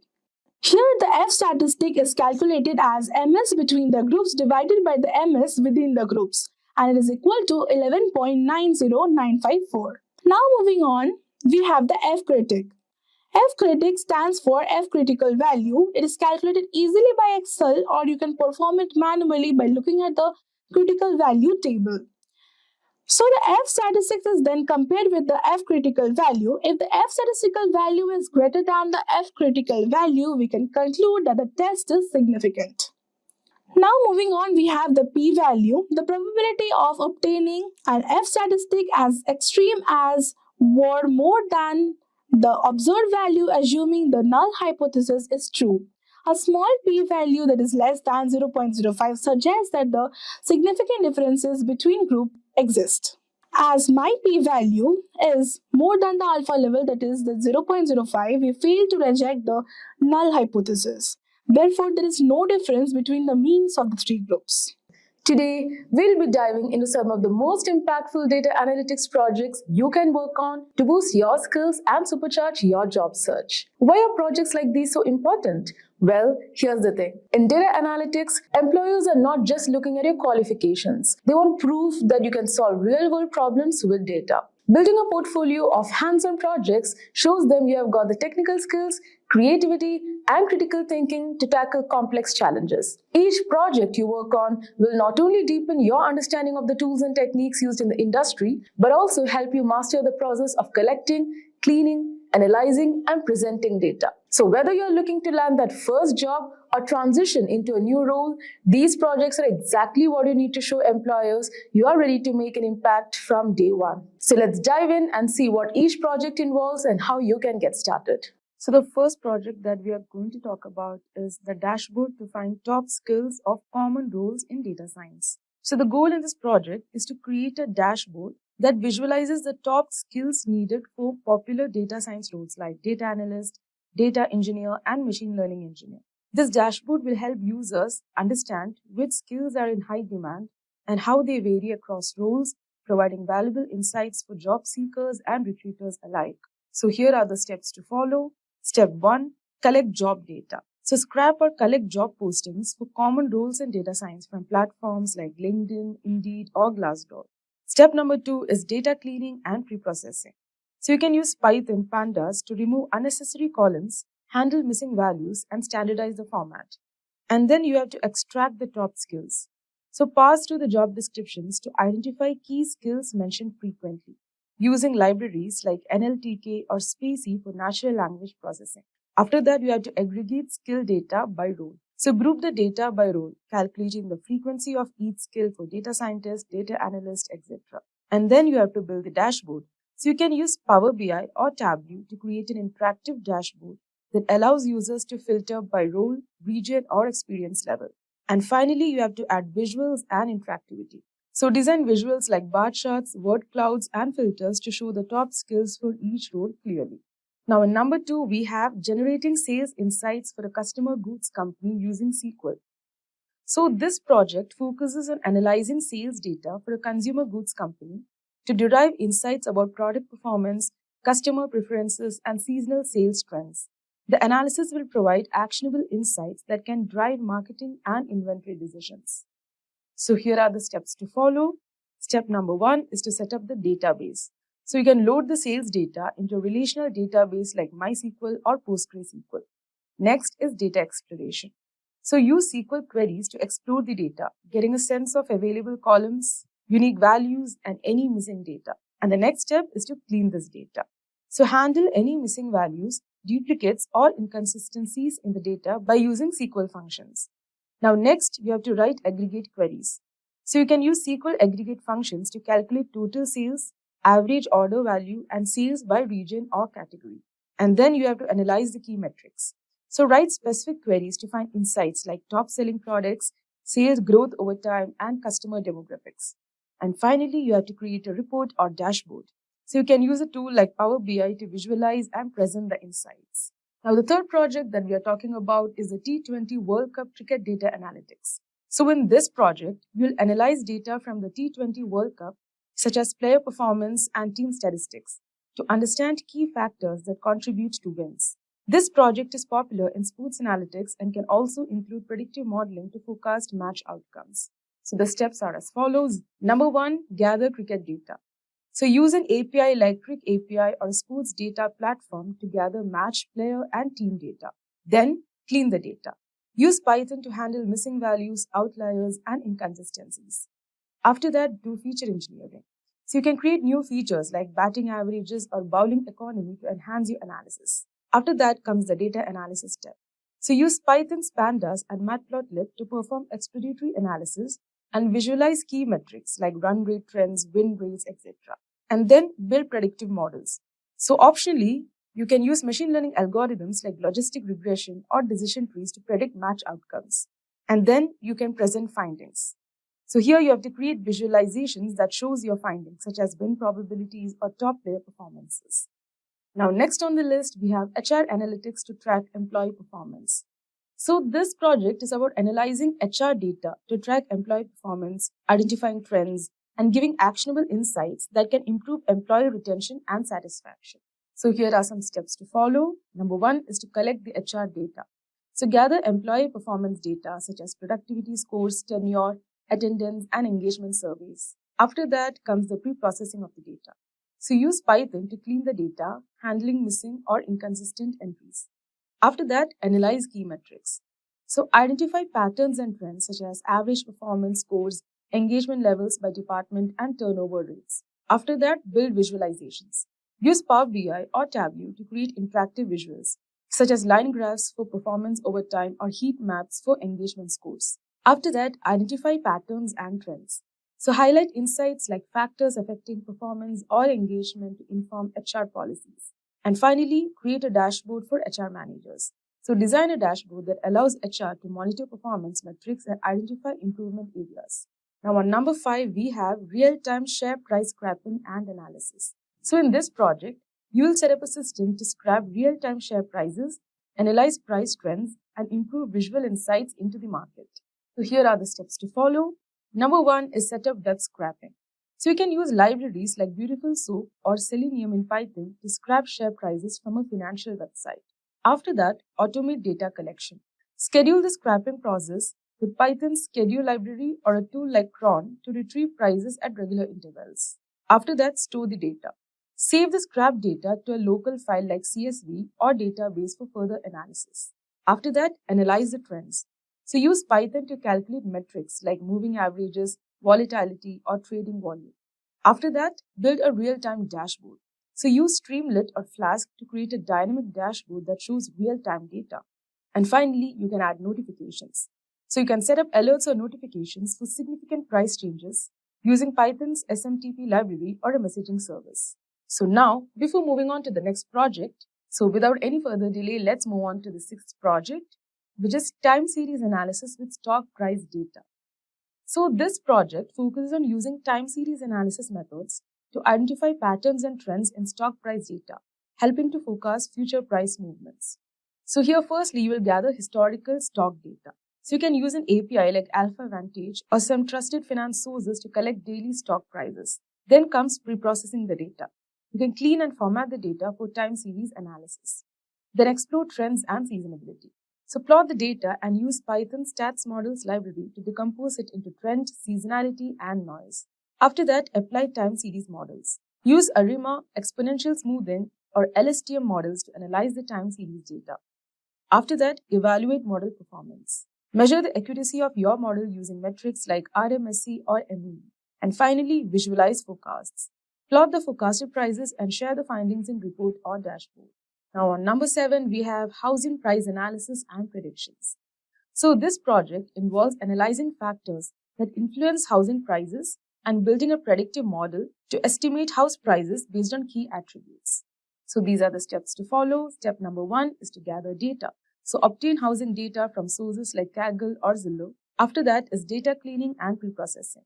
So handle missing values, encode categorical features and standardize data.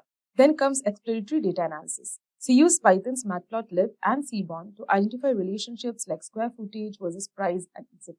After that, build a predictive model. So apply a regression model like linear or decision tree regression to predict housing prices. After that, evaluate model performance. So you can use metrics like R squared or mean absolute error to assess accuracy. And after that, present your results. Create visualizations that highlight price trends and predictions across different regions. Now, the 8th project is a market basket analysis. So market basket analysis helps identify products that are frequently purchased together, enabling businesses to make decisions about product placement and promotions. So here you will first collect transaction data. So use transactional data from a retail dataset, such as those available on Kaggle. Then comes data preprocessing. So clean the data, removing duplicates or irrelevant items. Then apply association rule mining. So use the a priori algorithm with the MLExtent library in Python to identify frequent item sets. Then generate rules. So extract association rules with metrics like support, confidence, and lift to measure significance. Then you have to visualize results. So create charts showing high confidence product pairs. And after that, provide business insights. Recommend product placement or promotion strategies based on findings. Now on number 9, we have anomaly detection in time series data. So this project focuses on detecting unusual patterns in time series data, such as fraud in financial transactions or equipment failure in manufacturing. So here are the steps to follow for this project. Number 1 is collect time series data. So obtain time series data relevant to the industry such as financial or sensor data. After that, pre-process the data. Handle missing values and normalize the data if necessary. Then apply anomaly detection algorithms. So you can use techniques like Z-score, isolation forest, or rolling statistics to detect outliers. And then visualize anomalies. So plot the time series data, highlighting detected anomalies for easier interpretation. And then evaluate accuracy. Test the model on known anomalies to validate its performance. And finally, create a report. So document your findings, including detected anomalies and their potential causes. And finally on the list, we have air quality data analysis and dynamic visualizations. So in this project, you will analyze air quality data over time and create dynamic visualizations that track pollution trends across regions. So here are the steps to follow. Number 1, gather air quality data. So use government data sources or APIs that provide air quality metrics. After that, clean and process data. Standardize units, handle missing data, and aggregate readings by location and time. After that, analyze pollution trends. Calculate averages, trends, and correlations with factors like weather. Then build visualizations. Use Tableau or Power BI to create interactive visuals such as maps showing pollution levels over time. Then create a dashboard. Build a dashboard that updates dynamically with new data. And finally, interpret your results. Provide insights on pollution trends and discuss potential solutions for improving air quality. So that was it, guys. Now you have got some great projects to build your skills and make your portfolio shine. Start exploring, keep practicing, and remember, each project gets you closer to your dream. So here I'll be discussing some important questions that you will come across when you face interview for Excel. And we will start with the basics, the beginner level, and most of them will be discussed here, will be the beginner level at the beginning, and then we'll discuss it at the further level. Okay, so the first question that you might get asked is, what is a cell address in Excel? So a cell address is a combination of column, letter, and a row number that identifies a cell on a worksheet. Basically, each cell will have an associated column number, column letter, and a row number. So you have to keep in mind it will always be a column letter and a row number. Each Excel sheet will have, suppose for instance, if you take row 5, rows will be in numbers and the columns will be in letters, column A, column B, column C, column D, and so on. And the numbers will be for the rows. So for instance, if you take this particular cell, the cell address is D5, column D and row 5. So this is the cell address. Now let's move on to the next one. Now you will be asked, what is relative cell referencing and absolute cell referencing in Excel? So relative cell referencing is usually the relative references change when a formula is copied to another cell depending on the destination's row and column. Okay, so this is called relative cell referencing. Absolute cell referencing, irrespective of the cell, you don't have to depend on the value of the cell destination. There is no change when a formula is copied. So this I'll explain it in the next slide. The basic difference is this type of referencing is there by default in Excel. Relative cell referencing, you just insert the formula.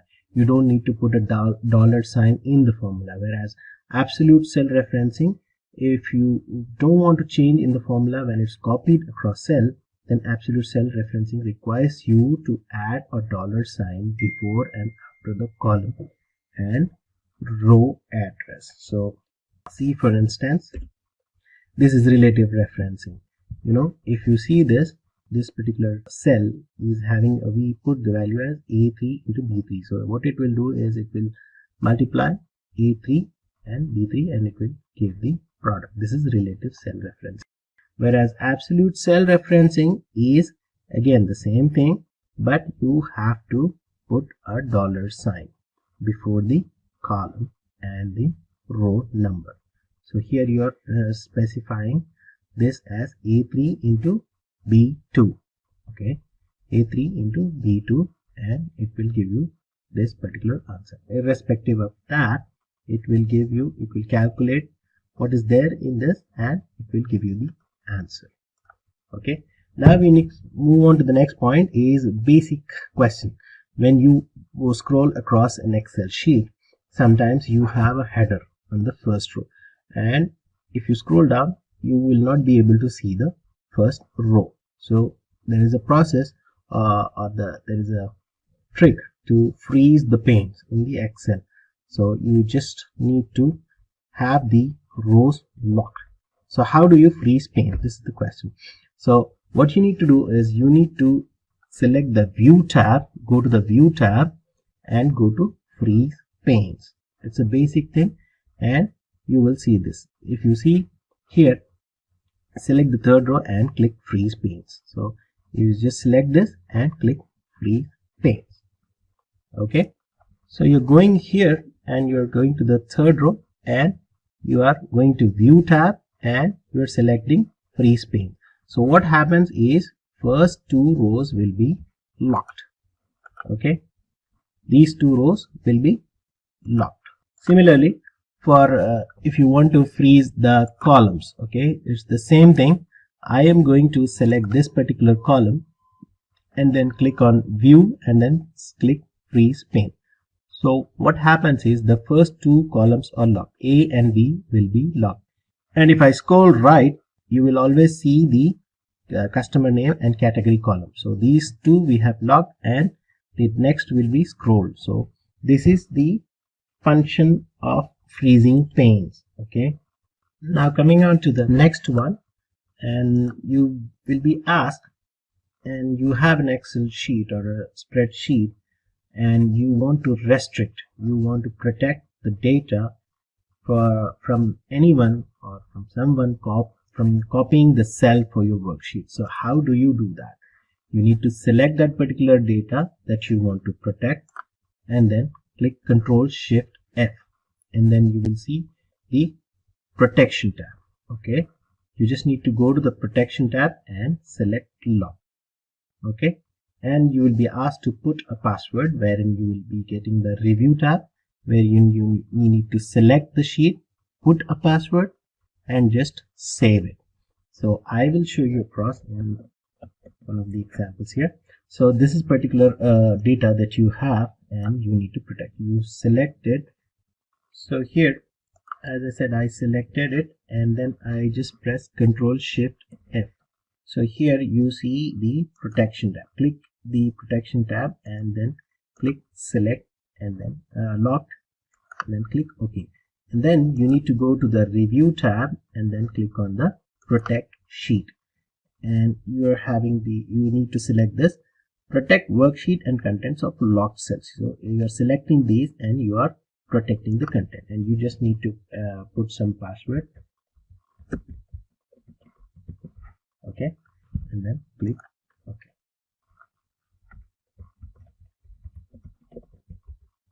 Okay, so this is how you protect the data on a worksheet, and you are selecting this area, Ctrl Shift F, and just put up a password and select locked sheet. So this is how you protect the sheet from anyone to copy it, the content. Now the next question that you might be asked is, what is the difference between a function and a formula in Excel? So you will be asked this question and you need to remember this. Formula is like an equation which is typed in by the user. You are typing it. Suppose A1 plus B2. You are typing this formula in one particular cell. Okay. Whereas functions are predefined calculations. It is like a formula which is already there in Excel and you can use it. So as it says here, it consumes more time and it has to be typed in manually. This is as per the need basis, and this is particularly, it's very quick and very efficient. You have inbuilt formulas in Excel, the sum and multiplication, product, and various other things that you will come across. So this is the basic difference between a formula and a function in Excel. Okay. Now the next question that you might be asked is, or you need to know basically, is the order of operations used in Excel while evaluating the formulas. So what is the order? You need to remember this acronym, PEDMAS, PEDMAS, or in other simple terms, you can use this also. Please excuse my dear Aunt Sally. So these are the acronyms, PEDMAS. Now let's see what happens first. And you in math, when you do some calculations, you have order of operations. Okay, BODMAS is the one of the order of operations. Now in Excel, similarly in Excel, when you put up a formula, Excel will calculate it in a particular order, and this is called the order of operations. And the order of operations is, first it will calculate what is there in the parenthesis. It will perform this function, and then it will see if there are any exponents in it, and if it is there, it will do that calculation the next, and after that it will see if there is any multiplication or division. So PED, and then it will see if there is any addition. Okay, and then the last one will be the subtraction. So Excel knows this, and you have to know this, so that when you put up a formula, you will know what is going to happen first, and you will not mess up with your formula. Okay, this is the order of operations. It is one of the important questions in the interview for a beginner Excel level. Now the next one is, how will you write the formula for following? Multiply the value in a cell A1 by 10 and add the result by 5 and divide it by 2. It is quite simple. Okay, so I'm just giving it an example in this slide, and you might be asked something else. So you will be given a task to calculate or put up a formula for this. So when you are asked multiply the value in a cell of A1 by 10. So this is particularly thing. Okay, A1 is the particular cell that is being given, and you are multiplying it. Okay, you put it in parenthesis, and then add the result by 5. So it will calculate the parenthesis first. Okay, and if it sees if there are any exponents, you have to think in that way, if there are any exponents in it or not. And then first it will see the parenthesis and then exponent. There are no exponents here, and then it will do the multiplication and then the addition and the division. Okay, so you will get this particular answer. And if you put it simply in this way, your answer is wrong, because it will multiply it into 10, add 5 and divide by 2. So you have to check which one is right, and you have to make sure that you are putting the right parenthesis. Okay, so this is the formula for it. Okay, the next question is there is a difference. What is the difference between count, counter and count blank? These are three particular important things that you need to. These are similar, but they are quite different when you actually see it. Okay, so first we will see what is count. Count is basically, it counts the number of cells which have numeric values. As the name suggests, it is count. It will count the number of cells which has numeric values. Okay, if you see this column, and we are at A11, we are putting it as count equals to A10 to A2 to A10. So you're taking this range and you're finding out what are the number of cells which have numeric value. If you see this, 1, 2, 3, 4, 5. So 5 cells have numeric values. It counts the cells which has numeric value. And the next thing is the counter. Okay, what counter does? It counts the number of cells which has any form of content. It can be anything. It can be a number, it can be a alphabet, it can be anything. It will see what are the number of cells which has any form of content. Okay, for example, this is the same example we here taken here, and we have put the function as counter A2 to A10. Now see, 1, 2, 3, 4, 5, 6, 7. So it sees that there are 7 cells have some content in it. It is numbers and letters. It can be anything, but it has some content. So counter is the function for this. Now the next one is count blank. Okay, as the name suggests, it will count the number of blank cells only. So again, the same examples, count blank A2 to A10. Okay, it will see what are the number of blanks. Okay, if you see, this is blank and this is blank, so 2 cells are blank, so it will count the number of blank cells only. Okay, now the next one is what is the shortcut to add a filter to a table? Why do we use filter? And it is one of the basics function in the Excel where you need to do some sorting, and it can be done by using a filter. What is the shortcut key? It's very simple, Control Shift and L. This is the key that is used to put up a filter. You just press this Control Shift L all together and you will find the filter, and you can sort it. Now the next question that you will come across is how do you create a hyperlink in Excel? So it's quite simple. There is a simple shortcut, Control K. You press these two together and you will get the option. You will select it will select the cell where you have to insert the hyperlink. Hyperlink basically it redirects to any other document. It can be a web page, it can be a Word document, it can be another Excel sheet, or so on. Okay, so these are the things. Okay, now another important question, that is how to merge multiple cells text strings in a cell. So how do we merge the text strings in multiple cells into one cell? There is one particular simple function that you can use, which is called as concatenate. Concatenate function is used to merge text strings present in multiple cells. Okay, and it's a very simple thing. You just need to put this equals to concatenate, and then if you, for example, this is the formula, concatenate text1, text2, text3, or this is concatenate A1 comma B1 comma C1. This is the data in our three cells. Excel is fun in A1, B1 and C1.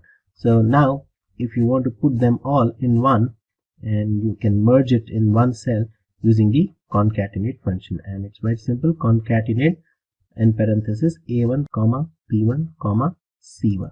Okay, and you will get it all merged in one particular cell. Okay, so this is how you use the concatenate function. And you can also use the AND operator to combine cell values. It is the same thing.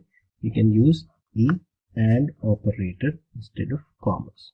Okay, and I will show it to you in the example here. Okay, now we have this. I'll just copy this thing to here. Okay, and let's make it simple. And now I want to put this here, equals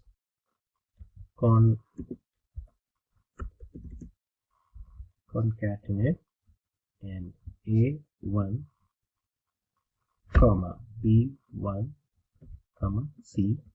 I just close it and I put enter. So you see this all the different text is merged in one particular cell, and you can perform various merge functions using the concatenate function. It's a very simple thing, and it is a frequently asked questions in the interview. Okay, the next question, it is a very important one again, and a very basic as well. So how can you split a column into two or more columns? You have some particular text or a sentence written or data written in your cell or a column, and you want to put them across in two or more or many number of columns. So how do you perform this function? It's very simple again. You need to select that particular cell. So for instance, we have it here is India is a democratic country. India space is space a space democratic space country. So it's a different text here, and you want to split this particular sentence into different columns. Okay, you need to select that cell and then go to the data tab and then choose text to columns. There will be an option wherein you need to select text to columns. Okay, and you will see this screen. Okay, and you need to choose the delimiter here, and what we are specifying here is first it is a delimiter, and then we are selecting a delimiter as space, because we see that it is space here which is very common, and we want to split it. So you will see a preview here which shows what your output will be like. India in one column is a democratic country. So the delimiter is space here, and you need to select this and then click next. Okay, so you will see the options. Select the columns data format and choose the destination. Now you see the data preview, and you need to select the destination where you want to put this output as, and you select that and then click finish. And this one, what it does, it splits the text into multiple columns. Okay, so you see this, you have selected this as the output, and it starts here, India is a democratic country. So you will come across some data which is huge, and there are spaces or obliques or anything that is differentiated it with, and you need to put them in different rows or different columns. So this is the function that you need to use to split the text into different or multiple columns. Okay, the next question can be a very simple one, or most widely used in fact. And what is the use of VLOOKUP and how do we use it? So what is this particular thing in Excel? VLOOKUP function is used for looking up a piece of information in a table and extracting some corresponding data or information. So you have some set of values in one particular column, and you want to retrieve or extract the data corresponding to that particular column or a cell in the whole sheet. Okay, so the syntax is something like this. It is, you need to go to one particular cell where you want the output as, and you type the function VLOOKUP, and you are selecting the value where it is the cell exactly where you want the output to be, and you are selecting the table here, and you are specifying the column index and range lookup. So value, this indicates the value that you have to look for in the first column of a table. Okay, and then the table basically this refers to the table from which you have to retrieve a value. We will show this in the example in the next slide. And the column index, it provides the column in the table from which we are to retrieve a value. Okay, you will specify the column index, which one you are looking for. The next thing is range lookup, which is optional. True with if you put true, it is approximate match, which is default, and false if it is exact match, if you are looking for the exact match. So what is the use of VLOOKUP and how do we do it? Okay, so find the product related to a customer name Richard. Okay, you have this sheet, and in this one you want to see what Richard has bought. Okay, what is the product that he has bought, and you can do this with the VLOOKUP function. Okay, so you just go here and you type in the function VLOOKUP. You are naming it as Richard, and first thing is the value, it is H4. Okay, and then the next thing is the table. Okay, table is A2 because this is the table. Okay, and you're looking for customer name Richard.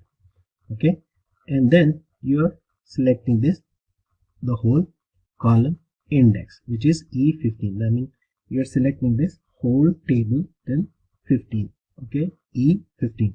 You're selecting this, and then the next thing is optional, which is giving you the range lookup. Okay, what it does is it's optional. It is you're looking for an exact value or an approximate. By default, it is approximate match. So how it performs the function? Okay, so it gives you the answer as camera. It goes and lookups for Richard. In this particular, it will give you the output here, and the A2 is the table that it will look for, the customer name, and it will search for Richard, and then it will give you the output as camera. Now the next thing will be VLOOKUP, different from lookup function. How different they are. VLOOKUP lets the user look for a value in the leftmost column of a table.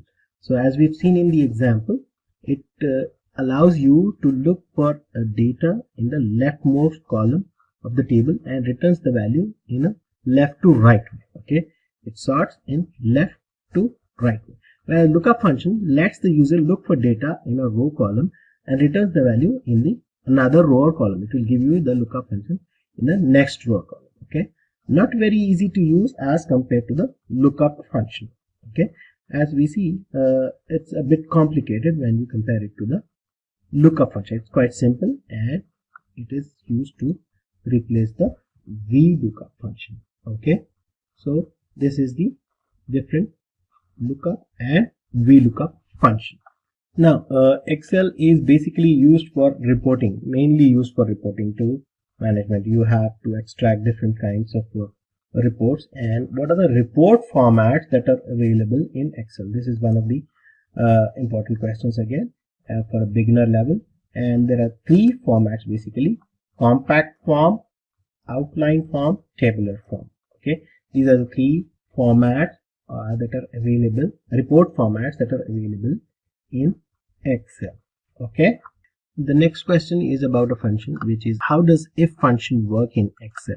Okay, the if function in Excel, it actually performs a logical test, and you will give a condition, it performs the test and returns a value.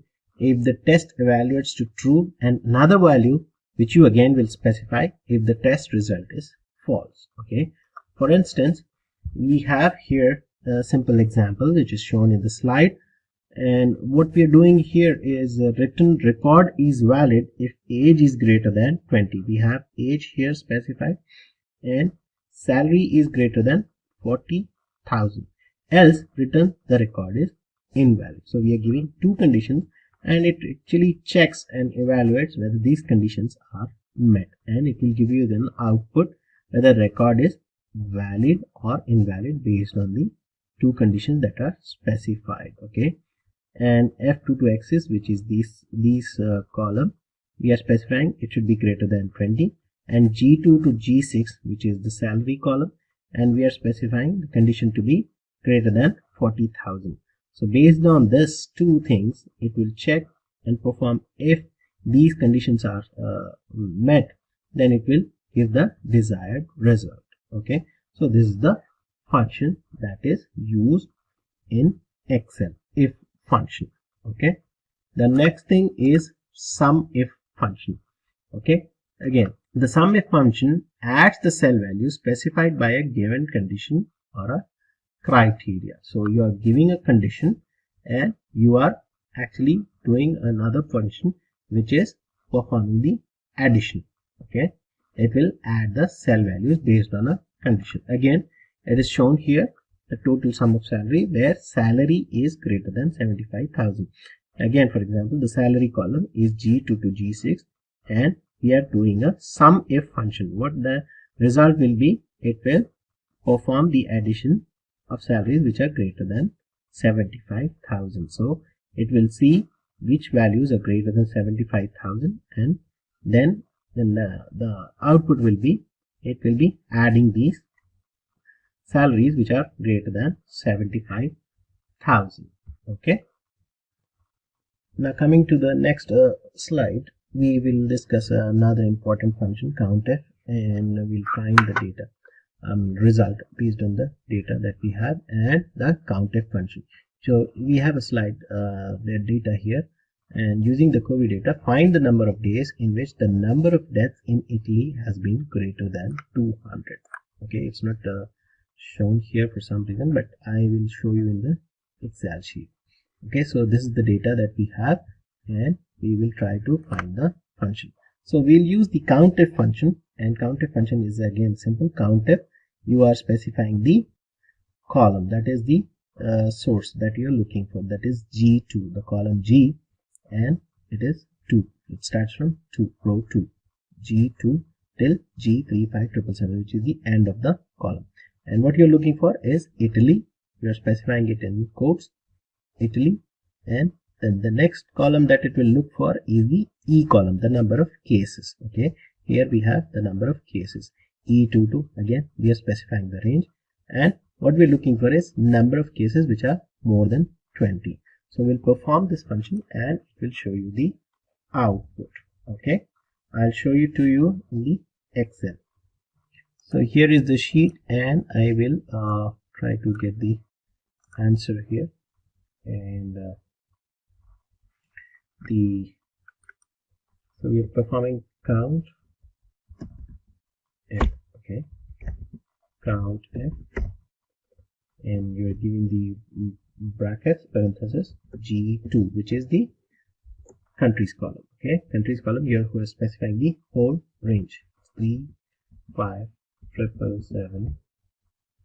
It is basically a long list of data, and you're specifying the range. And what you're looking for is particularly any country. You can pick up like Algeria. Okay, Algeria, and you specify it in quotes. Okay, comma. Then what is the next target that you are looking for is the column E, where it is mentioning the number of cases. Okay, so you specify the column range for the number of cases, which is again E, and then the 3, 5, 777. I mean, it's basically a long list of data that you're looking for, and then what is the condition that you want to know, and you have to specify it in quotes. And what you're looking for is number of cases which are more than, and you hit enter.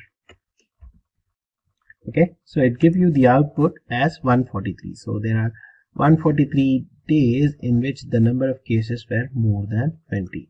So let's refine our search further. Let's see 30, and it gives 140. So another example that you can take is, let's pick Afghanistan.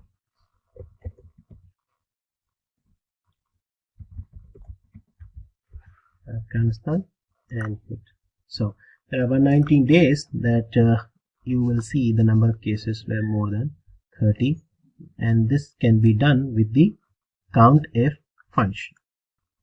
So the next question is about the pivot table. So what is a pivot table?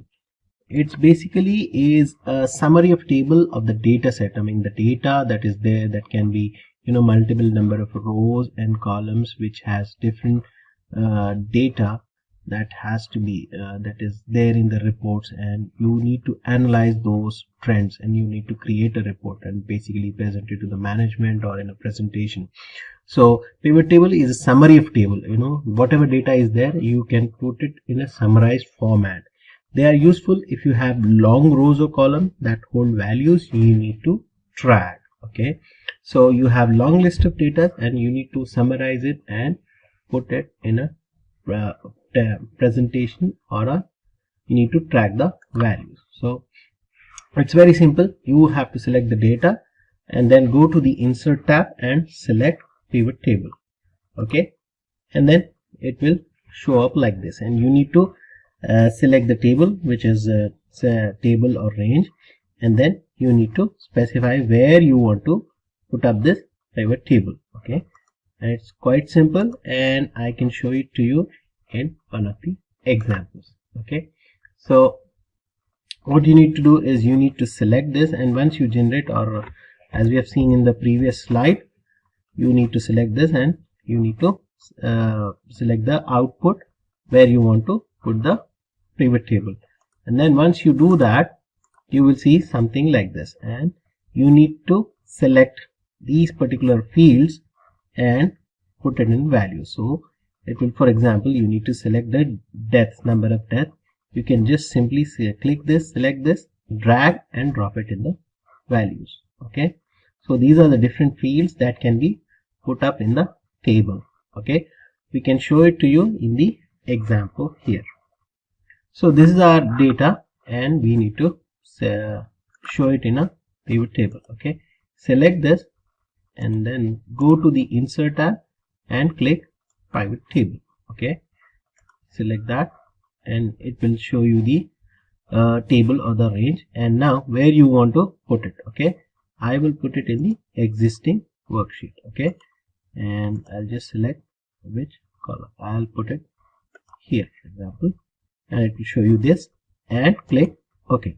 So this is the table, and now you need to select the fields that you want to show in the table. For example, we need to see the continents, the number of cases as per the continents. Okay, I selected and put it in the row, and we see immediately we see it in a table where you see the names of the continents. And now I want to see the number of cases, and I simply select it and put it across in the values. So this is quite simple and very informative, very short and crisp form of presenting the data in a pivot table.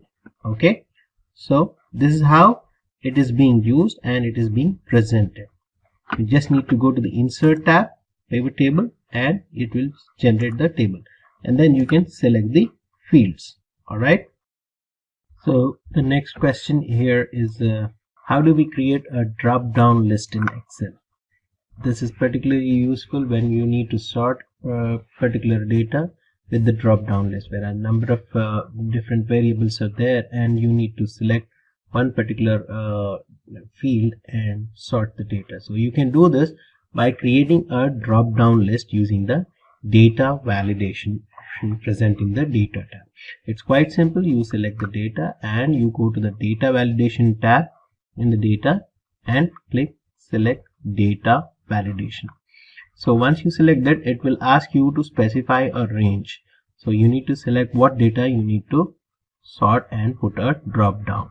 So you need to select this and click data validation, and you select the list option, which shows you that there is a different option. Okay, I'll show it across in the Excel. For example, what we have here is some particular data and we have different variables. We need to sort or put a drop down list. So just go to data as said in the slides and go to data validation and click data validation. Now as you click it, it will ask you to data validation settings. Okay, and in the drop down, go and select list option. So it will ask you to specify the source. So when you ask to specify the source, just click this particular column and click OK. So here I'm mentioning the source is column B. Okay, B3 to B14. Okay, click OK, and then it will give you the option. So here you can put this in anywhere across the Excel and click the option. Okay, so this is the way to drop down using the data validation option.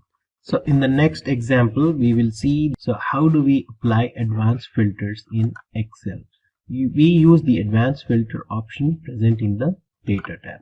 So this is the scenario wherein you have multiple set of data and you need to sort it, and it's actually huge data, and you need to sort a particular column or a field with this criteria, and you can select it and specify the criteria and specify a range what you want to select, or based on what criteria the range can be specified, and you can just get it in a single click.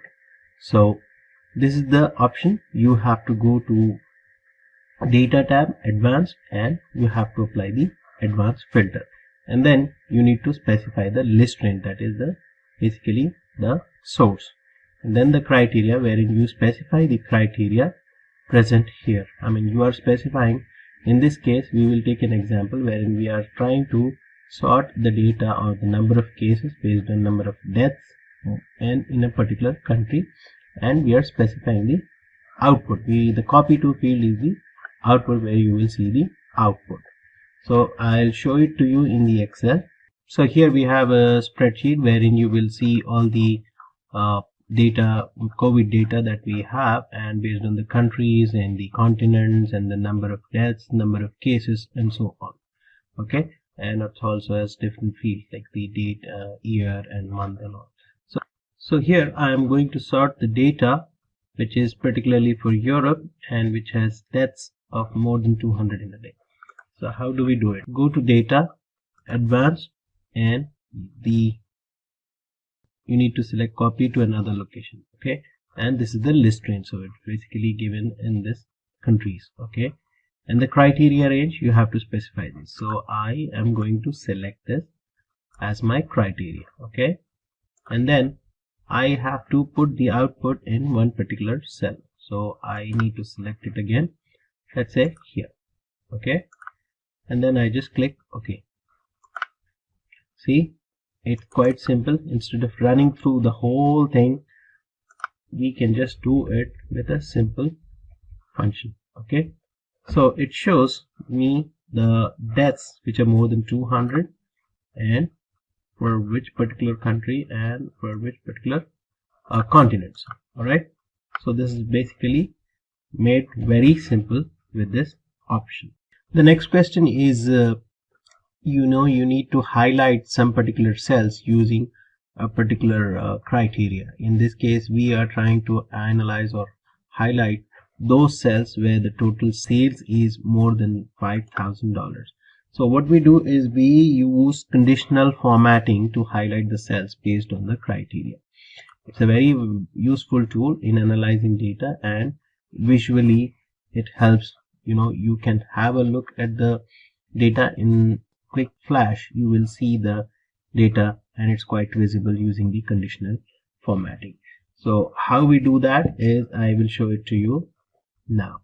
So as said in the slide, we have the data of the sales that is provided to us, and we need to see who has done more sales which is greater than the $5,000. So just go to home and you need to say go to conditional formatting. So for that you need to highlight or select this, go home, conditional formatting, highlight.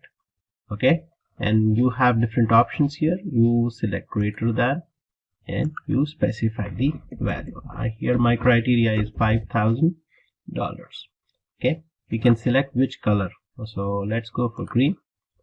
Okay, see this, you will immediately see the option. You don't have to dig or look in deep into the data and find out which one is more than 5000 or any particular value. Okay, so conditional formatting. Now moving on to the next question, the index and match function. You must be familiar with the index and match function and why it is used. Basically, index function is a very powerful tool wherein you, for example, you have a table of planets in our solar system and you want to get the name of the fourth planet, Mars. So you can do it with a formula using the index function, and at the same time you can use the match function. Okay, with the match function together you can play wonders with it. Okay, match function is another function that is designed to find the position of an item in a range. For example, we can use the match function to get the position of a word, or or in this case we have a name, and we can use the index and match function to find the city. How we do that is shown here. Okay, it looks quite complicated here when you see the formula, but I can show it to you in the Excel and explain it further. Okay, so here I have, and I want to know where these people are and where they belong to. Okay, so let's see how it goes. We have seen it, and we use the index function. Okay, index. Okay, now when I have to specify the range, okay, so the range is A2, and it selects the name, and I want to select it from A2 to A7. Okay, E7, sorry, E7. Okay, so as you see, it highlights the whole table. Okay, now what I'm going to do is I want to match it. Okay, match it with a condition. I am specifying a condition A10. Why? Because I have to specify a name here, and it will show me the city where he belongs to. Okay, where it shows is A2. Okay, if you see A2, it shows the name. Through A7, I have to specify the range here. Okay, not just one name, we are specifying the whole range. As you see, if you put the values, it will show you the selection. Okay, A7, and what it should be the exact match. So 0 denotes the exact match, parenthesis close, and I am putting another match condition. Okay, what is this? And this will give me the output. What output is? Okay,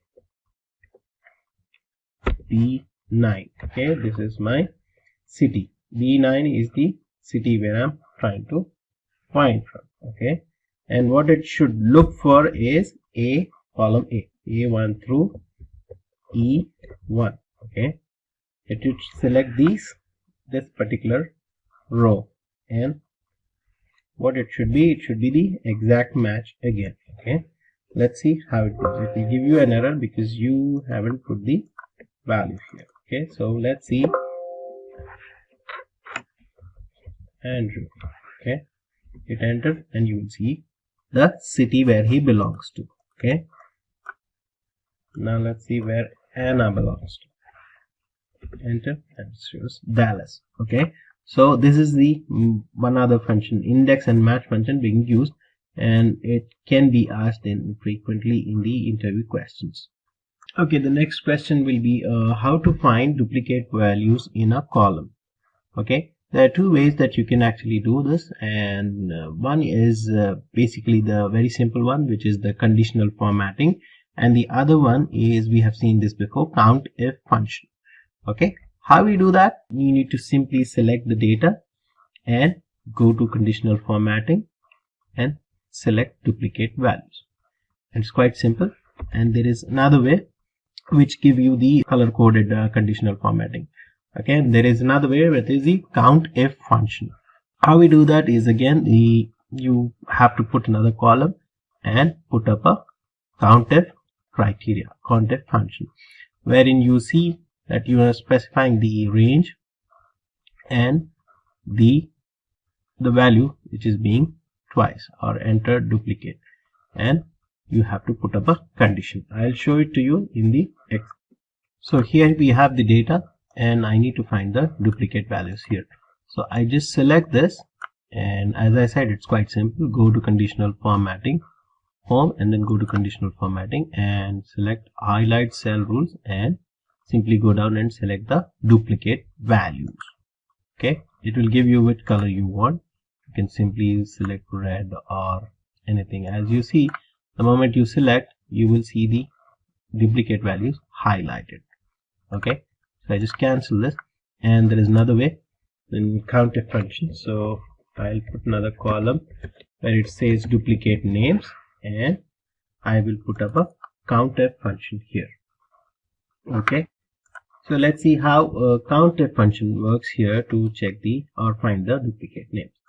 So as I said, I will put up a formula function here for the countif, and we'll drag it to other cells. Okay, countif, and since it's an absolute reference, I have to put up a dollar symbol. Okay, my reference here it will be H, the column here H2, okay, and again dollar because I'm using it as an absolute reference, colon through dollar symbol again 9. Okay, so it drags till at the whole, it drags till the all the names. Okay, the H9. all right, and then what I'll do is I'll put a comma. In why I want to do is I have to select H2. Okay, this is my criteria. I mean, it is repeating twice. All right, and I have to close the parenthesis, and if it is more than 1. Okay, so this is my formula. I just put enter and it should say true. So this is the condition and it is true. Okay, I simply drag it, the whole thing, and whether events is repeated, yes, it's true. Andrew, it's a duplicate entry, false. Emmy is a duplicate entry and it says true. And as you see, Emmy and events are duplicate entries. So this is how we use the countif function and the conditional formatting to sort duplicate entries in the data. Now let's move on to the last question for the beginner level. And since we have duplicate entries, there is also a problem to remove duplicate entries. So how can you remove duplicate values in a range of cells? Okay, to simply do that, you can delete the duplicate values in a column by simply selecting the highlighted cells and press the delete button. So you go in each column and you see the duplicate values, select it and delete it. Okay, and this is one tedious way of doing it. And you can also, after deleting the values, you can go to the conditional formatting, choose clear rules to remove the rules from the sheet. So this is one way.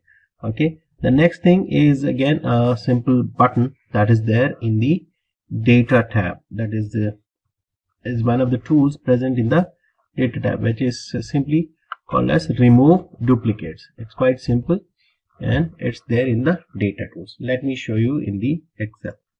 So here we are, and we have this data and we need to check and remove the duplicate. So as I said, go to the data tab and simply click on remove duplicates, and when you click on it, it will ask you want to continue or expand this selection. I just say continue with the current selection and remove duplicates. Okay, select all, click OK. 2 duplicate entries that were removed. Previously we saw that Evans and Anna were there, Emmy were there, so that has been removed. Okay, so that's it for the beginner level, and we'll go to the intermediate level in the next slides. Choose from over 300 in-demand skills and get access to 1,000 plus hours of video content for free. Visit SkillUp by Simplilearn. Click on the link in the description to know more. So here we are at the intermediate level questions, and these are like higher level or intermediate level compared to the previous things that we have discussed with the basic level questions for the Excel interview. So let's move on to the next thing. And So there are some scenarios where you enter the date or some dates in particular data sheet, and you need to find out what is the day of the week. Okay, so you might be asking a question, how do you find out the day of a week for a particular date? So that is the function. We have a specific function, and that is the weekday function to find out the day of the week for a particular date. Okay, so as we know, these are the 7 days of the week, and we just put the function as it says equals to weekday, and we need to enter the column or the area or the cell address here. So weekday is the function, and it will give you the which day it is of the week. Okay, week as it says 1, it denotes Sunday. Okay, and 3 is again Tuesday. Okay, so this is the function that is used to find the day of the week. So now we move on to the next one, and there might be a question, what are the wildcards available in Excel? So basically Excel supports 3 types of wildcard, which are asterisk, the star, it represents any number of characters. It can be used in different formulas and all, like multiplication and all. So it represents any number of characters. Okay, the next wildcard is the question mark. It represents one single character. Okay, you just need to memorize this in the back of your mind that it represents one single character. Okay, whereas asterisk is it represents any number of characters. And the third one, which is rarely used in Excel, it is the tilde.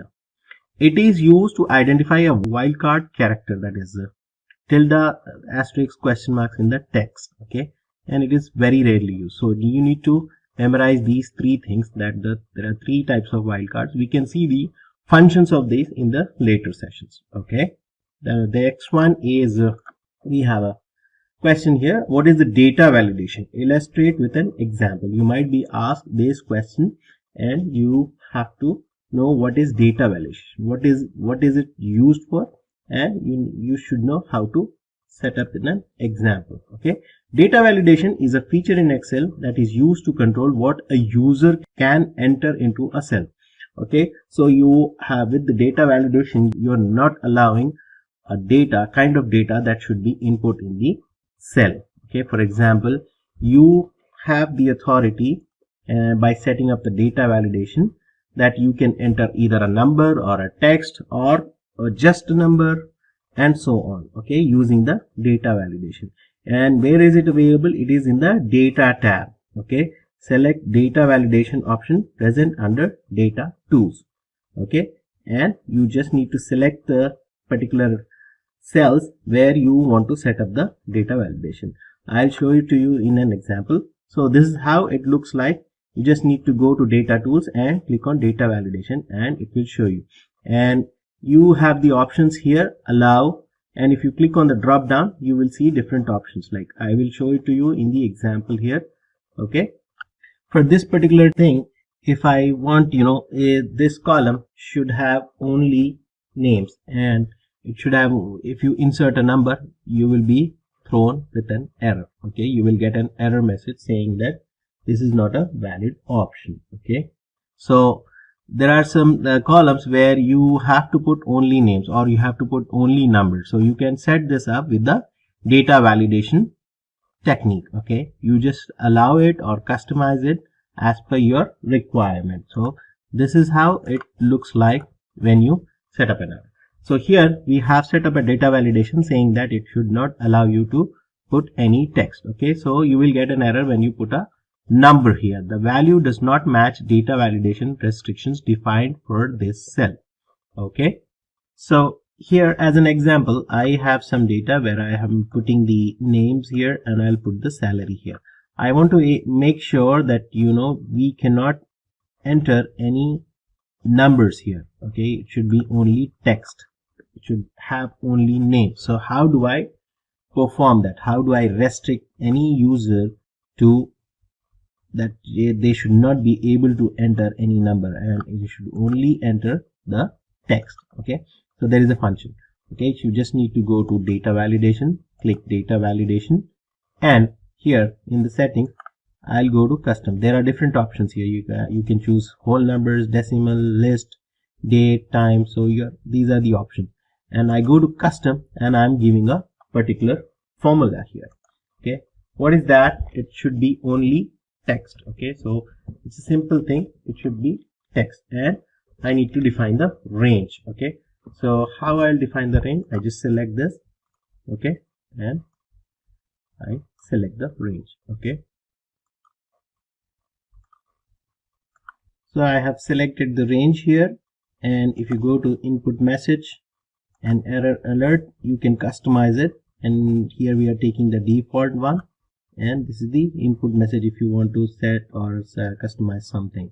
Okay, so let's see how it works. Okay, I have set this, and then I try to put a number here, and it throws me an error. The value you entered is not valid because we have set a restriction. A user has restricted values that can be entered into the cell. So this is how the data validation works. Okay, the next thing is you will be given a situation wherein you have to you will be given data and you have to perform a function. Like in this example we are taking a condition wherein you will have data and you have to specify the result based on the data. You have to formulate it.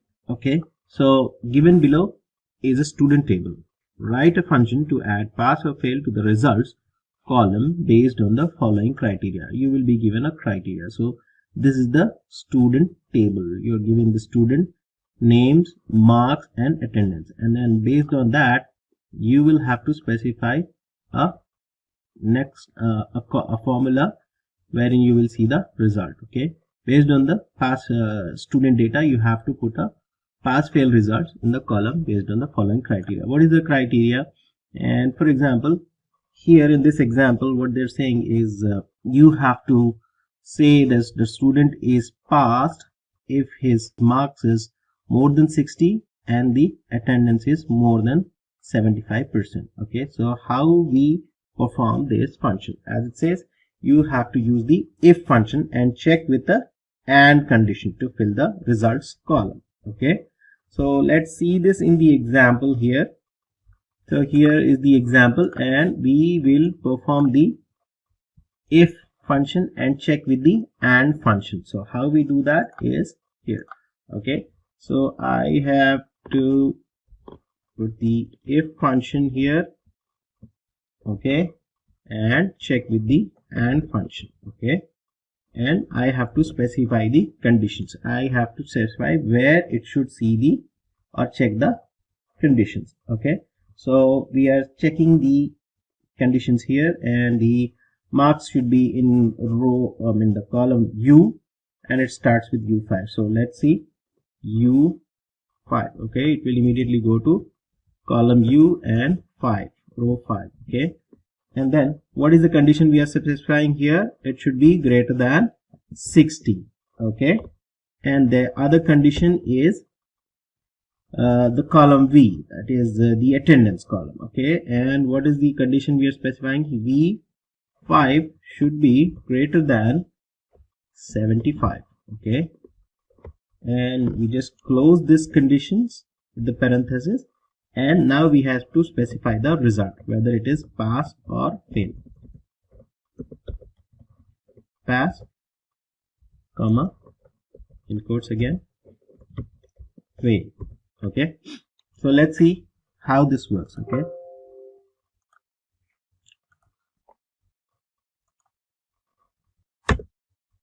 okay, see this works. Okay, the marks is 50 and attendance is greater than 80. So he is failed because his marks are 50. His attendance must be more than 75, but yes, he has not scored marks more than 60. So we drag the same formula to the whole thing, and you will see the result. Okay, this is quite simple, and you will see this formula and using the if and check with and condition. Okay, now moving on to the next question. You might be asked to, this is a simple function wherein you can you will be asked to calculate your age in years from the current date. Okay, so how we do that? There is a particular function and it's very simple. Use the year frac or dated if function to return the number of whole days between start date and the end date. So you specify a start date which will be today's date and the birthday, and then the end day will be today's date, for example. Okay, and you will get to know the age using the year frac function and dated if function. Okay, so here is a small example, and this is how we use the year frac function. Okay, you specify this function and then specify the input dates, that is the today's date and the date of birth and the today's date. Okay, and this is one of the ways to get it, and there is also dated if. Okay, this again, it is dated if function, and you specify the input cells. Okay, so let me show you an example for the same. So here we are, and we have today's date, that is 4th of May, and date of birth for anything it could be. So I will specify the year frac function. Okay, equals year frac. Okay, and then I should, as soon as you enter, you specify the start date and the end date. Okay, and I will specify the start date as today's date. That picks the column, and then I put the comma, and then the end date should be this thing. Okay, and just close it, and it will give you the age. Okay, so this is the age. For example, if you want to find out my age, I don't want to reveal my birthday, but it's okay.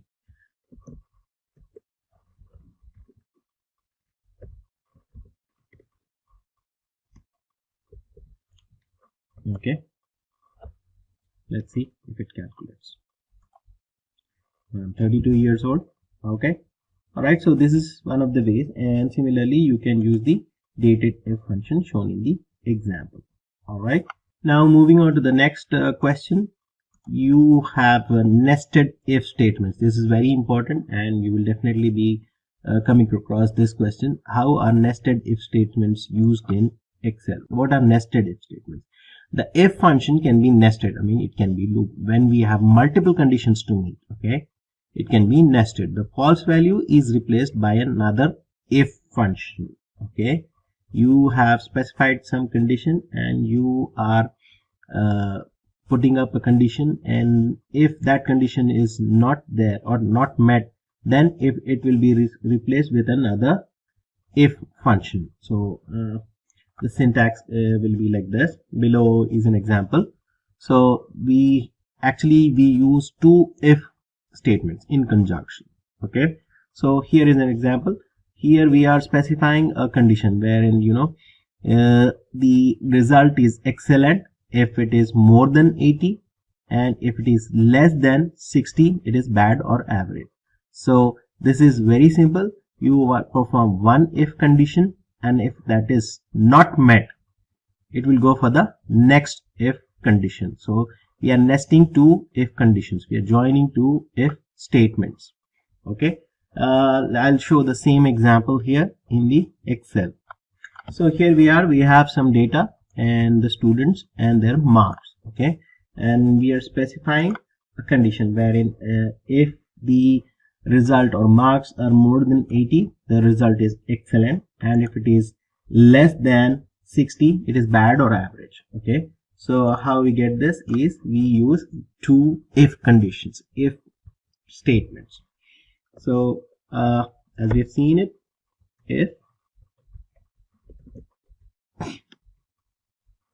if now the first condition is our source, or the source is B2. Okay, so B2, and what I'm specifying is it should be greater than 80.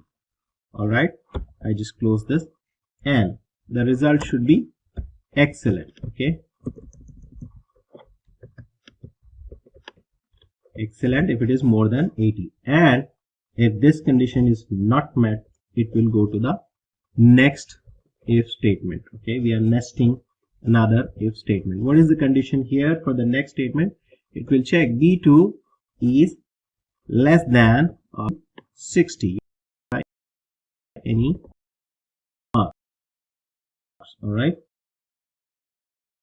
So as bad or average. Okay. Specify anything and you. Okay. And just close the double parenthesis. So let's see how it works. Okay. See, it works like this. Now let's pull up the same formula for the other results. Okay. See, if it is more than 90, it is 90, it is excellent. So it is checking the first thing. If it is greater than 80, it is excellent. Okay. And now in this case for mark, it is bad. Why? Because it will first see whether it's excellent or not. If it is not excellent, then it will check the other condition. If it is less than 60, it will give you the bad result. All right. And similarly, so on for the other marks. All right. So this is how we use the nested if statements. You are adding two if statements, the first condition and the second condition with another if statement. Okay. Okay. When it comes to Excel, it is basically involves a lot of data and a lot of data to be analyzed. And we have some powerful tools which are used in Excel to analyze the data. One such important tool is descriptive statistics that is used to analyze the data. So we might come across a question and you will be given a data or a table and you need to find the descriptive statistics of the columns using data analysis tool. Okay, so you will be given maybe for example anything and you will have a lot of data. You have to use the descriptive statistics option in Excel for the data analysis. Okay, how you do that is you have to add a pack. Okay, you should be knowing that you need to add a pack which is called the analysis tool pack, which you go to file options and then just click on the add-in and select the analysis tool pack, click Excel add-in and just click go. Then it will add the option, and then when you select the data you have to go to the click on the data analysis option, which will show up when you select the add-in or when you add the add-in. Okay, and then you need to select the descriptive statistics. What we need to do is we need to analyze this data and it will show you the values like mean and the you can also customize. You see you have these data, and for you to check each and every row and find the mean, the smallest, the maximum number and things like that. So this can be easily done using the descriptive statistics for the data analysis. I'll show the same thing in the Excel, how it can be performed. So here we are, and I'll show you first how to add the option to it. Okay, go to add-in, select analysis tool pack as shown in the slide, and you need to click go. If you just click OK, it will not add, so just click go, and then you need to select analysis tool pack. Okay, it will give you these are the different options. For now we are selecting analysis tool pack and then click OK. As soon as you do that, you will see the data analysis. This option gets enabled when you add that pack. So this is the data that you have. You need to find or analyze using the descriptive statistics. So as you see it, click data analysis and click select descriptive statistics. Okay, and it will show up the option like this, and you need to select the input range. Okay, for some reason it's already there, and if you want me to show, I will show it to you across. You have to select the whole data. Okay, this is my input range, and you need to select this labels in the first row so that you know it doesn't take the first row. Okay, I'll show. Okay, and now I'm putting the output in another worksheet. Okay, you can specify or you can specify a new worksheet, and these are the options that you can select. So you are getting a summary statistics, which is the default, and you can select the confidence level, that is the mean value, and you can set it up by whatever value percentage you want, and you are selecting the largest one and the smallest number. So all these data will get analyzed and it will open up in a new sheet, and just click OK and you will see this. So these are the, if you see, this is our data: paid, organic, social, and revenue. So this is okay, make it more precise. Okay, so with a single click, all our data is analyzed. Okay, this is the mean value, and this is the minimum is 0, maximum is so and so.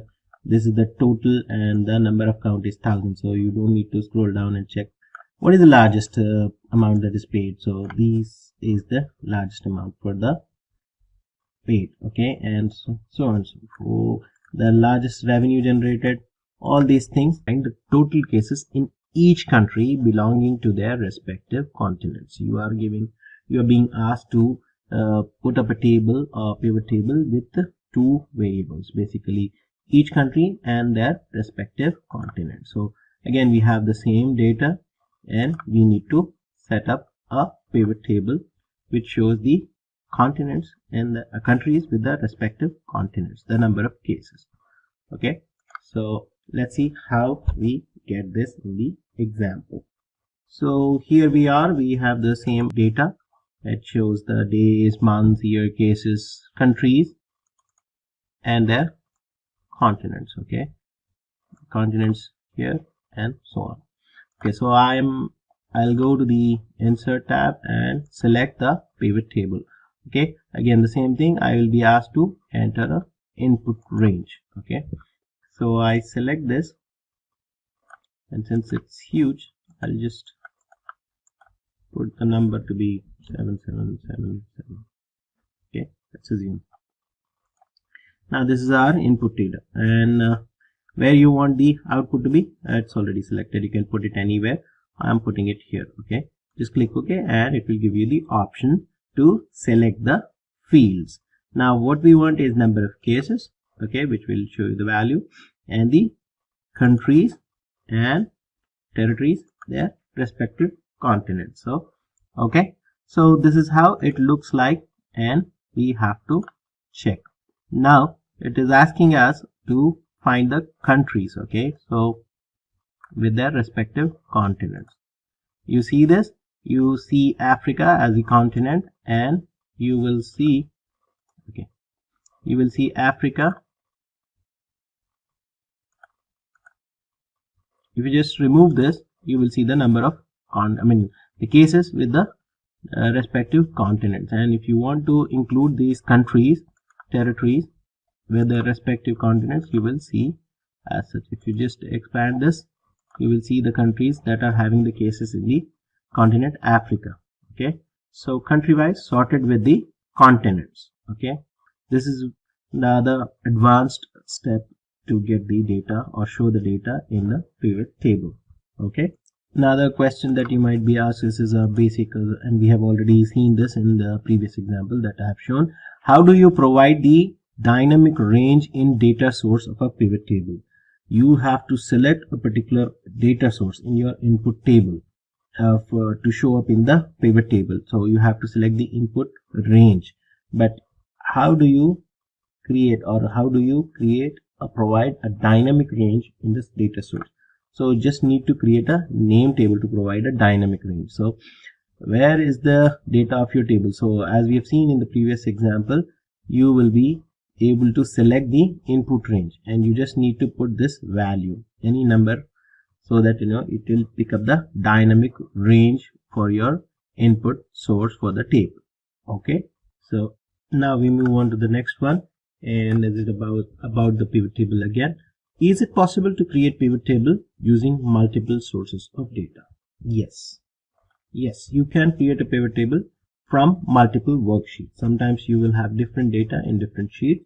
Can you create a pivot table for all the worksheet in a single pivot table? Yes, you can, but there is a condition. There should be a common row in both the tables. So you cannot have different types of data. There should be a common row. Okay, so then only it will act as a primary key for the first table and the foreign key for the second table.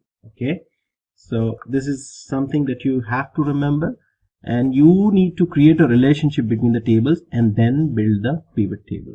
So you have to analyze what kind of data it is. It should have a common row in both the tables, on both the sheets, and then you have to establish a relationship between this table and then build the table. Okay, there is a wizard for that. We'll see that later. Now let's move on to the next question. So the next question is again, with the pivot table, wherein you will be asked to further refine or refine your search and show it in the data. So here we are with the COVID data example again. You will be asked to create a pivot table to find the top 3 countries from each continent based on the total cases using the COVID data. Again, as we have done this before, we have created a pivot table for this, and we need to further refine it, showing the top 3 countries with the number of cases. And I will show that same thing in the Excel, and we already have created a table, and we'll refine it further to show the top 3 countries which are having the highest number of counts in the respective continents. So here we are, we have the table already with us, and I just click on the show field list. It will show me the countries and territories. What we are asked is to show the countries with the top 3, that is number of cases. So you just need to go here and you need to select the value filter. There is a filter which you can select with the value, and now I select top 10, and what I need is top 3. It's very simple, and you just need to know these things. Okay, and based on the number of cases. Okay, this is our field already. Then just click OK, and it will show you the top 3 countries. So it's quite simple, and it is very important to know this field and how you play with the value of the filters for each particular field in the pivot table. So it shows you these things. All right, and now you can refine it further with the continents and all. Okay, so different continents, and you can see this. So you go there, and there is a value filter you can set up. All right, we have set up a value filter. Okay, now there is another one. How do you create a column in a pivot table? Okay, like you will be given a situation where you need to add one more column and show it in the pivot table with a particular calculation or with a particular value, and you don't have that actual value in your data, but you have to calculate it and show it across in the table. So there is another option which is called pivot table analyze, and you need to create a calculated field from pivot table analyze option. So when you go to your table and then go to pivot table analyze, you will see the option to add a calculated field. Okay, just go there and click select calculated field, and you need to define. So in this example, we are going to define another column where we calculate the bonus of the sales, and there is a particular formula. The formula is you put an if and statement, and then you calculate the formula. You specify what is the bonus and what is the way that you're calculating the bonus, and it will particularly add it another column to your table. So let's see how we do that in the table act. So here we are, we have this table, and I have inserted a pivot table, and I am putting it in output here. Okay, and then you will get the table. Okay, now you need to select the customer name and the unit sold, unit price, sales.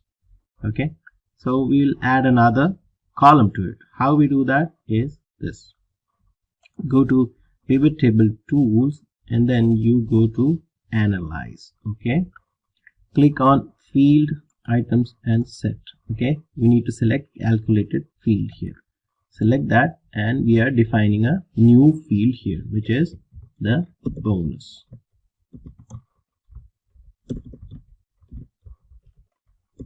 Bonus, and as I said, we will put up a formula for this, and we will define it how we calculate the bonus. Okay, with an if and statement, which we have seen before, how we put up an if and statement. Okay, now I'm going to say it as like this: sales, my sales should be, I'll specify a condition how they will calculate the bonus. If sales is greater than 4,000 and the unit sold, okay, I am trying to put it as the unit sold. It also depends on the units sold is greater than 1,000. Okay, for example, let's say 1,000. A person who is able to do sales of 4,000 and the unit sold should be more than 1,000, then the sales, what is this? The bonus will be sales into, that is the amount of sales he has done, into 5%. Okay, let's say 5% bonus, and sales is, if it is 2%. Okay,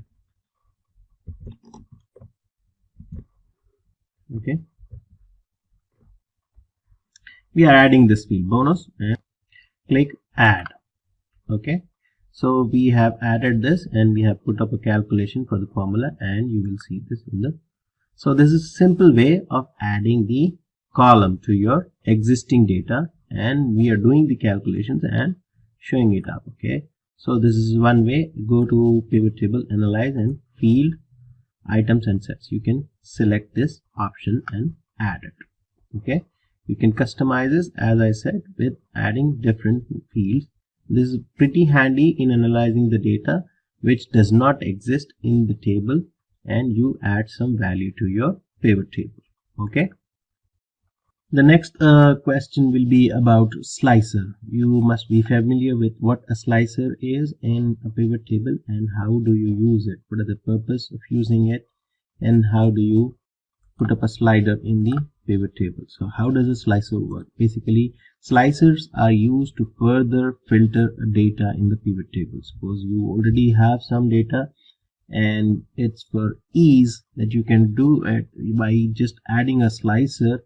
You can select particular data in or a field, and you can see the output for that particular field that you have chosen in the slicer.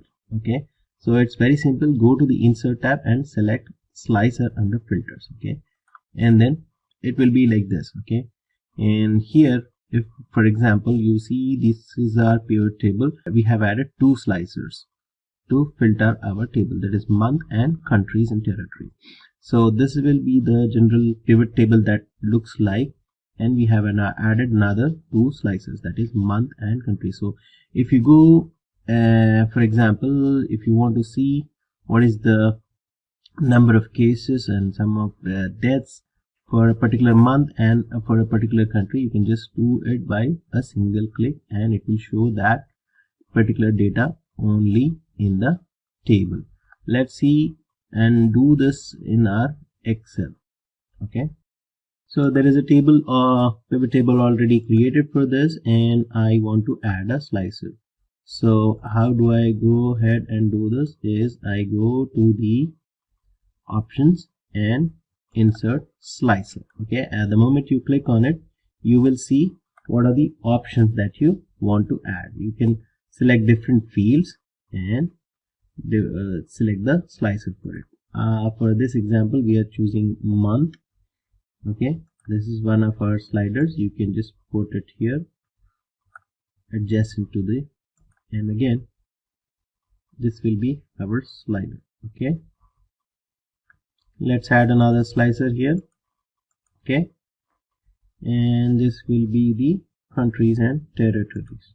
Okay, click on that and you will see two simple badges here that you can choose from. So if I want to know in the month of Feb how many number of cases were there for particular, let's see, the moment I choose the month, it will show that particular number of the corresponding table for the whole. And now I want to further refine it to a particular country. So for example, Australia.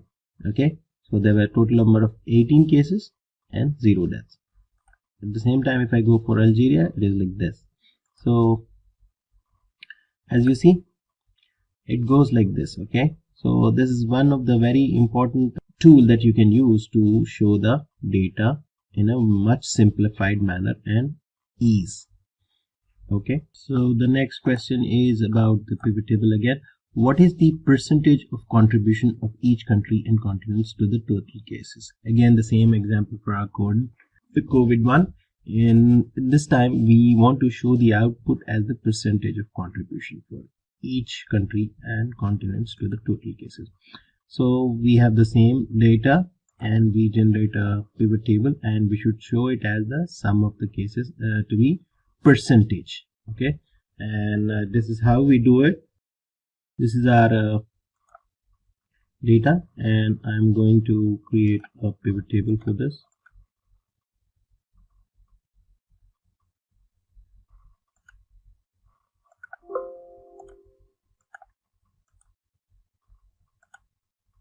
Okay, so it shows the table, and here I have to show what is the fields that we need to select. Okay, for ease, we are just selecting the cases and the countries and territories.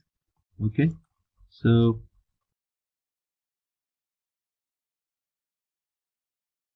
cases to be the values. Okay,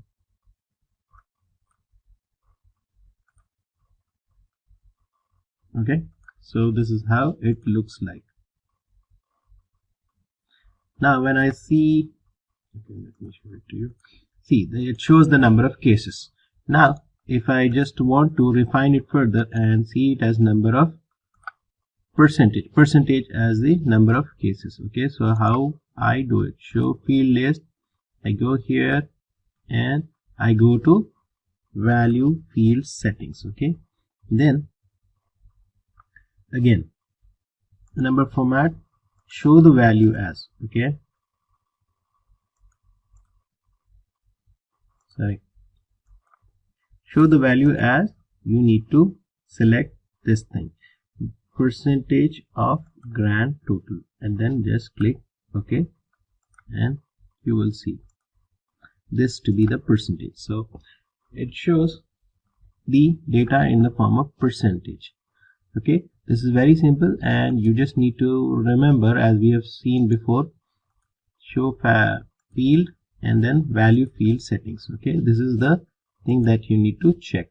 Okay, grand percentage. There are other options also, and you can select from whatever you want to, but in this case we are showing it to be the percentage. Okay, guys, now the next question is about a very important aspect of presentation when we come to pivot charts. How do you create a pivot chart in pivot tables? This is very basic or very important aspect of pivot tables, that you can represent data in a form of a chart, and there are different types of charts which I'll show it to you in the example. Okay, so we have a data here and we want to show it right now it is in a tabular form. Okay, we have put up a pivot table for this, and now the same thing can be put up in a pivot chart. Okay, so what you need to do is go to the insert tab and select the pivot chart. It depends on different versions of Excel that you have different forms or different buttons. So I will show it across to you, and this is how it looks like. Okay, it's very simple. It can be a pie chart, it can be a bar chart, it can be different forms, and we can see that in the example here. Okay, so let's go to the example, and so we have the pivot table generated here already. What you need to do is you need to select the table and go to insert and see the options. There is a column chart, there is a line chart, there is pie, bar, area, scattered, and other parts. Okay, there are different forms. Okay, so right now what we do is we will select the column chart here. Okay, you need to select the pivot table and click on the column chart. Again, there are different forms which can be seen in some time now. So this is the basic form. Okay, and it will show you the countries. It will show it as a form of a chart. Okay, again, you can change the chart type. You can change it to pie. Okay, this personally is very good in presenting or doing presentation, and you can select different forms, different styles. Okay, it will also show you the percentage. So this is one form of presenting your table into a chart. Okay, again, bar type is also there. So this won't suit here in our example. There are different ones. I'm just showing it to you as how it looks like. So depending on your the aesthetic, you can see and select what kind of chart is best suitable. Okay, so this is how you put up a pivot chart in pivot tables. Okay, so this is one last for the intermediate level. And what are macros in Excel? Create a macro to automate a task. Basically, you have some daily tasks that you perform in Excel. Okay, and you can do this with quite ease using the macros. Okay, it basically is a program that resides within the Excel file, and it is used to automate tasks in Excel. Some daily tasks that you run, like when you come across any data and you have to scrub that data, and you do some daily routines, and by removing some columns or adding some formulas, and adding some colors and changing the fonts, or be it anything that you perform, and you have to do a repetitive task. So all that can be done by recording a macro, and this is what macro is used for in Excel. So how you capture those steps in Excel is through a macro. To record a macro, you can either go to the developer tab in the Excel and click on record macro, or you can use or access it from the view tab. Okay, so these are the ways to access macros. Okay, just go to the developer tab and click record macro, wherein when you click record macro, it will record the steps that you are performing in each step, and it will capture that, and you can save that. It is like a daily routine that you run, and you can do all these multiple steps, maybe n number of steps, within a single click by running that macro later on. Okay, so you record a macro and run that. Okay, you do it through the developer tab. Go to developer tab and click record macro, and it records all the steps that you are performing. Okay, you need to name it, and you just need to perform the actions, and it will record the macro, and you just save it later on. Whenever you come across the same daily task that you run, you can just click it by running that macro. Okay, wow. So in a single click, it will perform all the actions that you have done or steps that you have performed on that particular Excel sheet or any other Excel sheet. Okay, this is very handy when you have similar data and you do the similar task each day. Okay, so this ends the intermediate level, and in the next slides we will see the advanced level. So now we discuss the advanced level interview questions for Excel. And when it comes to the advanced level, you will come across, definitely you will be asked about what if analysis. How does it work? How does what if analysis work in Excel? So what if analysis, as the name suggests, you have to have an analysis done, okay, with the help of different complex mathematical calculations like formulas, and using different formulas and calculations, you can experiment with the data, and you can analyze if this particular input changes, what will be the scenario, how will your output turn out to be. So as you can see, it is about different variables to see how your changes would affect the outcome of a situation. So this is what if analysis is, and the same thing can be done with Excel. And how it is done is, you need to go to the data tab and click on the what if analysis under forecast. Okay, so there are three options, and one is the scenario manager, goal seek, and the data table. So these are the three situations or three tools which are available in the what if analysis in the data tab. Okay, so goal seek is basically for reverse calculations. Okay, and you have some idea, you have some set goal in mind, and you have certain variables and what you need to do and what you need to achieve to have certain set goals. Okay, you will set a value for the goal, and with the goal seek option you can get to know what value you have to achieve to come to that level.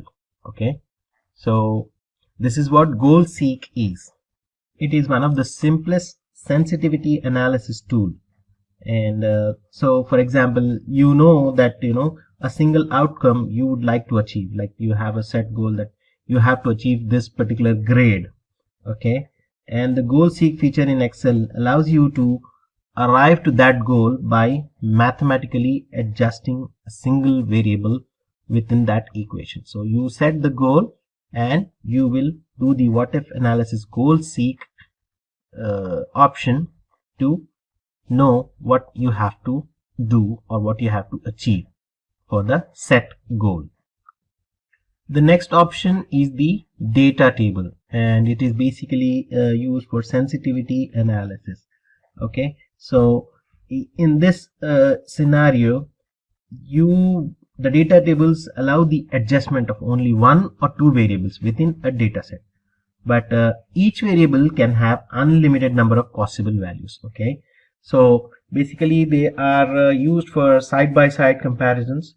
It makes it very easy to read the scenarios. Okay, but you need to set up the data table correctly. Okay, and what you do is you give the input in the table and then you set up the formula.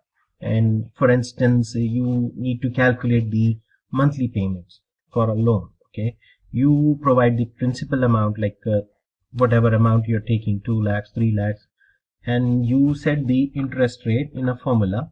Okay, and you set the term in, and then you need to provide different input options, like what loan amount that you're taking, and you set the formula and go to data table, and go to what if analysis and select the data table, stretches across, and then you will see the monthly payment options or the monthly EMI that you can calculate. There are different things that you can calculate. You can calculate the target or the sales bonus or things like that. Okay, giving different scenarios in the variables. Okay, but you need to set up a data table. It might be a little challenging, but yes, it is a very powerful tool.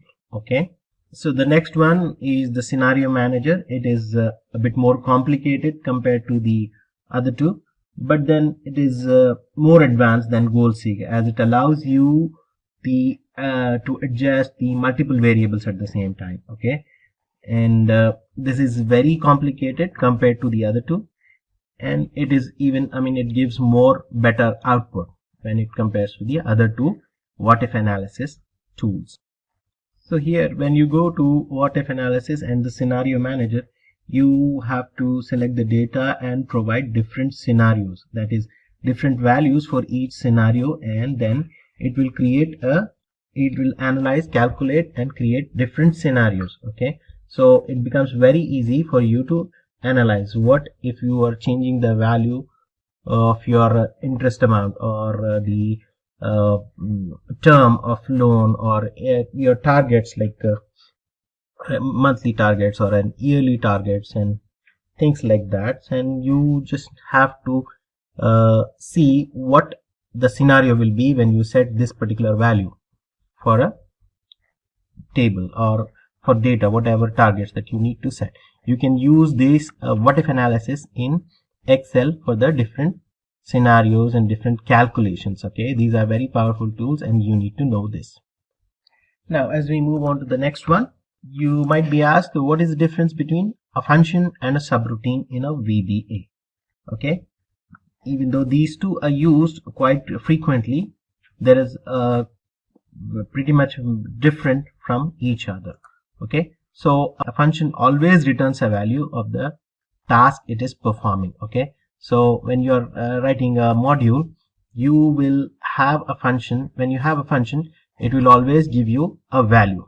Okay, for example, you are performing an addition, using the function, it will give you a value for sure, whereas subroutine, it does not return a value of the task it is performing. Functions are called by a variable. Okay, you can set up a variable and you can call the function. Okay, whereas subroutines can be recalled from anywhere in the program in multiple types. Okay, in many different ways you can recall a subroutine, like we have seen. We write a subroutine and we put up a button, and we can, when you click the button, it will recall the subroutine. Functions are called by variable. Okay, you have to set up a variable, and when you enter it, it will come up. Okay, functions are used directly in spreadsheets as formulas, whereas subs cannot be used directly in spreadsheets as formula. Okay, this is very important difference. And the next thing is the functions can be used to perform repetitive tasks and return a value, whereas users must insert a value in the desired cell before getting the result of the sub.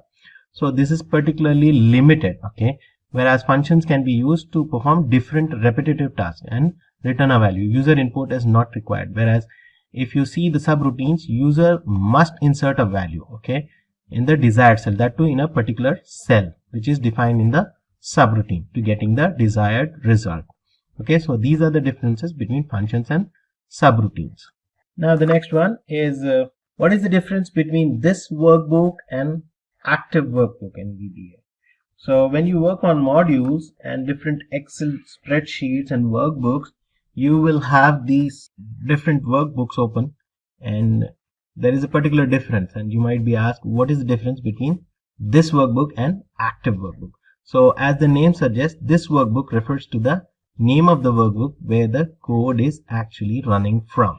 Okay, you are running a code, VBA code, and it is the actual workbook where you are running the code from, and that is this workbook. Okay, and you have multiple spreadsheets open, and you are working on particular, suppose for example you are working on sheet X. Okay, and active workbook is the workbook that is currently active from the different open workbooks. You have different open workbooks, but you are working on one particular workbook, and that is called the active workbook. So this workbook refers to the name of the workbook where the code is actually written, whereas active workbook is the one that is currently open, currently active. Okay, so this is the difference between this workbook and the active workbook in VBA. As shown in the example, this is a simple sub that is written, a code that can be written to find out which workbook is the this workbook in the VBA and the active workbook as well. Okay, so this is a simple thing that you can run to determine. Okay, it shows the active workbook and this workbook. Okay, so as we move on to the next one, so this is the question: how will you pass arguments to a VBA function? Okay, there are two ways. Basically, arguments can be passed to a VBA function as a value or as a reference. So this is an example that you can see. It is by reference. The key word for this is by reference. Okay, so when you are passing an argument by reference, the keyword should be by ref, whereas by value, you're specifying a value and the keyword is by val, value. Okay, so these are the two ways that you can pass an argument in VBA. So when you pass an argument by reference in a procedure, the variable itself, okay, the variable itself is accessed by a procedure, and it is to the location or the address in the memory. Okay, the value of the variable is changed permanently by the procedure in this case. All right. Okay, so to pass an argument by reference, you should use by ref. That is the keyword before the argument. Okay, so in this example, it is clearly shown what is the keyword that is being used. Okay, and by reference is the default in the VBA unless you specify something else, which in this case is by value. Okay, and as I said, the keyword for by value, passing the argument by value, is by val.